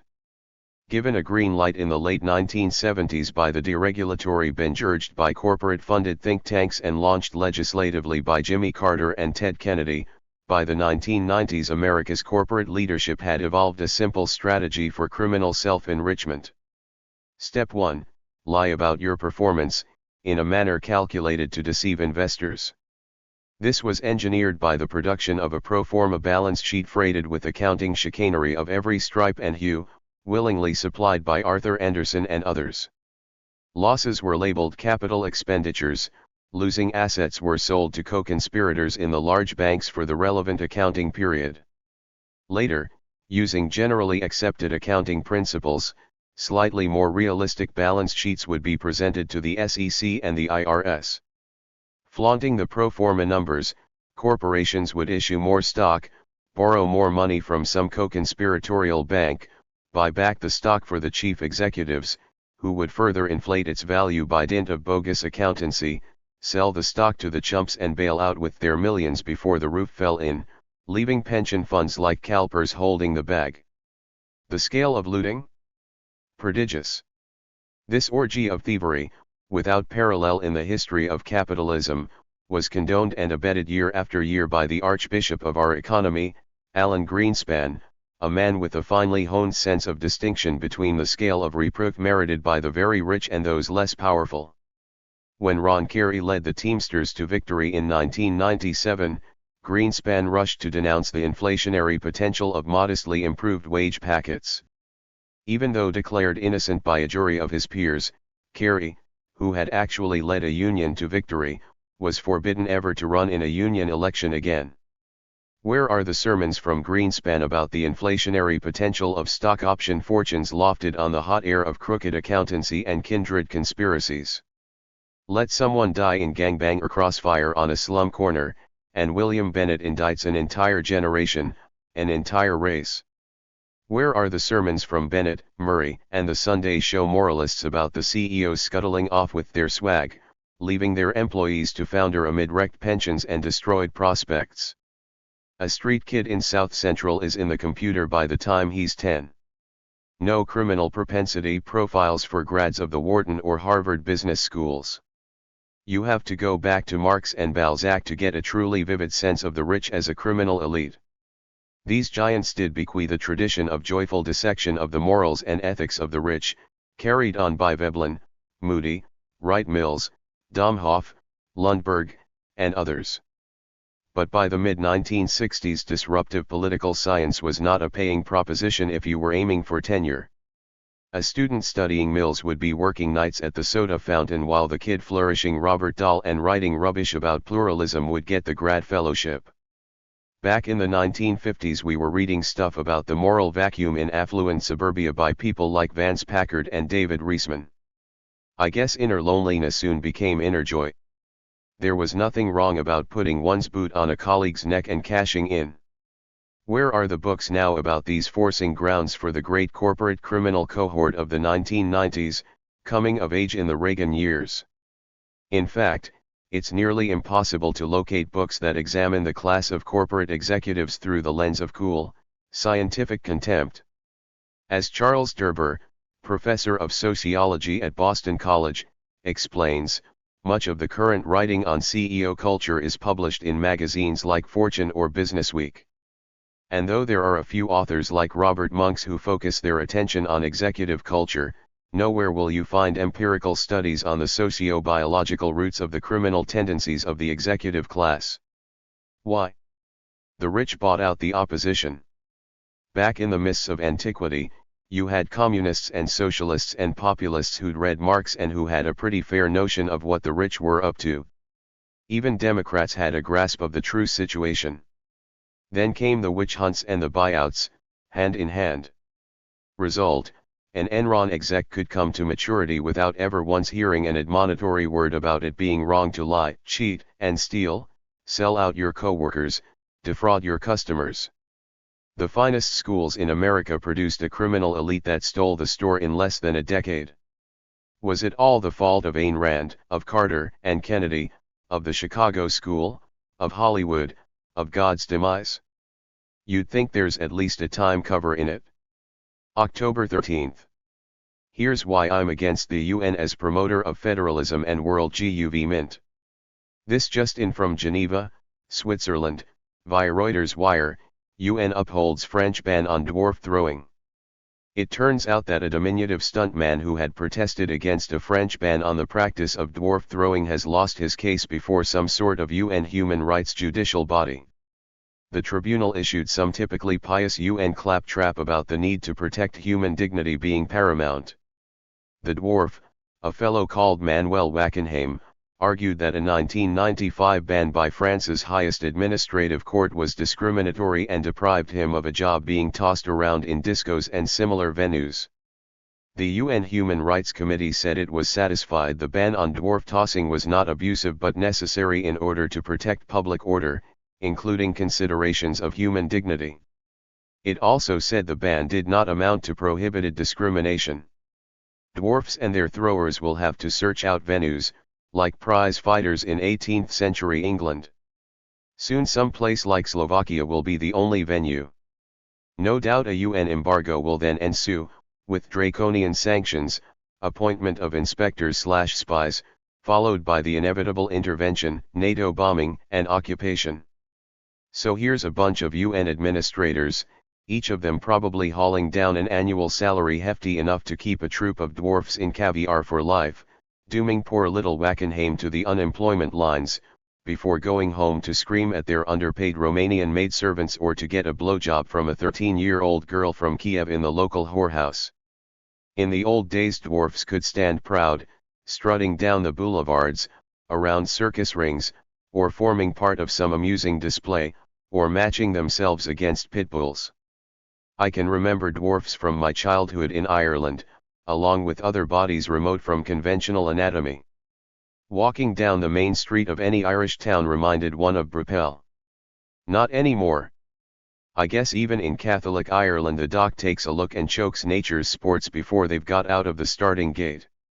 If the UN had been around at the time, the hunchbacks of Philip IV of Spain would have been forbidden to pose for Velázquez, and Geoffrey Hudson would never have been permitted to step out of a pie on the dining room table of his boss, George Villiers, the first Duke of Buckingham. Having emerged from the pastry, Hudson saluted Villers's guests, King Charles I and his queen, Henrietta Maria, who promptly adopted him. Spared a UN-sponsored abortion to save him from an existence incompatible with human dignity, Hudson led an adventurous life and survived 2 duels, one against a turkey cock and the other in combat with a certain Mr. Crofts. The arrogant Crofts turned up for the duel with a water pistol, but Hudson stood on his dignity and insisted that the engagement be for real. They put Hudson up on a horse to get him level with Crofts and he promptly shot the man dead. Captured by Turkish pirates, Hudson said his tribulations made him grow, and having held steady at 18 inches from 9 to 30, he shot up to 3 foot 9. Another dwarf, Charles Stratton, killed one of my favorite painters, Benjamin Hayton, who was exhibiting his vast work The Banishment of Aristides, in the Egyptian Hall in London. But the crowds preferred to gawp at General Thumb, on display in the same hall.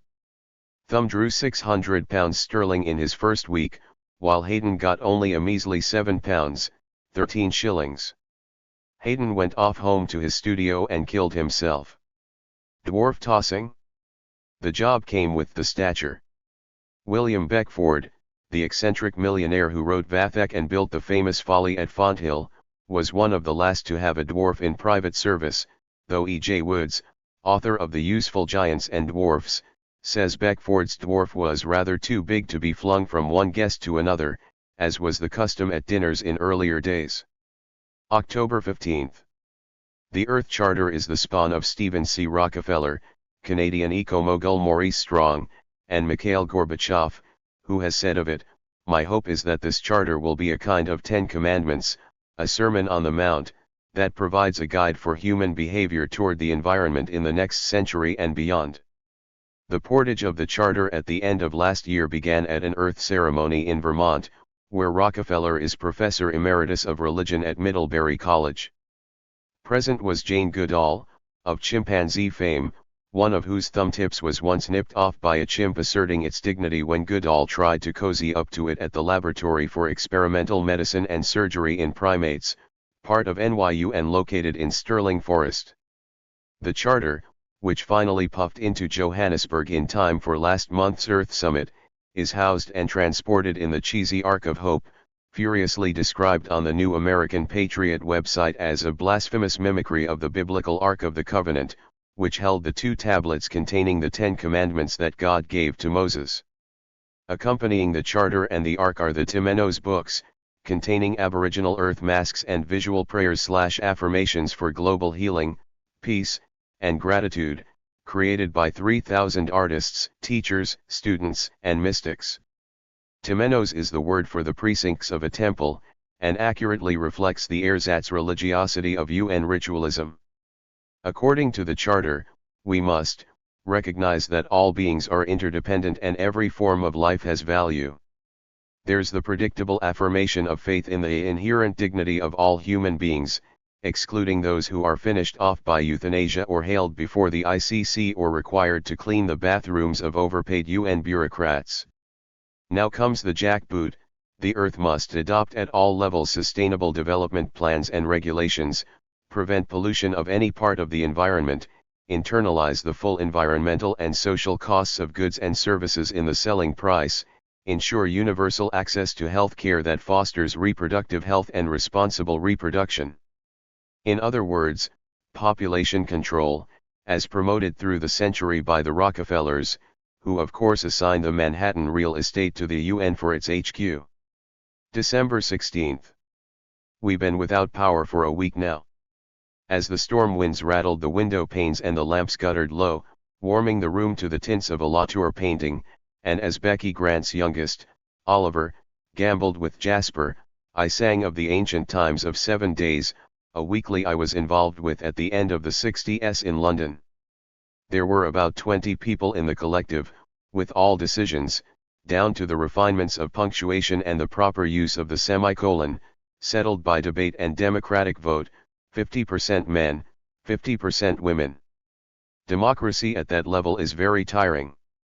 Late one night as I labored over the photographs with our design team, I heard a crackling on the aged stairs of the old building on Shaver's Place, 100 yards from Piccadilly Circus, where we were perched on the top floor. I pulled open the door, to be confronted by a sheet of flame.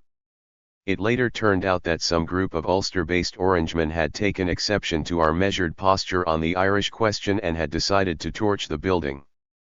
We decided to abandon ship. Carrying boxes of valuable prints from Magnum, we walked the narrow catwalk that led to the next building, and kicked in the window.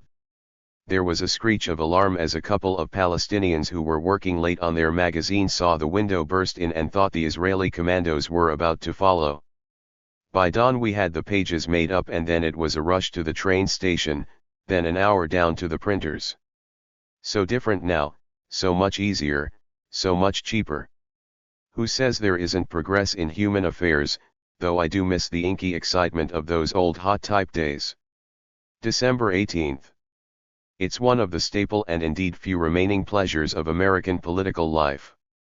A Republican taken with drink, speaking unguardedly near a live microphone, or in Trent Lott's case coasting through a ritual farewell speech on automatic pilot, drops a racist jibe or fond salute to America's dark past. The rituals of outrage, apology, self-abasement, renewed outrage, deeper self-abasement, forgiveness, or rejection, duly follow. Sometimes the sinner is ceremoniously booted into oblivion, as happened with Richard Nixon's Secretary of Agriculture, Earl Butz, or Reagan's Secretary of the Interior, James Watt. Sometimes, as is now happening in Lott's case, the Democrats give him a thumping while hoping that in the end Lott will hold on to his post as Senate Majority Whip, the better to remind black voters that this is the true face of the Republican Party, featuring the Klansman's robe, the burning cross and the lynching tree. Better Lott than some oily substitute like Frist of Tennessee solemnly declaring that the Republican Party has finally put the past behind it and that the healing should now begin. One of Bill Clinton's many offenses was that he devalued the public apology. He had to make so many of them that they ceased to be valid as currency, like banknotes in the German inflation of the early 1920s when people had to take a wheelbarrow of cash to buy a sausage for lunch. These days, post-Clinton, a manly mumble of contrition is no good. Unless a politician comes out with a truckload of apologies and keeps sending them round the track for a week, people claim he's refusing to climb down, and keep insisting, does Lot really and truly mean it? And for that matter, why stop with Lot? What about the 4 Dixiecrat states that voted for Strom Thurmond back in 1948? Shouldn't their governors today issue formal apologies, and make available apology bins in every neighborhood wherein those who actually voted for Strom, or their descendants, can deposit personal expressions of remorse? Another factor in this inflation is the fact that sometimes the apology is rejected, no matter how often repeated. The Democrats and the press did this to Jesse Jackson columnists like the late James Reston, who defiled the editorial pages of the New York Times on a weekly basis with racist diatribes about Jackson's effrontery as a black man in presuming to seek the Democratic presidential nomination in 1984 and 1988, then whacked him again for inadequate demonstrations of remorse for his crack about Himmiatown. Senator Joe Lieberman even managed to bracket Jackson and Lott together, saying that neither of them were sincere in covering themselves with sackcloth and ashes. December 29. America has lost one of its senior weapons inspectors, one of its most ardent would-be dismantlers of weapons of mass destruction. Phil Berrigan died in the evening on December 6, at Jonah House, the community in Baltimore he co-founded in 1973, surrounded by family and friends. For 40 years he campaigned against war and violence, most of all against nuclear weapons. Challenge America's weapons of mass destruction, and the state locks you up. Phil Berrigan spent about 11 years in prison in the cause of peace and disarmament. Berrigan wrote a final statement in the days before his death. His final comments included this: "I die with the conviction, held since 1968 and Catonsville, that nuclear weapons are the scourge of the earth.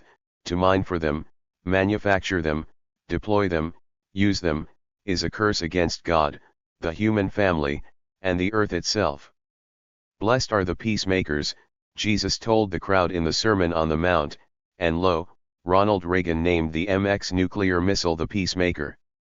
The Berrigans and their brave comrades shed their blood on a nuclear warhead being manufactured at the GE plant in King of Prussia, Pennsylvania, recalling the blood that Jesus shed for sinful humanity, and lo, they named a ballistic missile submarine USS City of Corpus Christi, the city of the body of Christ, and they probably knew not what they did, aside from honoring the home port of some Texan pork dispenser on Capitol Hill.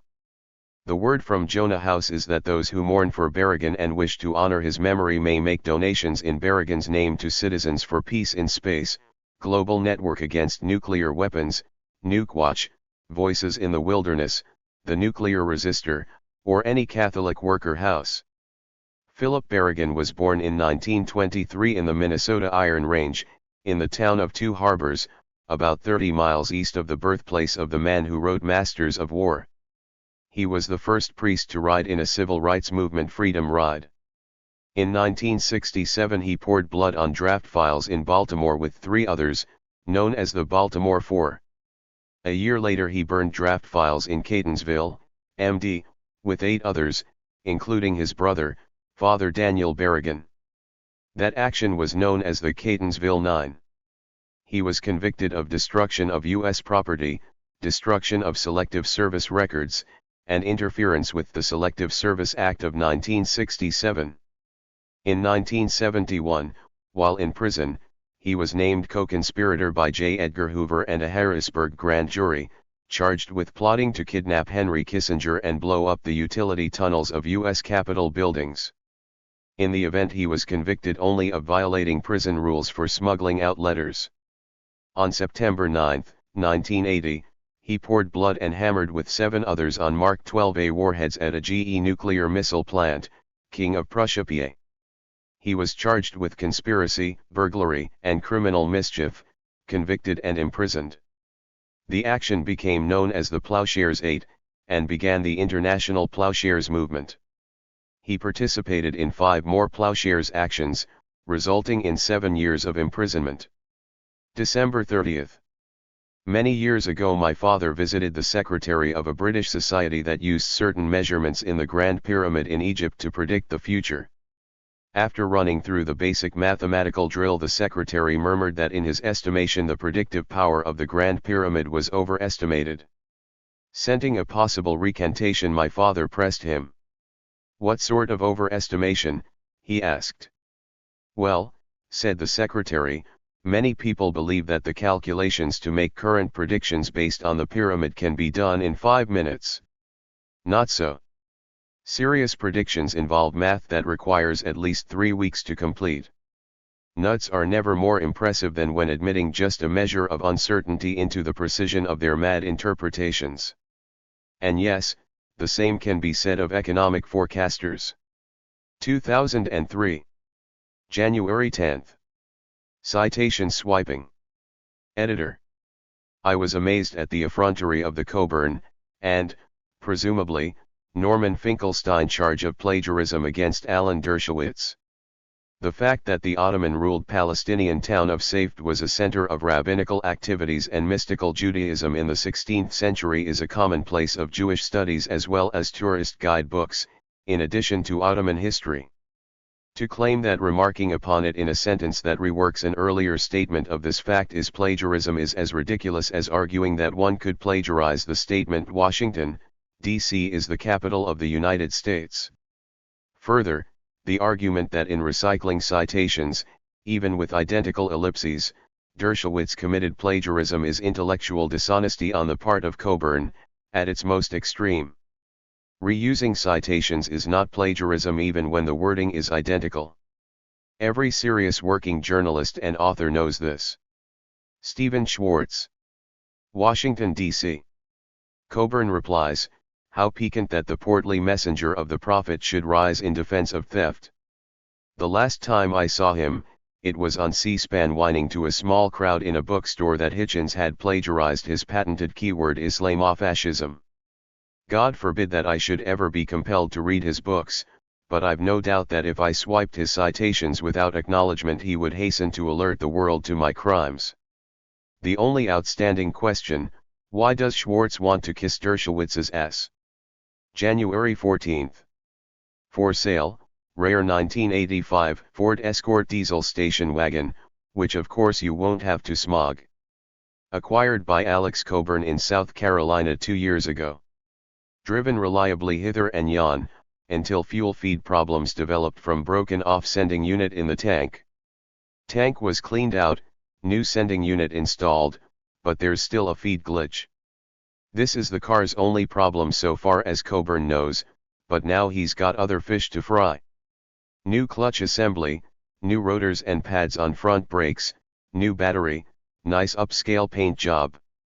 Newish tires. Does about 40 miles to the gallon. Odo probably accurate at about 68,500 miles. $1,800. Cars in Boonville. April 7. One house I stayed in for a few days was in Thornhill Square, 3/4 of a mile or so north of King's Cross. The neighborhood is on the way up in the world, but still agreeably humble along Caledonian Road itself. Each morning I would walk along, enjoying the simple dramas of the shop fronts, the hopes and despairs of small retail entrepreneurs. The tasteful element always hate them and dream of bulldozers, but I love streets like this, such as the Old Main in Montreal 20 years ago, or Lincoln Boulevard today south of I-10 in Los Angeles.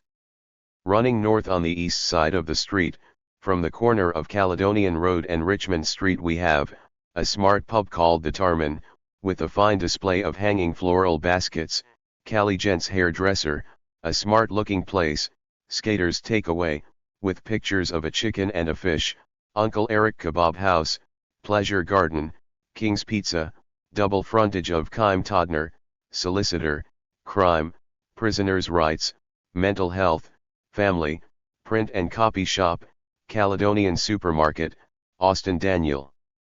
Property, Güzel Cafe and Restaurant, smart double front of Istanbul Social Club, dental surgeon, 4 more shuttered stores and bags of rubble, including Logman Ltd., specializing in watermelons, William Hill, bedding shop, ENA dry cleaner, Leonard Villa, picture framer, Simul Hair and Beauty Center, post office, KIG Cafe and Restaurant, with sign in window, full breakfast, bacon, bubble, eggs, beans, sausage, mushroom, tomato, black pudding, 2 slices of bread, tea or coffee, pound 4.50, chemist.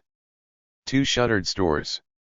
Smart double facade of Rigpa Tibetan Buddhist Center, drear frontage of London Taxi Club, where to rave, selling trendy gear, Parker Sales and Lettings, Islington Bar, under repair, then Bridgeman Road. Round the corner was Islington Council's West Branch Library, with comfortable reading room, nicely stocked shelves, and a big children's library across the hall. The rack by the entrance featured helpful pamphlets for owners of missing cats and dogs, for male victims of sexual assault, for frustrated litigators, issued by the Law Society, for the worried, a detailed pamphlet titled NHS Abortion. Denizens of hysterical America, note the tranquil, confident tone. Having an abortion, this section describes how the NHS abortion service is organized, and how to access it. If you have decided that abortion is the right option for you, your GP or local family planning clinic can refer you. If your GP has a conscientious objection to abortion, he/she should say so and refer you to another doctor who does not hold these views. On the back of the pamphlet a paragraph calmly explains that it has been produced for any woman living in the boroughs of Camden or Islington who is thinking about ending her pregnancy. This paragraph is reproduced in Turkish, Bengali, Chinese and Greek. The bookcases carried good selections of fiction, biography, politics, and so on. I picked out a volume of the Littleton Hart Davis letters, exchanged in the 1950s between 2 culture gents, one a teacher, the other a publisher. Indeed, Rupert Hart Davis published the first volume of my father's autobiography, In Time of Trouble, in 1956. My eye falls on a quote from William Johnson who, under the name Corey, instructed upper-class youth at Eton between 1834 and 1872, one of the faculties a good education develops, Corey wrote, is to express assent or dissent in graduated terms. I was still laughing over this as I ate a plate of chicken kebab and fresh salad, in the Guzzle Cafe round the corner, cost £4.50. April 21. Walmart's planning to move strongly into organic food. The company's CEO, Lee Scott, said at Walmart's last annual general meeting, "We know that customers at all ends of the income spectrum want organic and natural food. But, frankly, most of them just can't afford the high prices the specialty stores charge. Well, we don't think you should have to have a lot of money to feed your family organic foods." It's a far cry from the 1970s, when organic food meant a bin of expensive potatoes looking like something out of Hieronymus Bosch, in the local hippie co-op. Wait a decade or two and every potato coming out of the state of Idaho will be labeled organic, a word already under very serious stress. The process will be entirely predictable. The big food companies will buy federal and state legislation designed to put the small producers out of business, same way the meat companies finished off the small packers and processors years ago, by insisting on hundreds of thousands of dollars worth of stainless steel and other sanitary equipment, all intended to bankrupt the local sausage or ham maker. Repositioning of the definition of organic is already proceeding apace. Again, according to Businessweek, last fall, the Organic Trade Association, which represents corporations like Kraft, Dole, and Dean Foods, lobbied to attach a rider to the 2006 Agricultural Appropriations Bill that would weaken the nation's organic food standards by allowing certain synthetic food substances in the preparation, processing, and packaging of organic foods. That sparked outrage from organic activists. Nevertheless, the bill passed into law in November, and the new standards will go into effect later this year. It's true, of course, that organic food in any acceptable use of the term is better for us and good that consumer demand is prompting this huge shift. But the priorities of corporate farming are not those of the small organic producer. The bottom line will be premised on large-scale production, relentless lowering of costs and attrition of standards. July 1. Perry Anderson and his wife, Keahua Wang, came to stay. Keahua left me this poem. Jasper. Blue sky, white clouds. Familiar from elementary school textbook. Jasper leaping into the water. A black sword through the silence. Tidal sound of Pine Grove, unchanged. A countryside summer dream. Wars break suddenly, gunfire coming from afar. Mideast conflict, Nagasaki, governor's recall. A dagger, a javelin, a counter-punch. A Lusun secluded in his Wang River estate. Has fair play been postponed? Second stanza refers to the rifle practice in distance, the topic of your book on Palestine-Israel, and the conversations of the evening. Third stanza links the two images which Lusun Arbrecht used to describe the thrust of his essays, and your magazine, then refers to the lyrical poetry of Wang Wei, about his rural idyll by the river of the same name. Last line alludes to the title of Lusun's famous piece of 1925, attacking compromisers with the established order, rejecting their calls for fair play with the authorities. September 24. A mighty and a passionate heart has ceased to beat. Edward Said, the greatest Arab of his generation, died in hospital in New York City Wednesday, September 24 at 6:30 p.m., felled at last by complications arising from the leukemia he fought so gamely ever since the early 1990s. We march through life buoyed by those comrades in arms we know to be marching with us, under the same banners, flying the same colors, sustained by the same hopes and convictions. They can be 1,000 miles away, we may not have spoken to them in months, but their companionship is burned into our souls and we are sustained by the knowledge that they are with us in the world. Few more than Edward Said, for me and so many others beside. How many times, after a week, a month, or more, I have reached him on the phone and within a second been lofted in my spirits, as we pressed through our updates, his trips, his triumphs, the insults sustained, the enemies rebuked and put to flight. Even in his pettiness he was magnificent, and as I would laugh at his fury at some squalid jibe hurled at him by an eighth-rate scrivener, he would clamber from the pedestal of martyrdom and laugh at himself. He never lost his fire, even as the leukemia pressed, was rooted, pressed again. He lived at a rate that would have felled a man half his age and 10 times as healthy, a plane to London, an honorary degree, on to Lebanon, on to the West Bank, on to Cairo, to Madrid, back to New York. And all the while he was pouring out the said prose that I most enjoyed, the fiery diatribes he distributed to counterpunch and to a vast world audience. At the top of his form his prose has the pitiless, relentless clarity of Swift. The Palestinians will never know a greater polemical champion. A few weeks ago I was, with his genial permission, putting together from 3 of his essays the concluding piece in our forthcoming counterpunch collection, The Politics of Antisemitism. I was seized, as so often before, by the power of the prose. How could anyone read those searing sentences and not boil with rage, while simultaneously admiring Edward's generosity of soul, that with the imperative of justice and nationhood for his people came the humanity that called for reconciliation between Palestinians and Israeli Jews. His literary energy was prodigious. Memoir, criticism, homily, fiction poured from his pen, a fountain pen that reminded one that Edward was very much an intellectual in the 19th century tradition of a Zola or a Victor Hugo, who once remarked that genius is a promontory in the infinite. I read that line as a schoolboy, wrote it in my notebook, and though I laugh now a little at the pretension of the line, I do think of Edward as a promontory, a physical bulk on the intellectual and political landscape that forced people, however disinclined they may have been, to confront the Palestinian experience. Years ago his wife Miriam asked me if I would make available my apartment in New York, where I lived at that time, as the site for a surprise 40th birthday for Edward. I dislike surprise parties but of course agreed. The evening arrived, guests assembled on my sitting room on the 11th floor of 333 Central Park West. The dining room table groaned under Middle Eastern delicacies. Then came the word from the front door. Edward and Miriam had arrived. They were ascending in the elevator. Now we could all hear Edward's furious bellow, "But I don't want to go to dinner with Alex."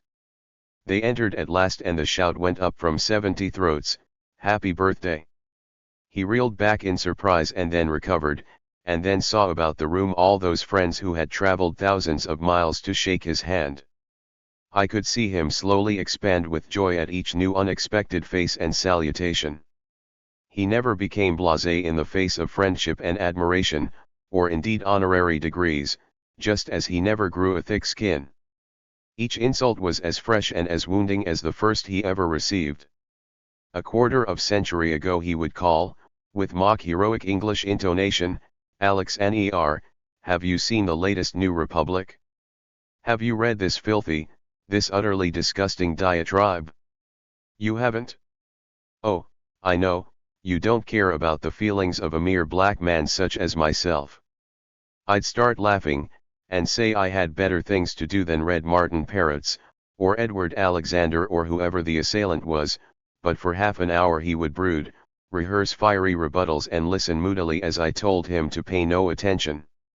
He never lost the capacity to be wounded by the treachery and opportunism of supposed friends.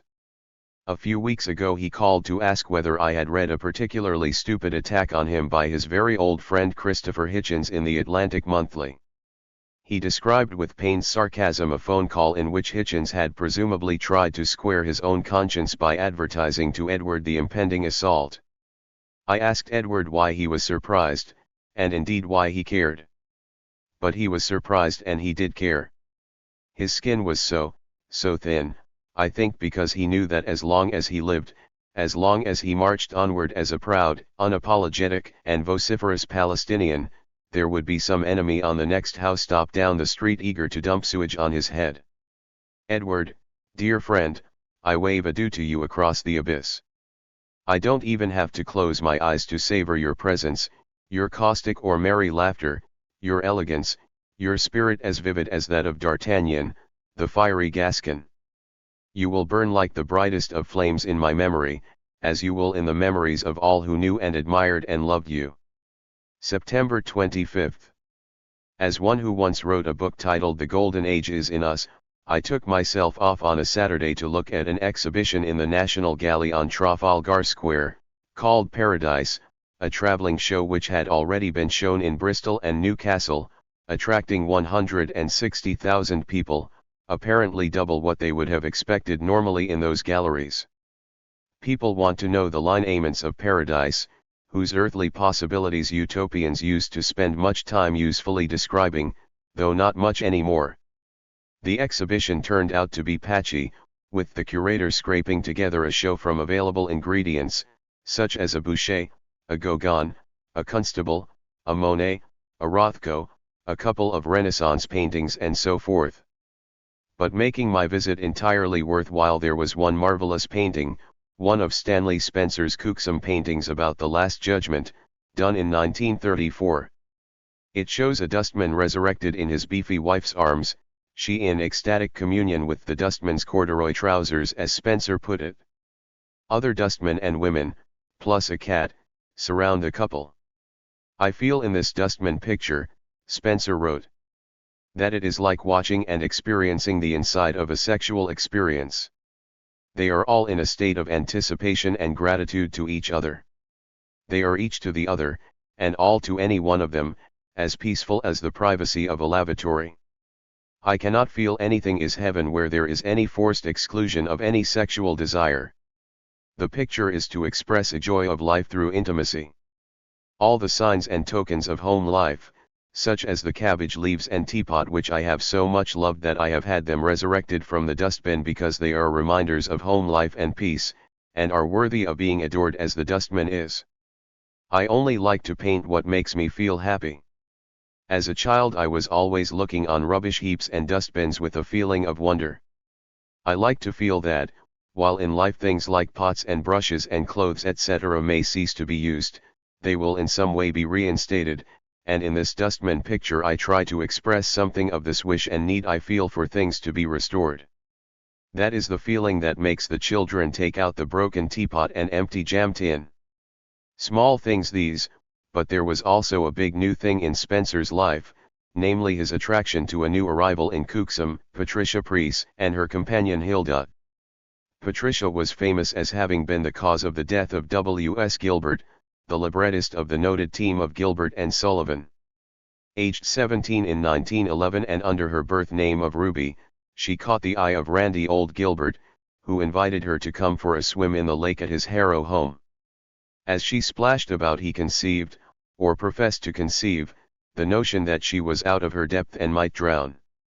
Swimming out, no doubt planning to clasp her in a savior's embrace, he had a heart attack and died in front of her. The press had a fine time describing her as a fair-haired 17-year-old schoolgirl. It's the presence of Patricia, though not her image, that suffuses the painting with sexual ecstasy, even though it's the ample Hilda, who'd fled from Cuxham to her mother in Hampstead, who is in ecstatic communion with the corduroy trousers. It's as earthy and beautiful an expression of the paradise of carnal passion as Joyce's pages in Ulysses about Bloom looking at Gertie. Though Spencer was a member of the Royal Academy and had the right to hang 4 paintings in the annual show, it was rejected, prompting his furious resignation. This great painting was without a purchaser till a Liverpool gallery bought it in 1947. Whoever thought to put Spencer into the Paradise exhibit got it right. In ancient times death in the Golden Age was always incorporated into life as a sensate pleasure, followed immediately by an improved life, the way most folks including all those flocking to the show in Bristol and Newcastle would like it. In those earlier times they had Saturnalia, which meant not so much drunken sex sprees as subversion of the conventional moral order. October 7th. People on the left spend a lot more time than they should complaining about the mainstream papers, most particularly the New York Times.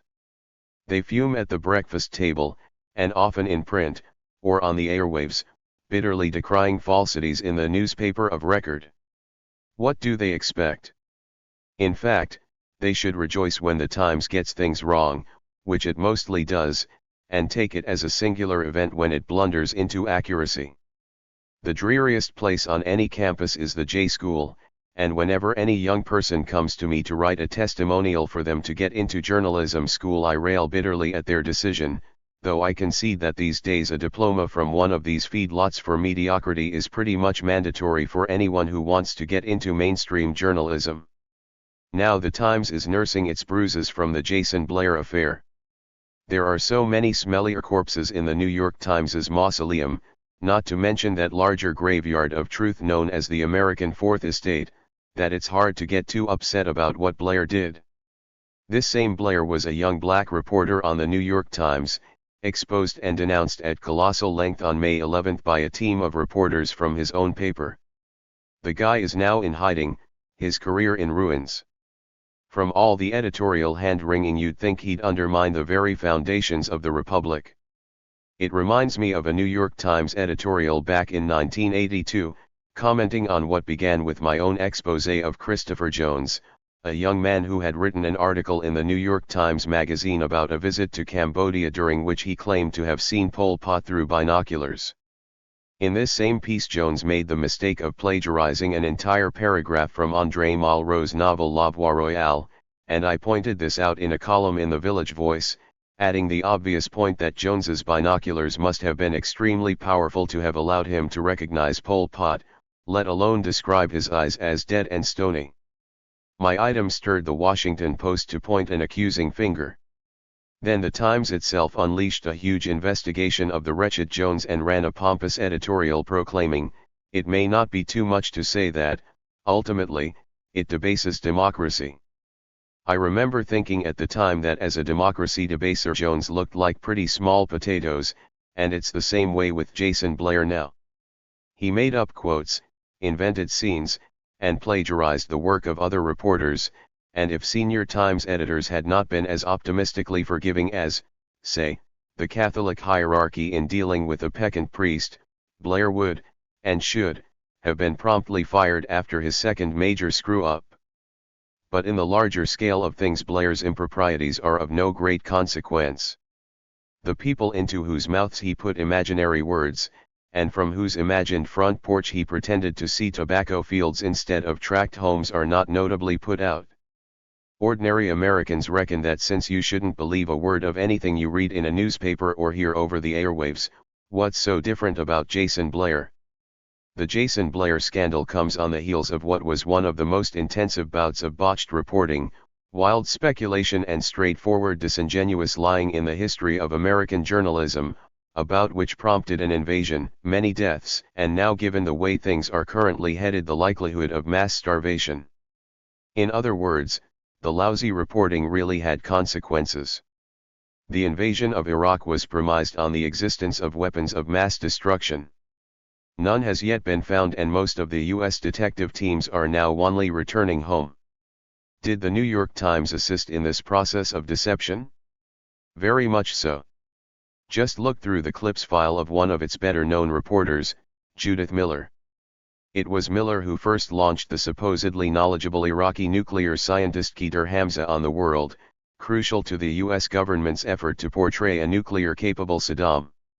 Miller it was who most recently wrote a story about a supposed discovery of a chemical WMD site, based entirely on the say-so of a U.S. military unit, about an Iraqi scientist whom Miller was not permitted to identify, let alone meet and interview. Thus far there's been no agonized reprise from the New York Times on its faulty estimate of the credibility of Hamza.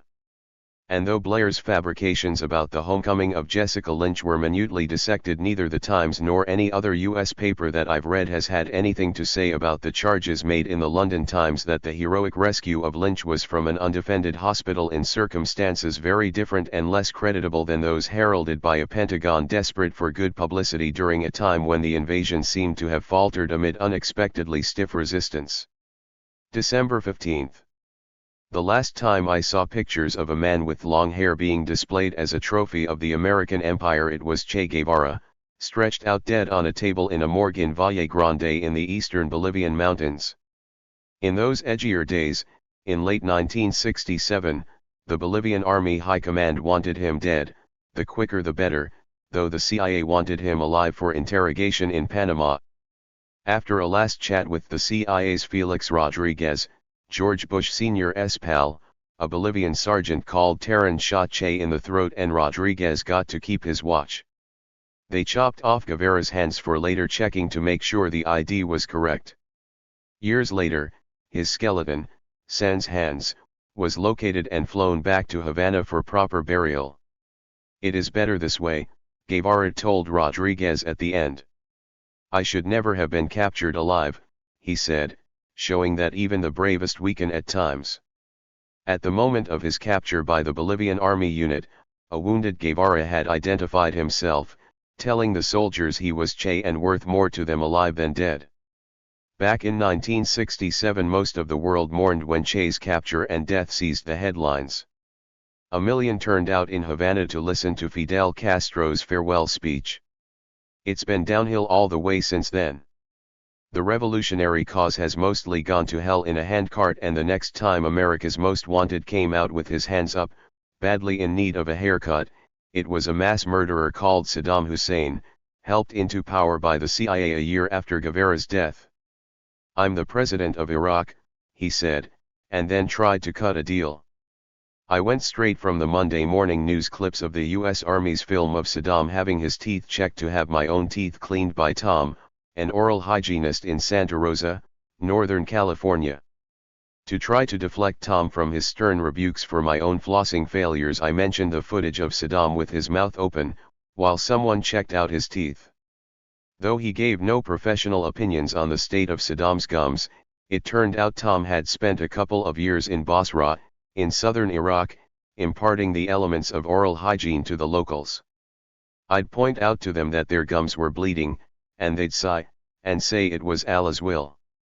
Then, like millions round the world that morning, we reviewed the various options awaiting Saddam. There were plenty of pieties in the opinion columns that Monday morning about the need for a manifestly independent tribunal where Saddam could be accorded every legal courtesy and the administration of justice would be scrupulous. It was impossible to read this claptrap without laughing, since that same morning Wesley Clark was testifying in the International Criminal Tribunal for the former Yugoslavia, a body conjured into existence by the UN Security Council. As for it being anything other than a US puppet, ICTY was looking pretty slutty that morning, since the US government had successfully bullied the court into allowing Clark to testify in the absence of public or press, in what the ICTY demurely termed a temporary closed session with delayed transmission of the transcript, to allow the US government to review the transcript and make representations as to whether evidence given in open session should be redacted in order to protect the national interests of the US. To further protect the interests of General Clark, he would only have to endure limited cross-examination by Milojevic, a feisty cross-examiner. All the US wants is for Saddam to be hauled into some kangaroo court, and after a brisk procedure in which Saddam will no doubt be denied opportunities to interrogate old pals from happier days, like Donald Rumsfeld, be dropped through a trapdoor with a rope tied around his neck, maybe with an Iraqi, or at least a son of the Prophet, pulling the lever. These pretenses at judicial propriety are absurd. I prefer the posture of the Arab-American woman who said Saddam should be put in a cage and drowned with spit. December 27. It has been astounding that a world-scale monster such as Rupert Murdoch has thus far fared well at the hands of his various profilers and biographers. Criticisms of him have either been too broad-brushed to be useful, or too tempered with war-derived facetiousness about press barons. Murdoch is far too fearsome an affront to any civilized values to escape with mere facetiousness. Now at last Murdoch is properly burdened with the chronicler he deserves. The Murdoch Archipelago is written by Bruce Page, a distinguished, Australian-raised journalist who has lived and worked in England for many years, perhaps best known for his work in leading one of the great investigative enterprises of 20th-century journalism, the Inside Team at the London Sunday Times. As an essay in understanding what the function of the press should be in a democratic society, Page's book is an important one, focused on the world's leading villains. I had some brief and vivid personal encounters with Murdoch in the late 1970s at the Village Voice, and I've known Page for many years. In the late 1960s I shared billing with him as one of the four helmsmen of the London-based Free Communications Group, whose manifesto about the media and democracy was set forth in the first issue of our very occasional periodical, The Open Secret. I talked to Page about his book in London in mid-November in the midst of the twin invasions of Bush and Murdoch, the latter briefly alighting in London to crush a rising by some shareholders in British Sky Broadcasting who had been claiming that the company was being run by Murdoch as a private fiefdom in a manner injurious to their interests. It was a characteristic Murdoch performance, marked by his usual arrogance, thuggery, and deception. In one particularly spectacular act of corporate contempt he first told the shareholders at the AGM that Tony Ball, moved over to make way for Murdoch's son James, had received no severance payment, and then revealed briefly thereafter that £10 million was being paid to Ball to make sure he would not compete with Sky's now non-existent rivals. The true function of the $10 million is more likely to ensure Ball's future discretion, since the latter knows the whereabouts of many bodies whose disinterment might inconvenience Murdoch, throwing an unpleasing light on Sky's unfettered use of its Thatcher-derived monopoly. Amid his rampages at Sky, Murdoch gave an interview to the BBC in which he placed Tony Blair on notice that the loyalty of Murdoch's newspapers was not to be taken for granted. Referring to himself respectfully in the first-person plural, Murdoch was kind enough to intimate that we will not quickly forget the courage of Tony Blair, but then made haste to emphasise that he also enjoys friendly relations with the new Tory leader Michael Howard.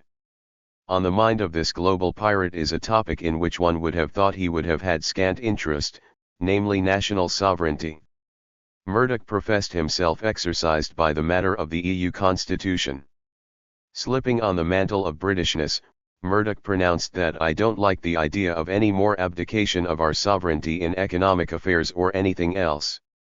The Guardian found this altogether too brazen and editorialized the following Monday that Rupert Murdoch is no more British than George W. Bush. Once upon a time, it's true, he was an Australian with Scottish antecedents. But some time ago he came to the view that his citizenship was an inconvenience and resolved to change it for an American passport. He does not live in this country, and it is not clear that he is entitled to use "we" in any meaningful sense of shared endeavor. To be lectured on sovereignty by someone who junked his own citizenship for commercial advantage is an irony to which Mr. Murdoch is evidently blind. Then The Guardian got a bit rougher. Readers have to be put on notice that the views expressed in Murdoch titles have not been freely arrived at on the basis of normal journalistic considerations. Page's core thesis is that Murdoch offers his target governments a privatized version of a state propaganda service, manipulated without scruple and with no regard for truth. His price takes the form of vast government favors such as tax breaks, regulatory relief, monopoly markets, and so forth. The propaganda is undertaken with the utmost cynicism, whether it's the stentorian fake populism and soft porn in the UK's Sun and News of the World, or shameless boot-licking of the butchers of Tiananmen Square.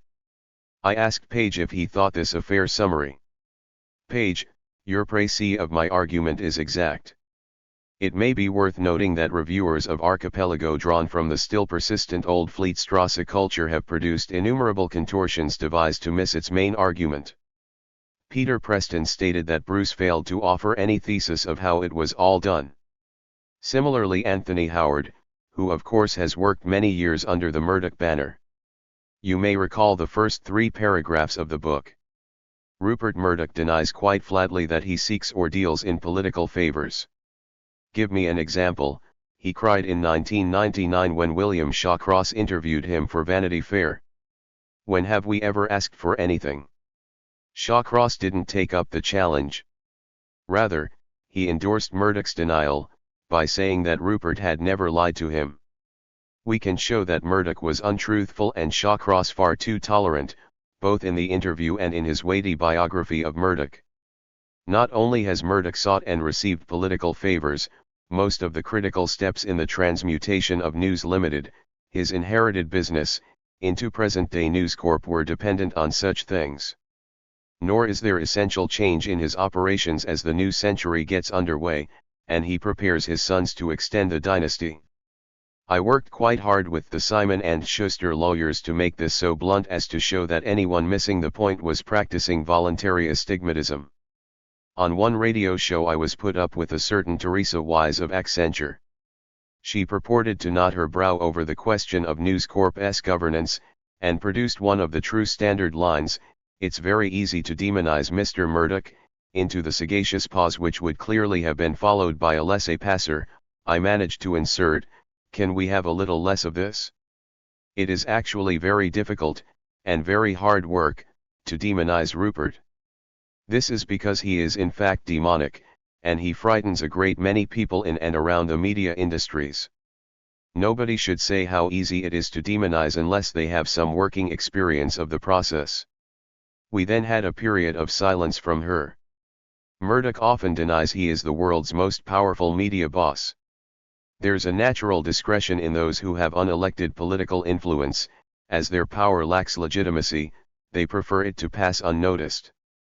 But it goes somewhat further in Murdoch's case. Though his Australian-based News Corporation controls newspapers and broadcasting networks to a unique extent, and the governments of America, Australia, Britain, and China treat him with great solicitude, Murdoch considers himself a simple entrepreneur ringed by relentless opponents. He is in reality the man for whom Margaret Thatcher set aside British monopoly law so that he could buy the Times and the Sunday Times, and to whom she later handed monopoly control of British satellite television. His newspapers supported Thatcher with ferocious zeal but switched eagerly to Tony Blair's side once it was clear that New Labour would leave Murdoch in possession of the marketplace advantages bequeathed by Conservative predecessors. But Murdoch says, "We are not about protectionism through legislation and cronyism."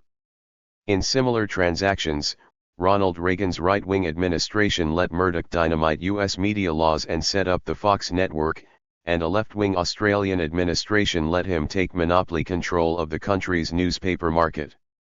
But to Murdoch, who thinks himself a victim of liberal totalitarians, this is no less than he deserves. He observes no connection between the business concessions government's award to News Corp and the support News Corp affords to such benefactors. Deep subservience in the case of China's totalitarian elite. We are about daring and doing for ourselves, he believes.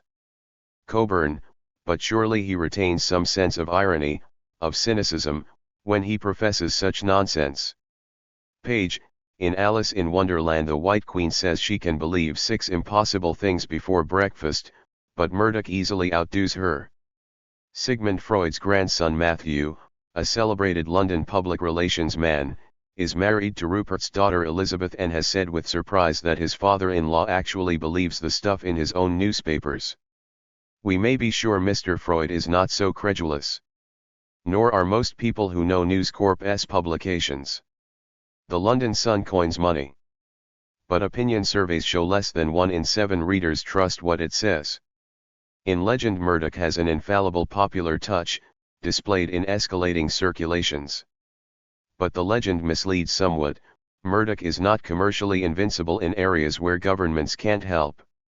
The plinth of his British Empire, the rigorously prurient News of the World, was selling more than 6 million copies when he bought it. Since, half its sales have vanished, while other papers have gained. The New York Post consistently loses money, and most companies would close it. There are many curiosities, political, editorial, financial, fiscal, about News Corp's media ascendancy. But central to it is the psychology of the Murdoch family, and the credulousness Matthew Freud diagnosed.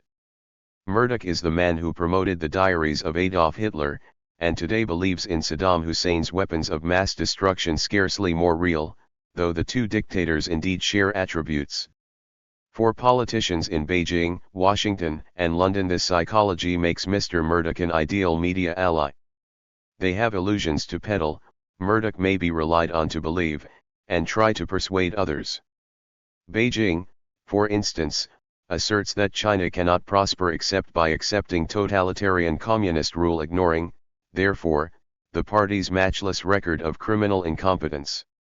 Rupert's achievements here are notorious, but those of his son James hardly less. James's speech celebrating in Rupert's presence the strong stomach which enables them both to admire Chinese repressive techniques shocked even the rugged investors hearing it. It appears that Rupert considers James his successor, planning to give him command of Sky B, the British satellite TV broadcaster which News Corp wants to link into a worldwide system. Such an advance in media power will require much political aid, that of the Bush administration particularly, and there is no supporter of Mr. Bush and his wars that can outdo Rupert's enthusiasm. Cockburn, it's awful to think that we have younger Murdochs on hand to plague the planet for a few more decades. Page, such psychology is a family tradition. Rupert inherited the basis of News Corp from his Australian father Sir Keith Murdoch, a great propagandist in 1914-18. Purportedly an independent war correspondent, Keith Murdoch acted in fact as political agent to Billy Hughes, his country's wartime prime minister, plotting with him to conscript thousands of young men into a bloodbath supervised by incompetent British generals. The plot narrowly failed, as did an anti-Semitic intrigue against the Australian General John Monash, whose volunteer divisions broke the German line. Details are an Australian concern, but we should note the success with which Rupert's father later posed as an heroic rebel rescuing young men from ruthless generals, a pioneer feat of spin doctoring and truth inversion. Rupert's media still sustain his father Keith's mythology. The son, born in 1931, has always lived in the shadow of a spurious hero, uncritically promoted. Just such narratives characterize the authoritarian personality, identified by Theodore Adorno, and refined by later psychologists. Growth requires us all to make terms with our parents' real qualities, good or bad, and where that process fails, authoritarian qualities appear: intolerance of relationships other than dominion or submission, and intolerance of the ambiguity which equal standing implies. Such characteristics in Murdoch are shown by the testimony of many News Corp veterans.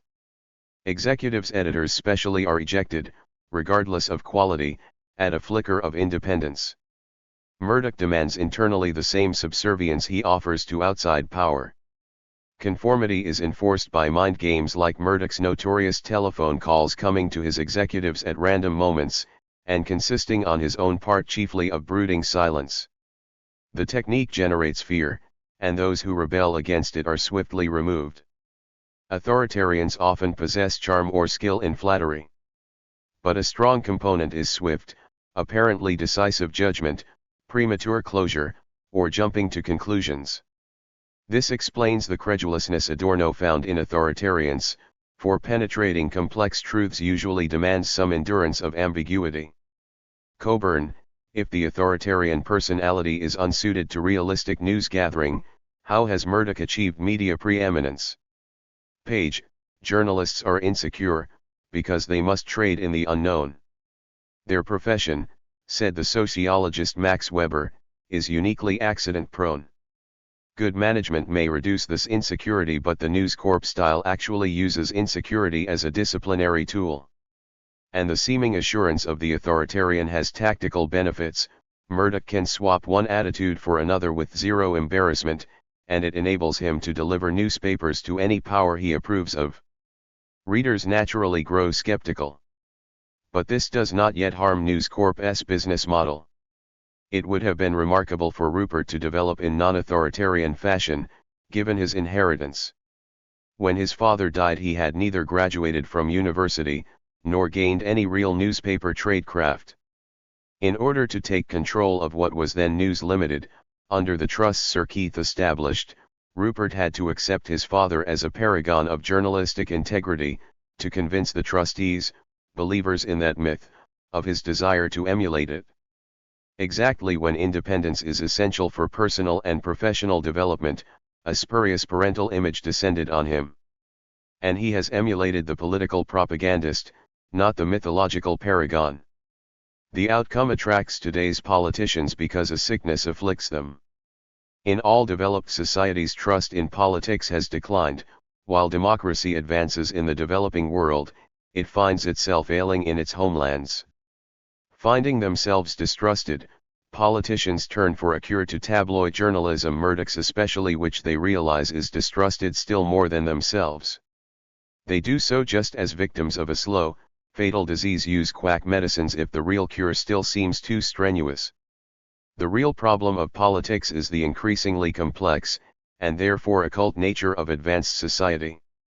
We fancy it has become more open, and it somewhat has. But progress has fallen behind the needs of better educated, less deferential citizens whose problems grow more daunting intellectually. The state for which politicians are responsible cannot explain itself to its citizens. It might reverse this by opening itself far more freely to scrutiny. But against this, the bureaucrats, public and private, on whom politicians rely for administrative convenience, conduct a relentless guerrilla attack. Should politicians choose to fight back, they will not lack allies, for most Western societies still have some competent, independent news media, and the demand exists among citizens. In Britain, real newspapers, and broadcasters like the BBC, continue to be trusted as Murdoch's tabloids will never be. But quack remedies still appeal to governments, and all Murdoch asks in return is a little help in extending his monopolies. Of course, if the process goes far enough, only the quack remedy will be available, and democracy's ailment would then be terminal. December 31st. Count our blessings, an act the eternally pessimistic American left usually shuns. 2003 was a pretty good year.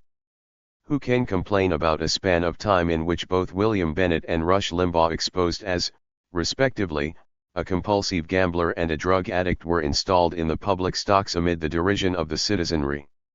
Some say that they both winched themselves out of the mud, with Bennett's sessions in Las Vegas and Limbaugh's steady diet of OxyContin already faded in the public mind. Maybe so. But still, there's nothing so enjoyable as the plight of a professional moralizer caught in the wrong part of town. For a vivid account of just how bad the New York Times has been for many, many years, I strongly recommend John L. Hess's vivid memoir My Times, a memoir of dissent, published by 7 Stories Press, that came out in September. Hess, cranky, heterodox, cultured, and irreverent, is the ideal type of what any member of our profession should be, but who is usually leached out of the system in the dawn of their careers. He was a brilliant Paris correspondent in the 60s and early 70s, before he returned to New York and promptly wrote memorable exposés of the Metropolitan Museum and of New York's nursing homes. Then he and his wife Karen briefly took charge of the food and restaurant column and caused turmoil in that back-scratching sector. Real journalists don't end up teaching ethics in journalism schools. They write till they drop. John Hess is a real journalist, virtually an extinct breed. Long may he write. Hess writes the Times obituary as America's supposedly greatest paper. In his caustic pages there is nothing more savage, and contrite, than his account of what the New York Times did not report about the Vietnam War in the late 1960s. Every journalism student, and every reporter, should have this book in their backpacks. Of course 2003 was a year in which the governments, the intelligence services, the military bureaucracies, the intellectual whoremongers and whores of two countries, America and Britain, displayed themselves as brazen and incompetent liars as they maneuvered towards war on Iraq. So why did the US want to invade Iraq and finish off Saddam? There are as many rationales as there were murderers on Christie's Orient Express. In the end my mind goes back to something my friend the political scientist Doug Lummis wrote from his home in another outpost of the empire, in Okinawa at the time of the first onslaught on Iraq at the start of the 90s. Iraq, Lummis wrote, had been in the 80s a model of an oil-producing country thrusting its way out of the Third World, with a good health system and an efficient bureaucracy cowed from corrupt practices by a brutal regime. The fundamental intent of the US in 1991 was to thrust Iraq back, deeper, ever deeper into Third World indigence. In the fall I was in London and across a weekend enjoyed the hospitality of the first-class journalist Richard Gott, also of his wife Vivian. At one point our conversation turned to the question of motive, and I was interested to hear Gott make the same point as Lummis, only about the attack of 2003. I asked him why he thought this, and Gott recalled a visit he'd made to Baghdad last year. This was a time when the natural and political inclination of most opponents of the impending war was to stress the fearful toll of the sanctions imposed from 1990 on. Gott had a rather different observation, in part, because of his experience in Latin America. Baghdad, he said, looked a lot more prosperous than Havana. It was clear today, Gott wrote after his visit, from the quantity of goods in the shops, and the heavy traffic jams in the urban motorways, that the sanctions menace has been effectively defeated. Iraq is awakening from a long and depressing sleep, and its economy is clearly beginning to function once more. No wonder it is in the firing line. Eyes other than Gott's no doubt observed the same signs of economic recovery. Iraq was rising from the ashes, and so, it had to be thrust down once more. The only recovery permitted would be on Uncle Sam's terms. Or so Uncle Sam, in his arrogance, supposed. 2004. January 6. My problem with the Hitler-Bush pairing is not so much the comparison per se, which is solidly in the respectable mainstream of political abuse, but in the strange hysteria of Democrats about Bush as a leader of such consummate evil, so vile that any Democrat would be preferable. Any Democrat? George Bush is by definition a warmonger, but Wesley Clark, one of the contenders for the Democratic nomination, actually issued an order that could have sparked Armageddon. Back in the war on Yugoslavia, in his capacity as NATO's supreme commander, Clark ordered the British general, Sir Michael Jackson, to block Russian planes about to land at Pristina Airport. Jackson refused to obey, declaring in one furious exchange quoted in Newsweek, "I'm not going to start the Third World War for you." The central political issue this year is the absolute corruption of the political system and of the two parties that share the spoils. Wherever one looks, at the gerrymandered districts, the balloting methods, the fundraising, corruption steams like vapor from a vast swamp. To rail about Bush as Hitler is to blur what should be the proper focus.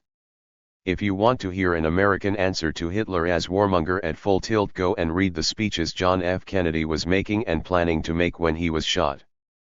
Hitler, genocidal monster that he was also the first practicing Keynesian leader. When he came to power in 1933, unemployment stood at 40%. Economic recovery came without the stimulus of arms spending. Hitler wanted a larger population, so construction subsidies produced a housing boom. There were vast public works such as the Autobahns. He paid little attention to the deficit or to the protests of the bankers about his policies. Interest rates were kept low, and though wages were pegged, family income increased by reason of full employment. By 1936 unemployment had sunk to 1%. German military spending remained low until 1939. Not just Bush but Howard Dean and the Democrats could learn a few lessons in economic policy from that early, Keynesian Hitler, whose hostility to unions they also echo. As for warmongering, American presidents and would-be presidents don't need lessons from anyone. As Hitler freely acknowledged in his campaign bio, Mein Kampf, the debt was the other way round. January 28. My dear friend and late nation colleague Andrew Cockburn liked to tell how, skiing in Aspen at the height of the Vietnam War, he came round a bend and saw another skier, Defense Secretary Robert McNamara, alone near the edge of a precipice.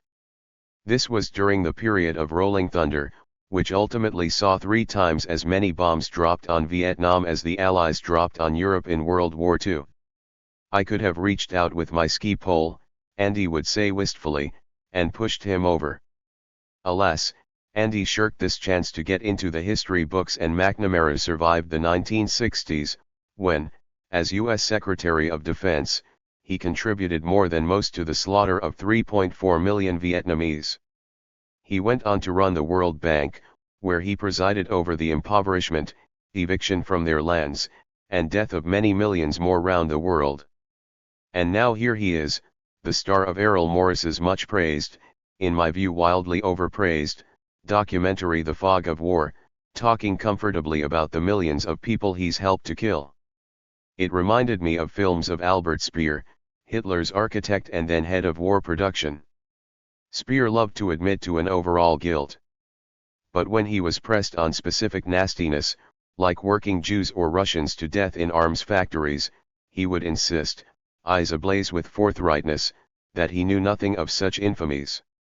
The fog of war is a tag usually attributed to von Clausewitz, though the German philosopher and theorist of war never actually used the phrase.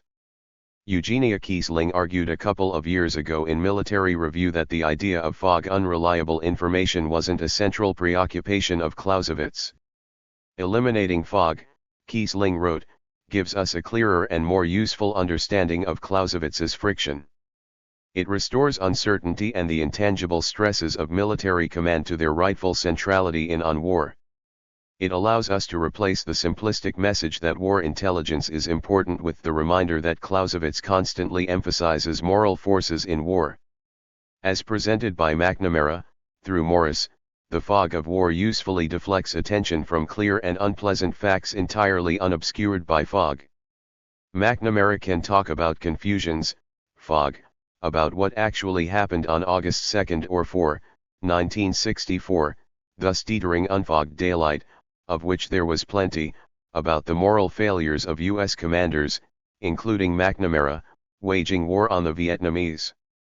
Roberta Wallstetter was a pioneer in this fogging technique back in the 1950s, with her heavily subsidized Pearl Harbor, Warning and Decision, which deployed the idea of distracting noise as the phenomenon that prevented U.S. commanders, ultimately Roosevelt, from comprehending the information that the Japanese were about to launch a surprise attack. Wallstetterian noise thus obscured the fact that FDR wanted a Japanese provocation, and knew the attack was coming, though probably not its scale and destructiveness. When McNamara looks back down memory lane, there are no real shadows, just the sunlight of moral self-satisfaction. I don't fault Truman for dropping the bombs, I never saw Kennedy more shocked, never would I have authorized an illegal action. I'm very proud of my accomplishments and I'm very sorry I made errors. Slabs of instructive history are missing from Morris's film. McNamara rode into the Pentagon on one of the biggest of big lies, the bogus missile gap touted by Kennedy in his 1960 campaign against Nixon. It was all nonsense.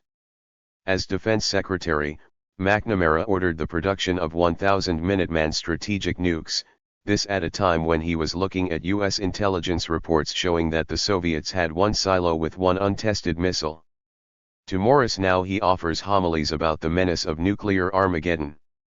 It's cost-free to say such things, grazing peacefully on the tranquil mountain pastures of his 87 years. Back in 1994 I had a conversation with Noam Chomsky, where McNamara's name cropped up. If you look at the modern intelligentsia over the past century or so, Chomsky said, they're pretty much a managerial class, a secular priesthood. They've gone in basically two directions. One is essentially Leninist. Leninism is the ideology of a radical intelligentsia that says, we have the right to rule. Alternatively, they have joined the decision-making sector of state capitalist society, as managers in the political, economic, and ideological institutions. The ideologies are very similar. I've sometimes compared Robert McNamara to Lenin, and you only have to change a few words for them to say virtually the same thing. Management, McNamara declared in 1967, is the gate through which social and economic and political change, indeed change in every direction, is diffused through society. Substitute party organization for management and you have Lenin. Of course the managerial ideal for McNamara was a managerial dictatorship. World Bank loans surged to Pinochet's Chile after Allende's overthrow, to Uruguay, to Argentina, to Brazil after the military coup, to the Philippines, to Suharto after the 1965 coup in Indonesia, and to the Romania of Ceausescu. McNamara poured money $2.36 billion between 1974 and 1982 into the tyrant's hands. In 1980 Romania was the bank's 8th biggest borrower. McNamara crowed delightedly as Ceausescu razed whole villages, turned hundreds of square miles of prime farmland into open-pit mines, polluted the air with coal and lignite, turned Romania into one vast prison, applauded by the bank in an amazing 1979 economic study cited by Rich as tokening the importance of centralized economic control. So the McNamara of the World Bank evolved naturally, organically, from the McNamara of Vietnam.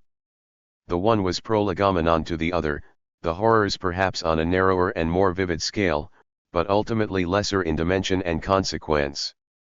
As displayed by Morris, McNamara never offers any reflection on the social system that produced and promoted him, a perfectly nice, well-spoken war criminal.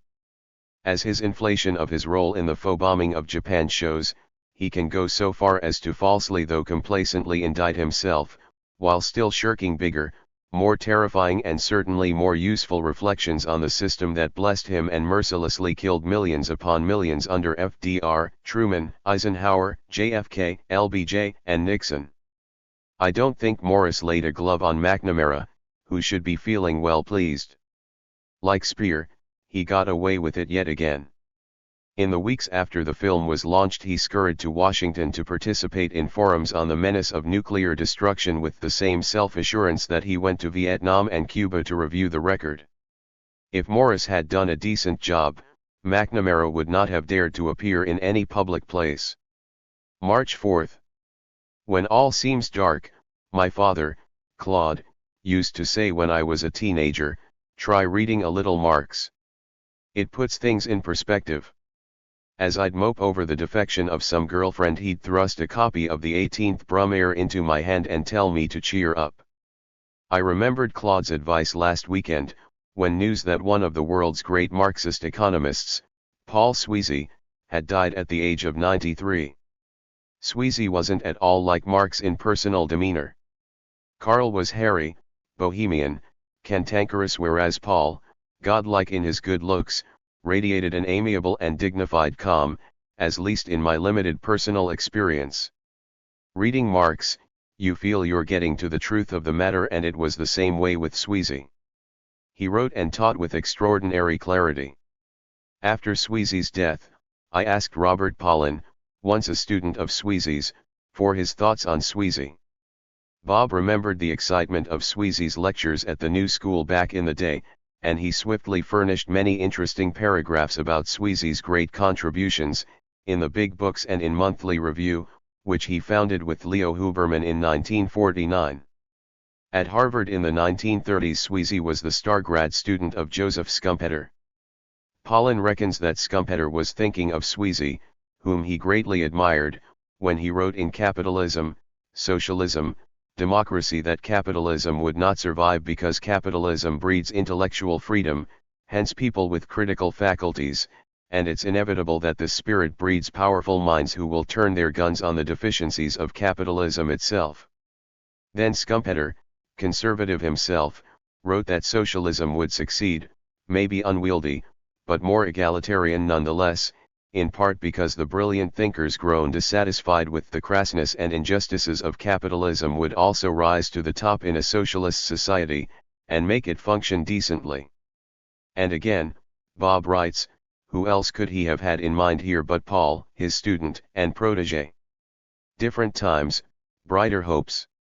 These days we're looking at a lot of socialist rubble, but simultaneously at a capitalist architecture whose stresses and failures Sweezy, in accessible terms, decade after decade, in his books and in the Monthly Review, which he founded with Leo Huberman in 1949, trenchantly detected and explained, the reasons for the New Deal's failure, until World War II bailed out the system, military Keynesianism and the Korean War as the prime factors in U.S. recovery after that war, underdevelopment in the Third World, consequence of dependency that was created by imperialism, as well as the increasing role of finance in the operations of capitalism.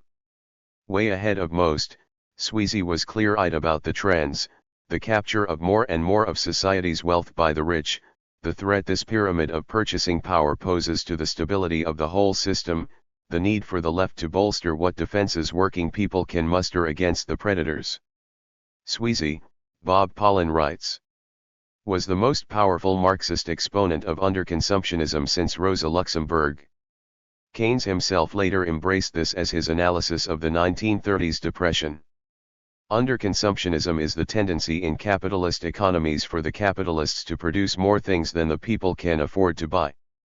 Capitalism could solve this problem through more income equality, and more social control over investment spending. But capitalists don't like that solution. Therefore, as Sweezy and Barron argued in Monopoly Capital, they come up with alternative means of getting buyers for the things monopolist firms decide to produce. They get the military to spend, they induce spending through advertising, and they ride the wave of epoch-making innovations like the automobile.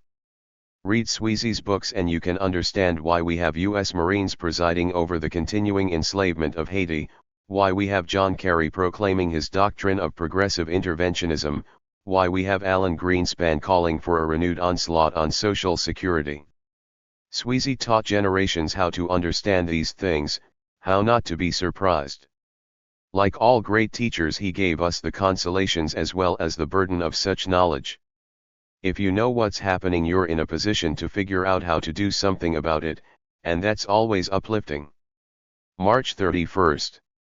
Michael Newdow, a California doctor with a law degree, has been arguing to the U.S. Supreme Court that the reference to God in the Pledge of Allegiance uttered daily by millions of school children is unconstitutional. The pledge was originally written by a former Baptist minister, Francis Bellamy, in 1892 to promote the 400th anniversary of Columbus's discovery of the Americas. In 1954, amid the freezing gusts of the Cold War, the Rev. George M. Dougherty, pastor at the New York Avenue Presbyterian Church in Washington, D.C., preached to a distinguished congregation including President Dwight D. Eisenhower that the pledge should contain a reference to God, thus distinguishing it from kindred pledges by little Muscovites similarly pledging their loyalty to the hammer and sickle.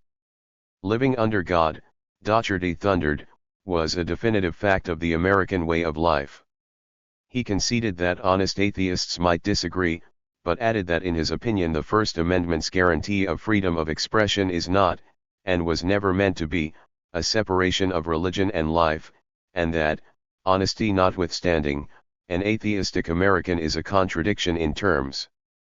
America was in the midst of a tumid uptick in religious pietism at the time, powered in part by the need to display America's biggest ally in the fight against communism. In fact, the tremendously popular Eisenhower had had an unconventional spiritual upbringing, with his father's faith stemming from the Mennonite Baptist River Brethren, who had moved from Pennsylvania to Kansas. His mother Ida was a Jehovah's Witness. Eisenhower was the first president to join a church after being elected president. Eisenhower and Congress rushed to implement Dougherty's call. Congress was unanimous, and the only religious group that objected was that of the Boston Unitarians.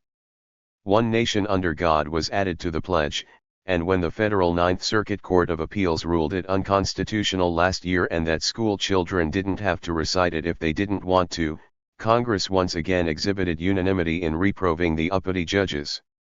April 12. Today brings us the 100th anniversary of the birth of Claude Cockburn, father of other Cockburns, the brothers Alexander, Andrew, and Patrick, Claudia Flanders, Sarah Caldwell, grandfather of Daisy Cockburn, Chloe Cockburn-Skeff, Olivia Wilde, Charlie Cockburn, Henry Cockburn, Alexander Cockburn, Laura Flanders, Stephanie Flanders. Claude was the greatest radical journalist of his age, an inspiring influence not only on Counterpunch, but on many other seditious journalistic enterprises, such as the UK's Private Eye, the Fortnightly at whose helm he stood at a crucial moment in the early 1960s, or the National Guardian founded by Cedric Belfridge, James Aronson, and John McManus. Claude was a child of empire, born in the British legation in Peking, son of Harry Cockburn, the British minister there during the Boxer Rising, who had spent 20 years in Chungking and was on friendly terms with the Empress Dowager of the Middle Kingdom.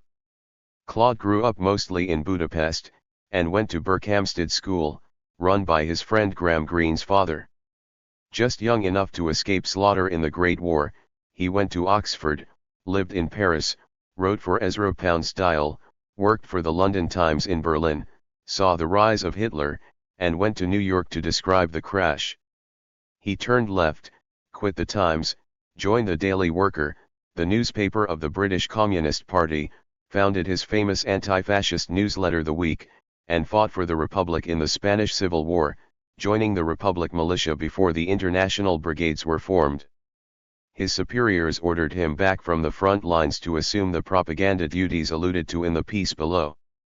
1947 saw him quit the Worker and the CP, move to Ireland, and start a whole new life as a novelist and freelance commentator.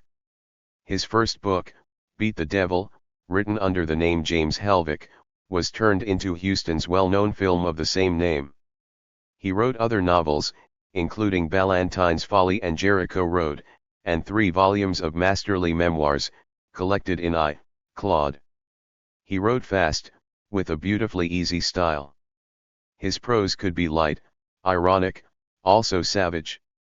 He was learned but never overbearing, cultivated but never patronizing. He respected and enjoyed people at all social levels and ages. He loved dogs. Under the force of his example, who could resist the lure of journalism? None of his sons did, to the initial gloom of our mother Patricia, who knew firsthand that freelance journalism doesn't always bring home regular slabs of bacon. His body simply wore out when he was 77, though his mind stayed sharp till his last breath. The day before he died in St Finbarr's Hospital in Cork, he dictated a column for the Irish Times to Patricia. He never soured on his ideals, never lost faith in humanity's nobler instincts, never failed to see the humor in life. Shortly before Claude died, amid one of the periodic uproars about upper-class British spies, my friend Ben Sonnenberg asked him to write a piece for Ben's literary quarterly Grand Street. Claude turned in a masterly essay, full of astute observations about Guy Burgess and spy mania, but also with a wonderfully tragic comic memoir about the strange death of Basil Murray in Valencia. I include it here because Grand Street is not easily available. Spies and 2 Deaths in Spain. By Claude Cockburn. Before he was revealed as a central figure, perhaps the mastermind of the Burgess-McLean spy scandal, the rapscallion Guy Burgess used sometimes to join me at a table in one of the bars of the House of Commons and, in the course of conversation, proclaim that he was an agent of the Soviet government. This would come out in a drink-slurred roar, clearly audible to, for example, Ernest Bevin, Foreign Secretary, towering massively at the bar, as well as to any other politician or newspaperman in the place. He would usually, somewhere in the talk, make another emphatic assertion. This was to the effect that he was the illegitimate son of the then Lady Rothschild. It was, he implied, a fact which accounted for his expert knowledge of international finance. The claim about his illegitimacy was entirely false, and quite a number of people who ought to have known better believed it. And his claim to be an agent of the KGB was true, and no one believed it. It was a crude and entirely successful example of the double bluff. If anyone, and I suppose there were some such in British counterintelligence, were to report a suspicion about Burgess's role, his superior was likely to reply with weary contempt, I know, he keeps saying so himself." The ploy about Lady Rothschild appealed to people as a fairly titillating piece of gossip. It was useful to Burgess, and he employed it for the same reason that his contemporary Brendan Bracken, Britain's information minister throughout the war and an immensely successful political and financial pirate, used to claim that he was the illegitimate son of Winston Churchill. Reading the excitingly simplistic accounts of successive spy scandals in British publications, I find it useful to recall these facts about Burgess, which indicate in their own simple way how complex the detection of spies in our midst can be.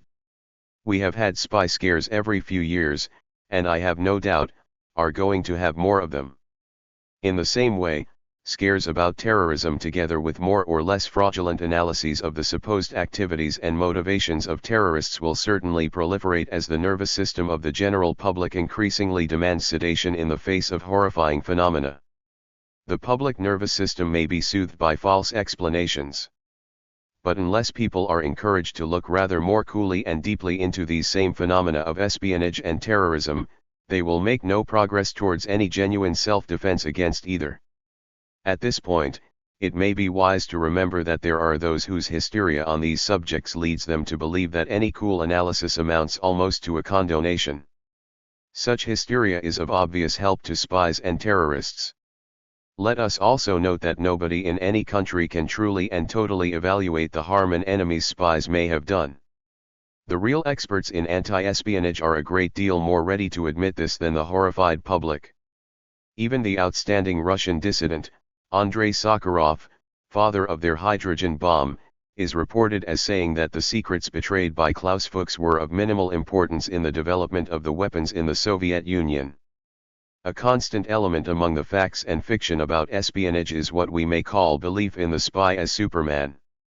All intelligence agencies have a vested interest in convincing the world of their machine-like efficiency.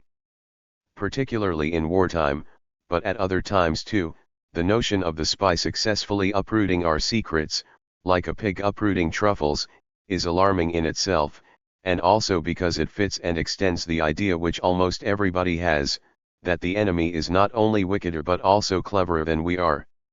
Malcolm Muggeridge once told me how, while working for MI6 during the war, he became for a time profoundly depressed by what appeared to him the ineptitude and even clownish folly of some of our intelligence procedures.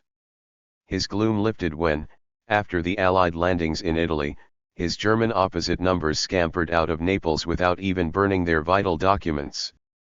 To his relief, he saw from them that the Germans had been proceeding with an ineptitude and folly at least equal to our own.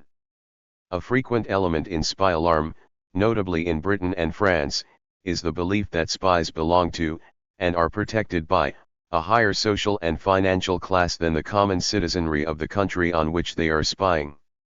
An awkward bit of this last element is that it often chances to be true, as is apparent to students of the relationships between certain members of the German and British nobility not only before the outbreak of World War II, but in the intrigues directed particularly against Churchill during the autumn and winter of 1939 to 1940. The most insidious of the bases for fear of spies is subtler than the others, yet quite as dangerous. It is rarely formulated but runs roughly, and often subconsciously, like this: if some of our best educated citizens who have had every advantage our society can offer are nonetheless prepared to dedicate themselves to an ideology destructive to that society, may it not be just possible that there is something dangerously wrong with our own philosophy of life? It is exactly this element that accounts for the extraordinary outburst of outraged surprise with which the British public greeted the exposure of Anthony Blunt as a KGB agent. As in the case of Philby and Maclean, here was a young man of good family who had enjoyed to the full the educational, cultural, and social advantages of a reasonably affluent student at one of Britain's two senior universities. He was as far from deprivation as anyone could get. There was no visible cause for him to turn against society. The thought that, despite all this, some extraordinary power of attraction in communism's alien and hostile doctrines had seduced him was terrifying. To judge by the tone of many British commentators, it was as alarming as a discovery that a witch doctor had been secretly at large, exercising black magical powers over the citizenry. Such thoughts paralyze the capacity to see and deal rationally with the problem. The true explanation is a great deal simpler. Blunt and the other young men concerned were at Cambridge during the Great Depression. About 3 million were unemployed, and at that time to be on the dole or in low-paid employment in Britain meant poverty that was often near the starvation line. John Gunther, in his book Inside Britain, notes the astonishment of American visitors at the docility of the British working class under such conditions and the absence of revolutionary outbursts. In this desert of misery, Cambridge was an ostentatious oasis of civilized comfort. It is not at all surprising that Blunt and others should have, with some deep feelings of guilt, questioned the justification for such a state of affairs. On the contrary, it would have been surprising had any sensitive and informed young man coolly accepted his position as though by divine right. The communists did not require secret recruiting sergeants, the economics of the time were doing the job quite well enough. By contrast, only a few years earlier at Oxford, when the economic situation was less spectacularly dire, the majority of the student population was almost entirely apolitical. If, as some recent publications have suggested, there were Soviet recruiters at the Oxford of that day, they should have been fired for incompetence. Politics was in the main a replay, more or less histrionic, of the liberal, conservative struggles of the years before World War I, with labor adding no more than flavoring to a familiar stew. Some who delve needlessly deep into the motivations of international spies, and double and triple agents, have made much of the fact that many of what may be called the Cambridge group of distinguished Soviet agents can be shown to have been homosexual or to have had homosexual connections. But let us note that at Oxford in the mid-20s, homosexuality was as fashionable and obtrusive as communism was not. From the London press, which liked to paint lurid pictures of goings-on at the university, you could have gathered that the undergraduates were about evenly divided between flaunting and artistically outre homosexuals and sturdy British hardies upholding the values for which the preceding generation had died in the war. Such nonsense apart, it is certainly true that in the most flamboyant and trend-setting intellectual circles homosexuality was in some cases so nearly de rigueur that aspiring writers, artists, and above all actors, actually felt compelled to pretend to be homosexual. The slang word for it was so. In reply to the greeting "How are you?" a common reply was, "So-so, but not quite so-so as sometimes." A friend of mine who had the most normal sexual tastes started a literary magazine which, it was immediately suggested, should have been called Just So Stories. When an undergraduate was actually sent down for homosexual practices, astounded observers held competitions to suggest what amazingly spectacular misbehavior he must have indulged in to merit this extraordinary action by the authorities. Another odd fact is that at that time womanizer was a term of abuse. I knew a normally lusty American Rhodes Scholar who could hardly believe that even among those who vigorously deplored the existence of homosexuality, womanizing was worse than immoral, it was unspeakably vulgar. This must have had its historical roots in the long ages when Oxford was so successfully isolated by lack of transport from the outside world that prostitutes were the only women available during term time to all but the richest students who could afford gigs and other horse-drawn vehicles to get them at least as far as reading. By my day the majority of heterosexual people were able to find ways and means of satisfaction, even in term time, but always under the still somewhat inhibiting fear of being dubbed womanizers. It is a pity that so many who write of Oxford and Cambridge in the relevant years are so crassly ignorant of the prevailing atmosphere. They remind me of Mr. Vladimir, the Imperial Russian diplomat in Conrad's The Secret Agent, as he lectures the title character.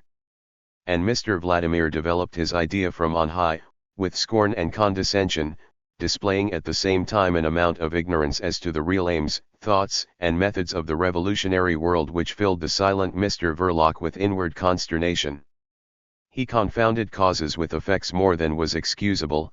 The most distinguished propagandists with impulsive bomb-throwers, assumed organization where in the nature of things it could not exist, spoke of the Social Revolutionary Party one moment as of a perfectly disciplined army, where the word of chiefs was supreme, and at another as if it had been the loosest association of desperate brigands that ever camped in a mountain gorge. We find a Mr. Vladimir at every corner today, spouting his confident but dangerously misleading lectures.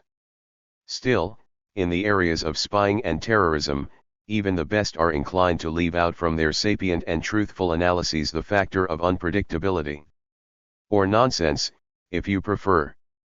Brooding on this situation, I constantly keep in mind my own experience in the field of espionage, or rather, counter-espionage.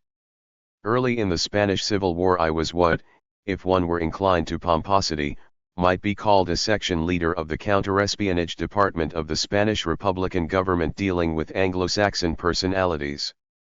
My job was principally to vet applications by British and Americans for visas to enter Republican Spain. It was, as I realized rather late, a no-win situation for me. Either I allowed in some supposed friend of the Republic who turned out to be a secret enemy, in which case I could very well be shot as a saboteur. Or, overcautiously avoiding this risk, I might exclude some character suspect to me who would later turn out to be a loyal friend of the Republic and a potentially powerful propagandist in its cause. Saboteur again. It was under these circumstances that I had to consider the application for a visa for Basil Murray, son of Professor Gilbert Murray, whose family and connections were luminaries of the British liberal academic and political world. I was astonished, and more than a little suspicious, when Basil, in making his application, explained that having hitherto lived the life of a roustabout at Oxford and layabout in London, he had suddenly seen the light and wished to dedicate himself to the cause of the Republic. Specifically, he wanted to give radio talks from Valencia, where the government was now established. Knowing and liking Basil, but still not quite convinced of the strength of his new resolutions, I discussed his application with the foreign minister, who thought that I was mad even to consider rejecting the son of so distinguished a figure in Britain who was as well the cousin of the British Foreign Secretary. Basil came to Valencia, and with much sweat and dedication produced several excellent broadcasts. Then he suddenly fell in love with a girl of whom one may say that had she had the words "I am a Nazi spy" printed on her hat, that could hardly have made her position clearer than it was. I reasoned with Basil, but found him besotted with love and convinced that, in some bigoted way, I was deliberately thinking ill of this splendid creature. Just as my arguments ran finally into a blind alley, the girl herself suddenly quit the Republic for Berlin in the company of a high-ranking officer of the International Brigade who proved also to be an agent of the enemy. Although I was naturally careful not to belabor Basil with "I told you SOS," he fell into a deep melancholy both at the loss of the loved one and the disclosure of her political vileness. Soon after, wandering bitterly disconsolate along the quays of Valencia's harbor, he saw a tiny street menagerie of the kind that in those days was a common form of popular entertainment in Spain. The little group included an ape. And this ape, Basil said, was the first living creature that since the defection of the Nazi agent had looked at him with friendly sympathy. He bought the ape and took it with him to the Victoria Hotel, which was the hotel housing all visiting VIPs. The next I knew, I received a call from the management of the Victoria, who said furiously that they had already strained themselves to the limit by putting up all the foreign visitors I had recommended, and that now, by God, my latest protégé was demanding a room for an ape. After I had pointed out that there were apes enough already living in the hotel, so that one more would hardly be noticed, it was agreed that Basil be moved to a room with a large bathroom, in which the ape might be accommodated. This arrangement worked well enough for a matter of 48 hours. Then Basil, still disconsolate despite the friendly eyes of the ape, drank heavily and fell asleep naked on his bed in the fierce humid heat of a Valencia afternoon. He had locked the ape in the bathroom, but the ingenious and friendly animal became bored with this isolation and longed for the company of its new master. Somehow it picked the lock of the bathroom door and came into the bedroom looking for a game or frolic. Finding the new master disappointingly unresponsive, the ape made vigorous efforts to rouse him, biting him over and over again and finally in frustration biting through his jugular vein. Apart from my personal regret at the loss of my old acquaintance, I was compelled to see that the situation would be politically damaging. One could surmise at once what a hostile British press would make of the news that a brilliant young Englishman of distinguished family had sought to work for the Red Republic, and had, within a very short time, been bitten to death by an ape. It was possible quickly to announce that Basil had died of pneumonia as a result of the treacherous Valencia climate. It was also arranged that the British government should send a light cruiser or frigate from its Mediterranean fleet for the purpose of carrying Basil back to Britain. A small cortege of suitable officials from the Republican Foreign Office accompanied the remains to the quayside. It was only when the remains were being moved to the cutter for transfer onto the frigate that a member of the cortege noticed that they had been joined by the ape. It sprang into the stern sheets of the cutter. Faithfully, it followed Basil up the companionway. It appeared on the spotless deck and there, in a gesture suitable for solemn occasions, it raised its fist in the red front salute. A British warrant officer, having doubtless been warned of the dangerous and even bestial character of the Reds and of the necessity for vigilance while the ship was in a red harbor, reacted swiftly, drew a pistol and shot the ape dead. Its body fell overboard and disappeared into the Mediterranean. Basil, I believe, had a fine funeral in England, and the episode was closed. But not really. For weeks afterwards I was pestered by the menagerie owner demanding compensation and heart balm for his grief at the demise of the ape. He said that when he had sold it to Basil he had not at all envisaged the possibility that the creature would be brutally murdered by the forces of British imperialism, shooting down that helpless animal as ruthlessly as they had shot down innumerable people throughout the empire. In addition, the British diplomatic mission to Republican Spain immediately spread the story that we, the Republicans, meaning in this case me, had murdered Basil. Poison in the wine, one of them said. Anarchists and others suspicious of the coalition government somehow spread a story that through the government's carelessness or connivance, a British agent had been introduced, and then killed when on the verge of damaging exposure. Enemies of the Murray family, and those disgusted that Basil should have worked for the Republic, spread in England the story that Basil had had improper relations with the ape. They even, I found later, substituted a bear. As late as the 1950s a close and loving relative of Basil's was delighted to hear from me the true story, which confirmed the genuineness of Basil's determination to do something constructive with his life however grotesque the actual outcome. April 15. As one who regards Jerry Ford as our greatest president, I'd always imagined the man from Grand Rapids would never be surpassed in sheer slowness of thought. But I think Bush has Ford beat. Had he ever made a mistake? The reporter asked at that White House press conference. The president's face remained composed, masking the turmoil and terror raging within, as neuroelectronic networks went into gridlock. It should have been easy for him. Broad avenues of homely humility beckoned him on. John, no man can stand before his Creator as I do each day and say he is without error. Reagan would have hit the ball out of the park. But the president froze. He said he'd have to think it over. August 10. No alien penetration, or treachery of double agents, have ever done nearly as much damage to the CIA as the infighting consequent upon the arrival of each new director, charged by his White House master with cleaning house and settling accounts with the bad guys installed by the previous White House incumbent. Bush's new director, former Republican Florida Rep.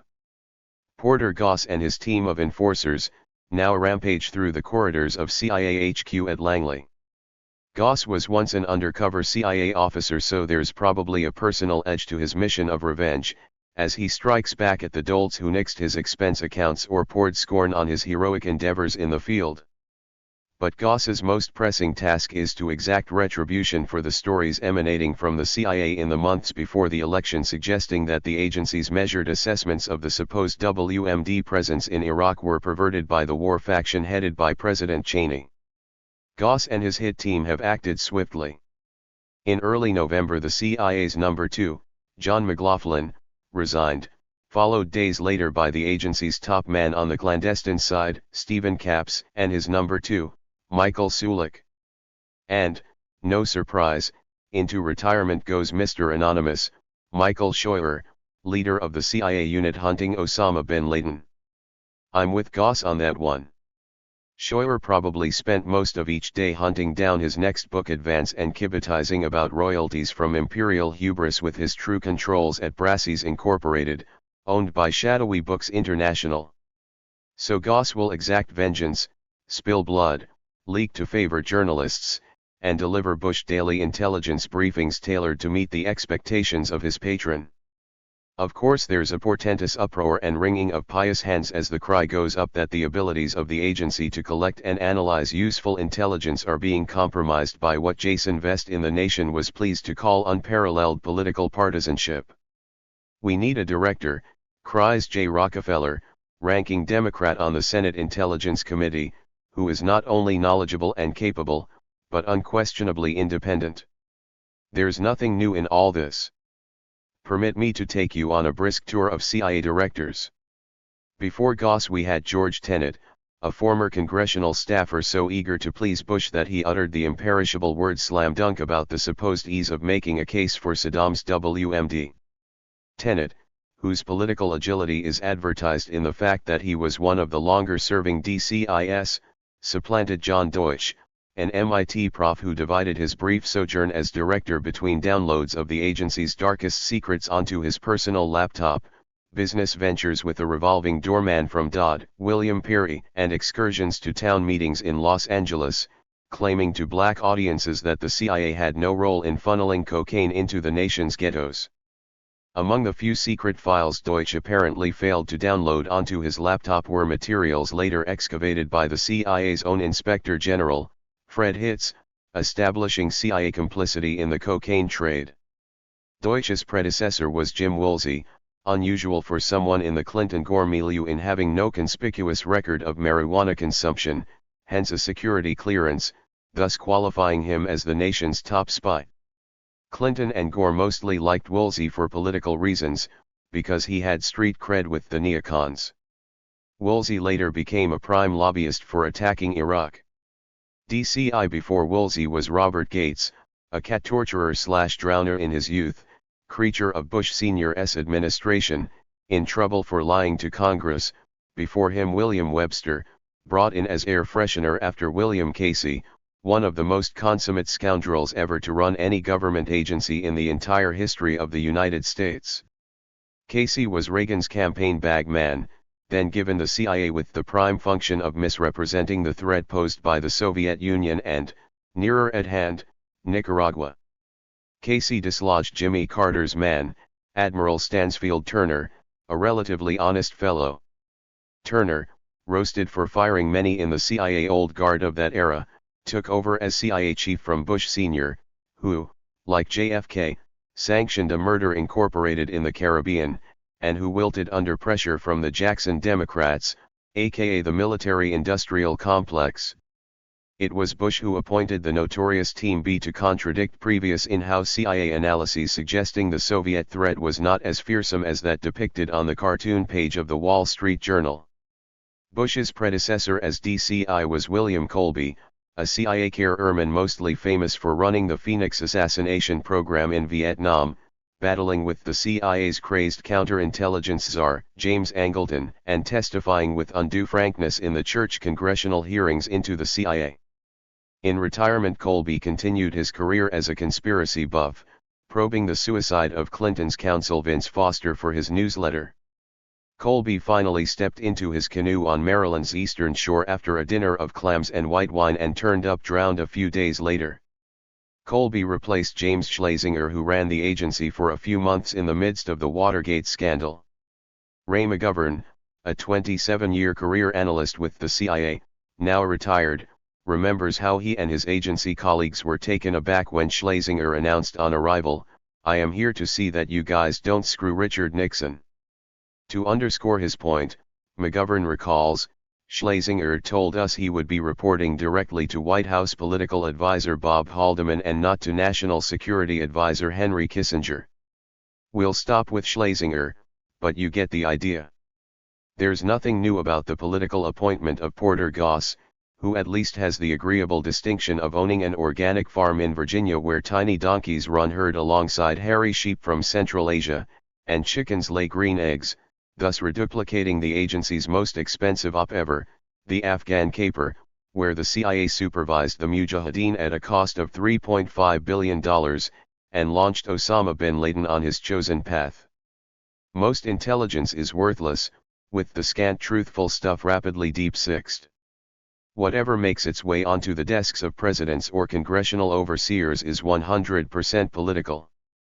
Anyone who wants to find out what's happening in the world would be better advised to ask a taxi driver. September 1st. Thanksgiving brought us the 1-month anniversary of Bill O'Reilly's disclosure on his show that to protect my family he had settled with Ms. Andrea Macris and her lawyer Benedict Morelli, thus cutting off what millions of O'Reilly haters had hoped would be a protracted season of public humiliation for Fox's apex bully.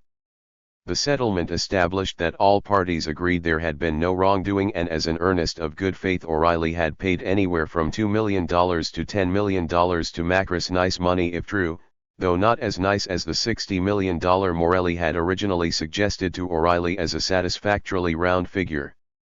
But there remains the mystery of the transmuted loofah, about which I had been hoping for some pleasing courtroom exchanges. Let's pick up the thread in the court document lodged in Nassau County, New Jersey, by Morelli on behalf of Macris. O'Reilly calls Macris, a 33-year-old innocent, working as a producer on The O'Reilly Show. She, poor lamb, says she thought it was about business and told him she'd call him right back. At this point, we surmise Ms. Macris may have activated a recording device and with the tape rolling, dialed the boss, who promptly got down to business, launching into what the complaint harshly stigmatizes as lewd and lascivious, unsolicited, and disturbing sexually graphic talk, about how he imagines he would handle personal relations with Ms. Macris if they were in the West Indies. First he'd get 2 wines into Ms. Macris, maybe intravenously. Then, you would basically be in the shower and then I would come in and I'd join you and you would have your back to me and I would take the little loofah thing. A loofah. This is no Motel 6, it's not the Ritz either, where loofahs would scarcely be little, though admittedly size doesn't come up in the definition of loofah offered by the American Heritage Dictionary of the English Language, 4th edition, 2000. Syllabication, loofah. Variant forms, or loofah also loofah. Noun. 1. Any of several Old World tropical vines of the genus loofah, having cylindrical fruit with a fibrous, sponge-like interior. 2. The dried, fibrous part of the loofah fruit, used as a washing sponge or as a filter. Also called dishcloth gourd, vegetable sponge. Etymology, Arabic luf singulative form of loofah. And what is O'Reilly, so strong, so masterful, planning to do with this thing of Arab origin? I would take the little loofah thing and kinda soap your back and rub it all over you, get you to relax, hot water, and you know, you'd feel the tension drain out of you and you still would be with your back to me. Then I would kinda put my arms, it's one of those mitts, those loofah mitts you know, so I got my hands in it, and I would put it around front, kinda rub your tummy with it and then with my other hand I would start to massage your boobs, get your nipples really hard. 'Cause I like that and you have really spectacular boobs. At this point, in the document filed in the courthouse in Nassau County, which would indeed appear to be a transcript right down to the there's an ellipse. So anyway, I'd be rubbing your big boobs and getting your nipples really hard, kinda kissing your neck from behind, and then the other hand with the falafel thing. Noun, 1. Ground spiced chickpeas shaped into balls and fried. 2. A sandwich filled with such a mixture. What happened to the loofah? Maybe Abe Foxman called him on the other line to warn about going Arab on us. And what is O'Reilly planning to do with the falafel? I would take the other hand with the falafel thing and I'd put it on your pussy, but you'd have to do it really light, just kind of a tease business. According to the courtroom document available for inspection on smoking gun, the quality of the conversation goes downhill from there on in. It may be that O'Reilly's tour of Arab commodities was proleptic, as he began to shift gears through the vowel sounds.